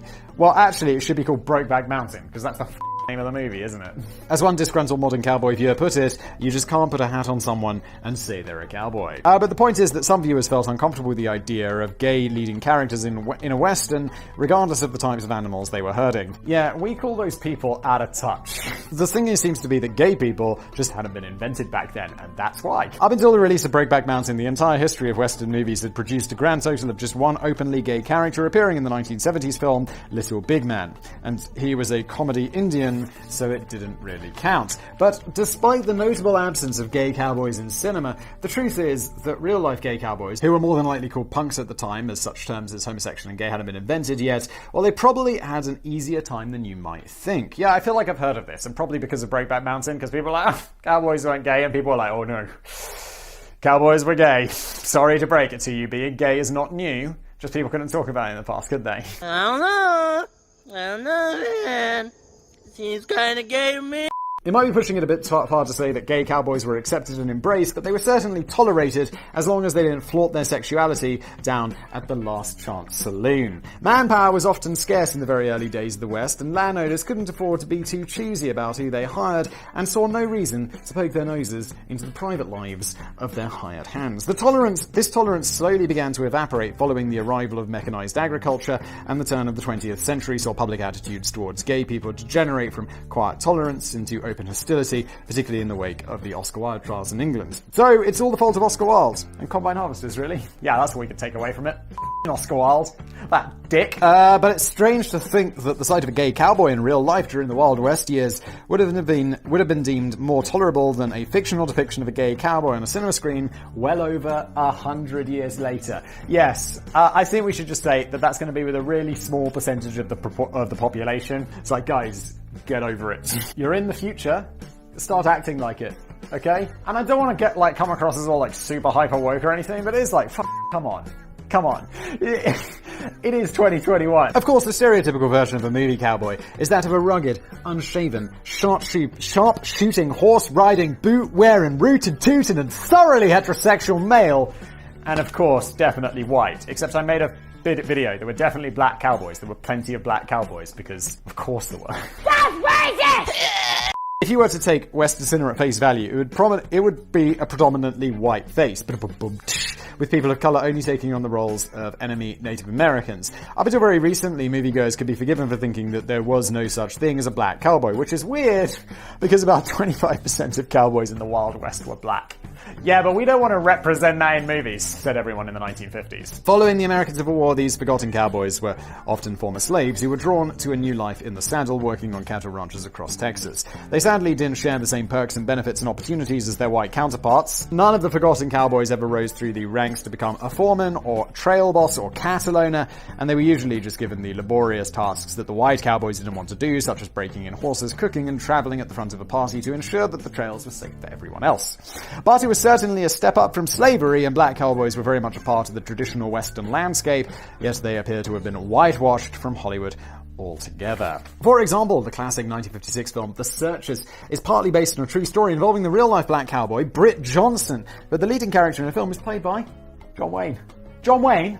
Look, I'm not an expert on Western movies or anything, but I'm pretty sure he's a white guy. And it has to be said that perhaps the most famous Western movie star of all time probably wouldn't have had much truck with the idea of sharing the screen with black cowboys. Oh no, John Wayne. During a 1971 interview with Playboy, John Wayne revealed, "I believe in white supremacy until blacks are educated to the point of responsibility." Dude, not okay. I can't, the crazy thing about that is that 1971 was only 16 years before I was born. And John Wayne thought it was totally okay to say that in a national giant newspaper magazine.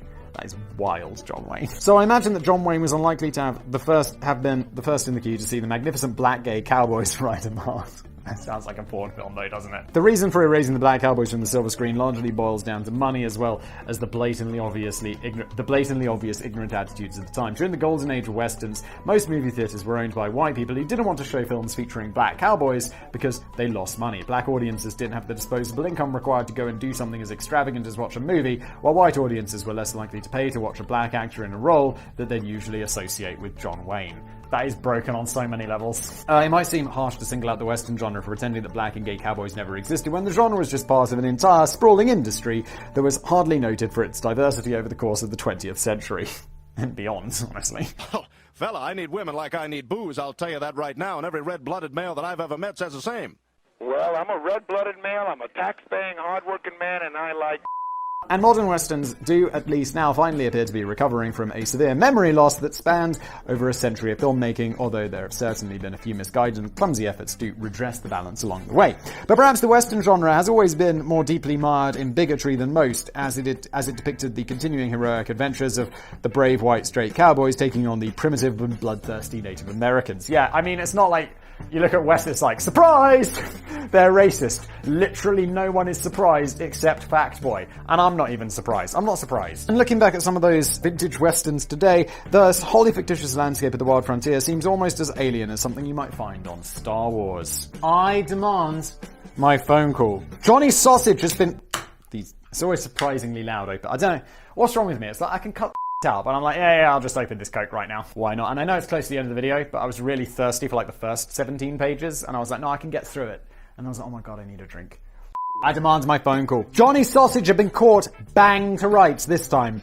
He'd been stitched up like a kipper by a weird guy down at the Blue Lagoon who didn't even know how to order a beer from a bar, but there was no way Johnny Sausage was going to sing like a canary. This video is so long, I feel like that the introduction was so long ago. As he was manhandled into the police cell to await further questioning, Johnny Sausage spat out a piece of illegal bubblegum onto the floor. Is he in Singapore? And turned to one of the officers with a curiously cocky swagger. "Hey, goofball," he said. "Get me my phone call." That's a good lad. The police officer nodded. "Yes, sir, right away, sir. I'll just go clean the phone for you first. We're all out of cloths, though, so I'll just lick it clean with my tongue." I don't know, man. Seems kinda gay to me. At that point, Johnny Sausage was like, dude, too far, mate. Too far. And then it turns into a gay porn movie. "Just be quick about it," replied Johnny Sausage. And also his name's Johnny Sausage, so he's already got a good porn name, doesn't he?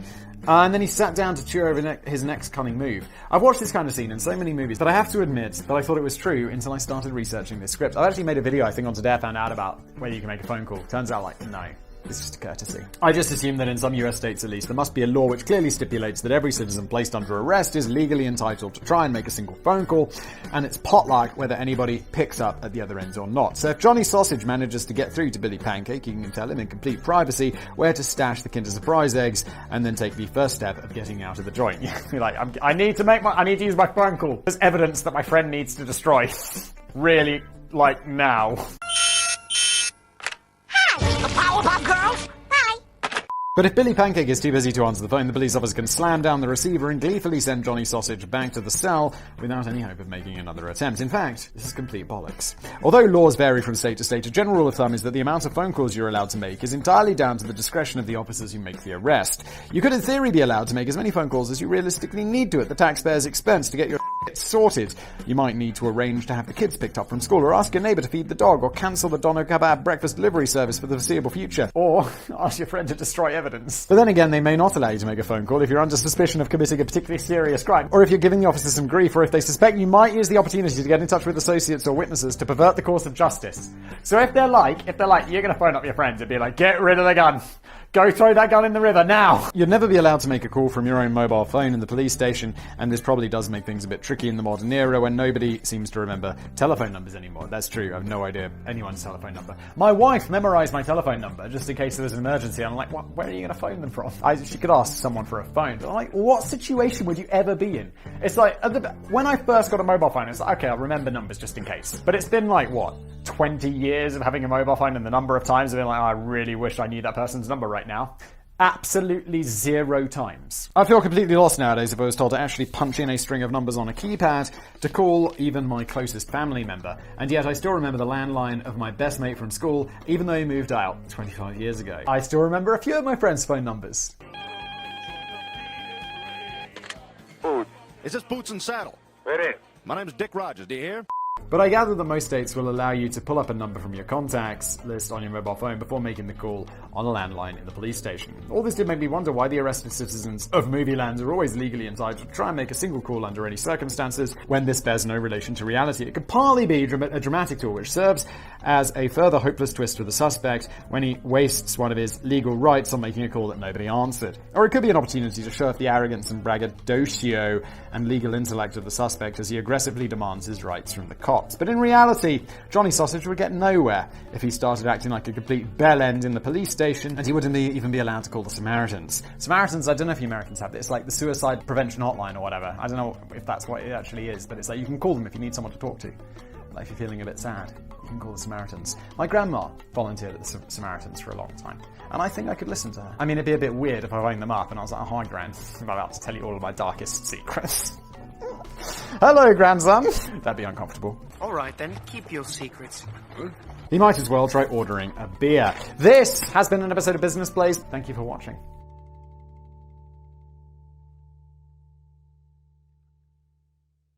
Come on, you're probably getting a little boner right now. My God, I haven't had this feeling since summer camp. As the kids of the 90s were turning their attention to computer games, the Troy Giants Martell or no one cares. Everyone cares. Everyone says, Martell, Simon. It's Martell! Or is it Mattel? Or I don't know which one it is. Good news. Don't care, don't care, don't care, still don't care. I don't care, I don't. Hello everybody, welcome back to another episode of Business Blaze. I printed this script off this morning, and as always, I'm like, let's see how... I don't want to say horrifically long, because everyone's like, Simon, I love the long videos, but it's like, boy, do they take a long time to make. And I scroll through and I'm like, how many pages? How many pages? Oh, there goes 7. 7. 7, 7, 7, 7, 7, 7, 7, 7.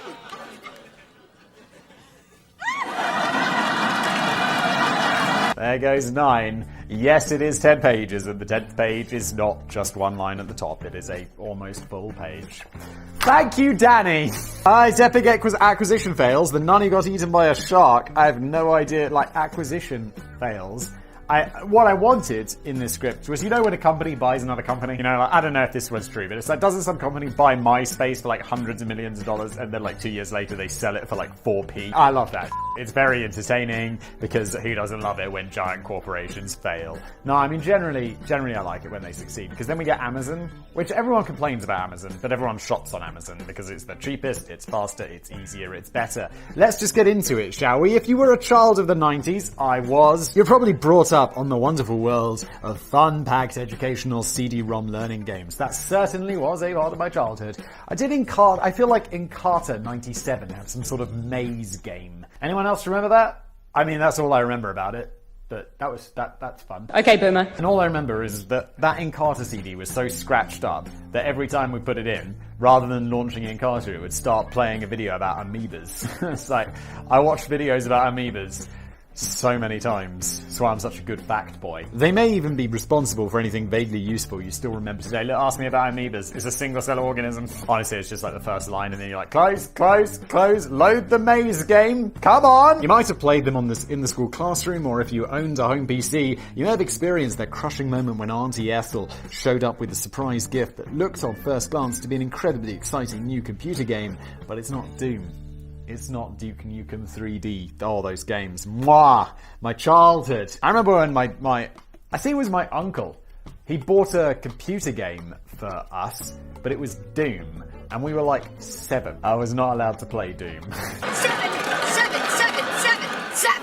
Instead, she'd brought you something like Malcolm the Marsh Frog's Marvelous Mathematical Adventure, or Learn to Read with Barry the Penguin. Brilliant. It's annoying because you grew out of this stuff when you were 19. Danny, I feel like I grew out of this stuff when I was 5. It's like, Learn to Read with Barry the Penguin. It's like, off, I don't need a penguin teaching me how to read. I just gotta learn how to read, alright? Shut the up, Barry, you knob. Joke's on you, I'm into that shit! The edutainment industry, that's my industry, baby, may have thrived for a brief spell. Daddy, it's not brief! And made a lot of people rich, but it had pretty much disappeared shortly after the turn of the millennium. And the reason that young kids today are growing up dumb can largely be put down. Are kids growing up dumb? I feel like that's a sweeping statement. It's like, yeah, nowadays kids are just more dumb. I don't think that's true. Don't we all get smarter over time? No. Can be largely put down to a dangerous liaison between the Shark Tank's Kevin O'Leary and a nun. Okie dokie. It's all getting a bit weird, isn't it? The nun in question was Anne McCormick, who served as a sister of St. Joseph's of the Peace in Washington before putting her faith in the truly divine creation of the Apple II in the early 1980s. I mean, I know we all view nuns as like these like old school people. They all wear the same. They probably have never seen a computer in their life. But just because you're a nun doesn't mean you have to hate technology. There's nothing about that, right? You can love technology as a nun. You just happen to be a nun. Anne recognized that the Apple II could potentially help young children to pick up new skills in maths, reading, science, problem solving, and pinball. Sweet. Anyone remember that space pinball game that came on like Windows 95 or whatever? That was the shit. Oh yeah, 気づきましたか? 陸殿も好き者にござるな。 Maybe not so much the pinball. And so, together with a small consortium of non-nun entrepreneurs and designers, including Warren Robinett, who had already created the groundbreaking game Adventure for the Atari in 1980 and launched the Learning Company in a bid to produce new educational software titles for emerging shiny new machines. It seems that fortune was shining down from the heavens on Anne's new business venture, as through the 1980s and early 1990s, the Learning Company became the dominant figure in an industry it had pretty much created. That is excellent. I love it, and it's not down to her praying. She's like, why is your business so successful? I prayed every night and it worked. It had nothing to do with these strategic partnerships that I made with these other business people, my own business now since spotting a gap in the market. It was all down to prayer. Most kids of the era would be familiar with the slew of popular titles the company pumped out over the decade, including Reader Rabbit, Clue Finders, and Super Solvers. The Learning Company had become the supreme reigning force of the new edutainment scene. Am I incorrect in thinking, you know that TLC network that makes all those incredibly memeable TV shows that, 90% of YouTube seems to be people reacting to TLC shows like, I married my brother's cousin. It's like, oh shit. Is that the same thing? I have a feeling it is, right? So did a nun start the Learning Company? I'm so lost. It's like, where TLC, the Learning Company came from a nun. It's like, I married my cousin's brother. It would also be your cousin. which is totally believable for a TLC show. One guy who tried to follow in their footprints didn't have much success. His name was Kevin O'Leary, but he was still some way off achieving the fame as the Mr. Wonderful of Shark Tank. Kevin launched Softkey software products in 1986, and the original focus for the company was on distributing office productivity software, but he approached the software business in a very different way. While the Learning Company was investing resources into developing engaging homebrewed titles, Softkey was happy to just bung a load of freely available shovelware onto compact discs to hope that people would buy them. Not many people did. What is shovelware? Is that just when computer magazines in the 90s, they'd come with a CD, and loaded onto this CD would be tons of like little programs and stuff you could mess around with. I mean, but it was free. I mean, the magazines were like £6 in the 90s, which even to me today, I was like, I'm not going to spend £6 in a magazine, are you insane? I recently discovered something called Readly. Is it called Readly? Yeah, it's called Readly. And it's like a few pounds a month or whatever, and you get tons of magazines. It's crazy, from all over the world. By the 1990s, inspired by the growing success of the Learning Company, Kevin decided to jump on the bandwagon and switch the focus of Softkey to educational titles. But he didn't have time for any of that research and development nonsense. Ain't nobody got time for that. Who has time for that? Just steal it, Kevster. He's not going to steal it, though. Instead, he thought it would be easier and quicker just to acquire existing entertainment companies who seem to be doing quite well, such as Broader Buns, and shove them under the Softkey umbrella. That's really smart. Look, dude, if you've got the distribution and ability to get all this stuff out there and you see a company making something, you're like, that could be way bigger than it is, I'd buy that. I mean, brilliant idea. That's why Kevin's extremely rich, because he's smart at business. I'm rich. By 1995, the name Softkey would be itself consigned to history, as Kevin decided that his company should now assume the name of his latest thrilling business acquisition. He had just bought the Learning Company in a hostile takeover bid for $650 million. Oh, hostile takeovers are crazy. It's like, I bought your company out from underneath you. You should have gone public, should you?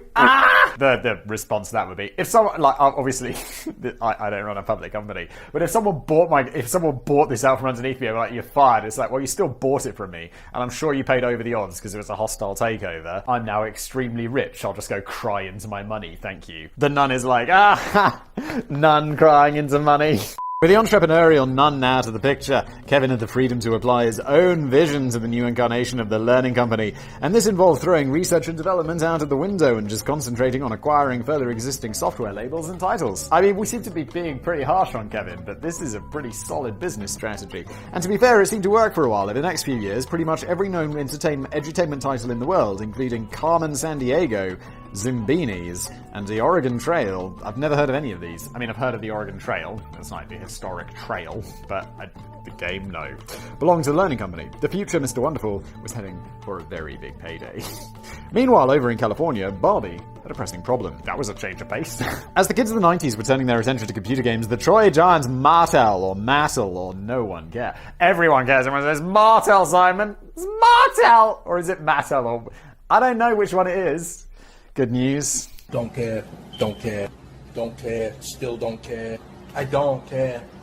They grew concerned that their target audience were falling out of love with Barbie dolls and Hot Wheels. Jill Barrett had originally joined the company in 1981 as a product manager before gradually rising through the ranks to become the CEO of Mattel.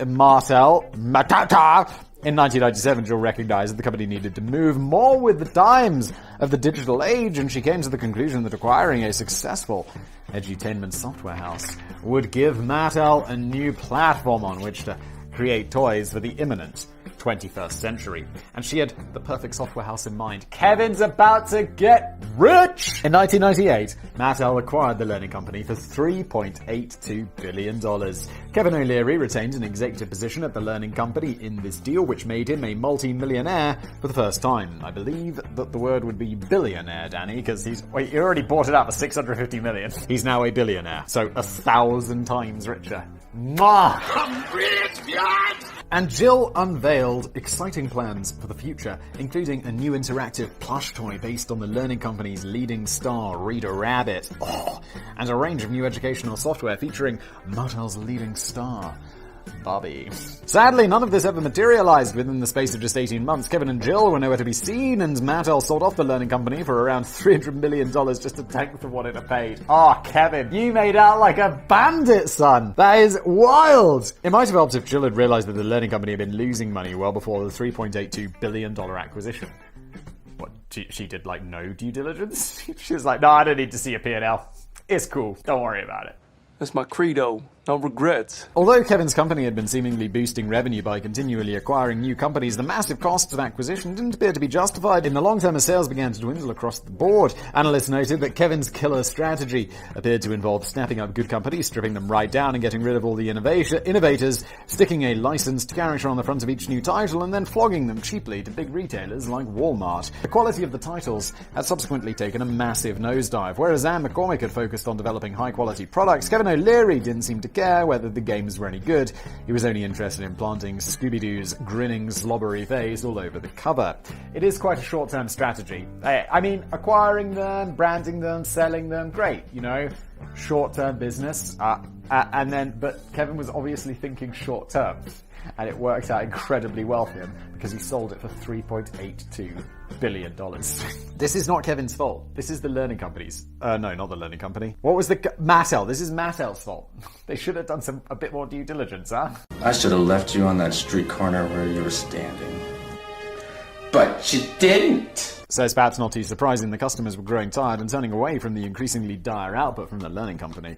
So, some might question why on earth Mattel would spend so much money on acquiring a company that was going rapidly downhill, but it's possible that even Kevin O'Leary himself had been looking at the wrong balance sheets. I'm beginning to realize maybe TLC is the learning channel, not the learning company, so they're not related, which makes a lot more sense because they seem to be entirely different businesses. Let's do something very unusual here on Business Blaze and fact check your boy. Okay, TLC is a television channel owned by Discovery. The Learning Channel. Yes, okay, there we go.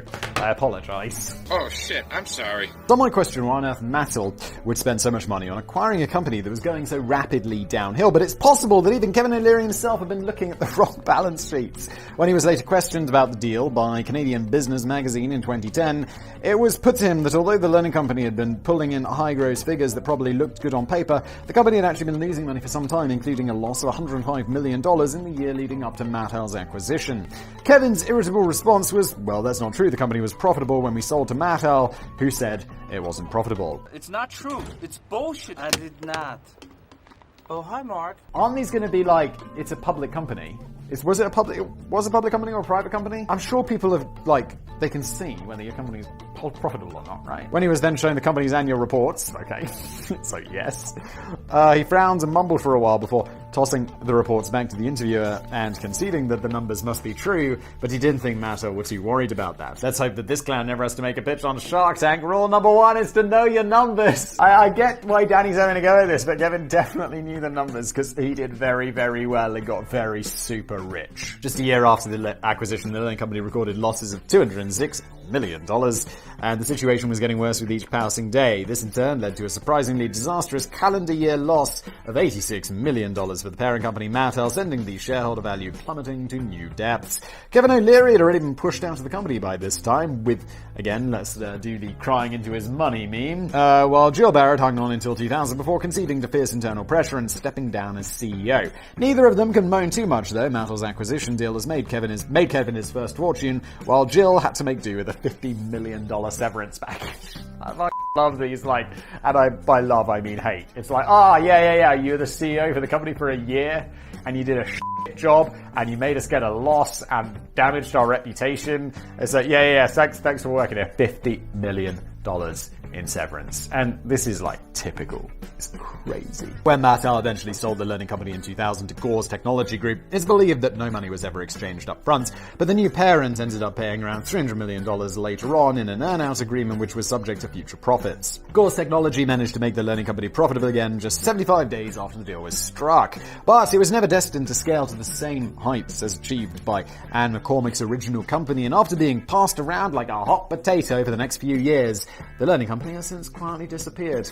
It's a shame they didn't start making, I'm married, my brother's cousin, my sister married a goat. Of course, the death of the entertainment industry was ultimately inevitable as free educational games began to pop up online, removing the need to spend good money on an outdated CD-ROM. I'd love it.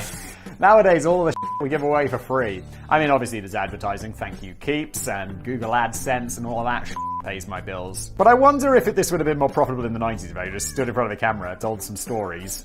I mean, maybe less business plays and more like mega projects or something like that.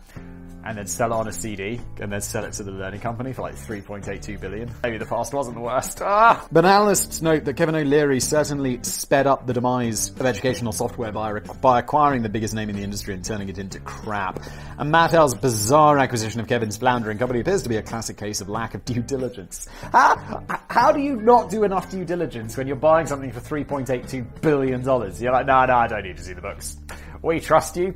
Looks good. What is up? Resulting in one of the most catastrophic business acquisitions of all time. Still, you could call it a learning curve, and when it comes to the prickly business of acquisition, there are plenty of cases in which a better result may have been achieved if only those involved had paid a little more attention to the likes of Malcolm the Marsh Frog and Barry the Penguin. Google buys Motorola. Here's a controversial entry that looks pretty bad on first glance. Danny, be careful. Google is the business daddy. Google literally pays my bills. If Google are like, Simon, we're not paying you anymore, I'll be like, well, brilliant. Looks like it's back to the street. I say back to the streets. I've never lived on the streets, just for clarity there. So that was a fucking lie. In 2012, Google bought the phone manufacturer Motorola for a pretty hefty $12.5 billion. I didn't actually know this. Just 2 years later, with very little to show for the acquisition, Google sold Motorola for $2.9 billion. Did you just lose $10 billion, business daddy? Is that what you're doing with your half, business daddy? Because I think Google take 45%.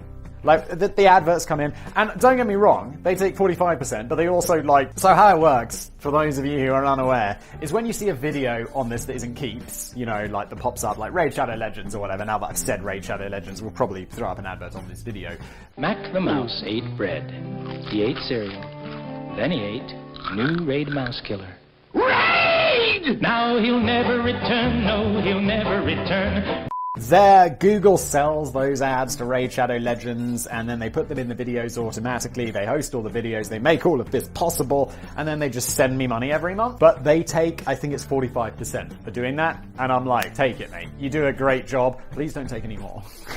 But you earn it. You absolutely earn it. Because I tell you what, I mean, as much as, Keeps, fantastic sponsor and all this stuff, organizing all of the sponsorships, I got staff and stuff doing that. It's complicated. Leading to reports that Google had managed to just throw away about $10 billion down the drain in a very short period of time. Some observers have noted with derision that this was one of Google's biggest ever cock-ups. Others hailed the deal as a genius strategic masterstroke from Google. So which one was it? Losing $10 billion, I mean, I'm really curious how we get to that being a genius masterstroke, unless it might have something to do with regulation. I always feel like if someone's throwing away that much money. The full story gets a little complicated and involved, but I would suggest that this is definitely an acquisition fail, which involved a big chunk of wasted money, but maybe not as utterly disastrous as it first sounds. By the beginning of 2012, Google's Android was the second biggest operating system on the market, but the problem faced by Google is that they weren't directly making any money from their completely free open source software. The proposed acquisition of Motorola would ensure that Google could now step into the lucrative phone hardware market for the first time and build the kind of top quality devices for which Motorola had developed a strong reputation, all naturally packaged with Android. I don't think I've ever used the Motorola. The Motorola still make phones. Oh, there's the Motorola Razr! The thin flip phone. That thing was the shit. I did have one of those. That is Motorola. Yeah, and I mean 2012 though. That was well after that Razr phone. There was also the small matter of patents. The deal included around 17,000 of Motorola's patents, which Google felt could prove useful in helping to legally defend Android and other products for infringement attacks in the future. It was also thought at the time that Google played well over the odds to acquire Motorola. In fact, they paid 63% over the stock's closing price, but some observers noted that Google was probably paying a premium because they were so desperate to get their hands on all those juicy patents. It's even been suggested that Google didn't really have any interest in phone manufacturing at all. They were interested purely in the portfolio of patents and planned from the very beginning to sell off the rest of Motorola as soon as somebody else came up with a half-decent offer. But I don't think that's true. Because shortly after the deal was closed, Google were very busy restructuring Motorola, integrating the new acquisition into the parent company and encouraging the rollout of the next generation of flagship Motorola phones. The only problem was that the new phones weren't very good. With the honorable exception of the Moto X, the new line of phones from Motorola were widely considered to be disappointing, unstable, and underperforming in every regard. Hello, Moto. It's clear that Google quickly lost faith in them when it came to the business of producing their own flagship Google handset such as the Nexus. They didn't bother asking their friends at Motorola. Instead, they outsourced the job to external contractors such as Samsung to make sure that the job was done properly. They don't. Google make a Pixels phone, right? A couple of my friends have this and they rave about it. So obviously they got their shit together at some point. You didn't really need... I mean, maybe there's the patents and stuff that were useful in making that or something. But still, well done, business daddy. I love you. After sales of Motorola phones witnessed a disappointing slump, Google didn't waste much time in getting rid of their costly new acquisition in 2014 when they sold the company to Lenovo for $2.9 billion. But digging deeper into the facts, Google actually managed to claw back much of the original investment, much more of the investment than was widely reported. For starters, a year earlier, they'd already quietly sold a couple of Motorola separate divisions, including the arm of the business that produced cable boxes for around $2.5 billion.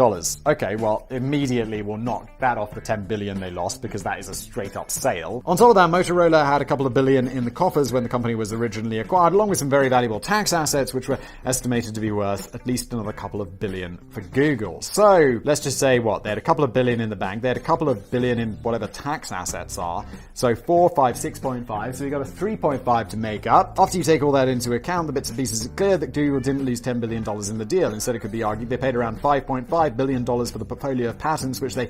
Not 3.5, no? They lost 10 billion... Oh, who cares? Maybe my maths is wrong. My maths is not my strong suit. The portfolio of patents which they naturally kept for themselves after selling the remaining chunks of Motorola to Lenovo. And some suggest that the deal was totally worth it.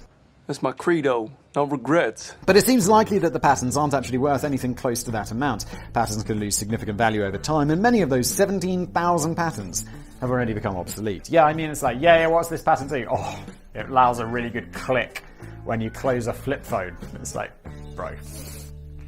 Flip phone, please. And Google was dealt a blow in 2013 when it took Microsoft to court seeking $4 billion a year for Microsoft's use of patented Motorola technology in the Windows operating system and the Xbox. The judge ruled that Microsoft was only required to pay a paltry $1.8 million a year. Whoa, so you got 2,000 times less than you asked for. $1.8 million a year to who was the parent company? Google? Pay attention, Simon.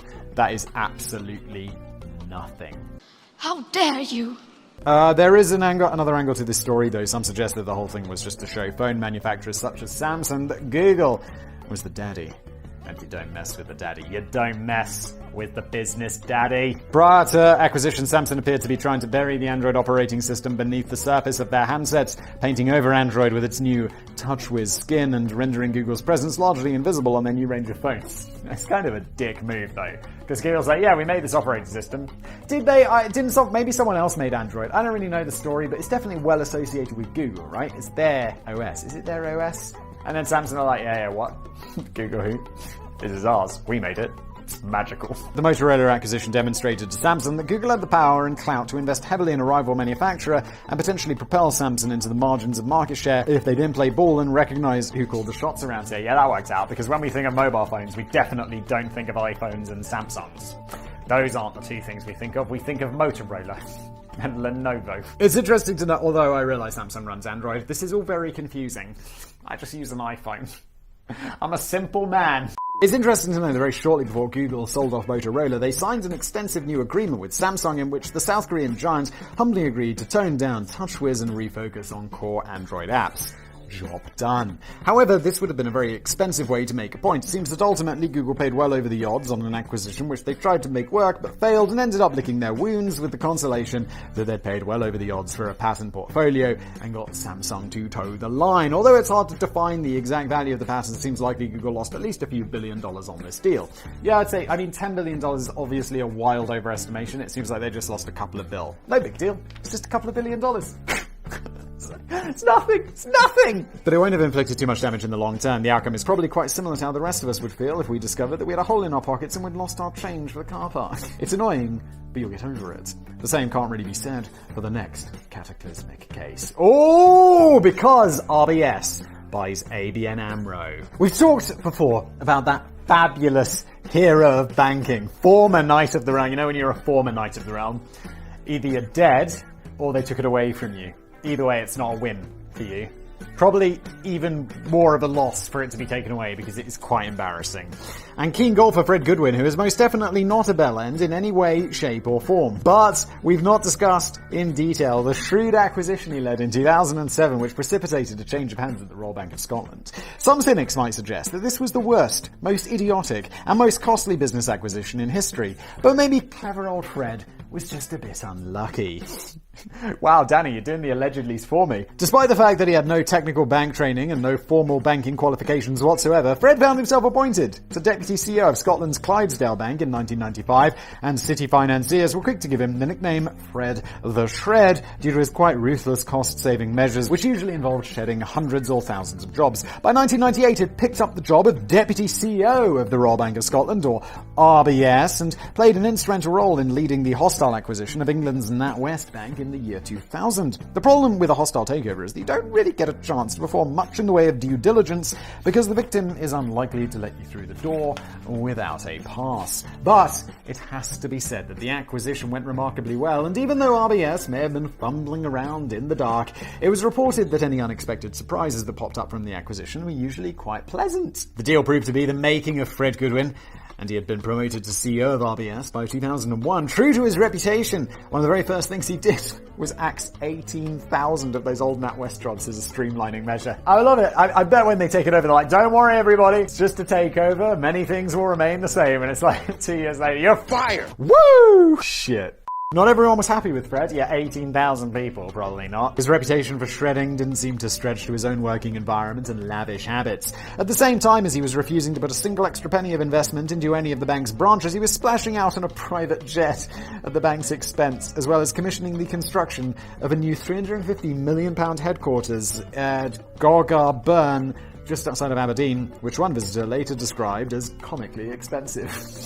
I do feel though, like, as a bank, you've got to look at, because if you went to a bank and it was just a shed, and it was kind of like the furniture was falling apart, and it's really cold, you'd be like, this is where I'm keeping my money. And if it's kind of got marble and shit, and there's leather chairs, you're like, this is where I'm putting my money. Then we'll reinvest the earnings into foreign currency accounts with compounding interest, and it's gone. Even though the fees are probably super high. His own personal penthouse-style office on the top level was so big that it was later split up into multiple different offices as soon as Fred had been given the boot. But maybe Fred just needed plenty of room to help him hatch his next cunning scheme and practice his golf swing. By 2007, Fred had his eye on acquiring Dutch investment bank ABN AMRO, which had a long history, stretching back over 200 years. Bloody hell. But he had competition. The British bank Barclays was also interested in acquiring ABN AMRO. I feel this is a worse named bank. I'm sure maybe it's ABN AMRO or whatever. So that is a bad name. And they were making better progress. Over the course of the year, Barclays and ABN AMRO had become quite chummy. In contrast, RBS was largely frozen out of talks with the Dutch bank, who were making it very clear that Barclays was their preferred option. But as the Barclays share price began to fall, Fred seized his opportunity to put together a consortium and throw so much money at ABN AMRO that the Dutch bank couldn't possibly refuse. In collaboration with Spain, Santander and Belgium's Fortis, Fred helped orchestrate the biggest bank takeover to date, a £55 billion deal to acquire ABN AMRO and split up the divisions amongst the three new owners. Bloody hell, that's a lot of money. Hello, I like money. Now, 55 billion might sound like a lot of money to you and me. It sure does. And Daddy's like, but it's not. And that's because it is. Oh yeah, it bloody well is. It's an absolute shitload of money, at least 3 times more than ABN AMRO was ever worth. To be fair, RBS claimed that they only threw in 10 billion of their own money, but this still left the Scottish bank overexposed and vulnerable. However, Fred felt confident that things would turn out okay, as long as there wasn't, say, a minor economic downturn on the horizon. Oh, spoiler alert! So the global financial crisis of 2008, heard of that, really put a spanner in the works as RBS quickly found itself teetering on the brink of collapse. Of course, you can't blame Fred for the credit crunch, and RBS would have been in trouble anyway with or without the ABN AMRO deal, just like most other banks around the world. But thanks to the wildly expensive acquisition, RBS was now far deeper into trouble than most. Part of the problem was that RBS had spent a vast amount of money on toxic goods. It was later claimed that very little due diligence was carried out, and when the 3 new owners finally decided to have a good nosy through the books, they were horrified at what they discovered. Most of ABN AMRO's trading valuations were based on overly optimistic assumptions and misguided forecasts. Again, you're spending £55 billion on something. You'd think more due diligence would be done. I feel like, yeah. I'm going to sell Business Blaze. NatWest, it's worth at least $4 billion. At least. I assume so. It's very influential. Very important. It's interesting to know that on the day the deal was signed, there were reports of cheers of jubilation from the HQ of one particular bank, but it wasn't RBS. It was Barclays, who apparently had taken the time to study the books beforehand and realised that RBS had now dropped a major bollock with their £55 million acquisition. Billion pounds. Danny, what is with you with the M's and the B's? Because that is billion, not million. Yeah, well, you know, that's just like, your opinion, man. One of Fred's team had apparently warned him beforehand that there was stuff in the ABN AMRO books which was impossible to evaluate, to which Fred had frostily replied, "Stop being such a bean counter. Fred, you're a banker!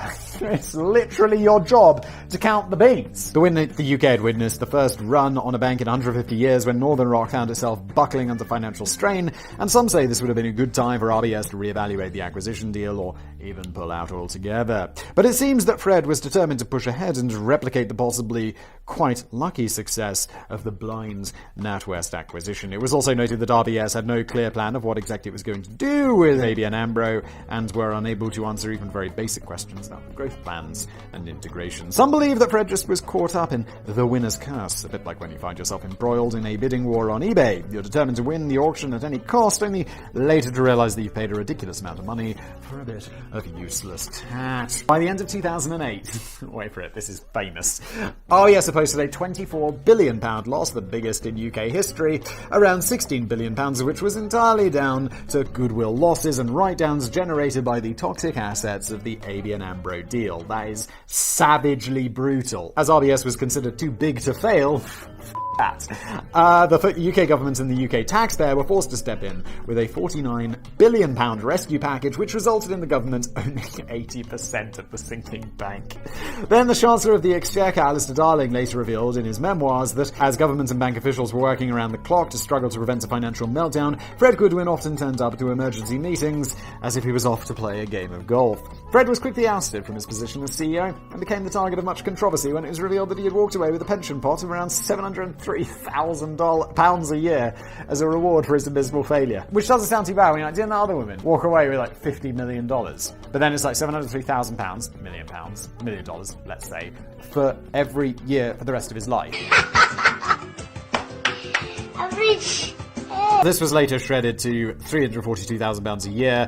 Oh, boo-hoo! Although only after he received a £2.7 million tax-free lump sum to help soften the blow. What the f***, my dude? But there was more bad news down the line for Fred. I don't mean the fact that he never really worked again or that he was stripped of his knighthood. Far more seriously than that, the disgraced banker with no banking qualifications was refused membership to the prestigious Royal and Ancient Golf Club of St Andrews on the grounds that he was the wrong sort of person for the club. Now that might teach him a valuable lesson. Thank you for watching.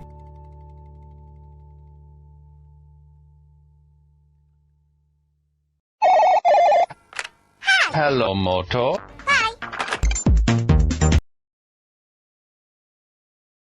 I am a free prince of evil spirits. Oh, I'm gonna hurt my voice. What's good, legends? It is I, your boy, today's video. It's like, yeah. The Second World War. Genocide. We learned our lesson. There were no more genocides. Oh wait, no. There were many more. And there will be many more in the future. Woo! Genocide! I'm going to have to re-record this, aren't I? Just to make it absolutely clear, I am being sarcastic. I don't think genocide is good. What? Apocalypse? Nah. History's dumb. Doomsday. I don't understand. Like, people predict the end of the world, right? Over and over again. And I'm like, this is literally an example of a no-win scenario. Okay, so there's two outcomes, right? The world ends, or it doesnn't end. But 90% of the time, 100% of the time, 99.99999, it's not going to end. Especially on the day that you predict. So, on that one, you're wrong. On the other hand, it just happens to be the one time that you are correct, and the world ends, and you lose anyway.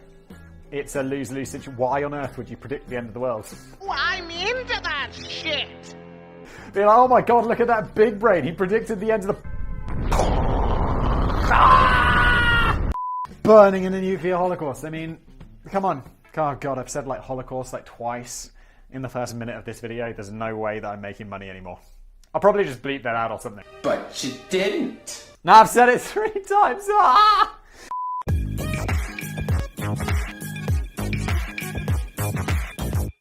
It's not a day that any of us would care to see. The Dark Lord Siroth has finally been vanquished forever. Fleetwood Mac have split up for what they promise is definitely the last time. Simon has got his neon light fixed. I have not. Look, okay, let's try and fix this right now, shall we? Look, folks. What happens with the neon sign? Engineers out there.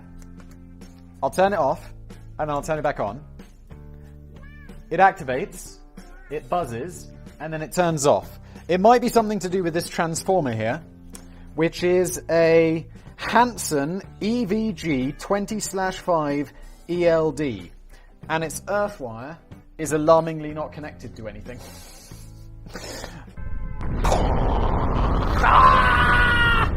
I don't know if that's in Europe. Do we have earths? No, I think in Europe things are not earthed. They just have, like, any chance of something going wrong, it like flips the power off. That's how they do things here. Honestly, I'm not even sure if that's how it works. I have no idea about electronics. But if someone wants to help me, engineers assemble! Hit the comments! All the loose plot threads have finally been tied up once and for all as we hurtle towards the end of the world. The Earth exhales one final, last, satisfying, if weary sigh of relief, which echoes around the solar system as the planet winks out of existence, and the end credits begin to roll down, a blanket of darkness. There's nobody left alive to see the credit flashing up in the sky, which confirms that the whole thing was based on an original storyline by Joseph Stalin. What is going on? Сука, сука, сука, блядь, сука, сука, сука, блядь. Or the brief post-credit sequence, which displays a 5-second YouTube clip of a drunken bloke falling down an escalator in one last all-encompassing tribute to humanity. There is, I mean, I get, like, the drunk dude falling down the escalator. It's like, so, man evolves. Man invents alcohol. Man later invents escalator. Man with alcohol falls down the escalator. Humanity. Legends. All of us. Even the drunk man falling down the escalator. I am not fucking drunk. But when exactly is the darkness going to descend? That's racist! There used to be a bloke who wandered around the streets of Sheffield city centre every day wearing a sandwich board which displayed the doom-laden message, "The end of the world is nigh." I first spotted him when I was a young kid, and I found it to be quite a sinister and confusing experience. What inside information did this guy have? Why was nobody else paying any attention to this incredible revelation? Yeah, the years before children realised there's such a thing as a lie. So that was a fucking lie. About 25 years later, he was still going strong, but I now felt that he'd lost any trace of credibility in my more discerning eyes. I once tried stopping him to ask if he had any change for a £5 note for my bus fare. Danny, I'm just going to guess that the man wandering around the street aimlessly with a sign that says the end of the world is nigh is not going to have any money on him. Just a gamble. There. I'm broke! But he marched on in complete oblivion to my request. I often thought that he wasn't really making the most out of his life, and it was weird how I never once saw anybody respond to the sight of him in any way. It was as if he had just melted into the fabric of the Sheffield landscape. And maybe we should ignore these dark warnings at our peril. It's true that mankind has been predicting the end of the world ever since we first learned how to communicate. We've always been a glass half-empty kind of species in that regard. Oh my! This is stupendous! Wow, what a great show! But even the bloke with the sandwich board could be well proved right one day if he lives long enough. Yeah, it's really unlikely though, isn't it? Like, I mean, it's really unlikely that the world has been around, humans as a species have been around for a very long time.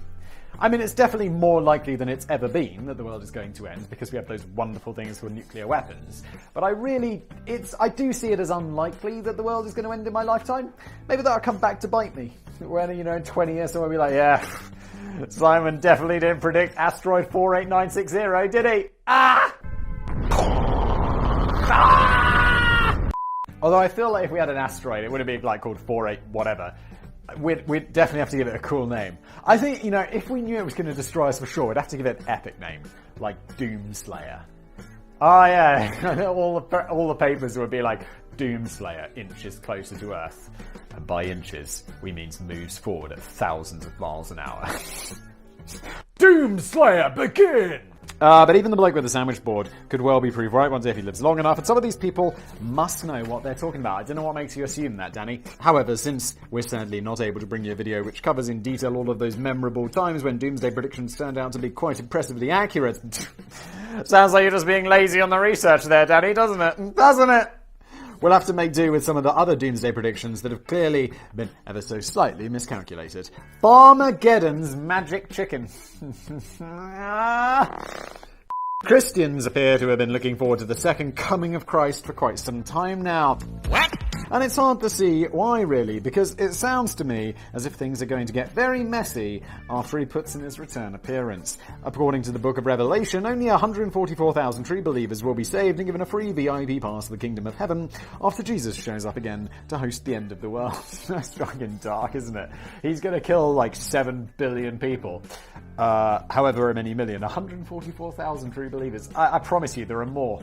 Look, I don't know, I'm not brilliant at maths. But I promise you there are more than 144,000 true believers in Jesus. Although, look, if you're watching this and you're like, I'm a good Christian, it's like, oh, but do you doubt just a little bit? Sometimes it's late at night. Do you lie in bed and wonder, I've never heard from God.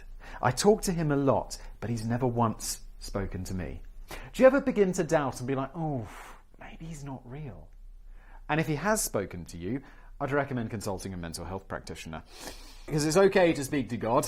It's not okay for him to speak to you. Everybody else on the planet, including the other 3.2 billion Christians, I knew it was a lot more than 144,000, who didn't make the cut, will have to put up with famine, disease, torment, a pesky locust infestation, and the general long-winded devastation of the earth. Look, famine, there's going to be enough food, okay? I mean, at least for me. I'll be fine. I've got a basement, I'll stock it up. Disease... We've got cures for disease. COVID came along, it's like, global pandemic, please. I mean, it killed millions of people, which I suppose is bad.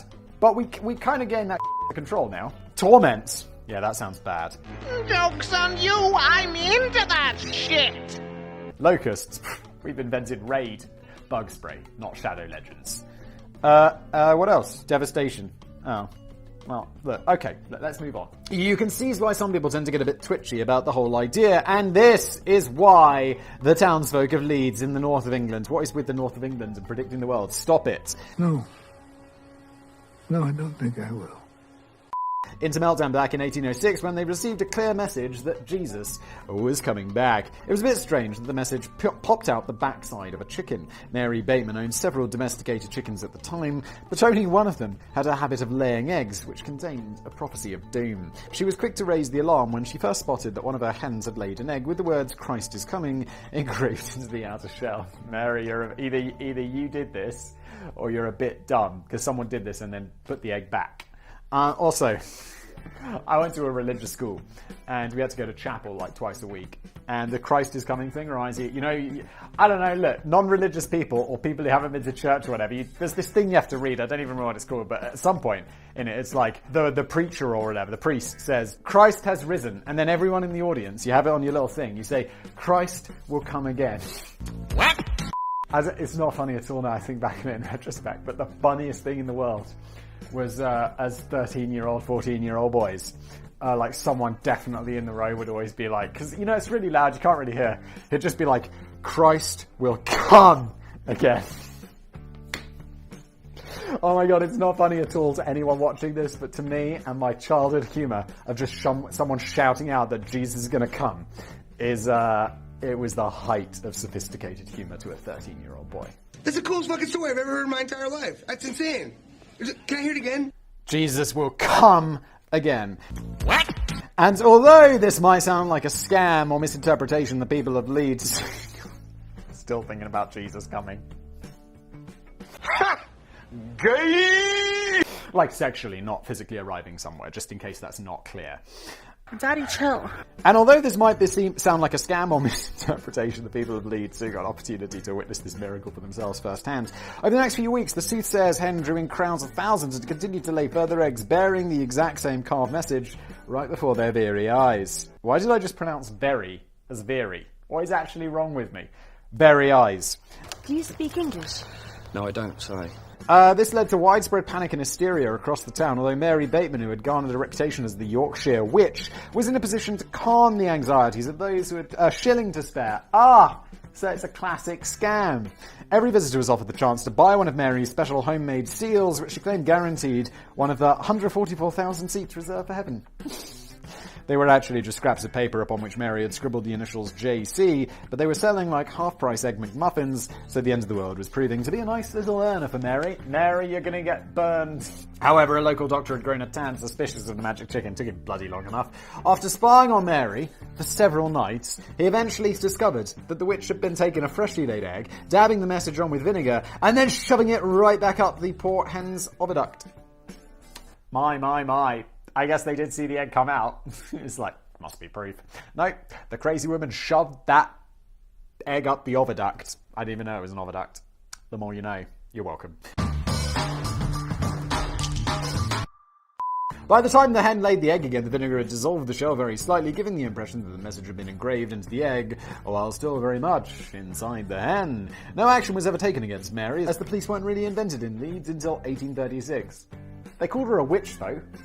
When did they stop burning people at the stake for that? Because, I mean, she's a prime candidate. And this was quite handy for the witch, who often indulged in robbery and fake charity collecting during her enchanting career.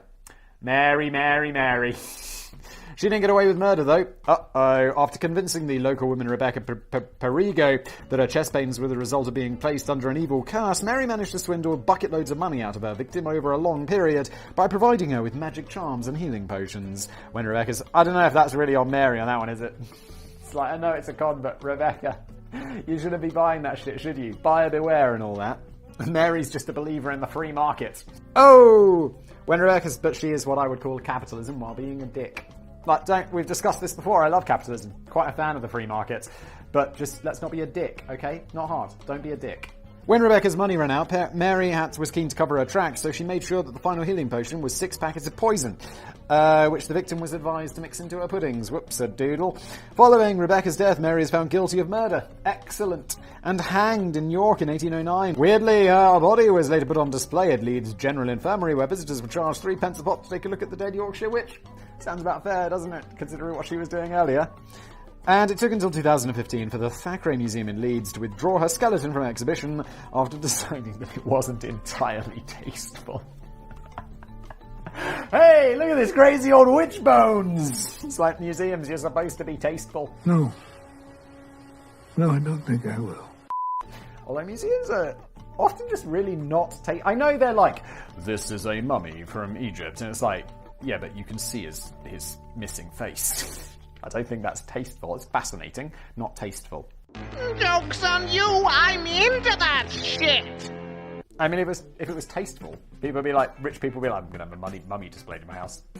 That would be some haunted If hauntings were real, you're going to get haunted the out of. Mary had tried to pull one last scam before her execution by claiming that she was pregnant. It was illegal to hang a pregnant woman in many cases. The women were pardoned after giving birth. A physical examination concluded that she was telling porkies again, and Mary wasn't about to lay another very dubious egg. Halley's Comet. I was only very young at the time, but I can still vaguely remember the massive buzz that was sweeping the world in February 1986 when Halley's Comet was scheduled to make a rare appearance. I'm pretty sure everyone was going through a period of pronouncing the name wrong back then. Halley's Comet, right? It's not Halley's Comet or Halley's Comet, it's Halley's Comet.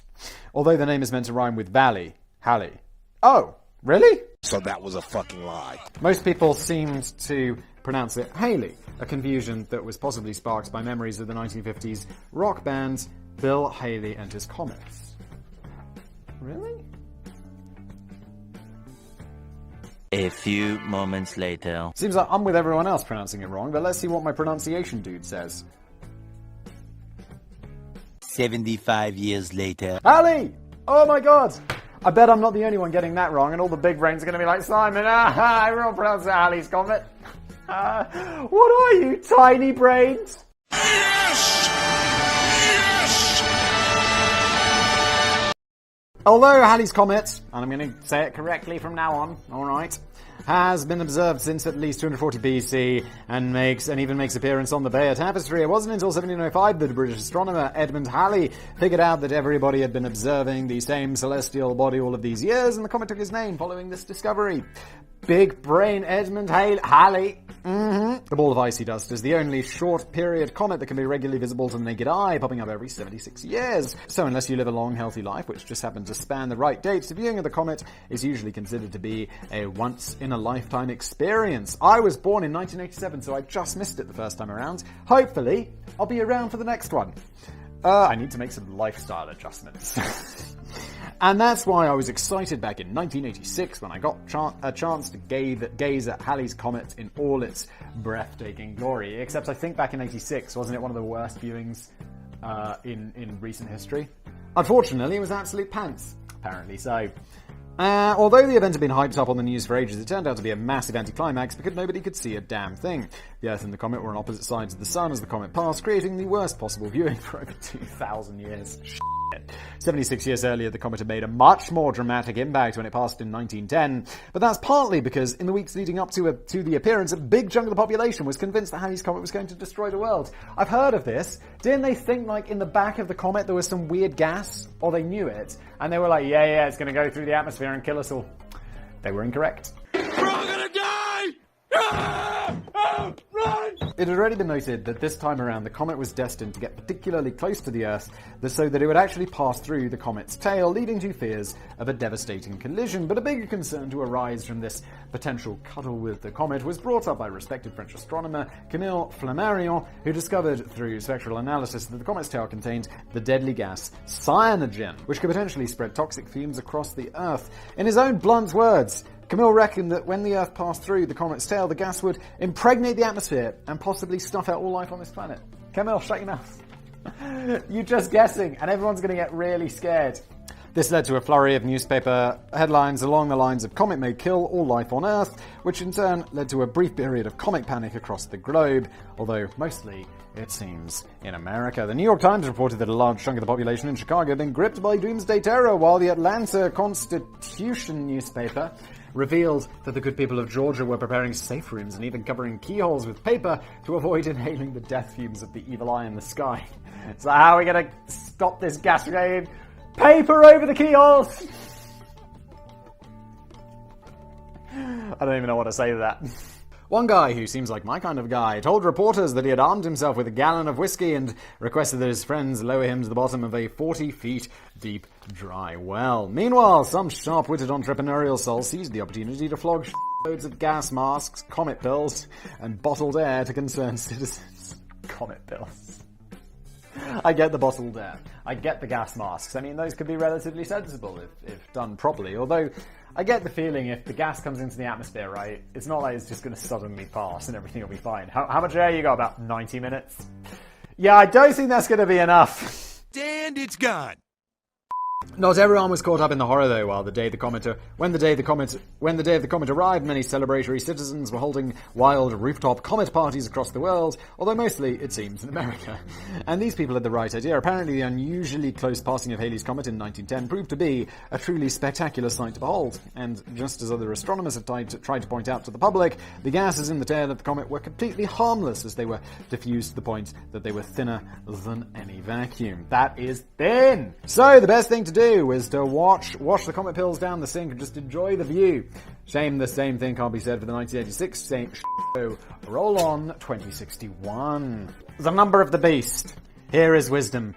Let him that hath understanding count the number of the beast, for it is the number of a man, and his number is 666. Although this is another insightful fried golden nugget of wisdom taken from one of the millions of interpretations of the Book of Revelation, it sounds more like an opening voiceover from a cheesy 1960s drama series. I can easily envision the opening long shot of a horned figure waving his pitchfork at the sky and yelling, "I am not a weight.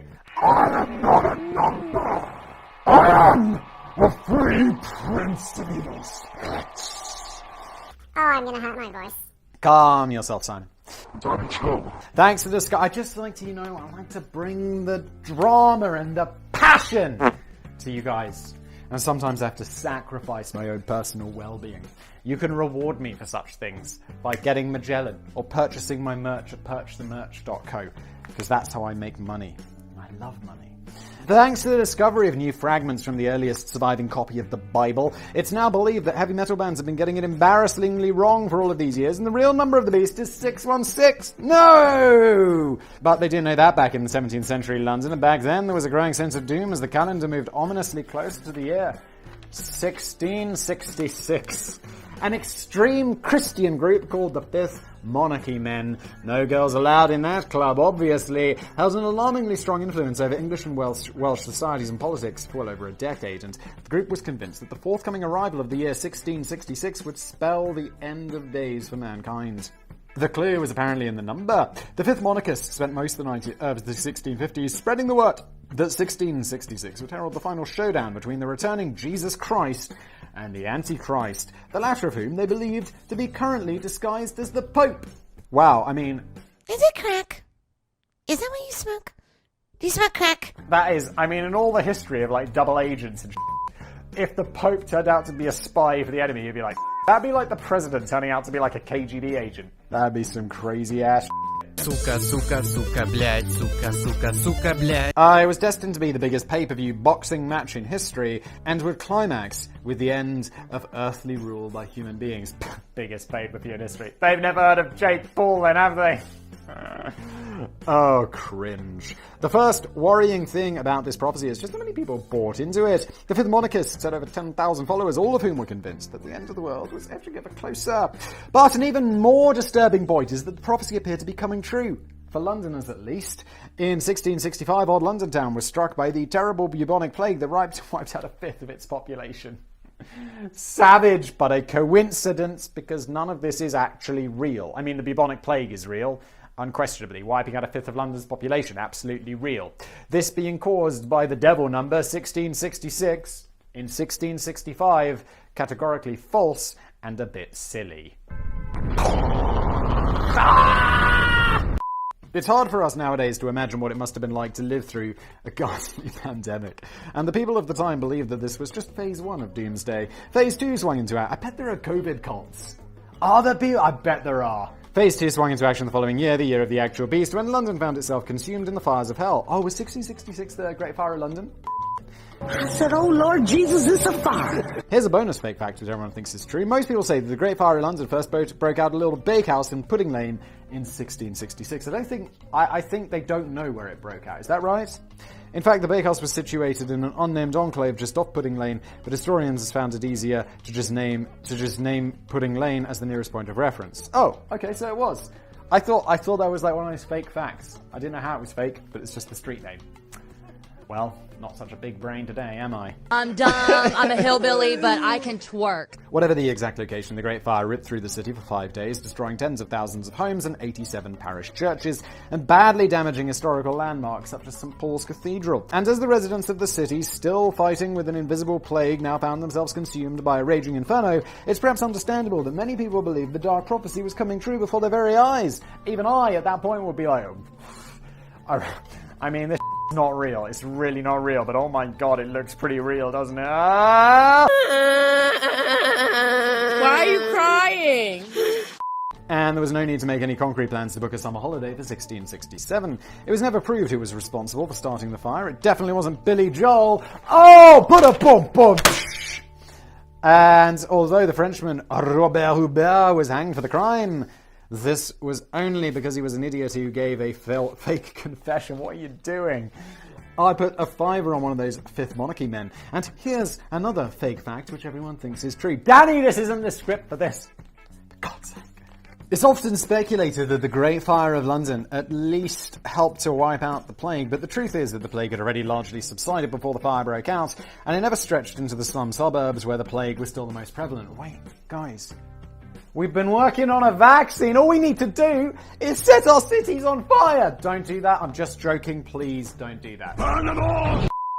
It's also got nothing to do with 5G. We'll just head that off at the pass. It's often speculated that the Great Fire of London at least helped to wipe out the plague, but the truth is that the plague had already largely subsided before the fire broke out. Wait, I already said that.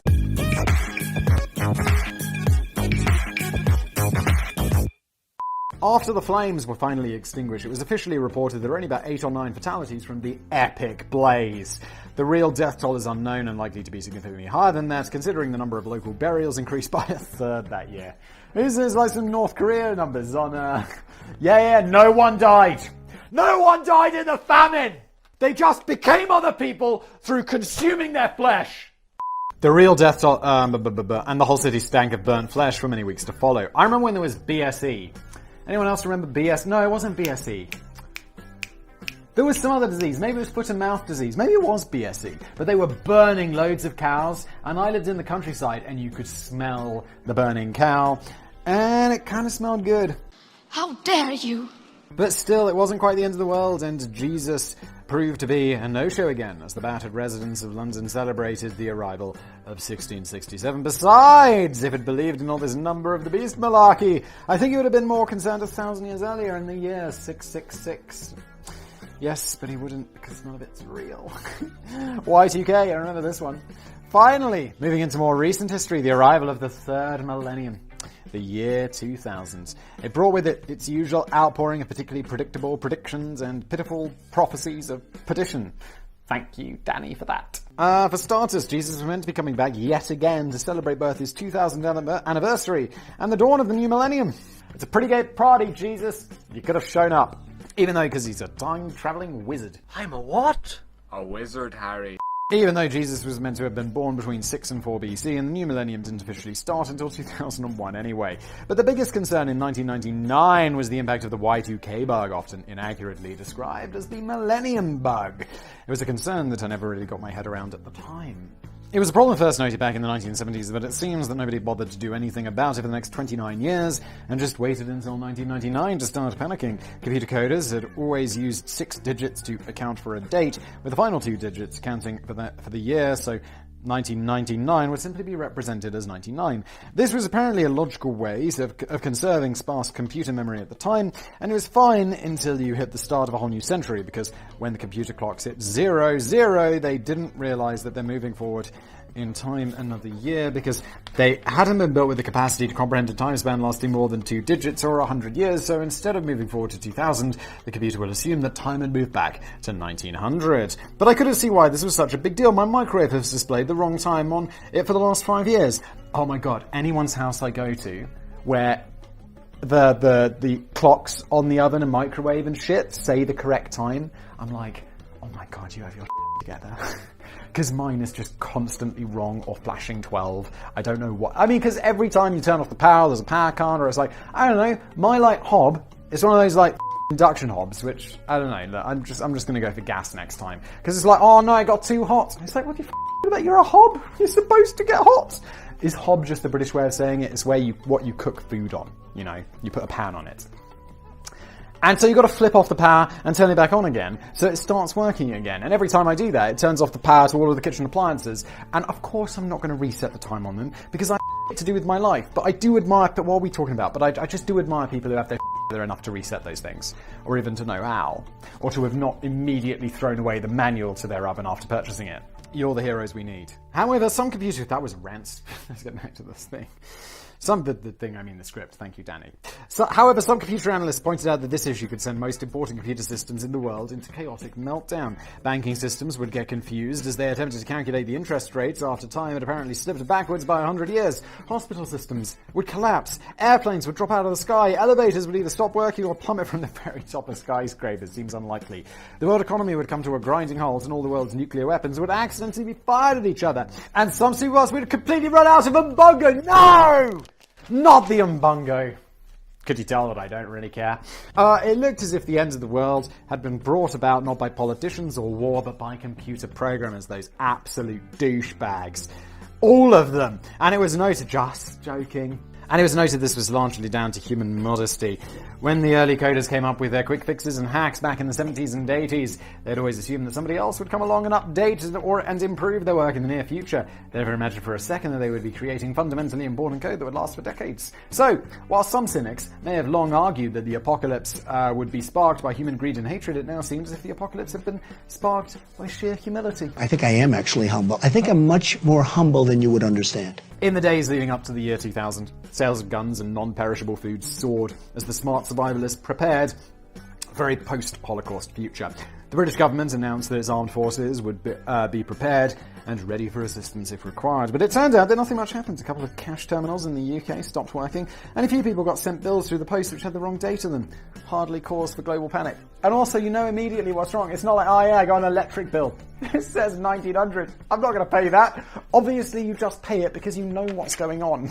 A total of $300 billion had been spent around the world on upgrading computer systems to deliver protection against the Doomsday Bug, about a third of which was spent in the US alone. Bloody hell. But it's now believed that it was completely unnecessary, even if it did mean that important institutions at last ended up with better computers. If we were conspiracy theorists, we could speculate that the whole Y2K bug was deliberately drummed up by the computer industry in order to put in a bill for $300 billion worth of unnecessary work. That is immediately what entered my mind. If that turns out to be true, then hats off to them. This might have been a scheme so fiendishly cunning that it could have only been hatched by a fortune-telling chicken of doom. Thank you for watching.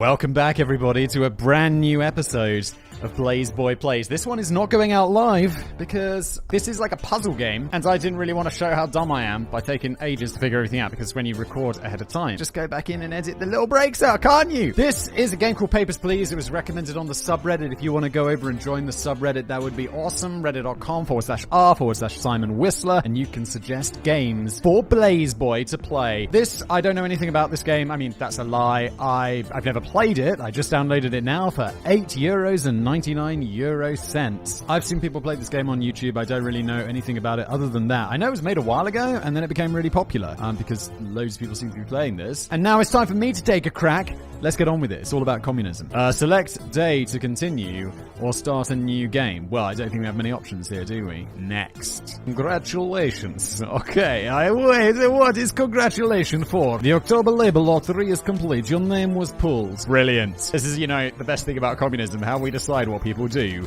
in a lottery rather than by their qualifications. For immediate placement, report to Ministry of Admission at Grestin Border Checkpoints. This is like some USSR Google Maps right there. Very accurate. It's just somewhere around here. An apartment will be provided for you and your family in East Grettin. Expect a Class 8 dwelling. What does that mean? Is that like a good dwelling or a bad dwelling? I figure I work for the government, so it's got to be like good, right? It's communism. Is Class 8 good or is Class 1 good? Glory to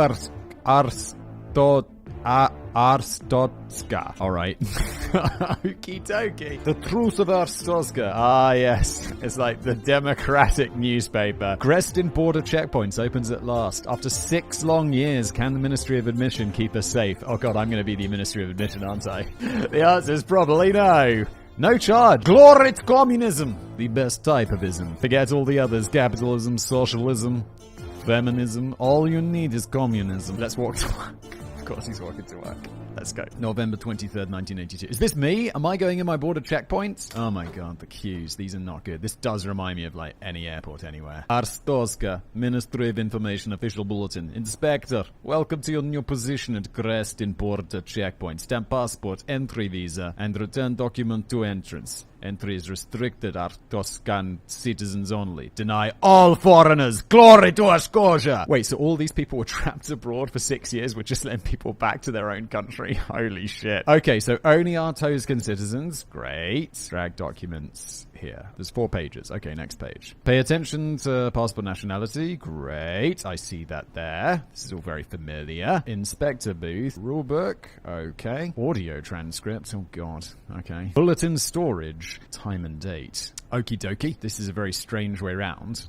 The year, and then the month, and then the day. I mean, that's neither, like, European or American. Glory to Ascosia! Shutter. What is a shutter? Counter. Okay. Rulebook, audio transcripts, bulletin storage, time and date. Okay, I don't have any bulletins. I do have a rulebook. Basic rules. I guess we should have a look at the rules. Entrant must have a passport. Artosan citizens only. Great. Oh, hello. There's more rules. Oh, God. Okay, there's the regional map. This looks like United Federation. It looks vaguely around, like, Kazakhstan, and what would this sea be? None of these countries are real. Where's Artotzka? Here it is. Woo! God, there's a lot of stuff. Okay, so that looks like an Artoskan passport. Districts, okay. Diplomatic seals. Oh my god. Okay. Oh god. Yeah, it's complicated already. Okay, let's put the rulebook back. Rulebook slot that in there. I guess there's not any audio bulletins. Okay, so shutter, counter. Oh, okay, so the shutter goes up. If I click on this... Next. Come in, comrade. Hello, welcome. Yes, I give you, what is your name? Papers, please. Okay, finally I can return home. The dream is real. Finally I can come back to the free nation of Artoska. Okay, let's have a look at that. You are Artoskan. Okay, good. What's this? Is this going to allow me to... Hello. Yeah, you're Artoskan. You can come in. Welcome. Entry granted. Take that back. Get out of here. Glory to Artoska. Thank you. Next. The graphics on this game. Mwah. Papers, please. Okay. This checkpoint is smaller than I expected. What did you expect? Some sort of glorious giant marble structure? This doesn't seem like an Artoskan passport. Hyperjack. It doesn't say Artoskan anywhere. Where's your passport? That's it? That's all you got? What was in this rule? Did this rule book have... Oh, this is already complicated. Jesus Christ. Glory to Arcosia. Okay. Inspector's booth. No. Look, my dude. Your Impor. Okay, so Impor is the name of your country. Get out of here! Denied. Why would you think you could come? We just opened for the first time. Now get the fuck out of here, mate. Next! This is going to take all day. Okay, let's put that rule bit back. Let's put that back. I don't need that anymore. Go there. Papers, please. I've waited in this damn line since 8 hours. Look, don't make me execute you. Where do you think you are? And this is Republica. What are you talking about? You waited for 8 hours. You know the rules. Get the fuck out of here. Get out. No, don't put that on the desk. Give it to him and get the fuck out of here. Prick. Unbelievable. Go to help, mate. You knew the rules. It was all over the Freedom Press Hero newspaper. Next. Get in here. Hello, friends. Papers, please. Give me your papers. You are Artoskan. This seems good. Just great. Approved. Welcome. Good job. Glory to Artoska. Yes, excellent. Next. Come on. Hurry up. Look, there's people back here. They're dying of old age. Give me your papers. It was a mistake to open this checkpoint. What are you talking about? Okay, get out of here. What are you talking about? Get out. You didn't even try to give me papers? What did you expect? What did you think was going to happen? Papers, please. Give me your papers. What is this? Your Kolechia. What the fuck is that? Get out of here. Denied. Mate. We've let 2 people in. Artoskans only. Yeah, obviously. Get over here. Next. Come on. Come on now. Who are you? Papers, please. Give me your papers. If you're not Artoskan, I'm going to lose my shit. Artoskan. Welcome. Brilliant. Get the fuck in here. Good job. The day is over. We let 2 people into the country, or 3 people. Manage your expenses using the... I made $15? What the hell? Rent is $20 a day? Why is it not free? This is communism. I assume it's communism. I don't know. They've never explicitly said, but I mean, look at it. Manage your expenses using the checkboxes below. Savings. Brilliant. Okay, good. Salary, 35. And I spent 50. Over 7 days. I guess this is per week. Was that a whole week? Wait, no, my dude. You can't have... Okay, we could manage without heat. I don't know. What's this? Class 8. Wife, son, mother-in-law. An uncle? Dude, what are you doing? Why is your mother-in-law an uncle? What's your uncle doing there? Uncle, go get a job. Manage your expenses. Well, look, my dude, I have to pay my rent. And it's not like I can just choose not to have food. Sleep. $15 a week.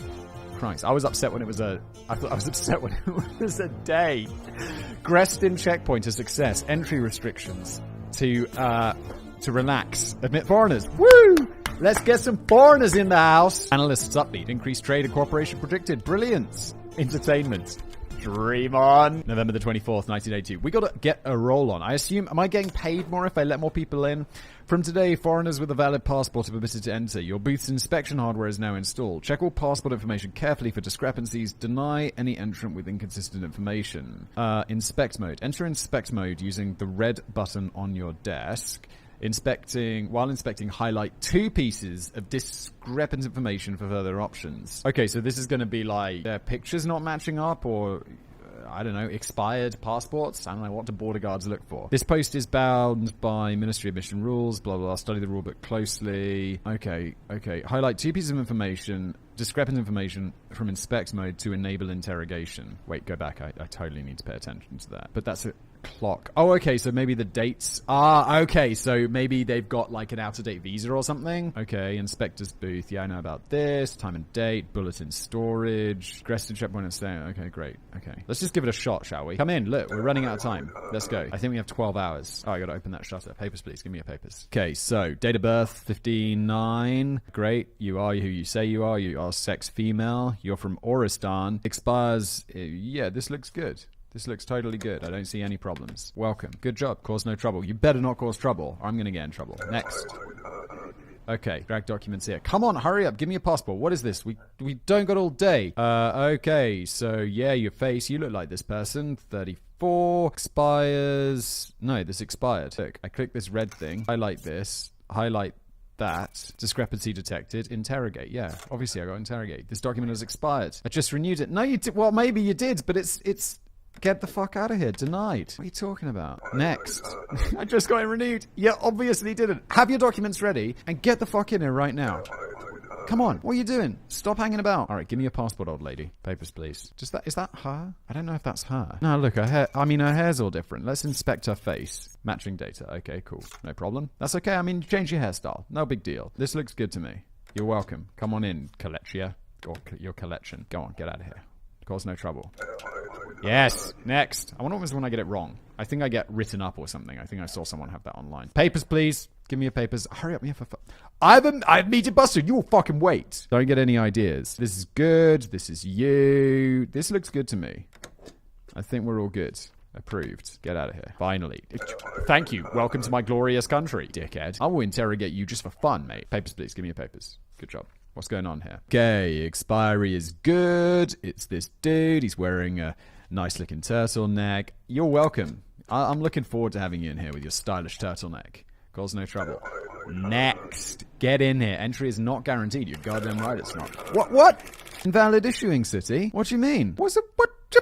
I don't even know what that means. Okay, I've got to, okay, great. You send me a strip club thing. That's nice. Okay, I've got to, what's an issuing country? Okay, Orech-Vonyor, Arstotzka. So I guess I got to check that rule book. Regional map, Arstotzka, issuing cities. Oh my god, this is going to get complicated.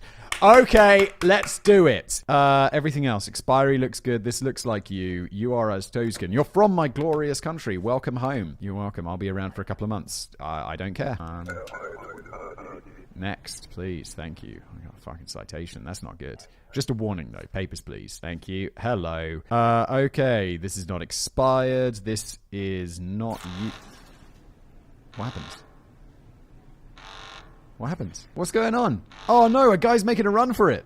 What are you doing? There's a guy with it. Oh, Jesus Christ. Is that a bot?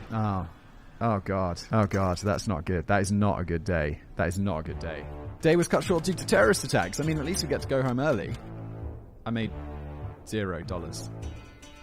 Brilliant. Or 0 coins or whatever this communist glory nation is using. I got no money! And I didn't even get heat! I can't have heat! Oh, Christ. Okay. Uncle, you gotta get out of my house. Uncle, you gotta start playing the lottery and get a job. Terrorist strike. Brilliant. Thanks. I made no money because of you terrorists. At least we didn't die. I mean, maybe death would be better. Open the shutter. Inspector. Entry for non-citizens is now regulated. They require a valid entry ticket. Verify information before stamping passport entry visa and returning documents to stamping passport. Okay, so they need a visa. Missing documents can be correlated by highlighting counter-impertinent entries in the rulebook. Okay, yeah, we found that out last time, right? Okay, cool. Get out of here. They need an entry permit. Okay, next. Let's get in here. We don't have much time. Come on. Okay, so time doesn't progress while I get to look at everything. So I can take more time looking over things. Great, next. Hello, welcome, Valerie. This is good. You look like who you say you are. You look a little bit like a man, but I'm not going to judge. Issuing country. You're from Antigua, which is here, and you're issuing country. Oh, wait. Oh, you do have an entry permit. Hello. Entry ticket. Yes. And it's from Outer Grouse. I am going to approve you. Welcome. Did I have to do something with the thing? All foreigners required. Verify information before stamping passport entry visa and returning all documents to entrance. Okay, so I guess that I returned that and I returned that.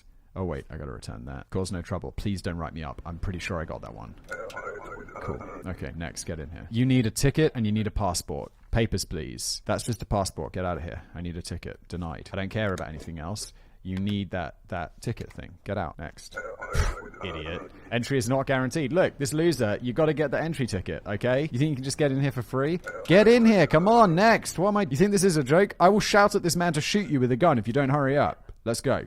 Let's go! Spectre, Ava. What is that? Look, that's not an entry ticket. And honestly... Oh, wait. You do have an entry ticket as well. Thank you. Okay, great. That is valid until the 25th. Woohoo! Oh, it's just valid for today. Expires. This looks good. You do seem to be who you say you are.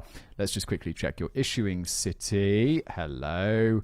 You're from where? Haihan. Okay, great. Go back. Haihan. And wait, is that even a country? Oh yeah, okay. You're from Impor, and you're... I'm poor. Ha ha ha ha.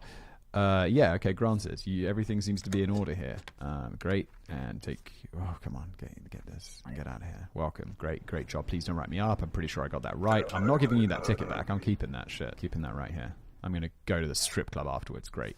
Papers, please. Excellent. You have this. Underneath is your entry ticket, which is valid for today. Brilliant. This isn't expired. This does seem to be you.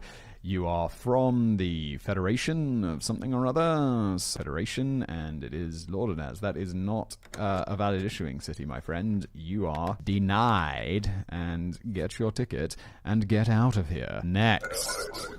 If I deny someone, do I get written? I guess so, right? But then why is the person who's checking me not doing this work for me? Papers, please. Good. This is still valid. Yes, it does seem to be you. This ticket is valid for today. United Federation, Grand Rapid. Everything seems to be in order. Welcome. I am good at this. Give this back. Give this back. Get out of here. Don't write me up. We were very efficient. Okay, next. Come on, get in here. Welcome, my friends. You are from... Oh, hello. Yes, papers, please. And good, you do have entry ticket. I mean, it's very nice. I mean, I know you're short, but you could have put the picture up a little bit higher. That is valid on. That is an invalid entry day, my friends. That is all I need to see. You must depart right now. Entry is not guaranteed, friends. Come on, come forward. Next person, please. Look, we have increased security because of terrorism. I don't know why you want to come to a country with... I mean, so many problems. Day 2. This is an invalid expiry date, I'm afraid. I don't even need to check your papers. You just need to get out of here.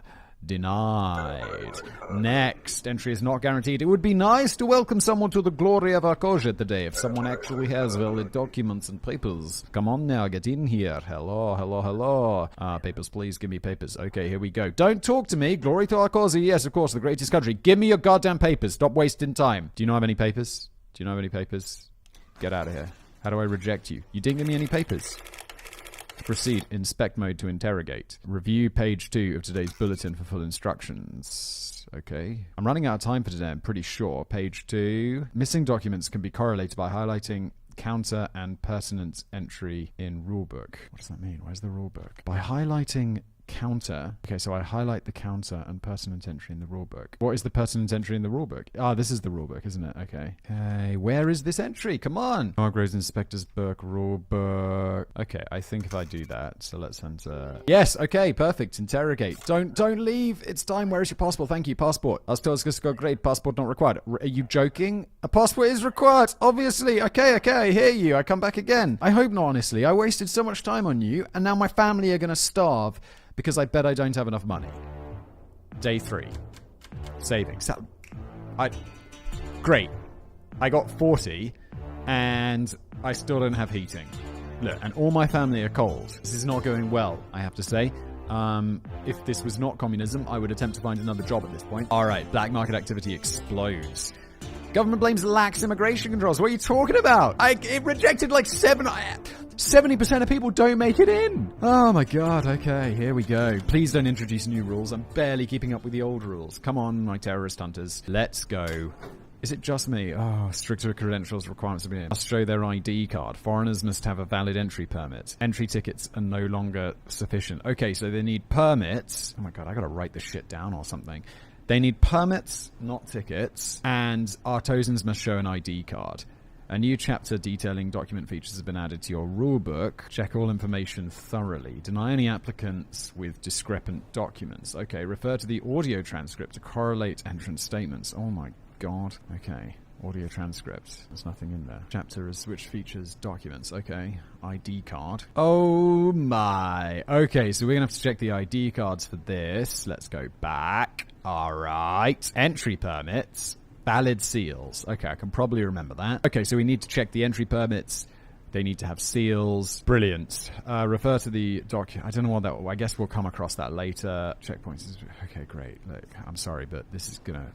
this shit's going to get real. Let's leave that open because we're going to need that. And how quickly can we go back and forward from... Okay, so... Okay, cool. We can easily do that. And then we also need to check the validity of their countries. Oh my god. Okay, here we go next. Come on. Let's do it. Open the shutters. Hello, papers please. Give me your papers. You are from the United States, so you need an entry permit. Absolutely. Valid 1 month from this date. So enter by. Perfect. Passport number does match up. This does seem to be you. This is a lot of stuff going on. This all seems good. I'm going to check the country where this is from. Where are you from? Republica. United thing. Republica Marastia City. Great. Yeah, you are welcome to come into this country, and you can also take that. Thank you. Cause no trouble. They seem to always, the first person is always like, he's good. He always gets in. Hello, you look a little bit like Stalin. This bears well for you, but your name is Vlad. You have an entry permit. It is valid. The passport numbers do match up. Excellent. This does seem to be you. You are from... Oh, shit. We got to check those stamps are valid. That is one of the valid stamps, I believe. Yes, it is. Brilliant. They have a seal.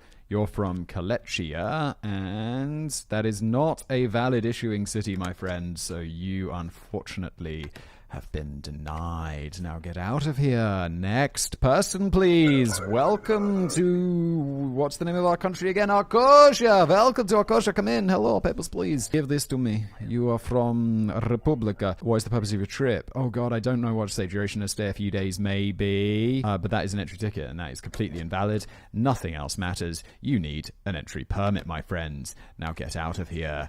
So far, we have allowed one person in. Travel ticket is not enough anymore. Get a permit. Bullshit. Don't you give that to me. I paid good money for a ticket. Well, you shouldn't be paying money to anyone, should you? You should be going through official channels like a good communist. Now, get in here. Who's next? Oh, hello, friends. Papers, please. Give me... That looks like a... That is an entry permit. Excellent. It is currently valid. Only to visit. Excellent. 90 days. That matches up. Good. Hello. You don't have a passport, though, my friends, which is something you absolutely need. So I highlight, I got to open up the rule book. Whoops, Daisy, resume. Close that. You got to go to the documents page, right? Documents. Doesn't have an ID card. Where did he say he was from? Nationality, Aristowska entry permit. Okay, he's just visiting. So I think he's missing no documents. Inspector's booth. I had to highlight the missing documents, right? So go back. Dude, where's the thing about missing? Oh, I'm running out. I don't like this. Oh, shit, you're missing the entrance. Must have a passport. Okay, good. Inspect. He doesn't have a passport. Discrepancy detected. Where's your goddamn passport? Interrogate. Thank you. Oh my god, a passport is required. Yes, they took away my passport. I don't give a shit, do I? Temporary visa slip to be used for denials only. Yeah, okay. Look. Just get out of here. Do I really have to do this? What are you talking about? Get out. It's just ridiculous. You come and you waste my time without a passport? Who do you think you are? The Queen? Christ. Okay. What's the purpose of your trip? I'm so happy that the border is open. Visit my son. I've not seen him in 6 years. 6 months. Great. It is valid. 6 months. Good. Okay. Ooh. Enter by. No. You had to enter by that date, and you didn't, did you? Get out of here. Curse you! How about you entered when you were told to enter? You arrived extremely late. You waited in this queue, which never goes anywhere. Papers, please. Give me your papers. Okay, good. You have a passport. That is a very good start. Oh, you are Artoshkan. Welcome. I'm going to check your identity card to make sure that it is valid, and I've not seen one of these before. Hello, ID card. Good. This does look pretty valid. It can be issued from Vesciliosa. Yes, that is allowed. Okay. Look, this looks good to me, friends. You do seem to be, say you are. You've gone for the Mohawk look, which I'm not sure is a brilliant choice. But this is, a long time ago. Great. This does seem to... Oh, Marco Yan. Oh, no, that's the city where it's issued. Oh, God, I got to check that as well, don't I? Okay, that matches up. Oh, Christ. This is very complicated. Artoshka. Whoops, that's me. What do we want? Yes, this is valid. I really worried that I'm going to have missed something. But I honestly think you're good to go. Glory to Arcosia. Finally, someone's allowed in. Please don't write me up. I think I did it. I didn't screw up. Okay, who are you? Papers, please. Give me your papers.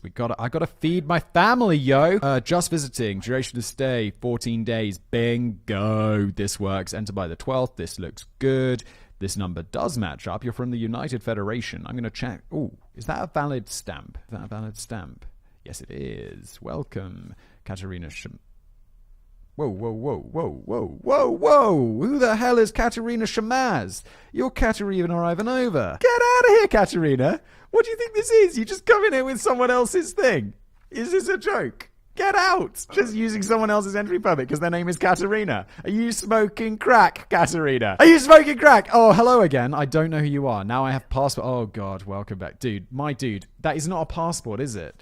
You just went to, like, the Starbucks in the hall and tried to, like, write something out. You genius. I'm not even... Get out. Oh, Korbistad is not a real country. Okay. Now, you know, like, passport, I understand. I come back with better one. You better... If you go back to Starbucks and write up another one of these, I am going to have that man in the top shoot you in the face. Oh, we don't have much more time today. Come on, get in here. There's no way, unless this is an easy rejection. Okay, good. You have a... Oh, source code. This better be an ID card. It is. You are Mashkav's John. Shit, I'm totally running out of time. Date of birth. This does match up. This looks good. Vasilo district. Okay, I gotta check that Vasilo. I don't know. Shit, you ran out of time, mate. I'm sorry. Denied. I can't even do it. Look, everything seemed good so far, so I'm going to stamp this. Glory to us. Please don't write me up. Please don't write me up. I know I didn't check everything, but I got to feed my family. Please. Come on!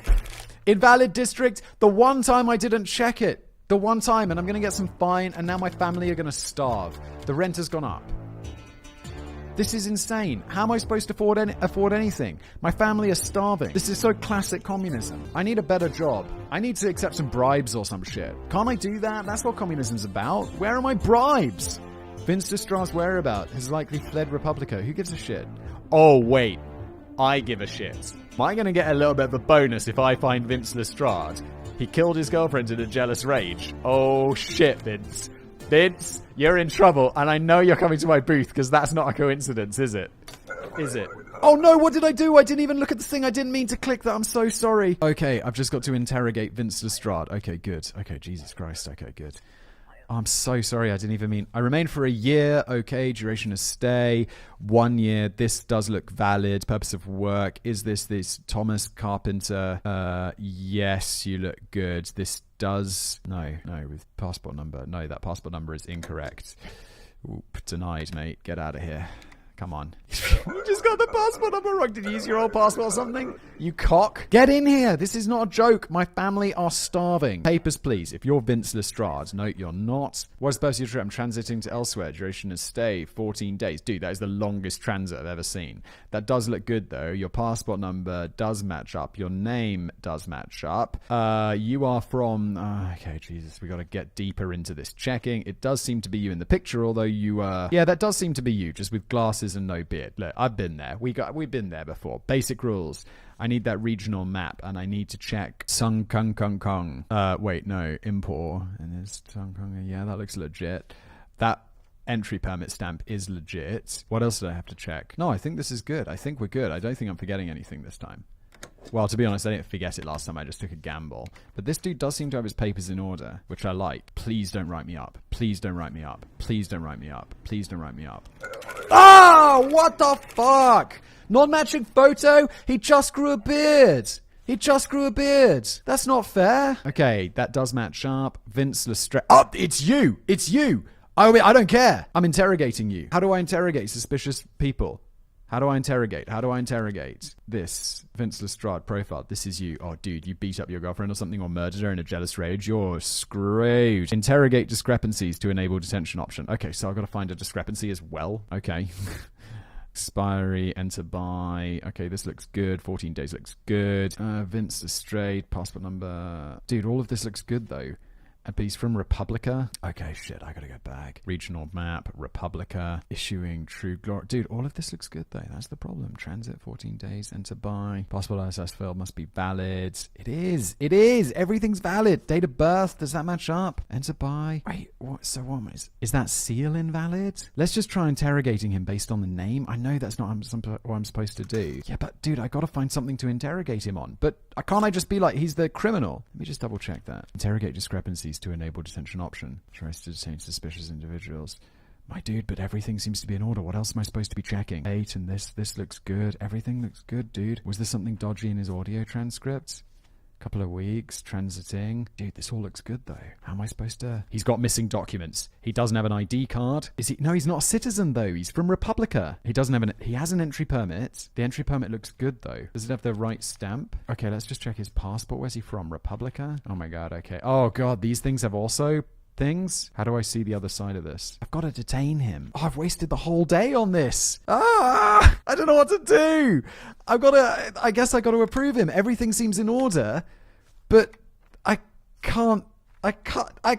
What? I know I'm going to get written up. Am I not going to get written up? I was supposed to approve him. He is a shady guy. I was supposed to interrogate him. He's a criminal. This is not right. Just visiting. Duration of stay. 2 weeks. Okay. Oh my God. We're already screwed. Enter by this date. Yeah, you're looking good. Your name matches up. Your passport number matches up. Your face matches up. I mean, take the hat off. Jesus Christ. What are you up to? United Federation. I don't see how I'm possibly going to make any money today. I'm already running out of time. United Federation. Look, I'm sorry, but your issuing thing is out of order. Get out of here. Get out of here! And take your bloody entry permit. Get out. Oh my God, please don't write me up. I'm pretty sure that one was correct. No one got in today except for the criminal. I'm a terrible border guard. I'm actually a terrible border guard. Papers, please. Give me your papers. You're from the United Purpose of the trip. It's not my choice to hate this country. I'm just passing through. Transit 2 days. Great. Short as possible. Enter by this date. Great. Everything's looking in order. This matches up. The name matches up. I got to check that United Federation. This looks good. This city is Great Rapids. I'm going to approve you just because I'm really super running out of time. But I think we're good here. It's a little bit of risk because I feel like there's other shit that I should probably have checked. But I think we're good. I think we're good. Please don't write me up. Please don't write me up. Please don't write me up. Oh, okay. Get in here. Next. Come on. Let's go. Let's go. Papers, please. Give me those papers. You are from Kolechia. I need your... Okay. Duration of stay, 60 days, 2 months. That's looking good, mate. Can I finish with this guy? Can I take my time, or is it the end of the day? Zephram Nikolai, you're looking good, mate. This is good. Nope. Yes, no, you're still good. Purpose, work. Let me just check that transcript. Purpose, transit? No, you said work. I'm sorry, but you are denied. You said work. And you, on here, have transit, so get out of here. Ridiculous. What are you playing at? Can I do another one? No, the day's definitely going to end, right? Time has run out. I guess I'm working overtime. Here we go. Papers, please. What is the purpose of your trip? Transiting to elsewhere. Mate, you don't have any passport. 14 days. Dude, this all looks great, but you don't have a passport, all right? I got to go back, and I got to find the missing documents. Entry permit. Wait, where's that stupid page with basic rules, documents, citizens? Okay, cool. Entrance must have a passport. That's what I got to highlight. So I go here, and I say passport and no passport. Discrepancy detected. Interrogate. Welcome. Passport is required. Yeah, obviously. What is a passport? What is a passport? Ah! And this is the most communist thing ever, where it's like we issue entry visa just to deny it. Get out. I'm going to do you a favor. I'm going to return your valid entry permit. Also, how did you get an entry permit without a passport? Christ almighty. Come on. Stupid thing. I've got to keep that here. Where's all my strip club tickets? Come on. It's cold at home. Today is a beautiful day, my friend. We finally become free from Antigrian tyranny. Yeah, dude. You're coming here? Really? Duration forever. That does line up. Is this your name? Vostok. 1983. Valid. And you got to enter by duration forever. That is very generous of us, I have to say. Although I think you might be making a bit of an error.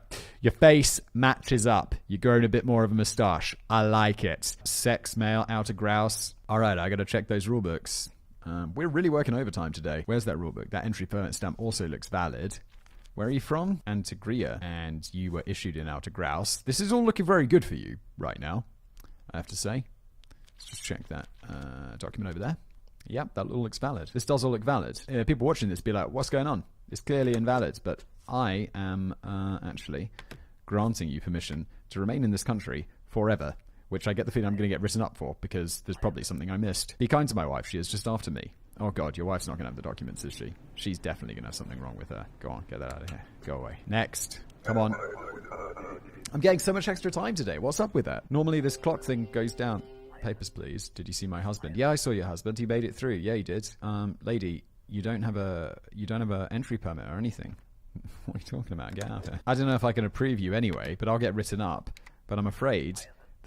because you don't have a passport. You've doomed me. Oh God. Well, I can't let you go or I get written up by my family staff. What do you want me to do?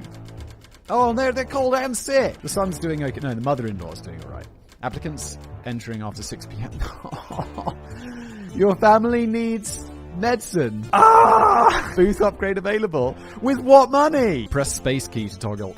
Oh, inspect mode. Brilliant. That's so helpful. Oh my God, I let 4 people in.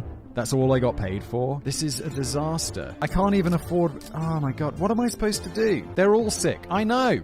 I know! But I can't do anything.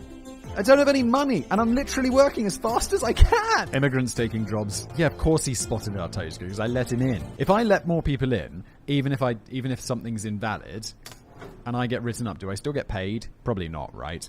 The Ministry of Labour has instituted a special program to control immigrant travellers must entering for work require a valid work pass. Oh my god, there's a lot of things going on. Okay, great. Job pass if you're a foreigner. Let's go. Get in here. Get that rulebook out. Get that rulebook out. Come on. I wish the rulebook was slightly smaller. Hello, papers, please. Yes. Oh my god. That better be a work pass. Good. You're a foreigner. And you got the entry permit. Oh my god. We're never going to make any money. Yes, that matches up. This looks matches up. Work for 2 months. Entry date looks good. This also matches up. You're here for construction. I like it. Look, I'm going to risk it because you're the first one. They always seem to do the first one being okay, and everything looks good. I didn't check any of your cities or anything, so hopefully I won't get written up. Good. That first one, they always give you a pass. I love it. Okay, hello, friends. Papers, please. I got a sick family now. That work pass is looking good. You are Lael Conway. Welcome. You sound very... Where are you from? Orbistan. Lael Conway. You sound super American. Thanks for the strip club pass. Yeah, brilliant. I'll just keep that there forever. Food service, Lael Conway. Excellent. Issuing Lodanza's Lael Conway. That all looks valid. This matches up. Enter by the 16th. This looks good. Purpose work.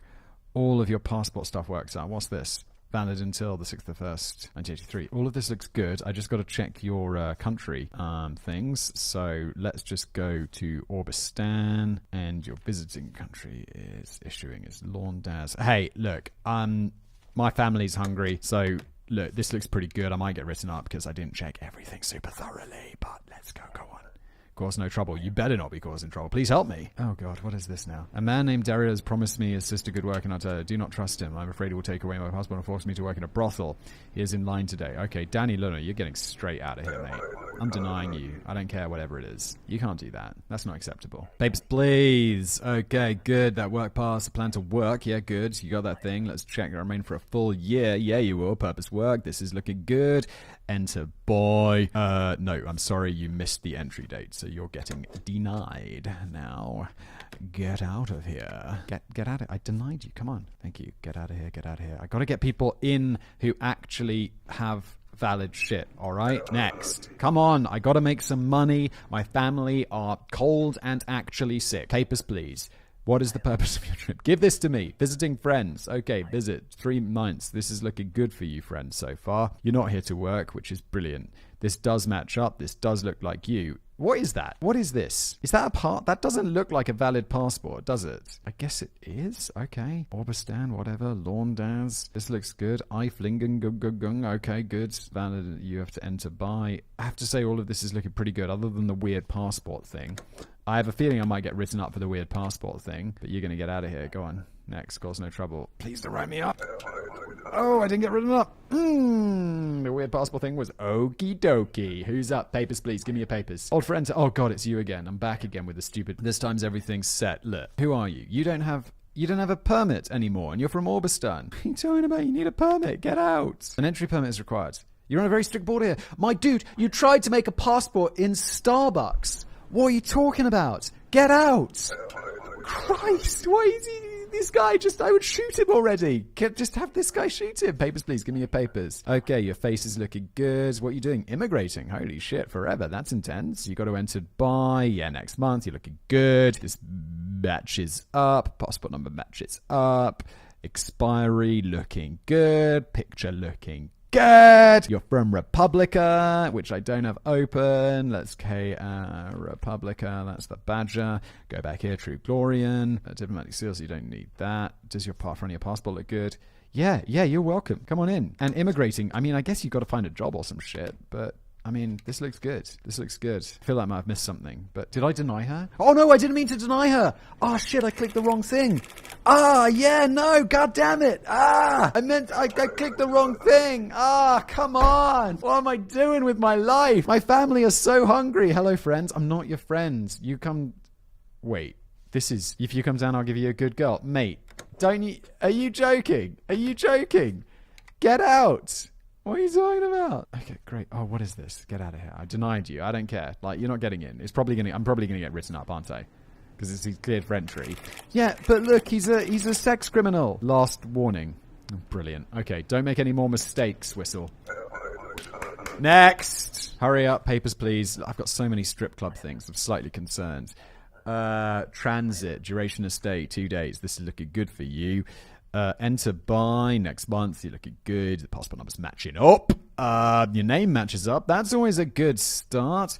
And you're from Republica. Okay, we got to get this done. I know I don't get paid after things. True Glorian. Yes. Look, I am going to approve that. And hopefully not get written up. I feel like there's shit I'm missing, right? Please don't write me up, because that was my last warning. Oh, what did I do? What did I do? Invalid gender? What the hell was their gender? Come on! Oh, god damn, I gotta track the gender as well. People are really trying to get away with that shit. Oh, I'm visiting relatives. Duration of stay, 8 weeks. This is looking good. Enter by is looking good. Your gender is male. Your things match up. Your name matches up. Excellent. Your picture matches up. This is looking good for you. And I am going to approve you because I'm running out of time. Oh, God. I feel like he's going to have something wrong. I'm going to get fined again, aren't I? I'm going to get fined again. Please don't write me up. Please don't write me up. Please don't write me up. Oh, I did it. Oh, thank God. Okay. Very stressful, this game. I don't want to... I'm not getting paid now, so why do I have to do this? All I'm going to do is get in trouble. It sucks. I'm not even getting paid. I'm in transit. Oh, thank God. Okay, at least we can go away. I'm not working for free. For Kolechia? Why did you blow yourself up? Everything was valid. Oh, there's been another terrorist attack? Oh, no. Look, my son and uncle are very sick. Ah! And hungry? This day was cut short by a terrorist attack. Oh, I never make any money and I can't afford anything. I'm sorry. How am I supposed to survive? My son and uncle are going to die. I can't. They don't have any food. This is a disaster. How am I supposed to make more money? Let's use our trusty friend the internet to work out how to make some actual money. I'm having a look. There's a wiki for this. Credits of currency. You process entrance and accepting bribes. Oh my God, I would love some bribes. Why can't I accept bribes? This would be brilliant. I need those bribes. You got to pay for expenses such as rent. Yeah, dude, I know. Look at this. My family are dying because I have so many expenses. Booth upgrades. There's no chance I can possibly afford that. Accepting bribes such as EZIC gifts. I haven't got any of that. Give you 10 credit for the bomb parts. I'm giving a guy a bomb. Scripted encounters. See the bribes. Selling someone's watch. Sister's savings on day 2. Gifts from Eliza on day 27. Turning on easy mode. Yeah, that's for weak people. Look, I guess we just have to continue because... Oh my God, this is really looking bad for us. I just guess we got to pick up the pace, guys. And hopefully get some bribes. Please, I need some bribes. I desperately need bribes. Okay.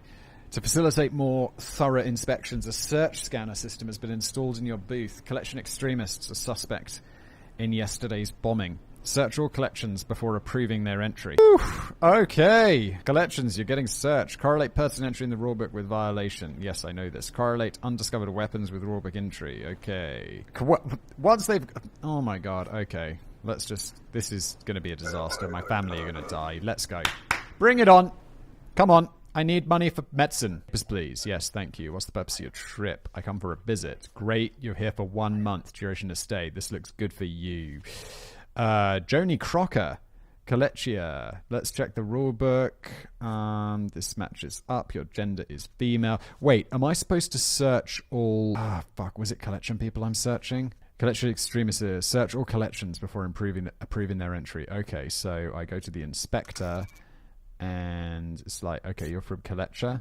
No correlation. Wait, how was I supposed to inspect them again? Glory to Ascosia. Search all collections before approving their entry. Correlate person in rule with violating... Okay, cool. So I just go to the rule book. No. I need the inspector's booth, right? No upgrades, but I can't afford any bloody updates. All collections must be searched. Okay, great. So I go here. You're from Kolechia. All collections must be searched. Discrepancy detected. Fantastic. Interrogate. You have been selected for a random search. Oh, that search ain't random. Turn towards the scanner. Okay. You're looking good. There's no weapons. Fantastic. What do I do with this? Just brilliant. Save that for later, you weirdo. Look, I'm thinking that I'm thinking that you're good. Please don't write me up. That would be extremely painful. Great. Get out of here. Cause no trouble. Please don't get written up. Please. I know I didn't check everything perfectly. Next. Woo! Okay. Who are you? Please don't be from Kalecha, because then it's like I gotta scan you as well. No, you're from Antigua. Transit. 300 duration of stay. I'll be only 2 weeks. Great. Transit. This matches up. Your name matches up. Your passport number matches up. Your picture looks good. Your gender looks good. Your expiry looks good. Enter buy looks good. Let's just have a quick check on your...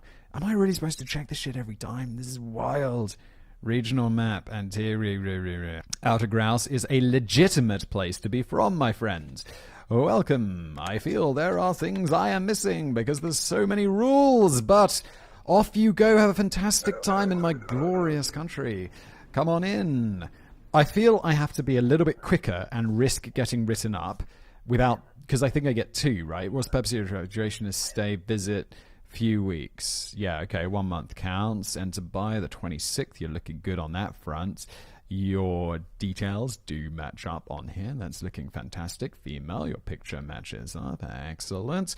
Oh, you're from Arstoska, though, so I've got to give you a little bit of a scan. No, you're from... Impor. You're from Impor. That's looking good. The entry permit badge does look good. Wait, I'm not ready to do that quite yet. I got to get that rulebook out and check. You're from Impor, and I believe that your city is West Gretchen. Oh no. I'm afraid you're denied. That is not a valid entry city, which was very close because all of your other documentation is looking extremely good. But now you must get out of here, old lady. Next. Okay, come on. I got a sick family. You probably have died while I'm at work today, which is not brilliant. Good, you are from Arstoska. You have a valid entry permit. Excellent. Is this valid, though? Expires, date of birth. That does correlate. Yes, you're looking good. This does seem to be you, just mirrored. Are you really 80 kilograms? You don't look like 80 kilograms. But I guess I mean, that seems like a weird thing to call out. Arstoska identity card. Wolfensfeld district. Is that a valid district, though? Arstoska, Wolfensfeld district. Yes, it is. The passport looks good. Issuing Orisvinor. Uh-oh. Oh, yeah, okay, that looks good. This looks good. This looks good. You do need an identity card. I think this is valid. I'm going to risk it because we got shit to do today. And I can afford 1 write-up or 2 write-ups. Glory to Arstoska, indeed. Let's go. Next. Come on. Oh, god damn it. What did I do? Invalid. Oh, I didn't check the gender. Hello, Elton John. What's the purpose of your trip? Just visiting. Collection extremists must be scanned. So I need to... Whoops. Get out the rule book. Is it in basic rules? All collections must be scanned. Or searched, even. So, Kalecha and this. So, let's do it. Come on, we don't have a lot of time. Please have some sort of bomb on you so I can deny you entry. Look, time is ticking, my friends. My family are getting very hungry. I'd like to downgrade my apartment because obviously them having medicine is more important than... Okay, great. Oh, you're a woman? My bad. My dude. No. Are you really thinking you can get away with knives strapped to your back? Is this a joke? You made a mistake coming here. You can see that? Dude, are you kidding me? Of course you can see that, you crazy motherfucker. Get out of here. What are you doing?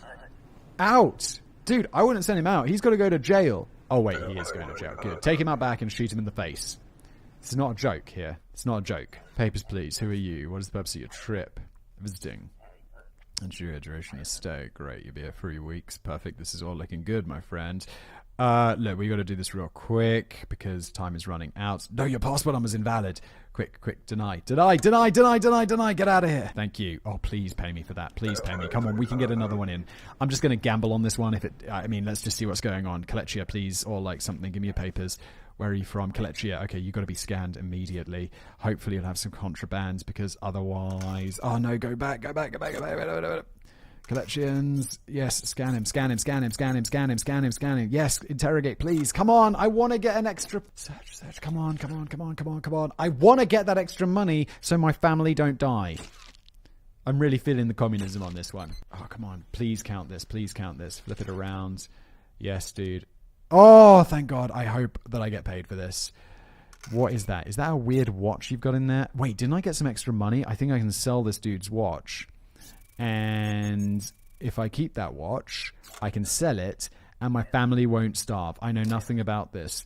Slow down, my friend. I have only harmless medicine. I thought it was a watch. I'll give you 10 credits to let me through. Fuck yeah, dude. I'm getting written up. I don't care. My family is super hungry. And it's probably past the time, so it's like, yeah, I'll take those 10 credits. Hell yeah. Write me up, bitch. I don't care. Welcome to Avcosia. Or wherever the hell we are.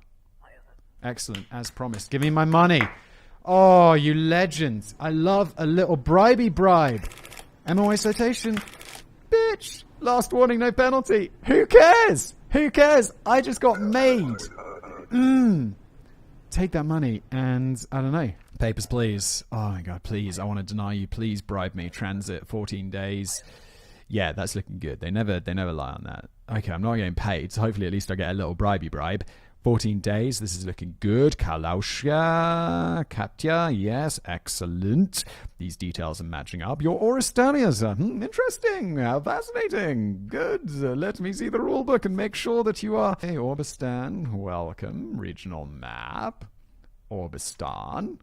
Excellent. I got to check this very carefully, you see, because I will get a fine if I get this wrong. This is looking good. It's not expired. Oh. Oh. Oh. Oh. Oh, your passport's expired. I'm so sorry. But I'm afraid you are getting denied. Passport is expired. Get out of here. Don't tell me it wasn't expired. I know that, MOA. Oh, really? I still have to work for free? Brilliant. Thanks. I love working for free while my family is at home dying. Oh, good. Is it over? What's the purpose of your trip? Passing through. Duration of stay? Stay a couple of days. Good. Okay, that's looking good. Entry by, yeah, you're looking good. This is matching. Gender matches. Age, I don't know how to check that. Expiry date looks good. Eloise Stons. Yeah, you're looking good, Eloise. This is all looking very good. You're from Antigriria, so let's check that out. I mean, what's looking good? Glorian, that is being issued. Ooh, what else? You're not here for work, so we don't have to worry about that. Let's just check that entry permit stamp. Let's have a look at that, shall we? Where's that entry permit? Yeah, that looked good to me. I'm approving you. Welcome. It's risky, but I think we're actually looking pretty good. Cause no trouble. Please don't write me up. Please don't write me up. Please don't write me up. Please don't write me up. Please don't write me up. Yes! Oh, great. My son died. Oh, good.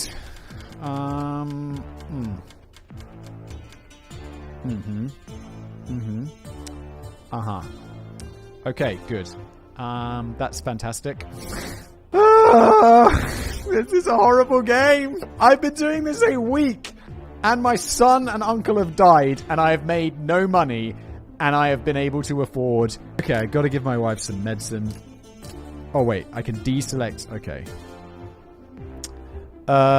Okay, look, I gotta give my wife and... I can't... Look, the reality was I couldn't support a family of my son and uncle, so unfortunately they had to die. This is... Your entire family is gone. Why? My wife and mother-in-law survived. The Ministry of Labour focuses on ICU future growth. Workers are expected to support large, healthy families. Your position will be filled by someone with more... What? Glory Turskos? I lost the game? No! How was I supposed to win? Well, look, everyone, this has been Papers, Please, a game where I got absolutely destroyed and my entire family died. Thank you for watching. If you have suggestions for future BlazeBoy Plays videos, head on over to the subreddit, reddit.com/r/Simon Whistler. And, well, maybe we'll give this a crack next time. Maybe I'll do some readings on actually how to not be absolutely fucking terrible at this game. Thank you for watching. You kind of look around being like, yeah, just a little bit of a readjustment. Ladies and gentlemen, welcome back to another episode of Business Blaze. Welcome to another episode of Business Blaze, history's worst inventions that time forgot. What happens here? Danny shall write me a script, which I have here. They've got super long again. I don't know what to say. Welcome. I will add my own flavour of bullshit, and Sam will sprinkle in some fine vintage memes. It was literally only a few weeks ago that I found myself holding a hammer in my hands with reckless intent and screaming at the sky that I'd discovered the worst invention in the entire universe. Okay, it wasn't the hammer. It was a carbon monoxide detector, and it had driven me to the brink of insanity and also saved you and your family's lives, Danny. Carbon monoxide detectors are amazing, because carbon monoxide, it just comes and it silently kills you. But let's see why Daddy doesn't like this life-saving invention like a dick. I've always had a bit of a problem with smoke alarms and car alarms and house alarms. Danny, please don't turn out to be a criminal. And I realise I'm on dodgy grounds having a go at something like the smoke alarm, which I know should be installed in every home, and which I'm sure has saved many lives over the years. Oh my god, I have to do it again. I have to do it again. Maybe someone will finally be in this wide audience. It must have been in the 1990s. There was a commercial for I think it was by the government, just for installing smoke alarms. And it is the most chilling advert that I've seen in my life. And tell me, British people, does anyone else remember this? No. It's like the advert starts and it's like bum bum bum ba bum ba. Do you forget the little things in life? Bum bum ba. Forget to take out the trash, and there's like a dude and he's like like forget your car keys, and he's like I forgot my car keys. Forget to change the batteries in your smoke alarm, and then the music just ends, and it's this dude sitting in front of his burned out house crying because his family are dead, and it's like holy shit. And from that point on, it gives me the chills thinking about it. And from that point on, I always have a f***ing smoke alarm. Well done, government. You got me good. You f***ing assholes. I would...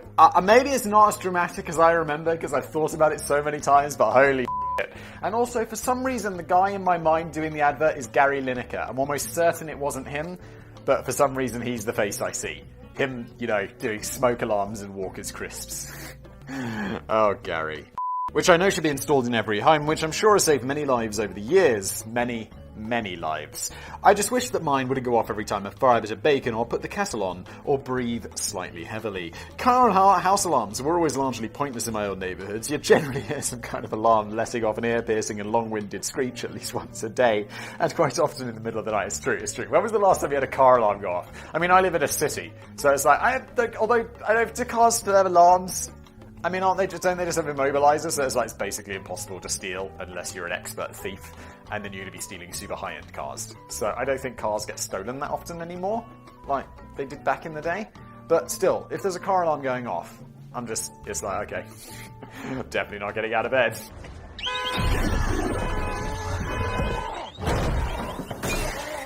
And it's not like anyone was going to spring into action to save the day. We all just assumed that some antisocial dickhead got a dodgy alarm, which had accidentally activated again, because that was nearly always the case. Yeah, there's a computer store, or computer repair shop opposite my house, opposite my apartment, and they had some dodgy alarm, and it used to just go off all the time. Like every few weeks it would just go off for hours. And I'd be like, please, just please fix it. Why? Please, no! No! No! No! Because that was nearly always the case. A massive gang of criminals could have been stealing every car and burgling every house on the street, letting off a cacophony of alarms in the process, and nobody would have batted an eyelid. We might have just turned the TV volume up a bit. This particular carbon monoxide detector had been quietly lurking on my ceiling for years, and I'm almost sure it had been doing a sterling job in sniffing out any potentially toxic fumes. But then one day, it suddenly started emitting 3 loud beeps about every 10 minutes. I had a quick look through the online manual and discovered this meant that the device had reached the end of its life. At first, I assumed that I could maybe just replace the lithium battery. But no, the manual advised me that the battery was not replaceable in this model and that I needed to buy a whole new unit. I had a go at getting this inside this device anyway, and this set off a deafening 10-second squeal, which I later learned was an anti-tampering feature. It's your own smoke carbon monoxide alarm. Although I do feel I wouldn't open them up because I believe smoke detectors are radioactive. So I'll be like, let's just not around with them. They didn't really want you playing around with this thing. And that's fine. But nothing in the manual explained how I was meant to stop the beeping or dispose of the detector. That's rude. Dispose of the detector or depose the dictator.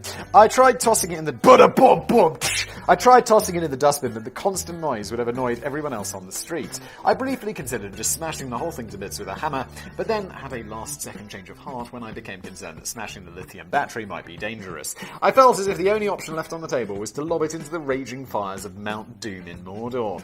I probably shouldn't reveal how I eventually disposed of this carbon monoxide detector. Alright then, keep your secrets.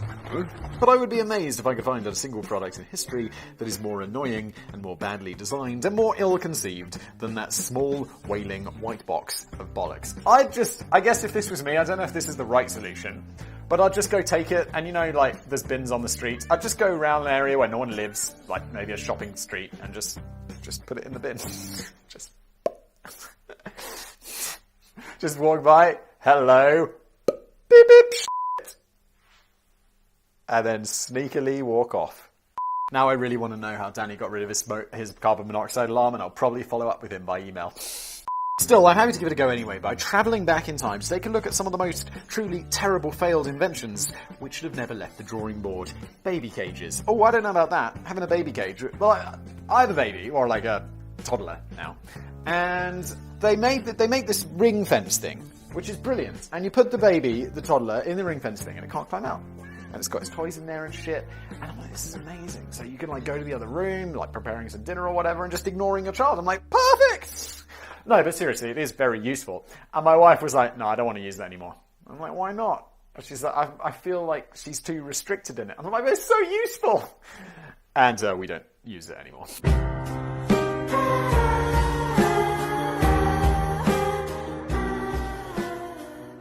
The year is 1931 and the little baby Gerald is taking in the view of the bustling streets of London. Mr. Wimple is clearly late for work again as he races down the cobblestones clutching his briefcase. The little pickpocket, Jimmy Strawtooth, is up to his usual tricks as he tries to pinch enough coins to buy a loaf of bread. And Mrs. Bumpkin is hanging out her washing on the line and running across the street, even though the weather forecast on the wireless mentioned heavy rain this morning. Danny, we've slipped into fiction, and I love it. But baby Gerald is largely oblivious to all of this. He's just playing with his rat, and I'm wondering why exactly he's been put in a metal cage, which is precariously suspended from the outside of a top-story window of an 80-foot-high apartment block. In 1931? What is going on? And why would he be outside? Tuberculosis was on the rise at the beginning of the 20th century, and it was felt that open air and good ventilation were crucial steps in fighting the disease. If only they'd known about antibiotics. The American pediatrician Luther Emmett Holt had already published a best-selling guidebook aimed at new parents and nurses and explained how young babies should be regularly exposed to good old-fashioned fresh air and cool temperatures. Man, guidebooks in the past were lame. It's like how to avoid tuberculosis, whereas in the future it's like your guide to the Louvre. He reckoned this helps renew and purify the blood, keeping the bouncing baby in healthy shape and all primed for the day as they grow up and go and get shot in the war. Oh, it's so depressing. The past was the worst. If you'd like to buy a t-shirt that says the past in the worst, purchthemerch.co.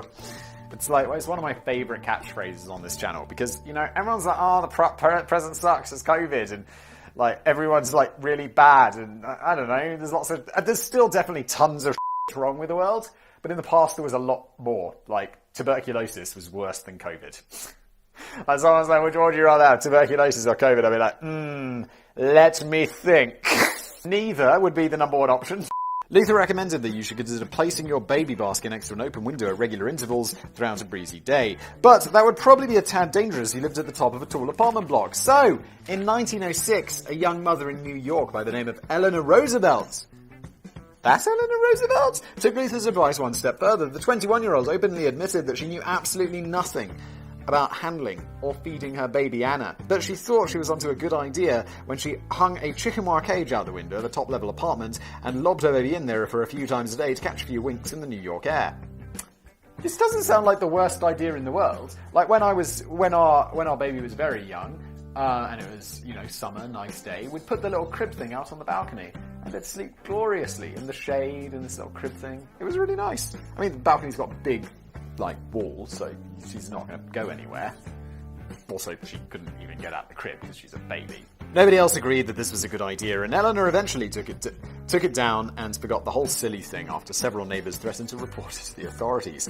Incidentally, Eleanor's husband was a guy called Franklin D. Roosevelt. Is her! And Eleanor would later go on to become the longest-serving First Lady in U.S. history. She showed them! The idea didn't stay buried for long, though. In 1922, Emma Reed from Spokane, Washington, was granted a patent for a very similar invention. Emma's baby cage looked like a chicken coop or a modern air conditioner guard. The big mesh cage was fastened onto your window frame and was lined with soft fabric so that the baby would at least be comfortable while dangling 10 stories high. Some later deluxe models also came with a weatherproof roof shield, but it was quite expensive, so most babies were at risk of getting rained on, shat on by pigeons, or hit by a falling rooftop. They do have a cage on the top. Like, I'd want the top bit caged as well.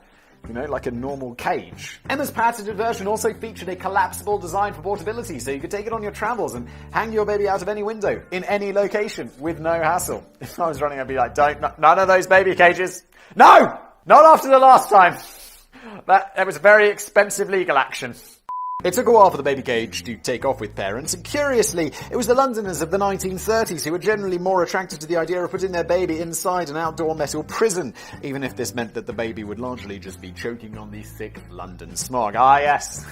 I mean, London's pretty smoggy and today, and 100 years ago, it was like, you're gonna get, like, lung diseases, all of them. You've probably got COVID. It's perhaps not impossible to understand why apartment dwellers without access to a back garden may have been drawn towards this VIP penthouse suite for babies, although I'm pretty sure there must have been at least a few health and safety concerns over the concept of shoving kids inside a cage suspended 80 feet in the air. Also, they're gonna get all of the diseases. Also, I'm sure, like, pigeon no one's been like, that's okay. It's okay if you... Like, if I'm in the park, there's a I'm like, keep my baby away from that. Number one priority. That dodgy-looking man with the weird glasses who's gonna probably kidnap children. He's the don't touch that shit. And stay away from the weird man.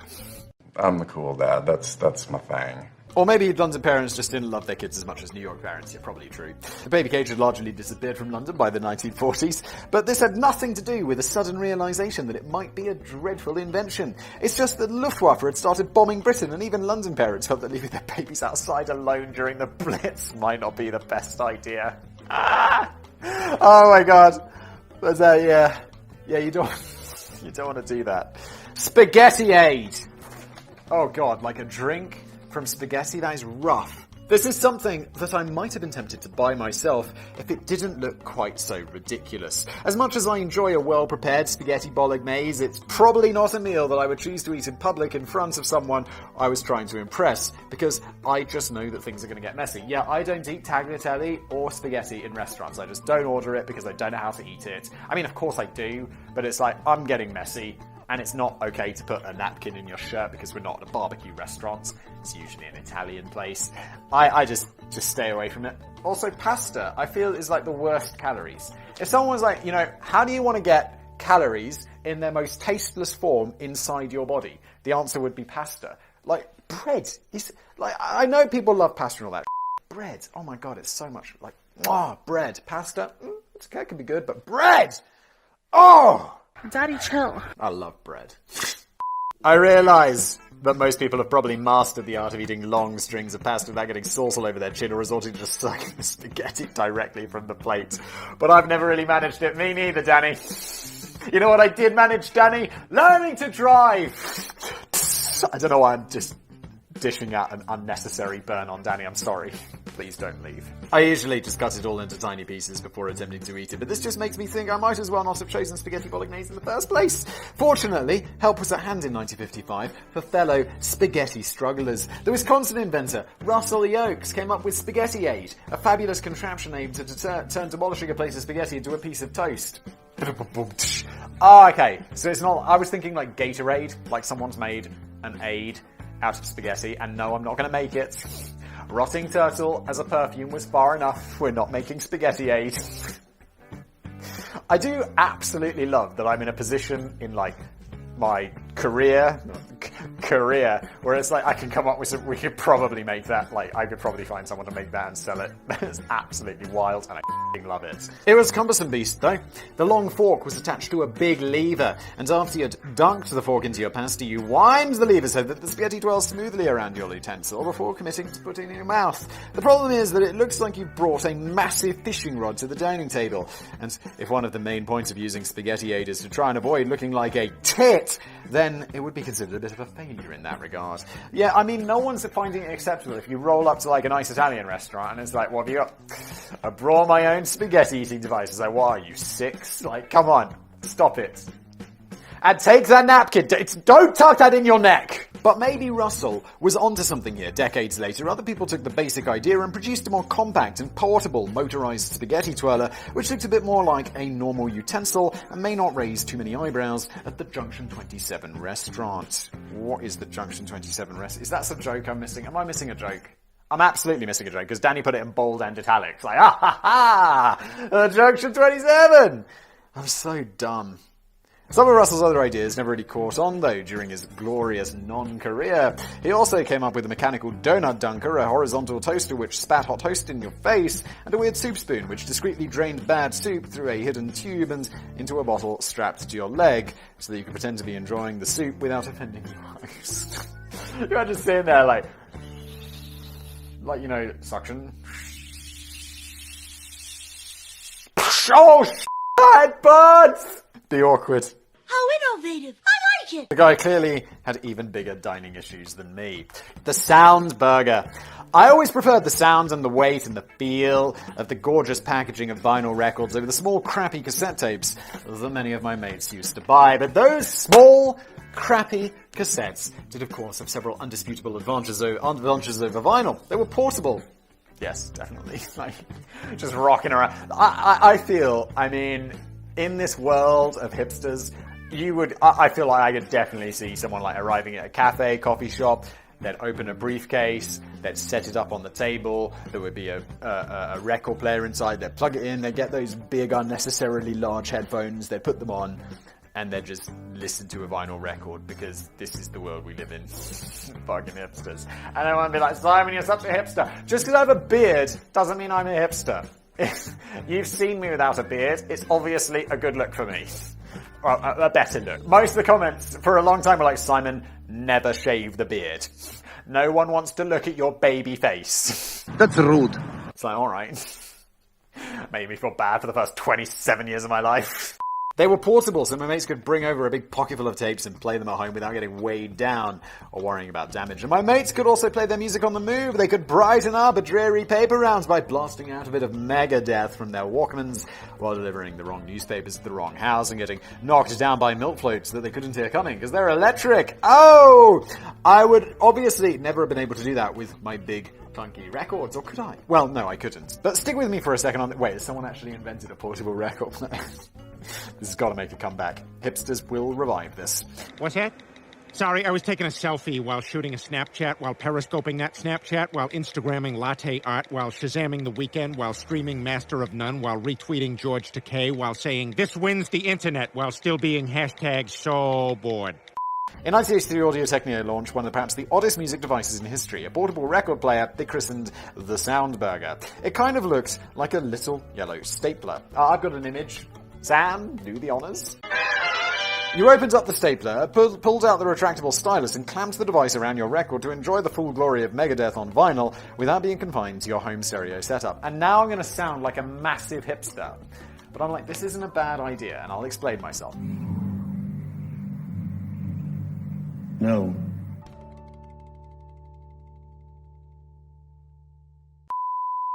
Nowadays, it's like, well, yeah, I'll just listen to 320 kilobits per second MP3s on Spotify because that's perfectly high quality enough for me. If you're a real music snob and you want to like have FLAC or lossless, then just get Tidal or one of those services where you can listen to FLAC music. But back in the day, they had like tapes or vinyl. Tapes sound like shit, vinyl sounds good. This seems quite reasonable. Now, a lot of people have taken the piss out of such a novelty piece of kit, and some of the criticism is not always justified. It's obvious that you're not going to be taking the silly thing out with you while you're delivering papers or mooching down into town. The record would jump and skip all over the place with every step that you took. Early CD players, portable CD players, had that same problem. And I remember Sony invented something called, or maybe they didn't invent it, but they called it jog-proof. And then it was like, oh my god. It just never skips. How? What is this witchcraft? I remember my dad's car had like an early CD player in it. And while the car, on like a cold day, it would skip, the music would just be like skipping until the car got warm, and then it would be okay. It was weird. Oh my god, it's so good to live in the future. Where it's like you get in your car, and it just starts like playing the music from Spotify, and you're like, beautiful, thank you. And while some critics suggest that this long-awaited vinyl equivalent of the Sony Walkman was a design failure, it was never intended to be that in the first place. The instruction manual clearly stated that the Soundburger is also a terrible name, needed to be used on a completely flat and steady surface.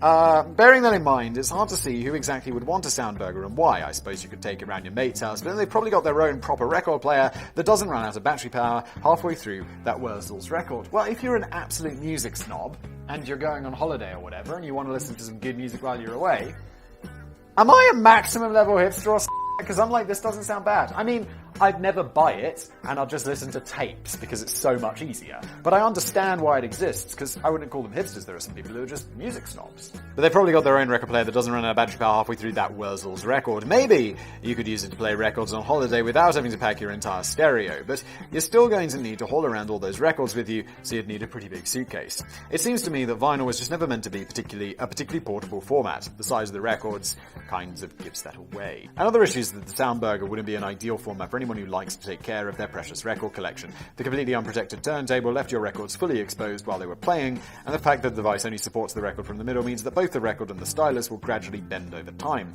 It wasn't a total disaster. Apparently the quality of the sound coming through the little fluffy headphones was surprisingly good for such a tiny record player, and collectors are happy to splash out a small fortune on picking up rare burgers today, even though most of them are broken, as they weren't built to stand the test of time. People buying this now. It's like, yeah, I bought a broken piece of obsolete technology. You hipster. In many ways, it was a bit like Burger King's plant-based Whopper. It was. It was an interesting idea that was quite well done, but it's just that nobody ever really fancied one. True. I left my meat at home. Sorry, I sort of forgot it. Get that out of my face! The anti-bandit briefcase. Oh, is that, like, bandits people who take them, is this like the handcuffs that goes around the briefcase? Because I'm like, look, whatever's in that briefcase is gonna, and like, these are in movies all the time. In a sense, whatever's in that briefcase is gonna be super valuable. And the person who's gonna be stealing off you is probably not gonna be too bothered about, like, wha-chonk, either your hands or just, like, cut it. It doesn't seem like that insurmountable sort of problem. The year is 1963 and Mr. Wimpy is clearly late for work again as he races down the cobblestones of London clutching his briefcase. Danny? Didn't we do this already? No. Even though the weather forecast on the TV mentioned heavy rain this morning, he also spots baby Gerald still crawling around in that silly cage, even though he's pushing 32 now. Meanwhile, that little pickpocket Jimmy Strawtooth has grown up since the 1930s. He's stepped up his game from sneaky pickpocketing to blatant open-air mugging. As Mr. Wimple races down the street, Jimmy Strawtooth steps in front of him and blocks his path with a menacing grin on his face. Mr. Wimple barely has time to catch his breath before Jimmy grabs for his briefcase. But Mr. Wimple is prepared. This is no ordinary briefcase. This is the Pug Anti-Bandit briefcase. Link below. Invented in 1963 by John H.D. Rinfet, who is apparently a frequent victim of briefcase burglary, the seemingly ordinary briefcase comes packed with a cunning surprise. A spring-loaded mechanism was attached to the handle, and all Mr. Wimble has to do is cock his thumb very slightly to activate the spring, which opens up the briefcase and rapidly ejects the contents all over the floor. This just sounds annoying. Now that'll teach any potential burglar a thing or two, I care to wager. What exactly it'll teach them, I do not know. It might teach them that the owner of the Pug Anti-Bandit briefcase is a gullible fool who deserves to be robbed. Quite aside from the risk of accidentally ejecting the entire contents of your briefcase during your commute to work every day, I can't really see how just sending everything sprawling onto the floor is a good idea. Yeah, I mean, this is like the worst thing to happen. I remember as a kid we had briefcases at school. I don't know why. I remember I moved to a new school, and suddenly, instead of having backpacks like normal children, everyone had leather briefcases. Just like these smart leather briefcases. And so I had a backpack because I was the first day of school. And everyone was like, backpack boy. Why don't you have a leather briefcase? And I was like, I don't know, it's weird. So the next day, of course, they came in with a leather briefcase. One of the things, you know, because you're a kid, you'd absolutely ram it full with all of your books. The worst things happen would be then when those little brass things on top would burst open and your briefcase would go, and all your shit over, and you'd be like, oh, Christ. It's not something you purposefully want to do ever. And everyone would be like, briefcase boy, why don't you have a backpack? The invention actually feels like a step backward from an earlier version of an anti-bandit briefcase launched in the 1950s. This one was targeted at bank couriers transporting large quantities of cash around the mean streets of London. I know, everything seems rooted in London, but I don't think the rest of the UK was invented until 1968. Honestly, Danny, I'm not even sure that the rest of the UK has been invented. I've never been there. This version of the briefcase was based on chemical vapors rather than random ejection. It came with a massive thick cord, and the user attached one end around his wrist before stepping out into the smog. The cord reacted to strain and switched on electric current, which unleashed a billowing red vapor from the case. Although the vapor was obviously harmless, you clearly don't want to be poisoning a street full of innocent pedestrians. The idea was that it would confuse and engulf Jimmy Strawtooth, while also raising a very visual alarm. The vapor was also dyed red so that it would stain the mugger's clothes as well as any money that he managed to get away with, making it easier in theory to trace both the mugger and his stolen loot. Yeah, I mean, the dye packs just are the brilliant... I guess they weren't invented then, but it's like, okay, if someone pulls the briefcase away from the courier, a dye pack explodes and ruins all of the money. So even if they take the money, there's nothing they can do with it. And obviously the bank can just take the money and be like, yeah, dye pack issue. And the Bank of England's... the Mint? I don't know, who makes all the money? They'll give the bank new money, but if Jimmy Strawtooth goes there and he's like, I've got this ruined money, they'll be like, you're nicked. Nicked means arrested, American friends.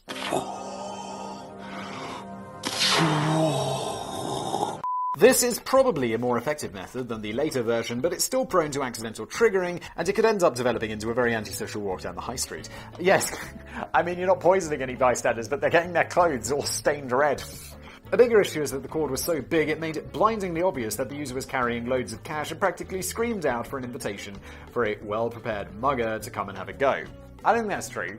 Those security vans are bloody obvious. They're giant and they're filled with money, and the glass is like this thick. I think we've all established that, yeah, we know they're full of money. We know it's a terrible idea to try and rob them. Also, I'm assuming you've seen that video by now of those guys in South Africa where they're getting, it's like, if it's not on your homepage, I don't know how, because it got like 25 million views in the last 2 days. And it's of these guys, they're like driving a Securitas van or whatever, like an armored car, and they're getting shot at, and the glass is breaking, and this dude is like doing this insane driving to escape. The guy's a legend. It is an epic video. And they have a massive gun because it's South Africa. Gay! Still, all of this would have made an entertaining sight for little baby Gerald as he looks down from his suspended metal cage at the jaw-dropping stupidity of the human race and figures that he's probably better off just staying where he is. Yes! This has been an episode of Business Blaze. Thank you for watching, everybody.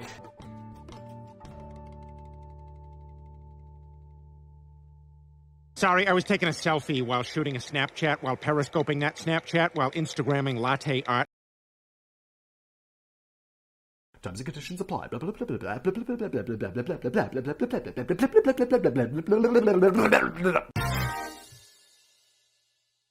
Ladies and gentlemen, boys and girls, welcome back to another episode of Business Blaze. Social media missteps that destroyed people's lives. I just feel like, I don't know, I'm a bit of a live wire sometimes. Like, I say shit that is just a bit... I don't know, often I'm being sarcastic, or like I'm making a joke, but then if it's not obvious I'm making a joke, it's like, oh boy. Oh boy. Like the Simon Whistler out of context memes that are on my subreddit and on Twitter, where it's like, wow, out of context, that is insane. Like, dude. And I'm like, this is how my life will be destroyed. I wouldn't say that I'm a big user of social media these days.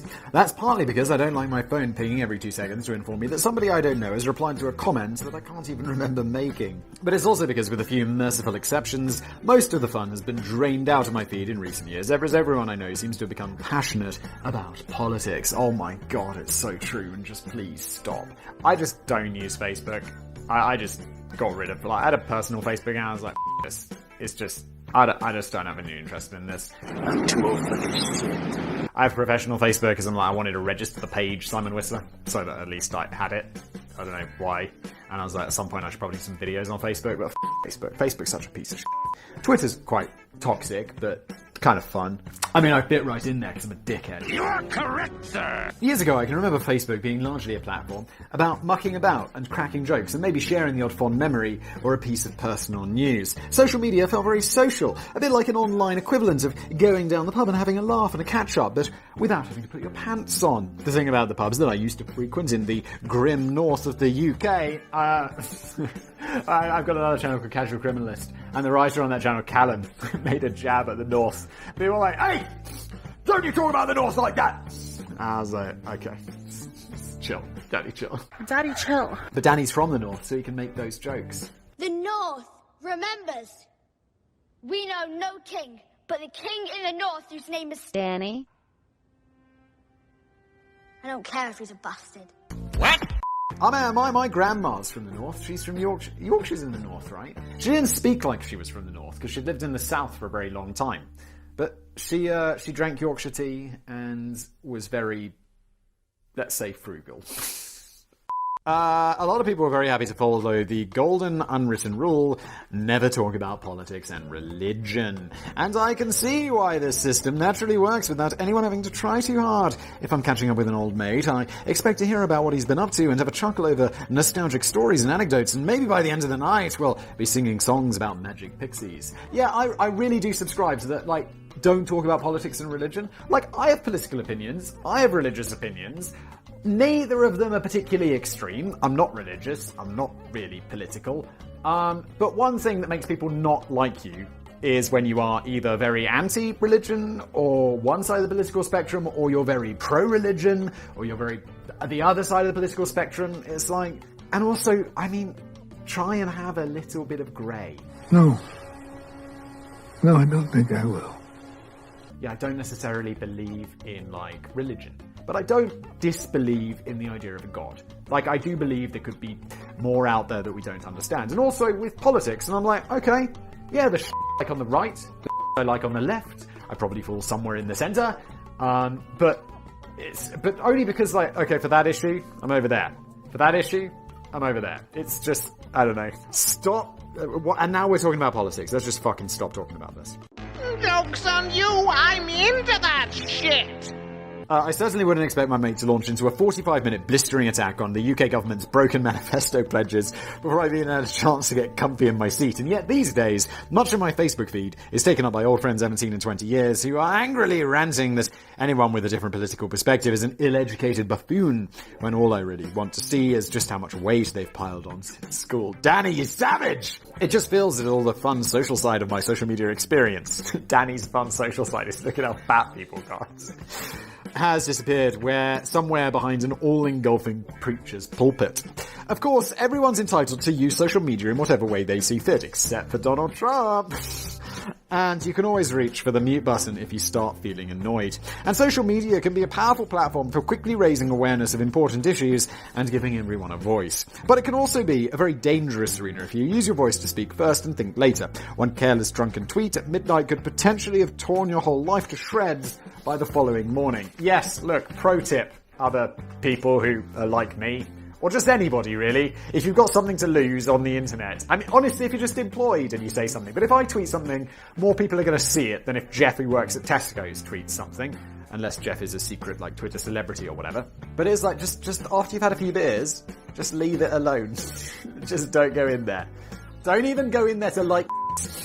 And while there are some cases in which you can't help but feel sympathy for a social media user who faced heavy repercussions from a digital lynch mob after making a terrible error of judgment, there are other cases where you just have to wonder what on earth was going through their heads. Yes, you do. There are some glorious ones. There's the woman who was tweeting, I don't know if Daniel touching it, but she's like just getting on a plane. She's like works in PR for like a giant company. She gets on a plane. She just tweets, go to Africa. Hope I don't get AIDS. Dirty mother. And it's like, what are you doing? What are you actually doing?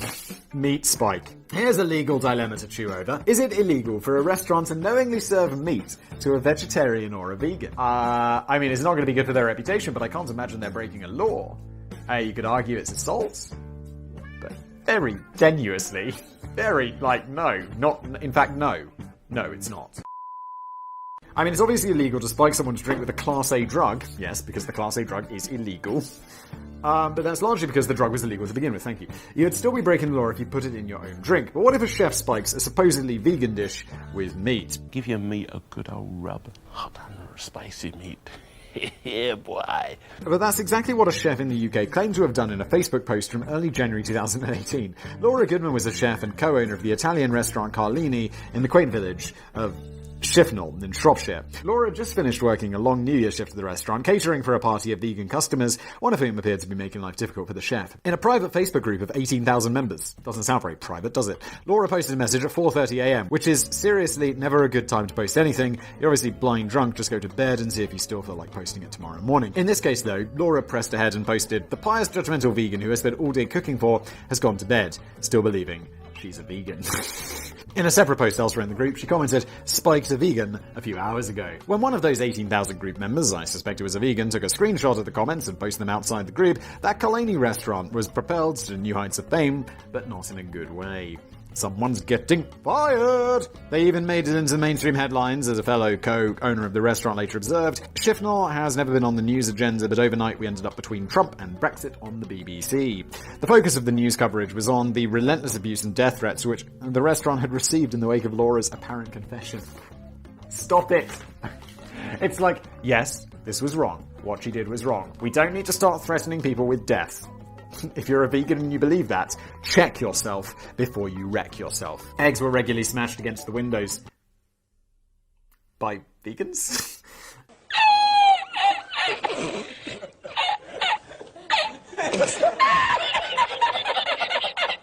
The restaurant became the target for endless prank bookings, and the owners eventually had to stop answering the telephone because nearly all the incoming calls were abusive. My name's Dick Rogers. Do you hear? Yeah, Dick? Close your pie hole and open your ears, bub, if I ever got a bone to pick with you. 34 members of staff were advised to remove their job titles from their social media pages to avoid being traced and targeted by angry campaign. Am I going to be traced and targeted for saying that this is a massive overreaction? While Laura herself eventually stepped down from the restaurant as she realized that those two short sentences had cost the chef her business and her career. However, both Laura and co-owner Michael Gale later claimed that the whole thing had been a bit of a misunderstanding. Michael claims that Laura spent all day preparing special vegan options as requested by the diners, which one of the customers ignored in favour of non-vegan margarita pizza. One of the waitresses pointed this out to Laura, who found it disappointing, if slightly amusing, that a vegan customer, who allegedly had been making a fuss about her dietary requirements all night, didn't seem to realise that margarita pizza was not suitable for vegans. I would say that this sounds like an excuse, but it is also not unreasonable. This might have actually sounded like quite a reasonable explanation if we were dealing with Laura's original comment about the customer going to bed believing she was still a vegan, but doesn't really explain the use of spiked a vegan a few hours ago in the second comment. Michael had an answer for this though. Laura probably had too much to drink, he helpfully explains. Well, yes, but it doesn't make it untrue, does it? But would it have been illegal if Laura had purposefully spiked the dish? You don't hear many cases of people going to prison for slipping bacon into a salad, and some might argue that your dietary restrictions are your own responsibility. If you're that bothered about avoiding meat, you should possibly avoid putting your faith and trust in restaurants that prepare meat dishes in the same kitchen. But in the UK at least, veganism qualifies as a protected belief, and the issue becomes more complex if the diet is also connected to a religious belief. But it's not a crime, is it? In most cases, serving meat in a vegetarian dish is likely to be an accidental oversight rather than an act of malicious intent, which would be very difficult to prove in court. Well, unless you plaster it all over social media like an idiot. So under normal circumstances, the chances of hearing about prosecution over spiking a dish with meat are probably pretty slim. In this case, one customer was considering suing Laura for assault, but all went very quiet on that front. It's not assault. Stop it. You ate a little bit of mozzarella cheese. Relax. The cow's probably fine. And even if it's not, relax. Ron, would you like some salad? Since I am not a rabbit, no, I do not. Delicious. It's up for debate whether Laura... That cow's been enslaved! Daddy, chill. It's up for debate whether Laura was really guilty of spiking the dish or just guilty of sharing a stupid comment on Facebook. But either way, it was the whole restaurant which suffered the consequences for a long time to follow. Some of the actions proposed by concerned campaigners felt a bit half-hearted, though. The local press noted that the Telford Vegan Action Group were planning to stage a mass protest outside Carlini one Saturday evening. Please say it's like 2 people showed up. They were both drunk. This would have been a further blow for the restaurant, still trying to deal with egged windows and bogus bookings. When the day arrived, only 2 protesters called it bothered to show up. Still, if they got hungry or bored, at least they could have popped inside for some margarita pizza. Flight to oblivion.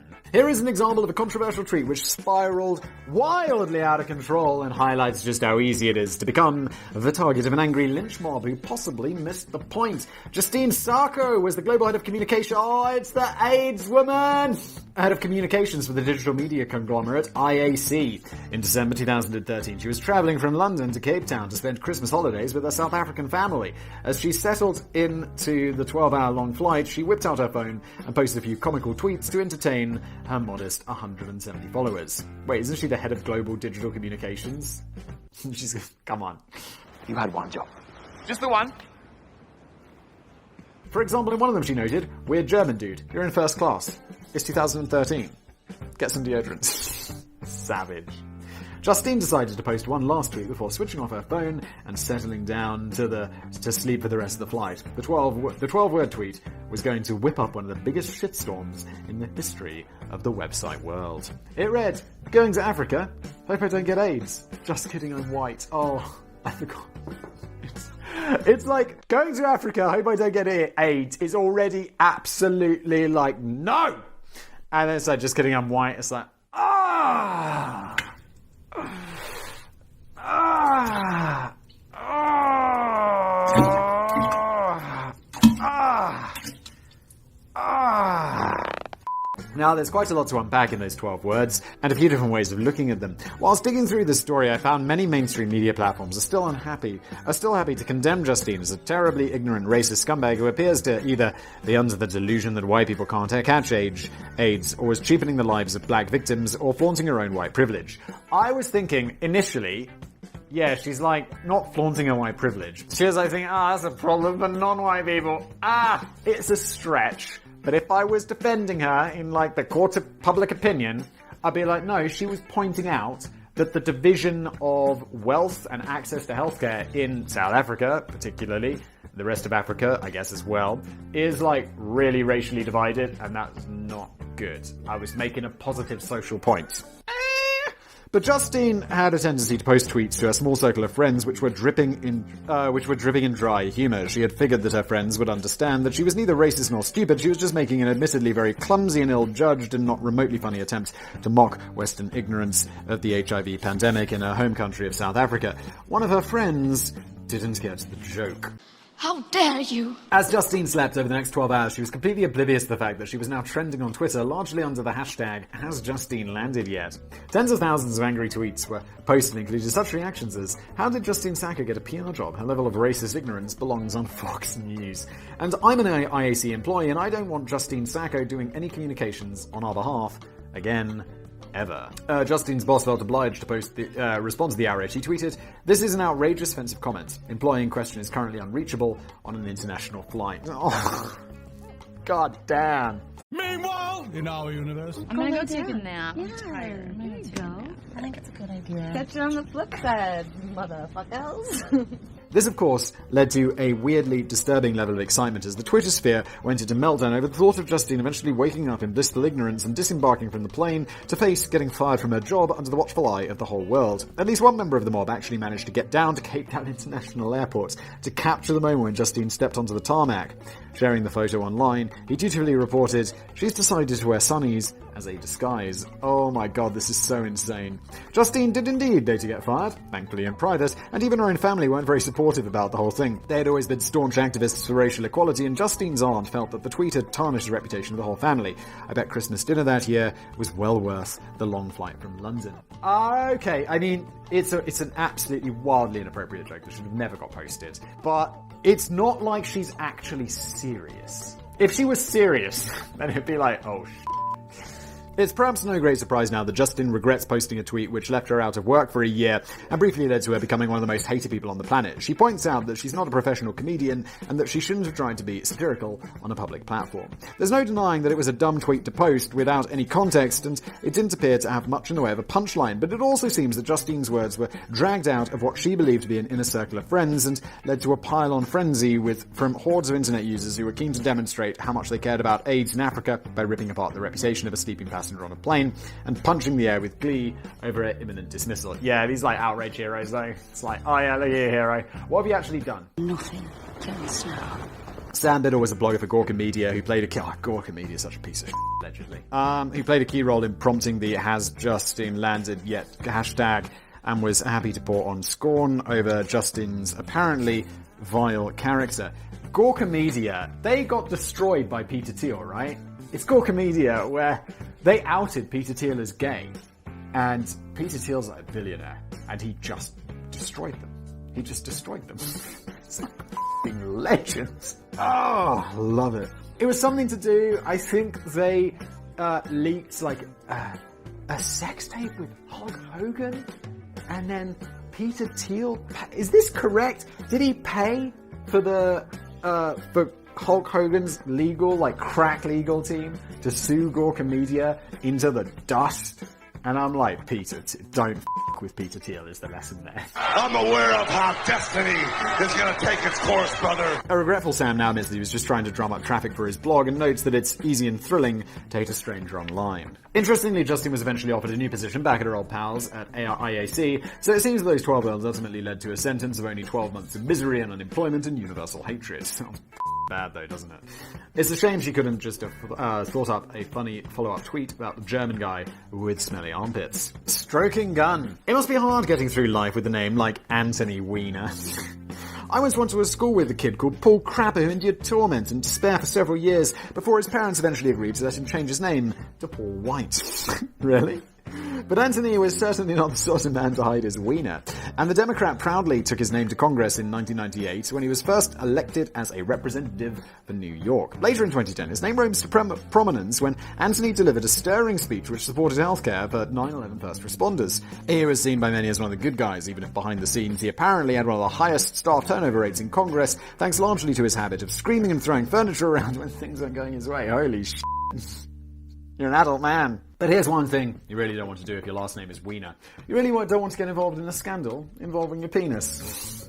Sadly, in 2011, and no one wants to get in a scandal involving their penis. Definitely not Wiener. Sadly, in 2011, Anthony broke the unwritten rule when he accidentally tweeted a picture of his erect wiener covered by boxer shorts. Dude. The married man whose wife was expecting their first child had intended to send the photograph privately to a 21 political admirer in Seattle, but his clumsy sausage fingers had pressed the wrong button. Dude. After the picture was first thrown around social media, Anthony originally claimed that his account had been hacked, but days later he evidently conceded his mistake and admitted that he had exchanged explicit photographs with 6 different women over the last 3 years. His wife stood by him, but Anthony resigned from Congress in disgrace. Wow. I mean, in that situation, I wouldn't necessarily expect to lose my job, but definitely my wife. You're like, dude. The press naturally had a field day with the headlines, particularly when Anthony made a failed bid to return to the stage in 2013 by running for mayor of New York City. The New York Post came up with several memorable gems, including the likes of Wiener exposed, Obama beats Wiener, can't keep Wiener down, Wiener's rise and fall, Wiener's second's coming. Wiener, I'll stick it out.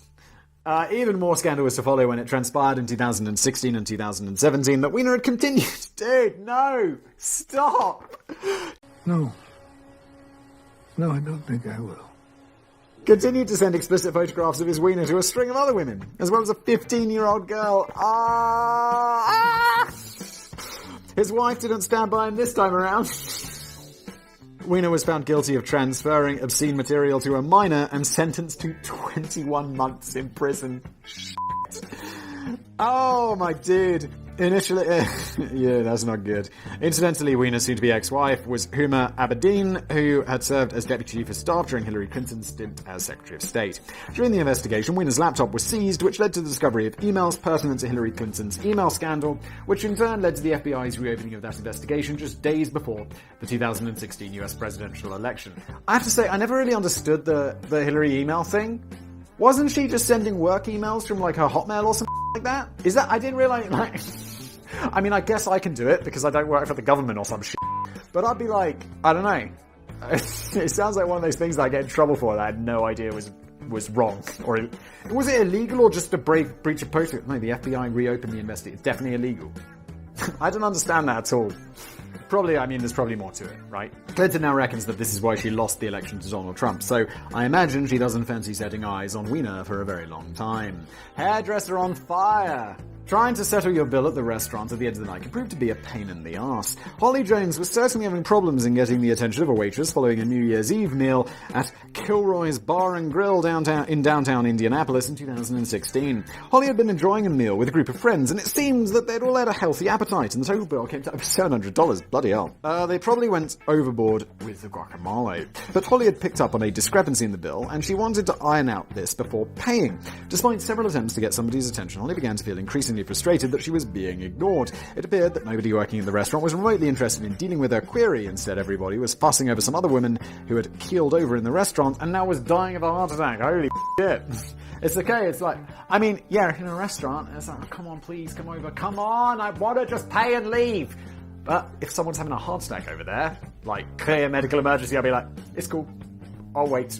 Clearly that takes priority. Later that night, Holly got home and raged on Facebook about how her night had been blemished by this unacceptable level of service. She wrote, I will never go back to this location for New Year's Eve. We spent over $700 and had our meal ruined by watching a dead person being wheeled out. Oh my god, this is massively insensitive. Tonight we were screamed at by the manager who walked away from us while we were trying to figure out how our bill had been messed up. He also told us that someone dying was more important than us, making us feel like our business didn't matter. What is wrong with you? Is it crack? Is that what you smoke? Do you smoke crack? But I guess allowing a junkie in the building to overdose on your property is more important than paying customers who are spending a lot of money. Our waitress also said, what do you want me to do? Your bill for you. What a great way to talk to a paying customer. I get that working on New Year's Eve is stressful, but being a complete bitch to us all night, knowing you get an automatic gratuity, is not right. Neither's your comment, mate. It's worth making clear that the person who had collapsed to the ground, clutching her chest, was certainly no junkie. She was a 57-year-old woman who thankfully survived a heart attack thanks largely to the quick-witted restaurant staff who dropped everything to come to her aid. So not only were they not wheeling out a dead body, they were literally saving someone's life. That is more important than you fixing some on your bill, Holly.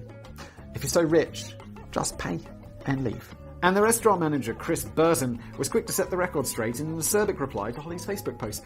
Thanks for reaching out! I love that.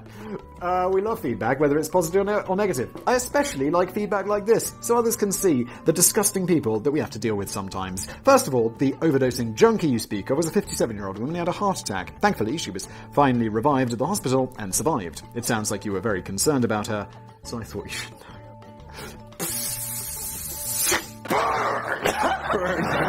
I can completely understand why you think intoxicated assholes that don't understand your bill should take priority over human life. I especially appreciate you making your server who doesn't curse cry as well. I understand how inconvenient this was to your night, but honestly, I'm glad to hear you won't be coming back to Kilroy's because we wouldn't want anyone as cold-hearted and nasty as you returning. Happy New Year. Now, it's very clear that Holly sounds like a bit of a bellend, and it's perhaps not too surprising that she soon found herself the target of public outrage and hostility.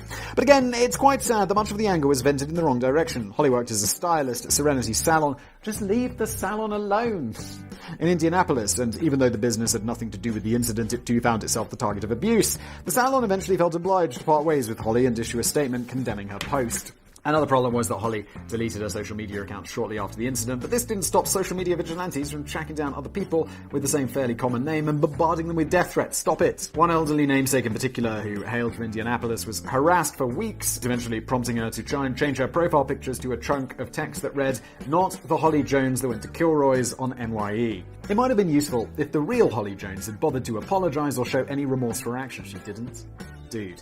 But you'd be like, okay, I was angry in the moment, I'm a bit of a bellend, I was a bit drunk. Be like, I'm really sorry, I'm going to do better in the future by trying to be less of a horrific piece of shit. And people will be like, you're still a bad person, this is still a horrible thing you did, but it's better than if you didn't apologise. Because in this case, you need to apologise. But instead of taking ownership, she made the lame excuse that her Facebook accounts had been hacked. Yeah, and someone posted that very specific thing, Holly. Big brain. Which is clearly bullshit, as she was acting like a dick in the actual restaurant, and so she's clearly the prime suspect for acting like a dick in the subsequent restaurant critique. The story does have a happy ending, though. Not for Holly, obviously, though. she was screwed. But the daughter of the heart attack victim set up a GoFundMe page to assist with the huge medical bills which the family was struggling to pay. And thanks to Holly's role in making the incident go viral, along with a $500 donation from her former employees at the harassed hair salon, the family eventually managed to raise a total of $15,000, which was way beyond their modest expectations. So it just goes to show that social media can be a powerful force for good in the long term, once you get the public shaming and political posturing and death threats and vile abuse of innocent parties out of the way. I should really give it another go. So, everybody, that was an episode of Business Blaze. I do hope you enjoyed, and thank you for watching.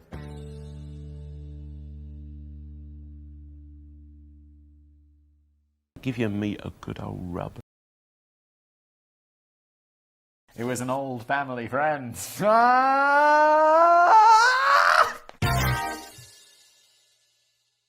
Hello everybody and welcome back to a brand new episode of Business Blaze. Nowadays, tracking your heritage can be a little more. This would be a great video to be. I used to have sponsor, was it Ancestry DNA? They haven't sponsored me in years.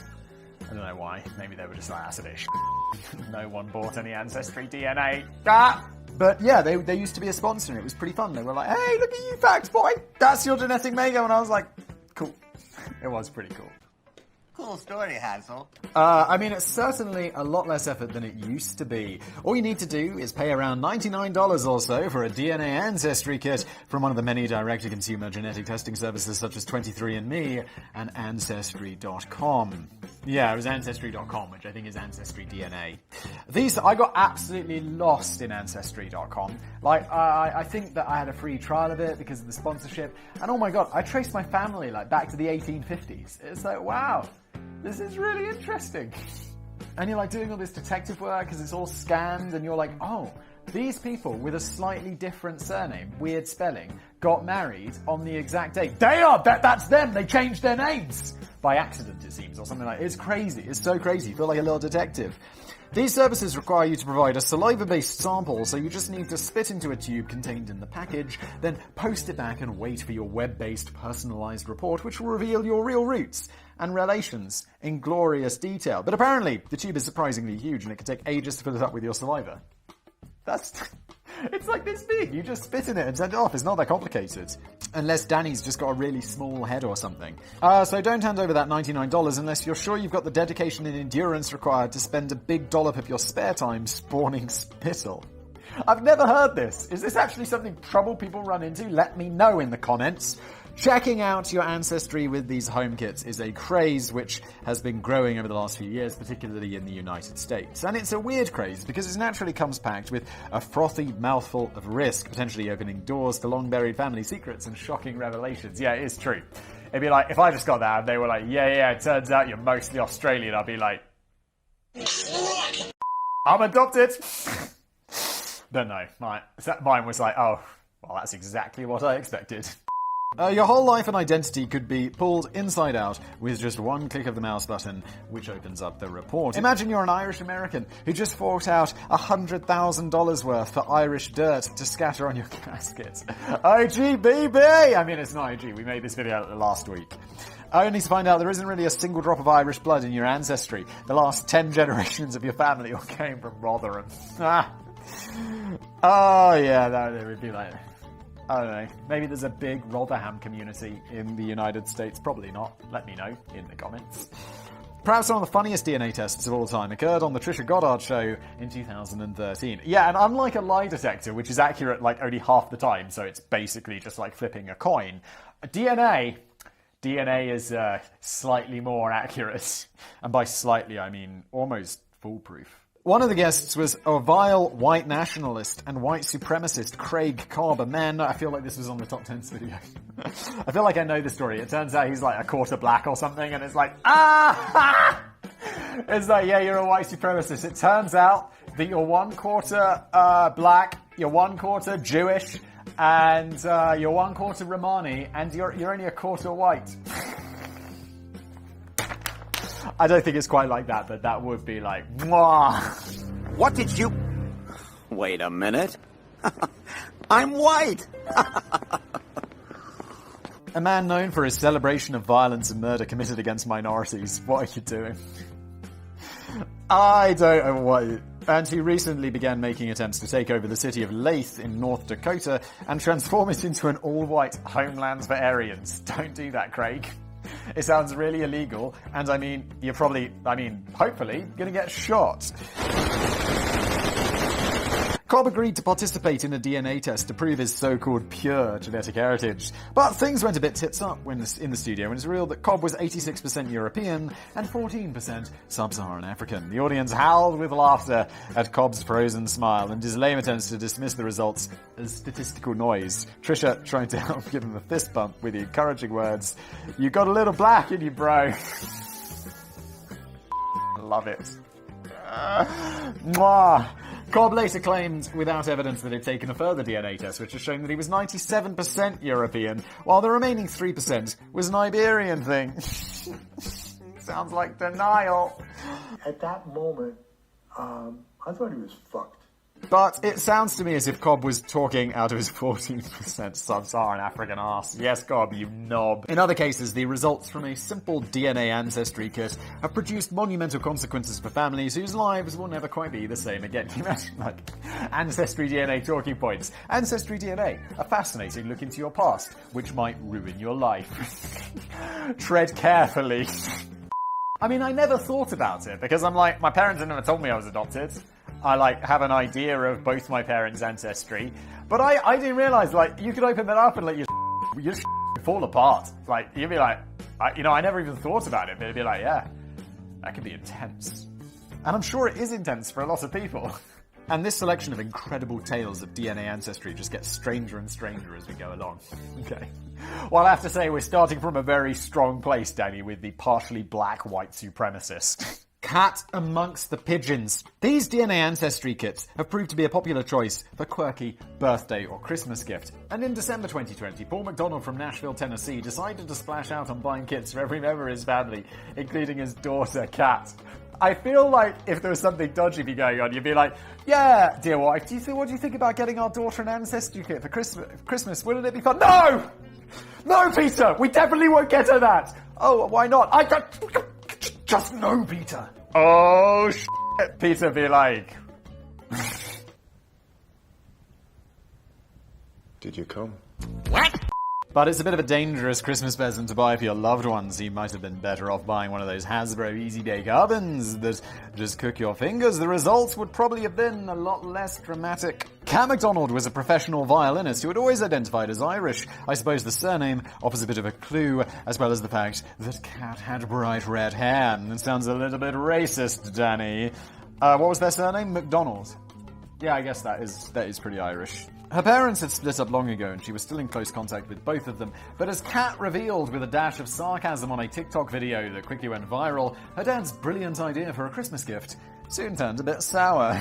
As she first pulled up the results on her screen, she was shocked to discover that she had no Irish ancestry whatsoever. So that was a fucking lie. She was 75% Norwegian, while the rest of her genetic makeup was a mixture of German and British. She was so surprised by the news that she phoned her dad, Paul, immediately, who poured scorn on the suggestion that Kat wasn't Irish. Maybe there'd just been a mix-up. With the test results, that hadn't been Paul. I've got some news for you. But a further shock was quickly to follow as Kat continued to pursue the results on screen while still chatting to her dad on the phone. The results showed that a paternal match wasn't Paul. This might have been the confirmation that there was something fundamentally wrong with the results. There is, but it's not what you think. It is exactly what you're thinking right now. Except that Paul recognised the name of the person that Kat read aloud. It was an old family friend.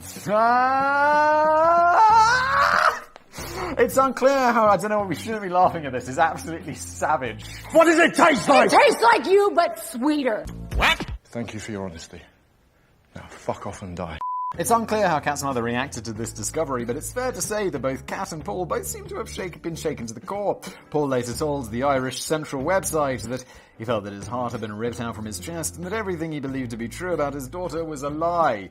Well, relax, Paul. It's got nothing to do with your daughter. It's got everything to do with your wife. Meanwhile, Kat made a considerable effort to track down her biological father, whom she reckoned was now the billionaire CEO of a major company, with 3 other daughters working in his offices. Really? It's possible that she may have been over-exaggerating his wealth, but he certainly seemed to be doing all right. There's a difference between doing all right and being a billionaire. A very, very large difference. I'll say, what, you're a millionaire, you're doing all right. You're a billionaire, you're 1,000 times richer. It's a big difference. But it's TikTok, so who cares about facts? Kat drove halfway across the country to hand-deliver a personal letter, which she claims was a simple message of thanks, as she feels happy to be alive. But upon hearing Kat's name, it's reported that the CEO refused to meet with her. Bitch, you don't fucking know me! As this is still a very recent story, there may still be a few more chapters to unfold over the course of the future. But it does beg the question, did Paul McDonald suspect something all along? As one of Kat's followers on TikTok speculated, he knew something was up. You don't gift a whole family DNA kits unless something's up. Yeah, that is fair. That is fair. He's like, yeah, I got you this nice Christmas gift. You use that now. Oh! Oh, beautiful! It certainly was an unusual gift choice to give the whole family at once, which resulted in notably unhappy holidays. Let's just hope he sticks with Amazon vouchers next Christmas. Well, he's not going to be doing the Ancestry kit again, is he? You don't need that twice. You got all the answers you needed, Paul. Pennsylvania pantomime. Here's a story which took 75 years to unravel. Sandra Baranek Payne of Du Bois, Pennsylvania was another lucky recipient of a DNA Ancestry Christmas gift of 2017. She was 75 years old at the time, and so full marks to Sandra for managing to accumulate enough spittle to fill up the tube. Danny, why is it, do you just not have any saliva? Are you just like...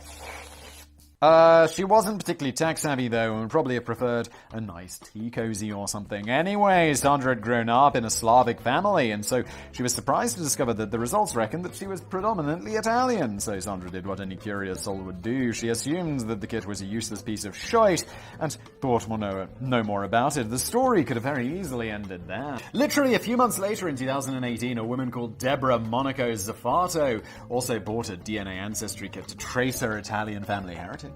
Also hailing from Pennsylvania, although she had moved around the state quite a bit, Deborah had a brother and a sister, the latter of whom she also called Sandra. But she was mystified by the results of the test. Her sister Sandra didn't show up anywhere, and yet the results declared that Deborah had another long-lost sister living in Dubois. And, is it Dubois? Du Bois? I don't know. I don't care. Don't care. Still don't care. I don't care. And I'm going to go with Du Bois. And, of course, that long-lost sister was Sandra Baranek Payne. Deborah got up to a little detective work and found that Sandra Baranek Payne's profile on Facebook, she was started at the very clear family resemblance. Following further tests, it was revealed that Sandra, whom Deborah had believed to be her sister for 75 years, was not in fact biologically related to the rest of the family. She was, however, a perfect match for the family of Sandra Baranek Payne. They were swapped in the hospital, or something like that, because it's like, they need to be in the other person's place. Meanwhile, Sandra Baranek Payne wasn't related to anyone she had grown up with, and yet was a perfect match for Deborah's family. This is crazy shit. Both of the Sandras had been born on the same date in 1942, and at the same local hospital. And the only feasible explanation is that the hospital had buckled under the strain of coping with two babies with identical names, and sent both sets of parents home with the wrong Sandra. So that was a fucking lie. I don't know if, I'm sure many of you have children, but like, the effort they go to make your baby isn't swapped with someone else's these days is crazy. Like, they had tags on like the leg, they drew like in permanent marker, it was like a number on the chest of the baby, so like and this doesn't come off until they go home. It's like, they really are on their making sure that is your kid. Also, my kid looks like me, so it's like, The weird thing is that the paths of the two Sandras had crossed from time to time during their school days in Pennsylvania without either of them realizing that they were living in each other's biological family. That is cray-cray. And this 75-year cock-up could have remained undetected forever if either Deborah or Sandra Baranek Payne hadn't bothered using the kit and storing their results in the DNA database. There's some sadness attached to this story, as both sets of parents died long before the discovery, and they were born in 1942. It's been a while. I wasn't really expecting them to still be alive. And the Sandra that Deborah had believed to be her sister all this time was seriously ill with cancer, and so it was decided not to burden her with the shocking revelation. She died later that same year. But the good news is that Deborah and her brother are now making up for lost time with their biological sister, and relatives on both sides now regularly meeting up to form a new extended family. How nice, but weird. As Deborah quite sweetly puts it, the deceased Sandra will always be her lifelong sister, but Sandra Baranek Payne is now her rest of my life sister. Alright. overcomplicating things. Maybe there was another explanation for all of this, though, which doesn't lay all the blame at the doors of the hospital. The parents could have just decided that their own respective babies were hideously ugly, and so decided to make a last-minute switch when they met up later down the pub. Yes, that sounds just as likely. Indiana clones and the Temple of Womb. It's one thing to wake up one morning and realise that you've got a long-lost sibling, but imagine the shock of finding out that you've got 62 of them. Oh, the sperm doctors have been doing something dodgy. Oh, in 2016, Heather Wook from Indiana was gifted a DNA ancestry kit from her husband, and her heritage results were exactly as expected. She didn't even bother checking out the links to her potential family members, as she wasn't expecting any surprises there. But then the following year, she received a message from a fellow user of the service who believed they were half-siblings, as they shared the same father. Heather initially assumed the sent was either mistaken or was rustling up some kind of weird scam. If someone did that to me, I'd immediately be like, so, what do you want? I'm not giving you any money! She ignored the message and thought no more about it. But then somebody else got in touch saying exactly the same thing, then another, and another, and another. Heather had always been aware that her mother had received fertility treatments at a local Indiana clinic before Heather was born. Meanwhile, Jacoba Ballard's mother had used the same clinic at around the same time in the 1970s, and it was Jacoba who managed to fit the jigsaw pieces together after she also used a DNA test kit to discover that she had over 50 half-siblings. Holy shit. All the matches led to the same father. His name was Dr. Donald Klein, and he was the owner of the fertility clinic. Called it. It's like, dude, what are you up to? And can you imagine, like, before DNA testing, anything like that, you're like, no one will ever find out! At that moment, I thought he was fucked. To be honest, it's 50 years later, he's probably dead. He'll be dead, maybe dead, or very old. Like... Oh, Donald! It turns out that Donald had been secretly impregnating his patients with his own sperm throughout the 70s and 80s, and these children, now in their 30s and 40s, were just realizing the truth. There have so far been at least 63 children being identified as the offspring of Dr. Donald Klein, although, as all the records were conveniently destroyed years ago, the true figure is expected to be much higher. Yeah, was there a fire? There was a fire! This does raise the unpleasant image of how exactly Dr. Donald Klein was spending most of his working day behind his locked office door. Well, hang on. There's so many sperm in, like, ejaculate that surely he could just do it once and then freeze it all. Although, why would he only do it once? Am I right, Peter? Did you come? What? But it also begs the question, why? Well, does it? I was listening to, or reading, or there was something where people were discussing a case like this, and I'm like, am I a psycho that I get why? It's like the primary drive of humans is to reproduce. Like, that is what we are biologically intended to do. Like, reproduce and have more kids. Like, to beat off all of the other... beat off all of the other men. God, this is getting weird, isn't it?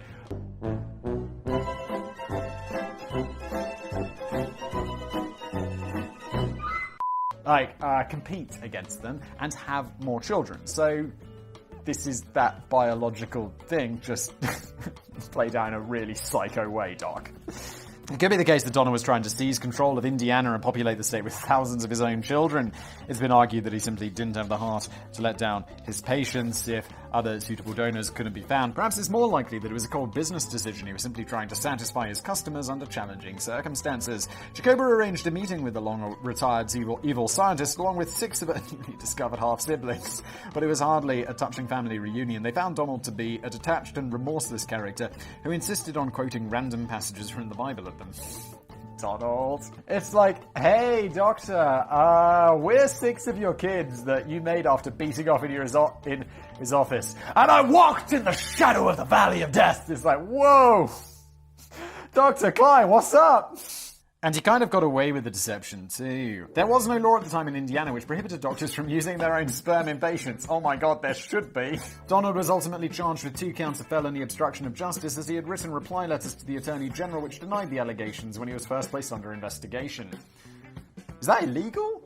Can't you deny something if you're being accused? Isn't that like, oh no, you can shut the up. Wait, is that illegal? Okay, I guess it is. Noted. Don't deny things to an Attorney General. You fact boy. He hadn't been under any legal obligation to reply to those letters, so he may have got away with it entirely if he hadn't just bothered. Okay, if he just hadn't bothered. Yeah, I guess that's the... Okay, fuck.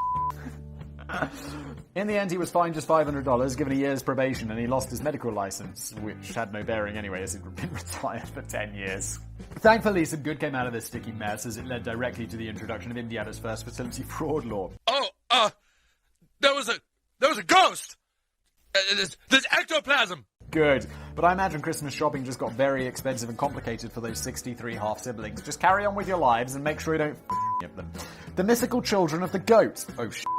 It's fair to assume that Lydia Fairchild from Washington State has very vivid memories of giving birth to her two children. She claims she was there at the time, really. But in one of the most baffling DNA stories in history, a test in 2002 seemed to prove beyond a shadow of a doubt that she wasn't the mother of her own children. They got swapped at the hospital. Or something... That's my theory so far. We've seen it play out already. And this time, it was nothing to do with an accidental swap at the hospital. F*** Danny. God damn it! It was something far more extraordinary. Ooh, something to do with goats. Lydia and her ex-partner, Jamie Townsend, had already conceived 2 children, and in fact there was a third on the way, although Lydia and Jamie had called time on their relationship. Now a single mother and facing financial challenges, Lydia applied for government assistance, and this required straightforward DNA testing to confirm that she was the mother of the children for whom she was claiming benefits. Wow, they really do that? That's pretty intense. Wow. I mean, good, I guess, but then what if you're not? It's like, yeah, you just have to go hungry. There was no doubt in Lydia's mind that the 2 children she were raising were the very same children that she'd popped out in hospital. The DNA test showed that Jamie was definitely the father, and that the kids had genetic links with other members of Lydia's family. The only slight niggle was that Lydia wasn't the mother. It was more likely that she was an aunt. What is going on? This didn't just mean that Lydia was denied government assistance, it meant that she was now under suspicion of committing welfare fraud, and possibly even involvement in a surrogacy scam. What is going on? This is crazy. How can this be explained? Unless she's like delusional and never gave birth, or they could have been swapped. What is going on?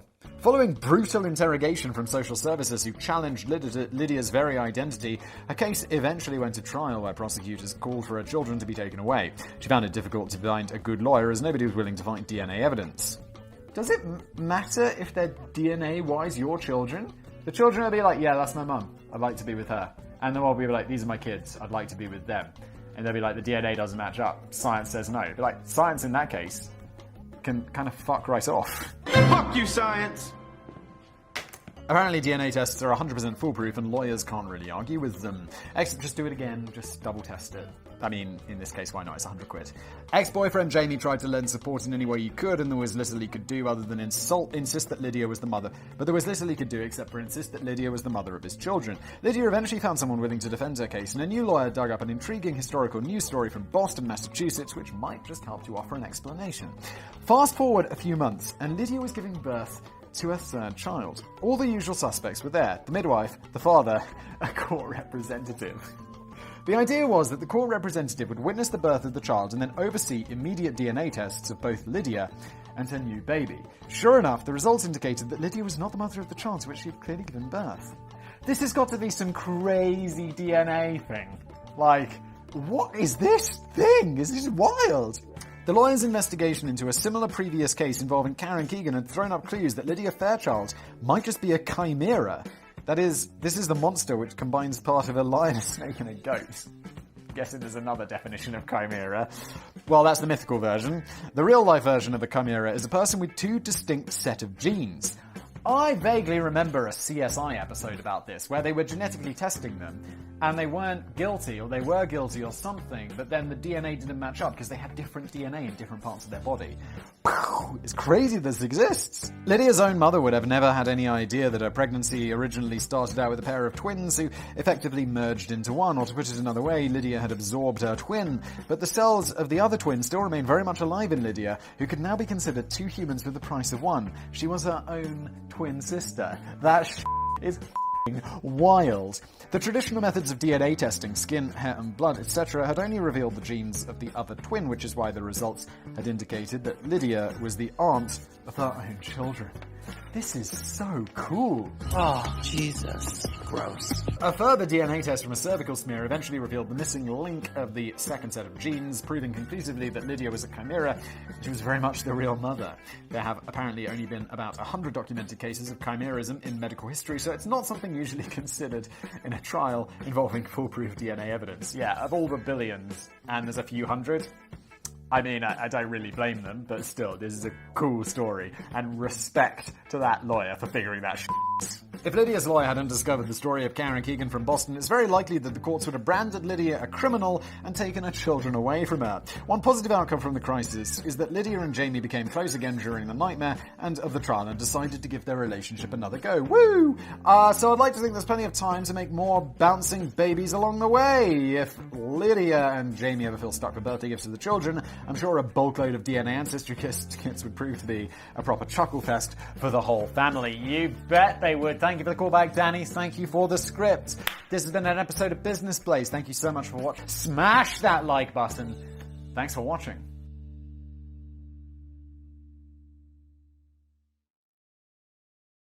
What? What's the album? Boom, boom, boom, boom, boom, boom, boom, boom, boom, boom, boom, boom, boom, boom, boom, boom, boom. Track 2. Boom, boom, boom, boom, boom, boom, boom, boom, boom, boom. Repeat. Hello, fellow legends. We are assembled here today to blaze. This is Indiegogo Fails. Indiegogo! I feel this is one of the worst named companies, allegedly. It's like Kickstarter, but worse. I always heard that Indiegogo is where you go if you got rejected from Kickstarter. It's like, you know what, I'd really like to fund a giant pyramid scheme. I'm not saying that Indiegogo do that. I don't know anything about it. I'm sure Danny has done some research, and I'm just gonna, just say allegedly. Allegedly worse. It must be a crushing feeling to just receive that dreaded email from Kickstarter which informs you that your proposed crowdfunding project does not meet with the platform's guidelines and has regretfully been rejected. You've spent ages putting the pyramid scheme together.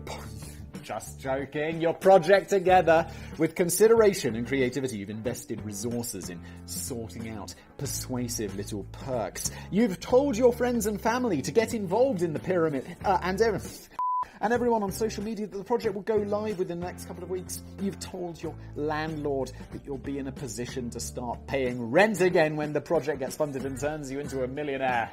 If I was that landlord, I'd be like, F off, mate, get a job, alright? Come on.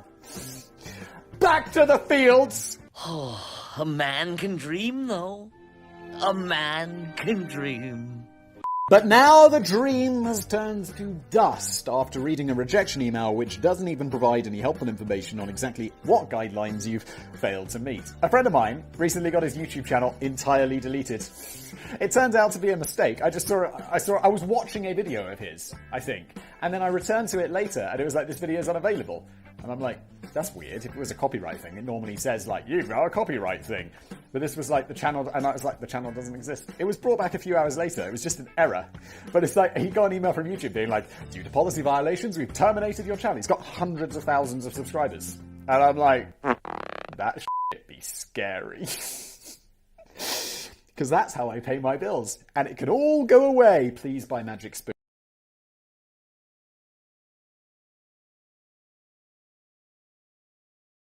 Maybe it was the bit where you mentioned that your new home-brewed drink, Cocaine Fizz, probably didn't lead to permanent blindness. Probably. Maybe you shouldn't have thrown a pair of live chickens in as a perk. Whatever the reason, the opportunity has passed, and now there is only one last desperate course of action to take. You just have to try shoving the campaign on Indiegogo instead. A great opportunity squandered? Absolutely. A crushing blow? Yes. Will I get over it? No. Although Kickstarter usually gets all the attention and has perhaps become the embodiment of the crowdfunding scene, the less celebrated San Francisco-based Indiegogo actually launched a year earlier. In 2008, Indiegogo may not boast quite the same massive backing community behind Kickstarter, but it does feature a few notable differences. For starters, the guidelines and restrictions and vetting procedures are far less stringent, so you can usually get away with posting any old on there, allegedly. This is where I shall launch my Cocaine Fizz. That'd be awesome. I wish that was legal outside of Colombia. And secondly, the flexible funding approach on the platform means that unlike Kickstarter, you don't necessarily have to hit your target goal to get your hands on the money. You can walk away with any investment you manage to drum up, even if you only raised $15 of the proposed $20 million goal. If you're that is insane though. That makes no sense. Like, logically, right? Maybe I'm missing something. But if you're like, yeah, I want to put a satellite in space. It's going to cost $20 million. I need $20 million. And you raise $15. That money should go back to whoever the idiot was who pitched the $15. Because you can get that $15 and be like, all right, well, this buys me lunch on day one. And now the project's over. This naturally makes potential bankers a little more wary, as they know they could be losing their investment on projects that clearly didn't prove to be successful and have zero chance of getting off the ground. So, while you stand a better chance of getting your project approved on Indiegogo, you might not necessarily raise as much money from the smaller and more cautious community. Cautious, because it's like you could just lose it all. And it's gone. That's not to say that Indiegogo isn't a massive ongoing success story in its own right. The platform has helped to bring to life thousands of successful projects over the years, but it also attracts the kind of loopy, bonky projects that you probably wouldn't find anywhere else. I think I've mentioned it before in one of the Kickstarter videos, but I've backed like a couple of Kickstarter projects, which I'm not going to name. They both turned out to be kind of shit. Strap and crap. When I was in my late... Oh god, are we going to be strapping something to ourselves so we can take a shit in the woods? Interesting. Just do it! When I was in my late teens and early 20s, I used to spend many a happy weekend camping out with a group of friends on the Derbyshire moors in the Peak District. Me too, Danny. I had some great times growing up in the Peak District, just camping out. It was great. I say happy. No, I never really wanted to go, but they always lured me out with the promise of free beer. I mean, it was usually alright, but I could never get my head around all the effort involved in travelling so far to spend the night drinking around a campfire when we could all just spend the night drinking at home. That is so sad. Joke's on you, I'm into that shit! And then got to sleep in a proper warm bed afterwards with no risk of getting mauled to death by a leopard. They eventually stopped asking me when I ended up ruining the experience by accidentally going missing, presumed dead, for 14 hours. Late at night, out on the wily windy moors, I needed to answer nature's call and stand behind a tree for a minute. There were girls in the group, so I decided to venture quite far out to get a bit of privacy. Is Danny taking a dump? Why didn't you just before you went? If I'm going camping for 1 or 2 nights, I'm taking a big before I leave, and then really hoping that I don't have to take a shit in the woods. I once went to Chernobyl with some friends of mine, and we're going on this tour around like Pripyat, which is the town where Chernobyl is based, and there's like these pockets of radiation everywhere. We're just going around, and my friend he hangs back from the group, the tour group for a little bit, and then he catches up with us later, and it's like, mate, where did you go? Nameless friends, where did you go? He's like, I had to take a because we'd been on this tour for the whole day. I peed a couple of times in the woods, but like you can do that, and he's like, dude, I went into the woods, and it's like, bro, you know there are pockets of radiation, right? And he didn't have a Geiger counter. It's like, dude, he took a shit in the woods around Chernobyl. In the exclusion zone. And it was extremely funny, and I still find it funny today. Let's move on.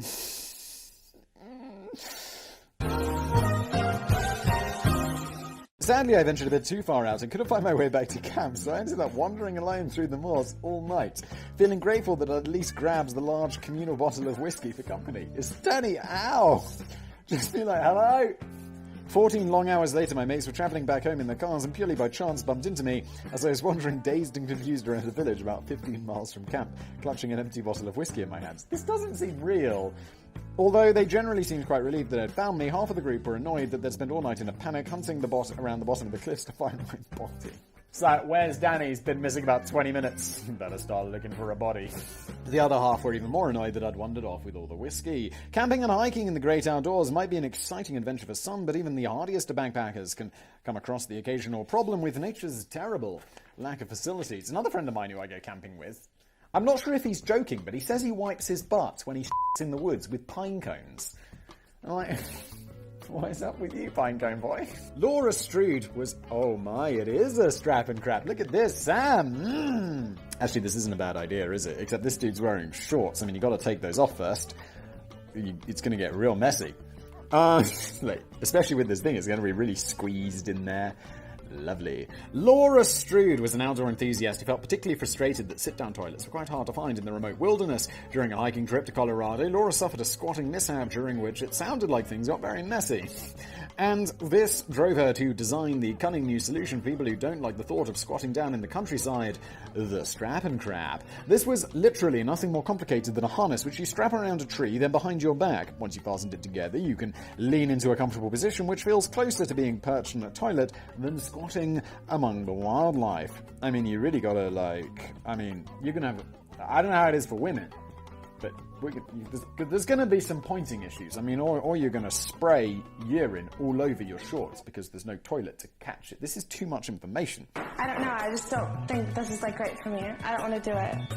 I want to go home. I can't take the pressure of it.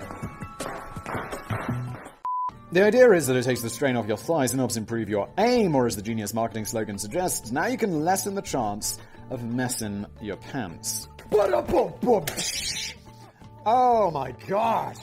The harness also comes packaged with handy gear loops on which to hold your toilet rolls, hand sanitizers, headlamp, and optional large bottle of whiskey. That is a feature that I like, though. It also doubles as a dog leash and a food hanger for those times when you really need to protect your provisions from grizzly bears. Also, it's what are we using to hang up the food in the trees? Well, I took shit with this device earlier. Let's use this. Cool. This coffee smells like shit. You could get your own Strap and Crap for just $25, and if you pledged $500 or more, you're entitled to a couple of t-shirts and stickers and a 15-minute telephone call with Laura. What a perk. I'm not entirely sure what you would talk about. Maybe you should just share the fun anecdote about that hiking trip in Colorado in full graphic detail. It's going to be weirdos donating $500, Laura. People will be like, Simon, don't kink shame! Be like, look, look, it's a little bit weird to be into scatology, isn't it? Isn't it? Is that okay? Can I still say that? It is 2021. I don't really know anymore. People in 2031 are going to be trawling through my old Business Blaze videos and being like, Simon, you fucking asshole. How could you say that about people who like scatology? Scatology? That is right? Look, it doesn't matter. Let's move on. Way too much talk about feces. It is shit. Sadly, Laura only managed to raise about 17% of the proposed $9,000 goal, as it seems that just not enough people saw any real compelling attraction behind the Strap and Crap. It's not a bad idea, but it is just a piece of string, or Just do it! Just take a woods, just squat down. My problem with squatting, why are we talking so much about feces, for sake? I've never mastered squatting enough to not have to remove my trousers, so I have to get naked from the trousers down, put them in a pile, then I squat, I do my business, and then I have to put my clothes back on. Never seem to be able to master it. In case you're wondering, it's because I kept soaking my trousers with urine. Just to be absolutely clear on that one. Unless you suffered from trouble with your joints or were particularly worried about getting bit in the nethers by a snake, the invention didn't really seem worth the hassle of taking up so much precious room in your backpack. And although Laura later tried rebranding the product as a slightly less coarse loop and poop, it looks as if the product is nowhere to be found today. Poor Laura just didn't seem to grasp the best way of going about her business. Ba-da-bum-bum-dum! A Christmas gift from Jesus, or maybe Jesus. I'm not sure if we're talking about a Mexican dude called Jesus or Jesus Christ. I wasn't actually aware until now that some people in the US get really angry about wishing them happy holidays during the Christmas season. Fucking Scrooge. Or at least that's what some press headlines seem to suggest. Over here in the UK, we see headlines which report the blind outrage generated by threats to ban the poppy because it offends Muslims. How? Isn't the poppy in the UK is something we wear on the run-up to Remembrance Day, which is November the 11th, to remember people who died in wars? You pay a donation in a little box in a shop and you get a poppy which you wear in your lapel, and I think the money goes to veterans? Maybe I'm really missing something about the cultural sensitivity of the poppy, but I always thought it was quite a nice thing. Or the UK government's shocking decision to ban Christmas nativity plays in schools, as these upset families belonging to different faiths. Really? Look, I don't give a shit about any of this religious nonsense. I'm not Christian. It's fine. Just relax. It's just a bit of fun. Isn't it? Why do we need to be so upset about this? If they were like, oh, whatever. Thousands of people get their knickers in a twist about this kind of thing, overlooking the fact that Muslims don't get offended by the poppy, as many Muslim soldiers fought and died while serving in the British Army. Yes. And the government has never once spoken about banning nativity plays. Good! I'm sure American viewers will correct me in the comments if I'm wrong, but it seems to be kind of a similar story with the Happy Holidays controversy. Because Happy Holidays is like secular. Why can't you say Happy Christmas? It's like, I don't know, I just chose Happy Holidays. Who gives a f***? Why are you so upset? Daddy, chill. Many people are alleged to be furious about an ongoing plot to replace the traditional Merry Christmas greeting with a more generic and non-offensive and all-inclusive Happy Holidays. I remember someone once said that you shouldn't write Xmas because it replaces Christ's name with an X. And I'm like, that is the, least. That is, the thing in my life that... I mean, there's things I really don't care about, like Katy Perry's next album. But I mean, even the X over the Christ thing is like, wow, I mean, that is if Katy Perry's new album is like a 144th from the bottom. Wow, we're really getting down into the 400s for that X thing.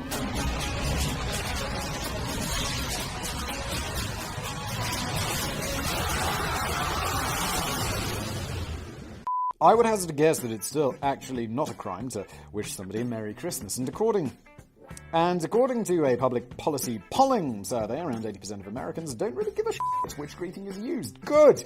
The groups most likely to be offended by somebody wishing them happy holidays are men. Strong conservatives. And Trump supporters. Shocking, and shocking. Maybe we could add men and women named Karen. What's the male version of a Karen? Did we decide on that yet? I feel like the internet did decide and I forgot. It's male Karens. And, in fact, Trump pledged to get rid of the Happy Holidays greeting during his presidency. Really? In response to what he perceived to be a war on Christianity and Christmas. Is Trump religious? I guess he has to be, because he was president, so he's got to be like, yeah, I believe. Really, Trump?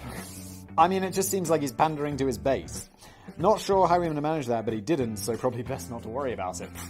Already left my mind. However, one film production company was still seething about this political correctness and vowed to go on Indiegogo to take Christmas back with the planned production of a new movie called A Christmas Gift, and they'd attracted some reasonably high-profile talent. Maybe I've heard of any of them. I hope not. The script concerned a ruthless CEO and a hockey player who are based in New York and are trying to overcome personal difficulties during the season of faith and miracles at a push. I would guess they managed to overcome their problems with the help of Jesus. That's not really a spoiler, as the film seems doomed to fester in pre-production limbo.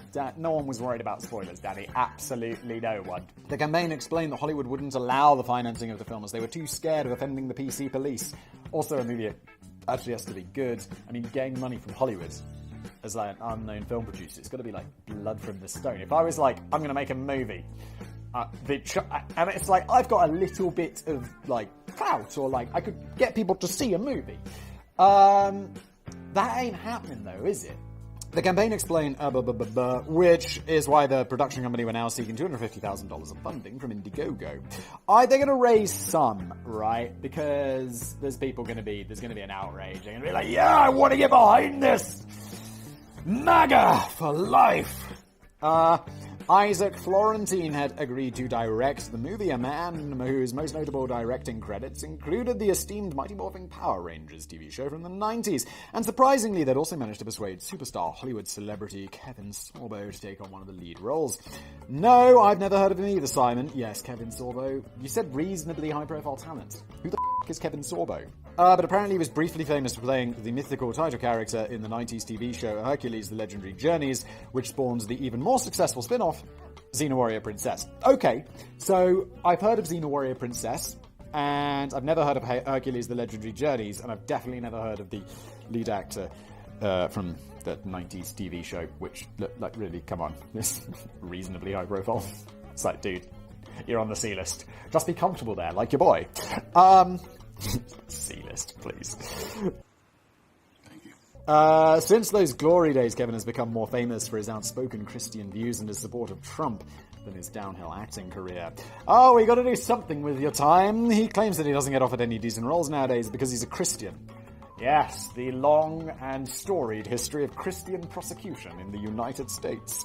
But it might also be because he has a reputation for behaving like a dickhead. For example, during a radio interview in 2014, he defended allegations that his buddy Mel Gibson's 2004 film Passion of the Christ might be anti-Semitic by blurting out the following news message to the Jewish community. News bulletin. You did kill Jesus. Oh my god, dude. Jesus was also a Jew. Shit, son! This sounded like a three-way marriage made in Indiegogo heaven. A film that Hollywood wouldn't finance, starring an actor that Hollywood won't cast, directed by the Mighty Morphin Power Rangers guy. It's as if the stars were aligning to make this movie happen. None of these guys have enough clout to raise enough money to make this movie. It's not getting anywhere close to 250 grand. You know, I know that, because it's just, you can't, it's a lot of money. Of course it didn't happen. The film raised just over $6,000, or 2% of its target funding, but the flexible funding approach meant that producers still got to keep the money, even though there had been no update on the project since 2018, when it was claimed that the film was entering the pre-production phase. Sounds like a few lunches, doesn't it? $6,000? It's like, yeah, we're working really hard on it. Let's go for lunch. Maybe it's because the whole campaign sounded like an angry political statement rather than an idea to make a film which encapsulates the spirit and meaning of Christmas. I have to say, I am surprised they didn't raise more than $6,000. I mean, I didn't expect it to raise $250, but that is weak. You're weak. I can understand why Hollywood would rather bankroll a film about Santa than a film about Jesus. If I was the president of a major film studio, I'd feel more confident in greenlighting The Last Temptation of Santa than I would greenlight Jesus Christ is Coming to Town. But that's not to say that there isn't a market for religious films. In fact, just a year earlier, Kevin Sorbo appeared in a surprise box office Christian hit, God's Not Dead, which grossed over $62 million for a $66 million budget, despite it getting panned by normal people as utter garbage. Oh my god, there's a Nicolas Cage movie called Left Behind, which well, how do I put this? I was on holiday, and let's just say I definitely didn't. It was somewhere in Africa. Let's just keep it super generic. I was on holiday somewhere in Africa, and there was a store that sold DVDs, which, I mean, I absolutely have no idea whether they were real or not. But I definitely bought this movie, legitimately, knowing absolutely nothing about it, and it was shite. It was very weird and religious-y, and it was about the rapture, and I was like, oh boy. But I think it does okay in reviews because there are enough people who were like really religious-y to kind of lift it up. I mean, Nicolas Cage was the only person in that film who could actually act. So it's not as if these films or actors are blacklisted from cinema anyway. No, obviously not. They just can't get cast. Because they suck, allegedly.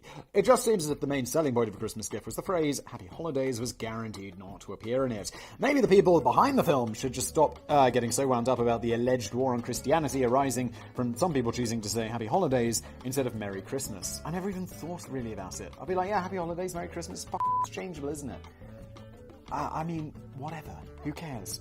Or maybe they should just let people use the phrase that they feel most comfortable with instead of trying to ban everything that doesn't conform with their own religious beliefs. Or maybe they should have just hired Nicolas Cage to drum up a bit more interest in their project. He'll appear in any old shit, and he would have made the perfect Santa or Jesus, whatever. Mwah! I mean, he has been in that really religious film, Left Behind, so he has done this. Stolen memories. The looser regulations and guidelines of Indiegogo often means that there's more scope for outright scams. This is possibly the laziest crowdfunding scam I've ever come across, which still somehow managed to get a foot in the door and attract funding. There appears to have been a surge of interest in retro gaming over the last decade, and as a retro gamer myself, this warms the cockles of my heart. Not so long ago I felt that computers and consoles of my youth would probably be forgotten forever, like a Yoko Ono B-side. Oh, if only everything by Yoko Ono would be forgotten, then we'd be living in a perfect world. But now I'm bombarded every day with marketing for new retro-themed products and gadgets and books, largely because the marketers know I will almost certainly buy them all. And many of the books are mighty fine. Small independent publishers such as Bitmap Books and Fusion have produced a long line of excellent volumes detailing the rise and fall of consoles and software houses of yesteryear, and the obscurest of games that only 12 people bought in 1989. There's a brilliant book about the starting of the guys who made Doom, the book called Masters of Doom. It is spectacular. The audiobook's read by Wesley Crusher. It's extremely good. And I mean, Will Wheaton, who played Wesley Crusher in Star Trek The Next Generation, but Wesley Crusher. It's really good, and it's brilliantly narrated, and you should listen to it.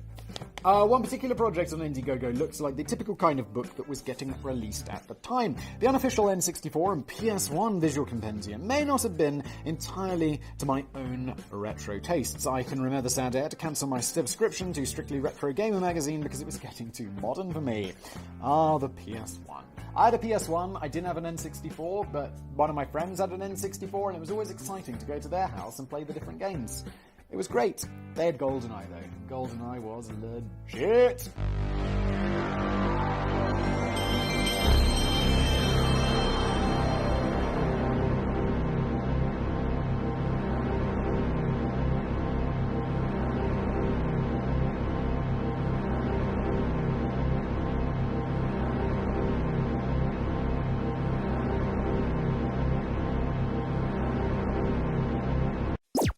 Let's go! But for those with a nostalgic interest in these 90s consoles, the book appeared to provide a lavishly designed retrospective packed with colour photographs and rich detailed content which covered every possible aspect of the 2 lumps of plastic. How complicated is this to get off the ground? Like, what is the scam here? You ended up not making the book? My dude, how hard was it? But as the project racked up excitable investment, a few eagle-eyed users noticed that nostalgia ain't what it used to be. I should point out that I corrected the title of the book, as the original campaign listed it as a visual compendium rather than compendium. It's always a worrying sign when the author makes a typo in the title of the book. The presentation of the campaign left a lot to be desired too, or at least half of it did. Some of the campaign text and mock-up pages taken from the forthcoming book seemed genuinely impressive and professional, but the other half looked dreadful and was littered with more typos and broken English. And there was good reason for this. The impressive stuff had actually just been stolen wholesale from a couple of previous crowdfunding campaigns for books which had successfully been produced by the acclaimed Geekline Publishing Company. But in a bid to make out that they weren't totally cheating, the makers of the new visual compendium also tossed a few chunks of original material which appeared as if it had been put together by a toddler discovering the magic of crayon and language for the very first time. It's typical now. How, guys? Selling the thing is the hard part. Like, if I was like, I'm going to make a book about the deliciousness of Magic Spoon cereal, and then I got people to... That would be extremely hard to sell. But let's say I did sell 10,000 of these. My dude, I would put together the book. It's not like I'm building a rocket to Mars. It's something I can absolutely do. It's difficult to ascertain how much the project raised, as Indiegogo has done a pretty good job of wiping the project from existence and pretending they never happened. Smart. It sounds as if the investors got their money back, but it reportedly took the platform several weeks to get around to finally shelving this bogus abomination of a backwards book. Give me your fucking money! A very quiet orgy, oh my. You might be forgiven for assuming that the whole concept of crowdfunding was dreamed up by one of the great genius digital entrepreneurs who now runs a billion-dollar company in Silicon Valley. But in fact, it was an idea first accidentally stumbled upon in the late 90s by a hairy old British prog rock band called Marillion, who hailed from Aylesbury. I feel like I know where Aylesbury is. Maybe near where I used to live or where I grew up. Aylesbury. I feel like there's an industrial estate there. Aylesbury Industrial Estate, or maybe that's Aylesford Industrial Estate. I don't know. I feel like I've driven past road signs. I've never been there. Why would I go to an industrial estate? It's like, thanks for all the signposts, the industrial estate. Brilliant. No, I know people do go there for business and activities that... Look, I don't know. This isn't... What? Let's stop this. Let's move on. This isn't even entertaining. Why am I telling this story? Why am I talking about industrial estates? Why is my life shit? The Tolkien-inspired name may not be too familiar outside of... How many pages? Fucking hell, Danny. Fucking hell, Danny, what is going on? My legs are so tired. I mean, I love blazing, but so, boy, come on. Danny, what the fuck, man? The Tolkien-inspired name may be not too familiar outside of Europe, but the band had been major players in the 1980s, scoring a long list of big hits in the UK and a UK chart-topping album following the departure of the curiously named Scottish lead singer Fish Really? In 1987, I guess it's a stage name, the big hits and mainstream interest dried up, but the band still maintained a fiercely loyal fan base.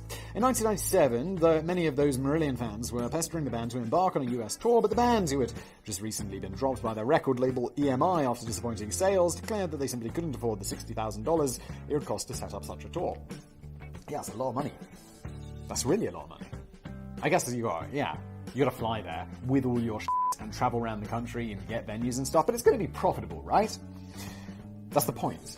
This led to a small group of fans setting up an online tour fund for Marillion, which demonstrated the incredible strength loyalty from these guys. Within 6 months, the fans had raised the full $60,000 to send Marillion to the United States. This sounds great so far. But Marillion on board with this? Because they're like, yeah, we're fans, we set it up, now you guys can come. And it's like, guys, we just said that because we didn't want to go. We've got loads of money.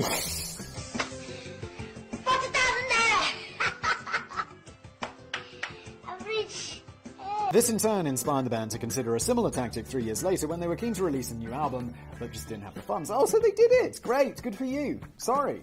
This is fantastic. I think that is what Kickstarter projects would be all about. Although if you guys were like, yeah, bring Simon or do a tour around America, they're like, dude, Business Blaze Live, Simon, we raised all the money for you. I mean, like, guys, that's not happening because you had to ask me first. Jesus. I appreciate you. I love you. Buy some Magic Spoon. I'm sorry I called you the F word. I didn't mean it. It was just spur of the moment. I love you, legends. I meant it in the good way. Like, you wah! They got in touch with fans on their 30,000 strong mailing list. That is a mailing list with an idea that opens with the humble words, how would you guys feel about buying a record we haven't made yet? Because if you did, we'd be really grateful. The result was the world's first entirely crowdfunded album, Anorachnophobia, okay, in 2001, which managed to raise £150,000. Legendary. Before the band had even set foot in the studio. That is impressive. Far more than any advance the band would have received from a major record label. Along the way, Marillion had casually created an entirely new practice for raising capital. Since then, stacks of financially challenged artists and bands have successfully taken advantage of shrewd crowdfunding campaigns to help fund their latest album or tour, but not everybody gets it right. Perhaps the most embarrassing example of sonic crowdfunding occurred in 2013. Wait, are we just talking about these guys because they're a great example of doing it right? Respect. I thought these guys were going to do something terribly wrong and then they're going to be like, yeah, we never made the album, F*** you. But it turns out they just did this really well and this was a total success. Respect. But not everybody gets it right. Perhaps the most embarrassing example of sonic crowdfunding occurred in 2013 when the massive new metal band Orgy finally announced their long-awaited comeback. No, I hadn't heard of them either, Simon. Me neither. Obviously. Oh, Danny. Don't make assumptions about me, Danny! But he's absolutely correct. To be fair, they weren't very big to begin with. Hailing from Los Angeles, the band, who described themselves as delivering a distinctive brand of death pop, scored a few minor hit singles. Jesus Christ, whistle. In the US around the turn of the millennium before fizzling out with a gothic whimper. Following a long hiatus, the band announced their plans for a comeback on Indiegogo with the words multi-platinum selling band Orgy is back and ready to dominate once again. Will you support Orgy and the rise back to the top? Multi-platinum? The band has scored a few hit singles in the US. Okay, yeah, you get a few hit singles. Well, they're multi-platinum, fair enough. Jesus Christ, that's cool though. Well, technically, only one member of the band was back. From the original 5-piece lineup, only one of the original members was still standing, although at least it was the frontman Jay Gordo. But yeah, it's the guy who plays bass. What's the album? Boom, boom, boom, boom, boom, boom, boom, boom, boom, boom, boom, boom, boom, boom, boom, boom, boom. Track 2. Boom, boom, boom, boom, boom, boom, boom, boom, boom, boom. Repeat. You'd be disappointed if you shelled out good money to see a Beatles reunion concert only to find that it was just Ringo and 3 of his cronies from down the pub. Perhaps part of the reason why the campaign bombed so spectacularly is because a few people could really remember Orgy first time round. That might sound harsh, and I'm sure they had some followers, but they certainly didn't enjoy the big devoted fan base of a band like, say, Marillion. Yeah, I mean, if you go multi-platinum though, this is the thing, you could go multi-platinum with a few hit singles, but it's like, you're not going to have like a big fan audience. It's just, you had a hit. No one's going to be on your mailing list being like, where's the next album? It's like, no, I just liked your song, whatever it was called.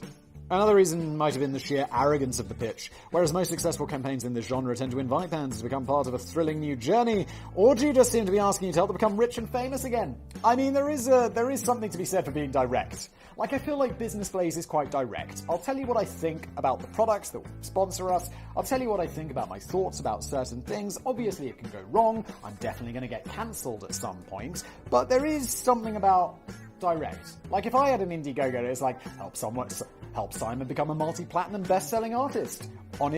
I'll get a bass guitar, we'll just play it, it'll be great. I mean, there's something to be said for that, I have to say.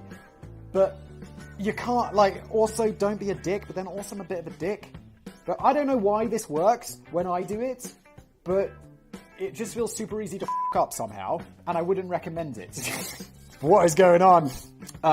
In a project campaign, they wrote, with your backing, we can launch Orgy into an international and internet.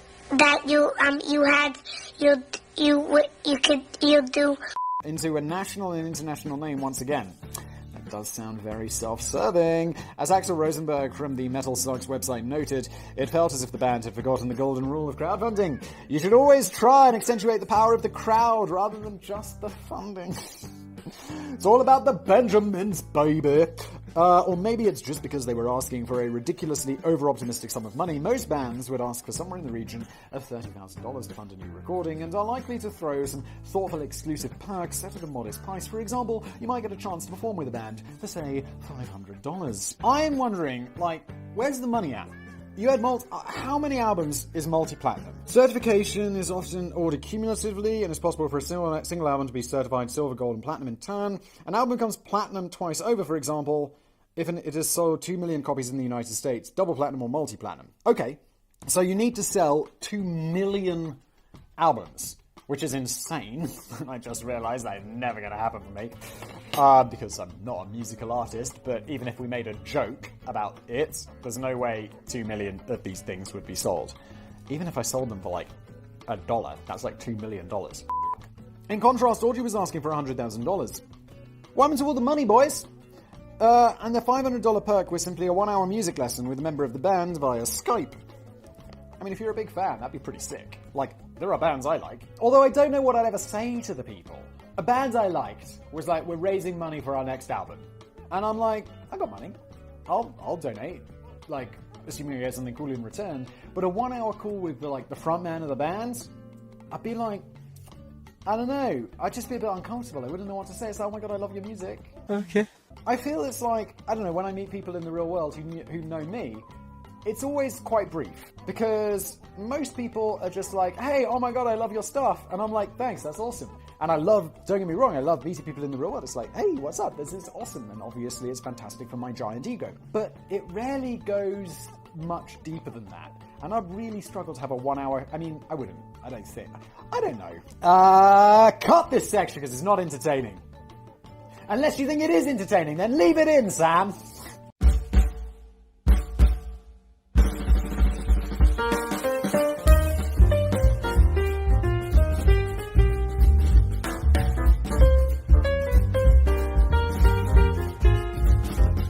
But I get the feeling that is one thing where, you'd be like, Simon, uses is it the super bad meme where he's like, that's an amazing story, please tell it again.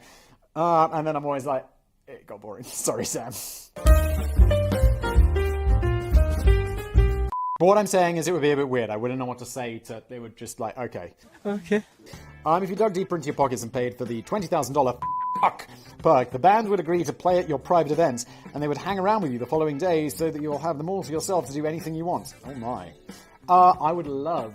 that is some epic shit. There are bands I like, and it's having one of those bands play at just a party you have would be f***ing sick. I totally get, that rich person thing where it's I can, this band, they're just playing here. That is so cool. But I would want them to leave afterwards because the next day I'd probably be hungover. This might sound like a tempting offer if you had the money you could possibly spend the day explaining to them how a good crowdfunding campaign works. Unfortunately, not one person bought any of those silly perks, and in total the campaign managed to raise just $6,276 of their $100,000 goal. This naturally led to widespread derision amongst the metal press, which forced the band into issuing a humble admission of failure in response. Well, kind of. They wrote, "The fact that a few haters are posting such childish remarks makes you wonder what created this kind of attitude. Simple answer is jealousy and stupidity. We didn't fail." This sounds like Donald Trump, doesn't it? It's like, you did fail. No one's jealous of anything because you raised $6,000. It's like 6% of your goal. The record is coming along great and sounds awesome, so why did you need the money to begin with? Hey, childish haters, get ready because the new music will speak for itself, no doubt. Well, let it. And if it does, well, people will buy it, won't they? It's called the free market. It's great. It does this. I suppose it's arguable whether they failed or not, as the flexible financing model meant that they could keep the money they raised from one of the worst crowdfunding campaigns in history. Give the money back, for fuck's sake. And it could also be argued that this Indiegogo show had given the band more press coverage than they enjoyed in well over 15 years. Although the band still apparently exists today, things are getting pretty quiet on the orgy front. Meanwhile, over 20 years since they invented crowdfunding, the consistently unfashionable Marillion are still going as strong as ever. And I'm going to go check them out right now, because they seem like legends. This has been an episode of Business Blaze. Thank you for watching.